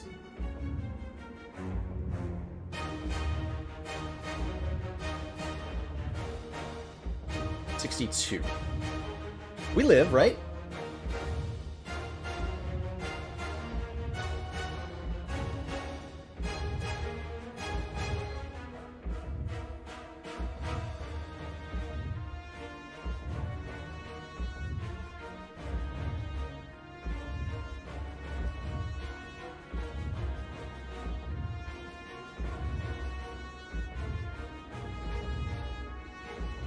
I think we have a better line, actually. Yeah, we're hologramming Go for the Eyes to get the weak down. Let me just triple check. Because the winning factor here, believe it or not, ends up being this little relic. From the start of Act 1, our very first thing. If we can get ourselves down to 0 block, we can get 6 more from Orichalcum. And that can make the difference here. And playing the Claw does let us end the turn at 0 block.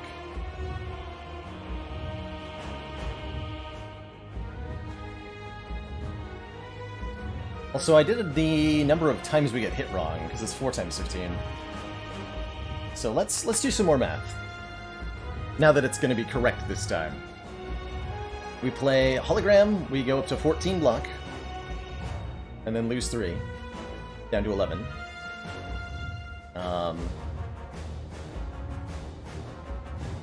And then Consume, Go for the Eyes, Claw, Go for the Eyes. So we take a 1. We end turn with 0 block, a Frost Orb for 10, the heart is weakened, attacking for 4 times 15. And we've dealt a fair bit of damage to it.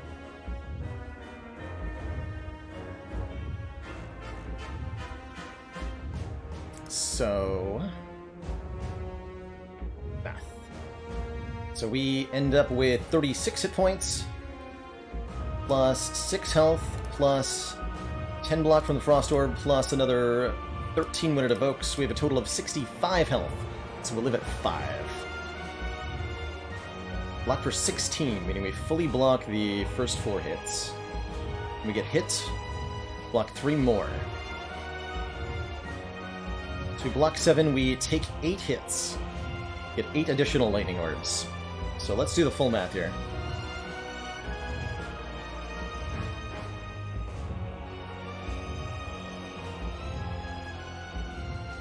That would be 16 damage from our claws, plus 32 damage at the end of turn. Actually, no, not 32. Excuse me. 16 plus 11 times 4, 44. And then we're going to channel 8 orbs.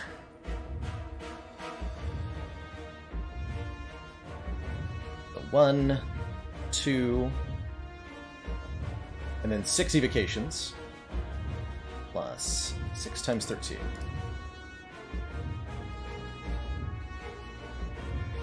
138 plus another 11 times 6 at the end of our turn. It's 204 plus another... Yeah, okay, so we have guaranteed lethal here. We win. Assuming I did the math right. Sorry, not 6 times 13. Yeah, 6 times 13. 6 lightning orbs. Oh, no, and it's not even 13, so we're way over. We're way over. Because I'm forgetting the focus. 6 times 16. Yeah, we're way over. Okay. So, let me just make sure that I'm doing this right. Go for the eyes, hologram, go for the eyes, consume, claw. We live and we win.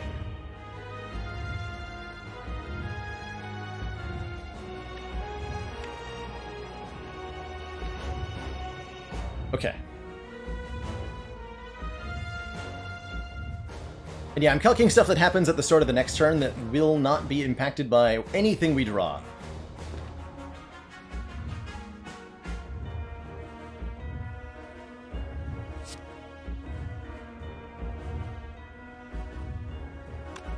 Let me just quickly calculate. So 36 health plus 6 for more calcum.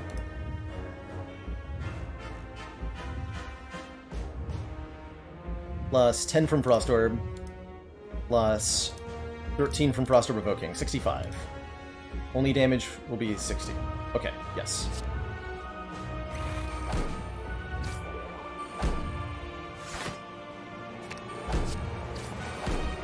Then remove blocks so that Orichalcum happens.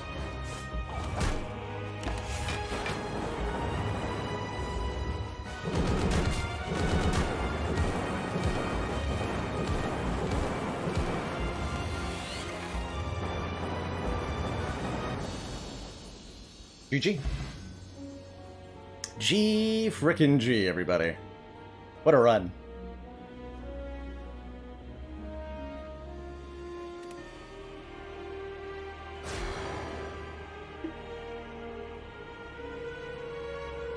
I was right, we needed that static discharge.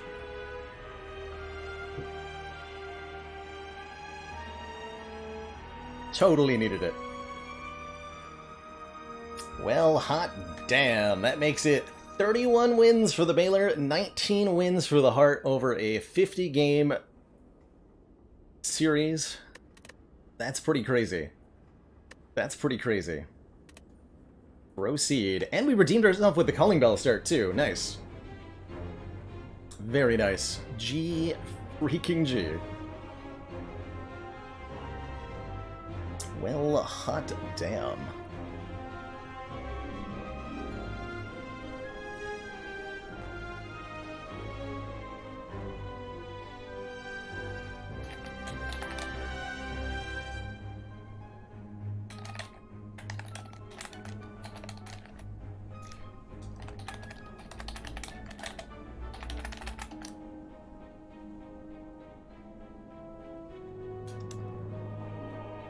Kind of like Frostpunk? I thought it was pretty good.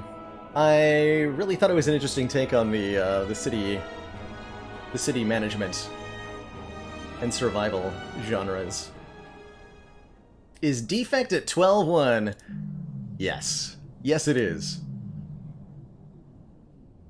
Let's take a look at the win-loss per character. There is one character who's below 50%, unfortunately for them. But we've got it, a full 50 games of Ascension 20 with Boss Relic Swap going back to about early June, I think is when we started, with this Silent Curse Key run on the 8th of June. So let's take a quick look at each individual character. I did put some data into a spreadsheet for myself to look at, and I am going to be compiling the run history of these 50 runs so that people can take a look at them and do any sort of numerical analysis that they want to do, or learn whatever. So, let's see here. Excellent work, Commander. This Yeah, the council Watcher is was pleased to see our ironclad. continued support of this project has been worthwhile. Which lost. Silent got a pyramid, which won, and then Defect got a calling bell, shockingly winning. What a ridiculous Defect run that was. Get Raving, thank you so much for the 3 months and that Twitch Prime sub. Enjoy that shiny new Watcher, sorry, Defect Energy Badge.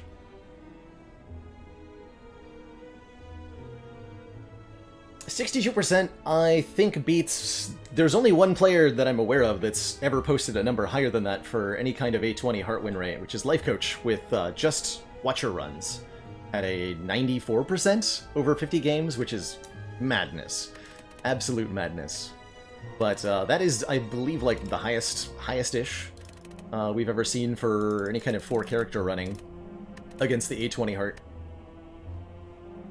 Which is pretty crazy to think about. A while ago, the thought of somebody getting 50% win rate consistently on Ascension 20 hearts was nearly unfathomable, and to see how far the community has come since then is pretty incredible. I think boss swaps did improve a lot Xerox, with the Watcher patch. I think that has something to do with the results we're seeing, but I do want a comparison point. And so my next project on Ascension 20 side of things is going to be to do 50 runs without a boss relic swap and see what that does to the win rate.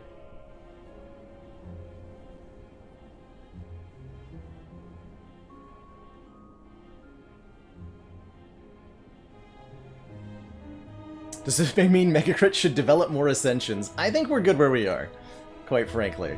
More characters would be cool, though. More characters would be definitely cool. So, let's talk individual characters. Ironclad.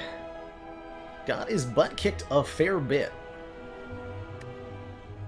We had 1 loss, 2 loss, 3 loss, 1 win, 2 win, 3 wins, so 3 and 3. 3 wins, 4 losses, 4 and 4. 4 wins, 5 losses. 4 wins, 6 losses. 4 wins, 7 losses. 5 wins, 7 losses is the final score. This was a non-boss swap run. So 5 out of 7 for Ironclad. I gotta say, I'm a little disappointed. Last time I measured win rate, Ironclad was our best here. And perhaps that says something about the boss swap on Ironclad specifically? I'm not sure. We did have a couple of Runic Cube starts. Did win with an Empty Cage start, lost with this Tiny House, but had some decent wins with difficult relics. I don't think Ironclad got particularly unlucky, although, interestingly, Ironclad is both of our Busted Crown losses. Interesting. Every other character who got Busted Crown during this streak, or, well, during this experimental period, won the run. There were, what is it? 1 Silent and 1 Watcher and 1 Defect. Everybody else got Busted Crown 1 time. And they all won, but Ironclad did not win. For Silent, we've got 1 win, 2 wins, 2 wins, 1 loss, 3 wins, 1 loss, 3 and 2, 4 and 2, 4 and 3, 4 and 4, 5. There's the Busted Crown win on Silent. This was a ridiculous run. 5 and 4, 6 and 4, 7 and 4, 7 and 5. So Silent had the inverse win rate to Ironclad. 7 wins, 5 losses. That's pretty good. Or wait, 5 losses? Hold on. 1, 2, 3, 4, 5. Yeah, 5 losses, 7 wins.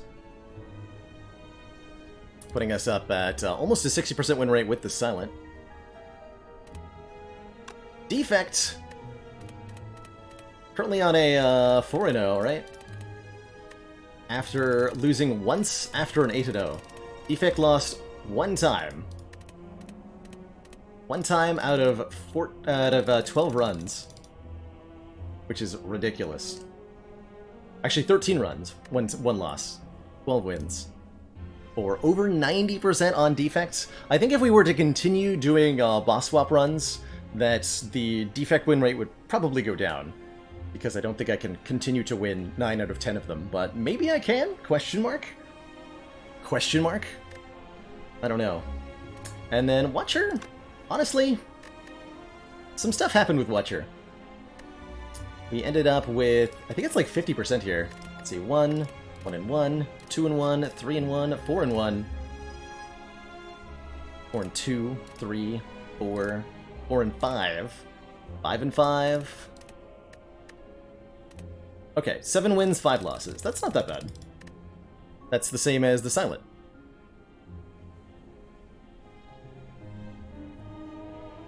Tilted towards Act 1 losses and Knob specifically. Let's see, Watcher did not tend to die in the early game. In fact, if we look at these Watcher losses, lose to Act 3 boss, lose to the Heart, lose to Act 3 boss, lose to Act 3 boss, lose to Act 3 elite. So, something in my Watcher late game is wrong, is what that tells me. I'm 100% sure that all of the runs I started with Watcher were winnable, but it is a class I need to do a little bit more work on, from the looks of it. But my boy in red, Ironclad, needs even more help. So I think Ironclad needs to be my current focus. And I'm curious how he'll perform in our non-boss swaps. I think he'll do better, especially if we get offered rare relics from Niao.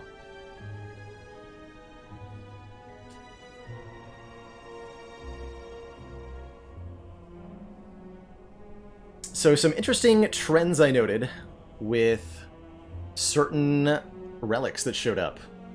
Like I said, I did record the relic we got in a little Excel sheet here, so I can point out a couple of trends. There were 2 relics that we never won with when we were offered. Actually, 3. So I don't think we won with... We got 1 Black Star, and we died. The other relics that I never won with were Runic Cube. Ironclad got 2 Runic Cubes and lost both of them. And Sozu. We had a total of 3 Sozu runs, and all of them died. Some of the other, like, scary boss relics. Busted Crown, we won 3 out of 5. Ectoplasm, we won 2 out of 5. We won the Mark of Pain run. Runic Dome, we won 2 out of 3. Starting with 1 and 1 for Slaver's Collar. 1 win, 2 losses for Velvet Choker, interestingly.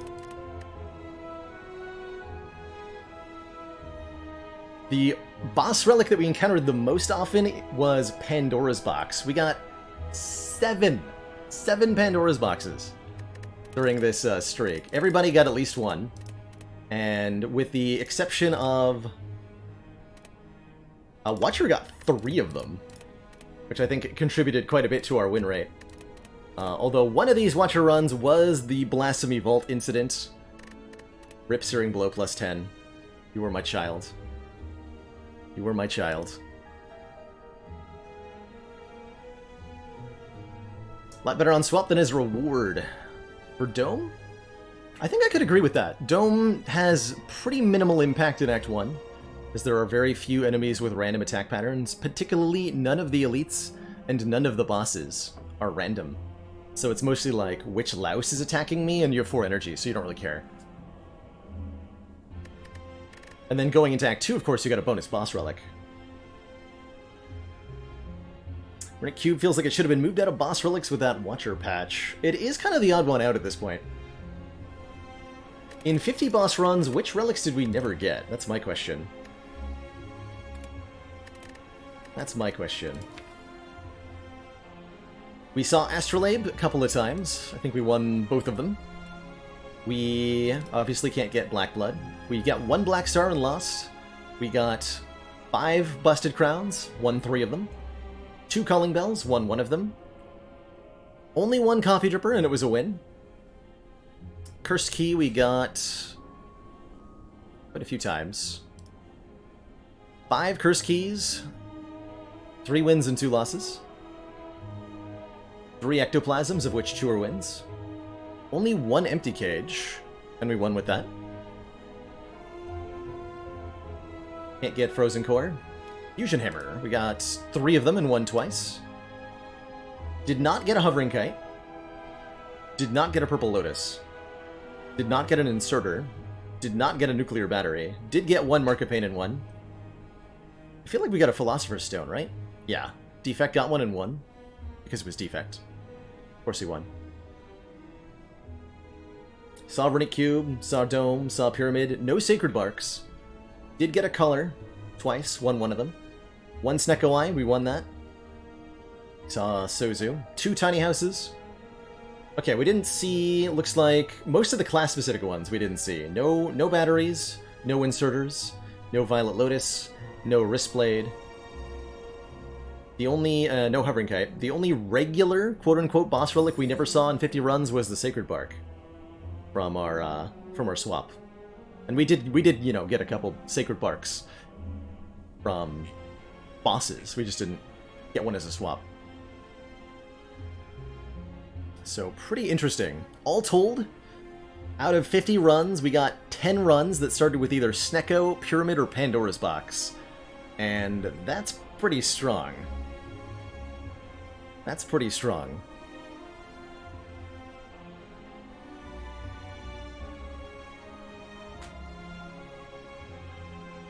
Half of Sekko is being good. Sorry. Tubu was saying half of Snecko being good is the +2 draw, and I feel like Ironclad is good at making Cube draw more than 2 per turn. Stop you right there. No, Ironclad is not good at making Runic Cube draw more than twice per turn. Once per turn is already fairly difficult. If you can get a Brutality, you're in business, but otherwise taking damage once a turn is usually kind of unsustainable and fairly difficult to do, barring like short blocking all the time. Against the Heart, it'll draw a ton. But prior to the Heart, it's really underwhelming, and it is often not drawing you cards until after you've already lost the hit points that the card draw might have helped you with. The best boss swap relic to get, Shayland, is, I guarantee you, Pandora's Box. Transforming all your strikes and defends into random stuff is always going to work out well at the start of the game. There's nothing you can get that can't safely make it through 3 easy pool fights, and once you've done that, you've probably fixed whatever was wrong with the deck. You get no block initially, whatever. Kill the cultist, pick up the block card. Get no damage, you can still make it through the easy pool fight and add some stuff. I would struggle to imagine there's any Pandora's Seed that doesn't end up being pretty easily winnable.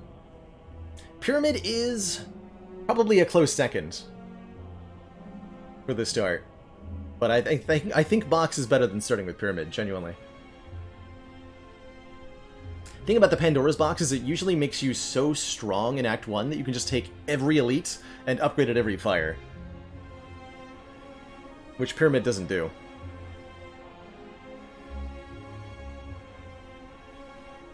So we got 3 Indignations? That does sound pretty funny.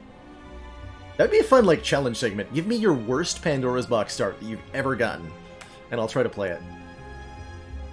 I'd be down for that.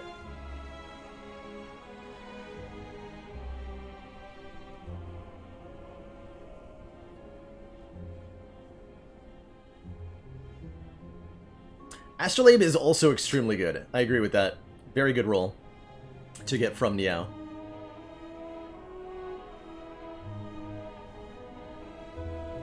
Let's see, any, So how do I feel about Boss Relic Swap as a concept? Only Ironclad got less than a 50% win rate by swapping the starting relic every time. I'm actually pleasantly surprised that Silent won more than half the time. I don't think anybody even wins Silent half the time normally, so that we were able to do that at all says something. I do think I have to reevaluate a little bit my opinion of Silent Starting Relic. And again, I'm really curious to see how she'll perform in our 50 no-swap runs.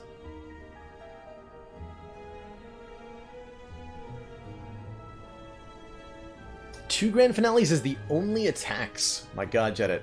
Sounds beautiful. Well, you got neutralized, too.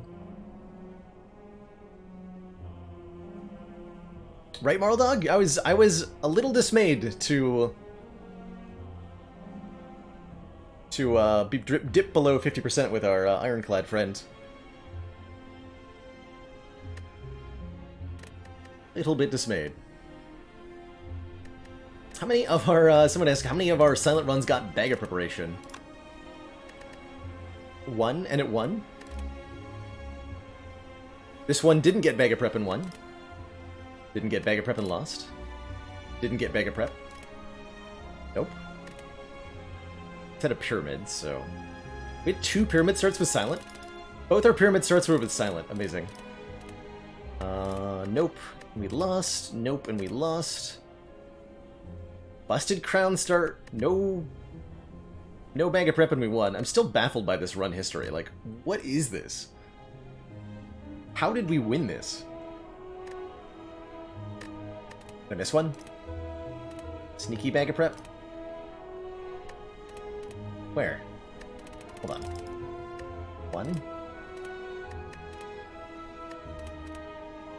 Ah, yes. Here it is. Got it on this one and 1.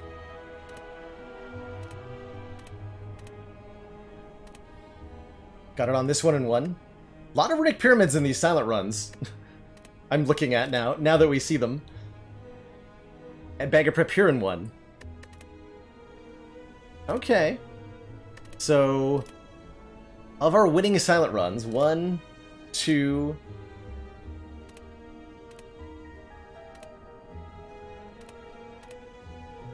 3... 4 of them had Bag of Prep. But more relevantly, I think, 1... 2... 3... 4...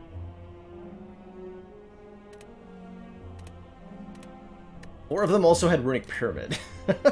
Which I think speaks quite a bit about why those silent runs won. Gotta love the Pyramid Silence. Yeah, that's probably why the Buster Crown was able to win. I think I missed one, too. Sort by losses. Sure. Talk about why Silent died.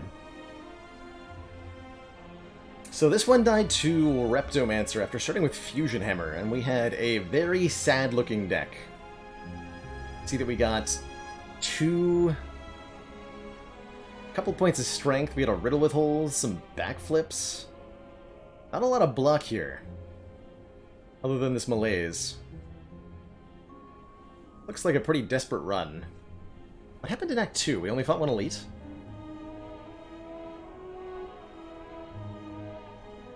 Okay, we took 17 damage to Spheric Guardian and then got Forgotten Altar. In the opening floors of Act 2. That's what happened. And then we were very sad, because we went down to 11 health. So we started Act 2, we went 2 easy pool fights and an event, and we left with 11 hit points. Yikes. We also visited the merchant and did nothing? That's also suspicious. What the hell happened here? Alright, well, Act 2 probably put us so far behind. I'm surprised we made it out of the collector fight. After that act, but didn't seem like we got a lot of relics. And after taking the Ectoplasm... Vaguely remember this, we had like 3 terrible choices. It was like Velvet Choker, Ectoplasm, Sozu from our Act 1 boss. What a brutal Act 2. Looking for all losses, but Silent's a good start. Cool. This Silent lost to Donu and Deka after an Ectoplasm starts. I remember this one. Our Act 3 had nothing happen. We fought double Orbwalkers, lost 29 health, got an old coin that did nothing because of our Ectoplasm. And no, we got the red mask. But we pretty much skipped every card we were offered. Or just didn't pull together. We got a useless Smiling Mask from Repto.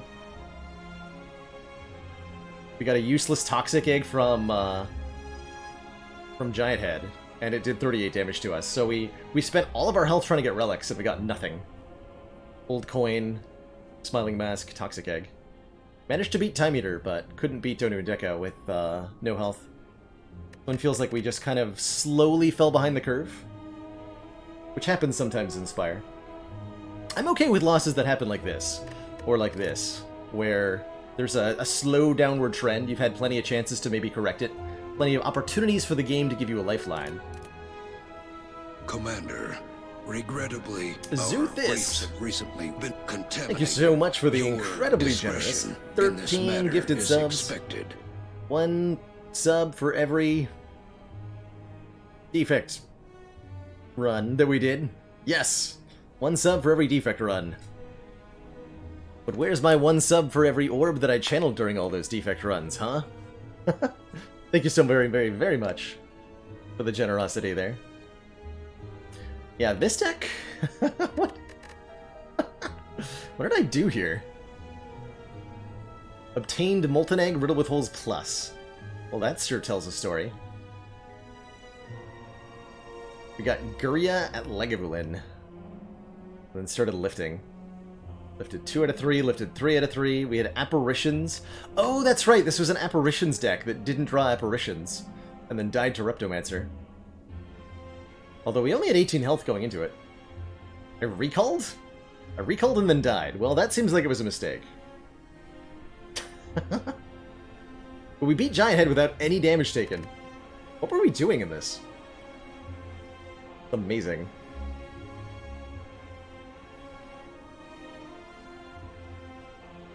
I'll take the bonus sub. 12 subs for each defect win and 1 sub for the blasphemy incident. Okay, so this deck, with Apparitions and quite a lot of offensive power, I liked this one quite a bit. We even had Wing Boots from our Giant Head fight. I'm curious how this could have done it. I think there was potential here. We had Nightmare Apparitions too. So this deck had some really strong stuff going on.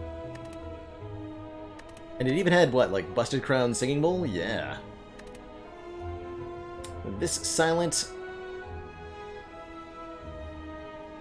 What on earth? Slain by 4 shapes? What happened here? Just like hemorrhaged all of our... Oh, we had Slaver's Color Black Star. And we went through 5 combats in a row at sort of Act 3. I think this was forced on us, if I remember correctly. The map generation actually just required us to go through 5 combats to get anywhere. Terrifying. Even had a Wraithform Plus, but it wasn't enough to save us.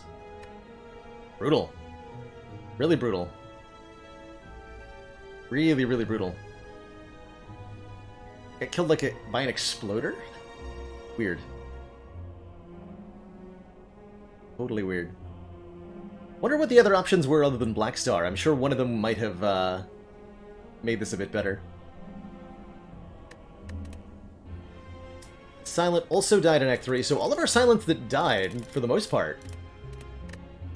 Holy hell, can I say just how proud I am for a second of me for never dying in Act 1 with Silent, or dying in Act 2 with Silent. All of these were Act 3 deaths. All of them. Interesting. Really interesting. Really cool. Really, really cool. Another one killed by Reptomancer. Actually, 3 of our Silents died to Reptomancer. That's telling. That's extremely telling. Somebody needs to get better at Reptomancer fights. I wonder if I'm not taking enough AoE then. More dagger sprays, more calculated, or more all-out attacks, kind of thing. Had a weird propensity to put Riddle with Holes in my deck in these losing Silent runs, by the way. Maybe I should stop taking Riddle with Holes.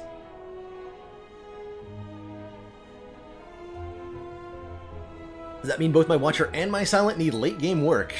I think so, yeah. I hadn't realized how much I was dying in Act 3, but it's happening. It is happening.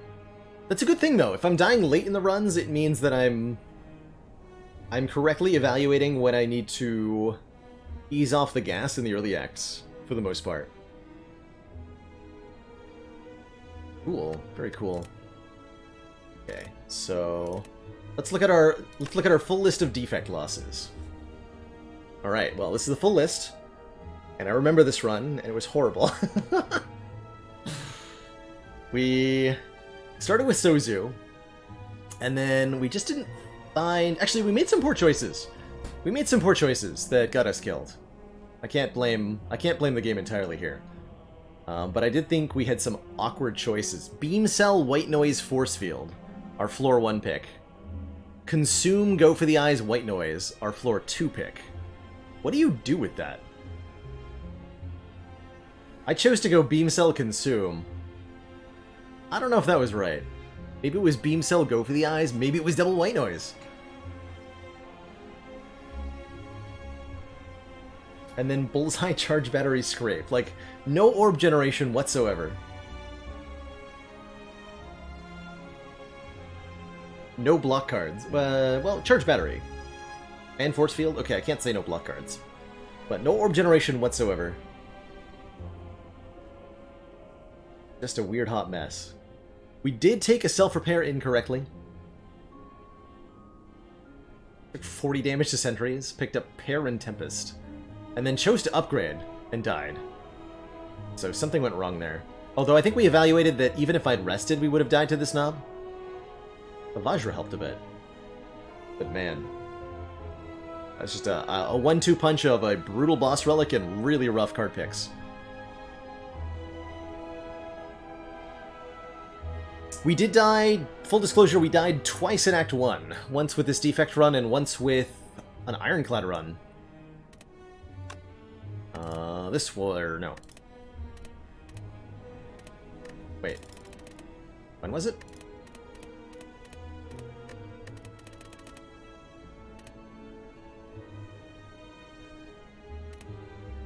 Wasn't with Watcher.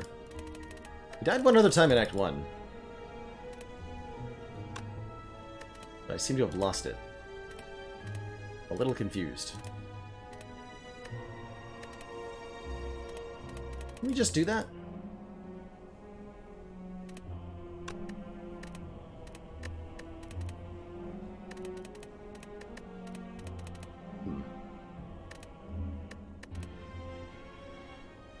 We're missing a Cellar run. Or something. Anyway, the one time that we missed out our starting bonus. I did go into the game files to fix it so that I could get another boss relic swap. Indeed. So, let's look at our clad losses. What happened here?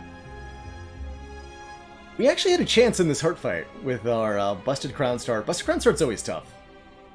We took a Brimstone because I felt like I had to. And it helped us beat Bronze Automaton, who we might not have won against otherwise. But we weren't able to really take advantage of the Brimstone because of the Busted Crown. I think that's what ultimately caused this to fail.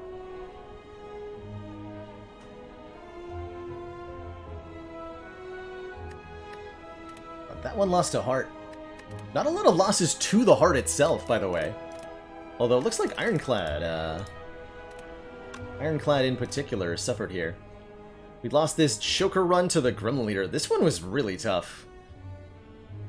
Body Slam versus Clash versus Havoc on floor 1 when you have a Velvet Choker. This was probably a skip in retrospect. And then Ghostly Armor, Spot Weakness, True Grit. Should have taken the Spot Weakness. Curious how we could have done otherwise. And then Disarm, Metallicized Body Slam. Wow.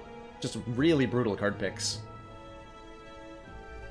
We actually took a Clash? That's how bad... Yeah, we took a Clash on purpose. I think that might have been a mistake in retrospect. But it speaks of the desperation we were in against.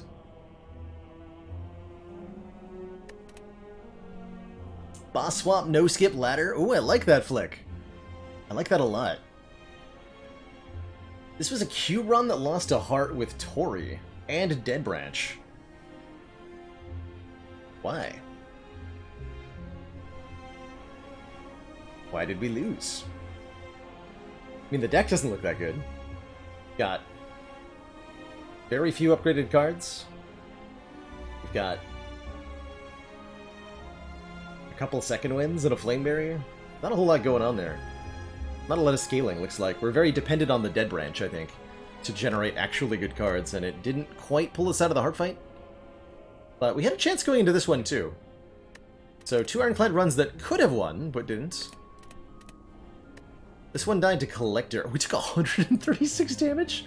Excuse me? What? Ow.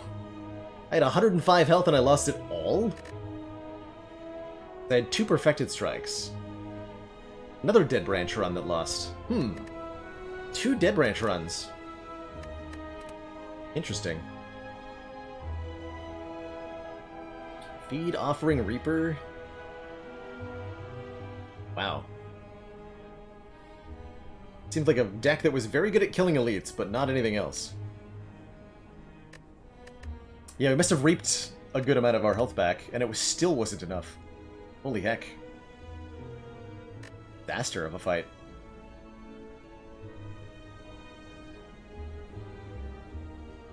Interesting. Probably could have beaten either Bronze Automaton or Champ. Is the case with many runs that died at Collector. Collector's brutal. But lack of scaling was the failure here. Did we see scaling cards we could have taken? We took the Inflame that we saw. We took the Dark Embrace that we saw. Take a Rupture. Bought Medical Kit, Second Wind. We had Power Through, right? No. Bought the Medical Kit, probably because I had a Dead Branch.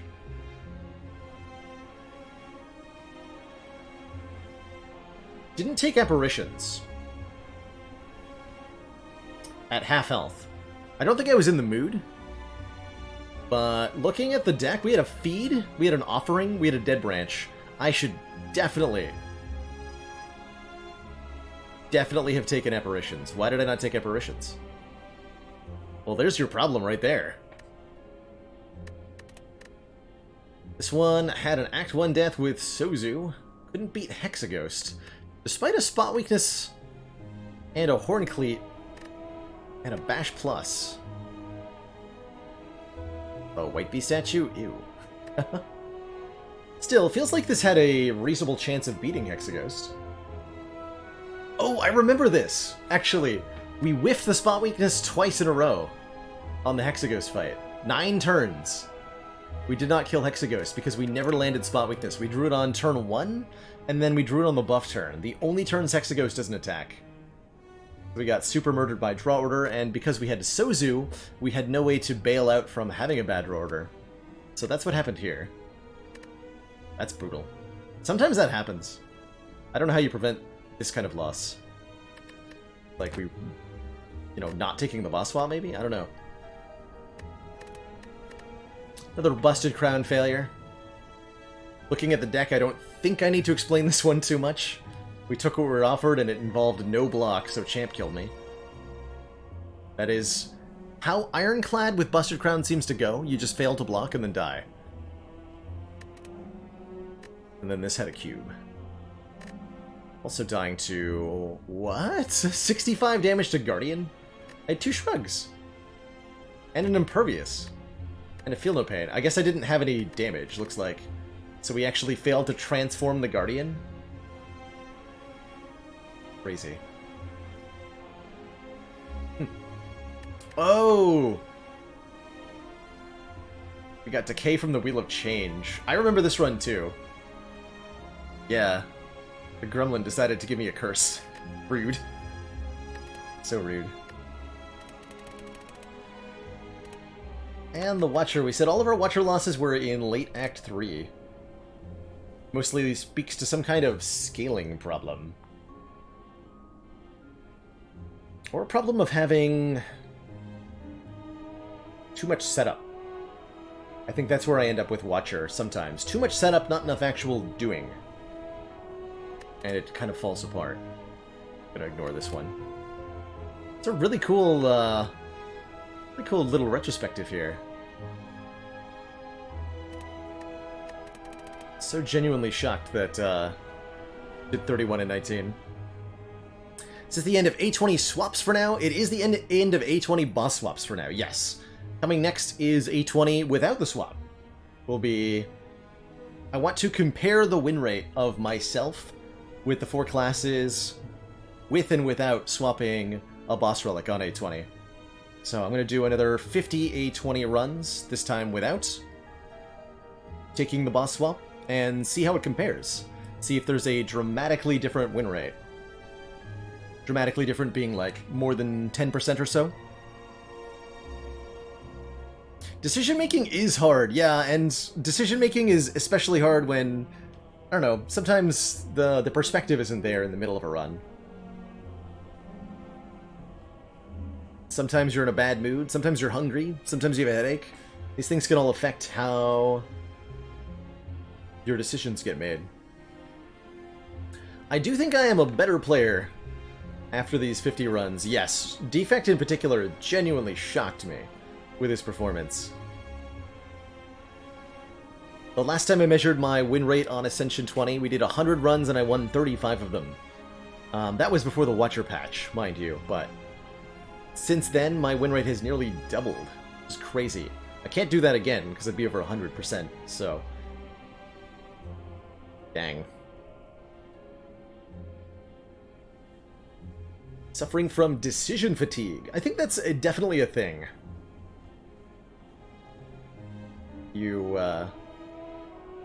There's a limit to the amount of mental energy you have.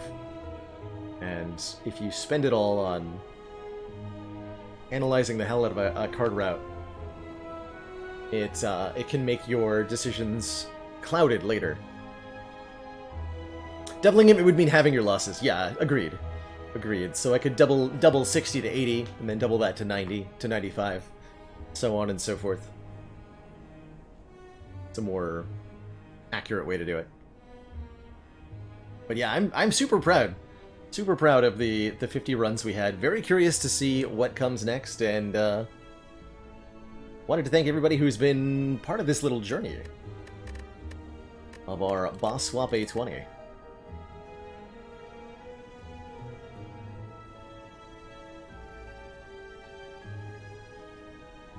I think that is where I'm going to wind things down. It's been almost 9 hours of stream. Another long one today. How hard would a left, middle, or right choice only ladder be? Extremely. Basically, starting with Busted Crown, but you don't get the energy from the Busted Crown. So, extremely hard. I would be surprised if that got past A10. But I said that about No Skip Ladder too, so... Not sure. Not sure.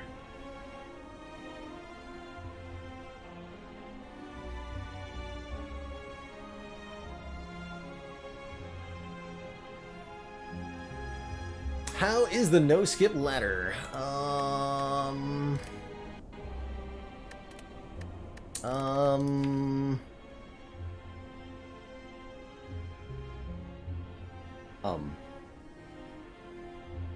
Oh, this is what happened to make me edit my save file, by the way. Somehow the no-skip ladder caused me to lose my whale bonus on the A20 run. I'm not sure how that happened. But we took Transmutation on floor 1, which well, I took a rare colorless card, which I think is a fine start, admittedly. And our choices were Transmutation, Mayhem, and Panache, which is a low roll, I'm gonna say. Trusted in Transmutation, because I genuinely think, and I, in retrospect, still think, it was the best of the choices. But that was comboed with some tough cards. Well-Laid Plans, Bane, Acro, Endless Agony, Catalyst, Sneaky Strike, Quick Slash, Backfill, Outmaneuver. Yeah, that's tough. And then 2 events that did not help us. Taking the gold definitely contributed to my dying at the World of Goop, and then we decided to upgrade instead of resting.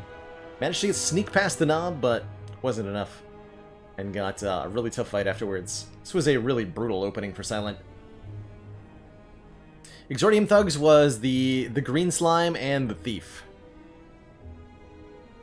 It's one of the deadliest fights in Act 1, and the green slime attacked on both turns. It's like super aggro. So we died. We died pretty badly.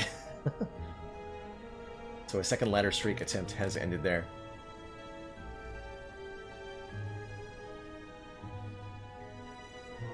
Alrighty, folks, that is going to be it for me tonight. I'm going to throw a host on over to our great friend of the stream, Sneaky Teak.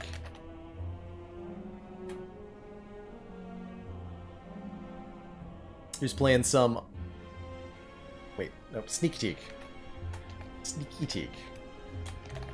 There we go. Sneaky Teak is playing some Covenant 25 challenges in Monster Train, a game that I'd like to play some more of. Probably tomorrow we'll play some Monster Train now that the 50 A20 runs have concluded. Also, if you've followed the stream recently, super appreciate it. Great way to be notified when the stream is live. You can also join our Discord to be notified when stream is live. Currently have a noon start 5 days a week. And if you'd like to get the run data for the 50 Ascension 20 boss swap runs, I'll be posting that on the Discord shortly as well. So those of you who are statistically minded can find it there. But that is going to be it for me tonight. Thank you so much for watching, everybody. GG Marldog, Shaylin, Krogzar, Moribund, Bailey, Jake Treester, and everybody else. Ta-ta for now. But I'll see y'all next time. Toodaloo.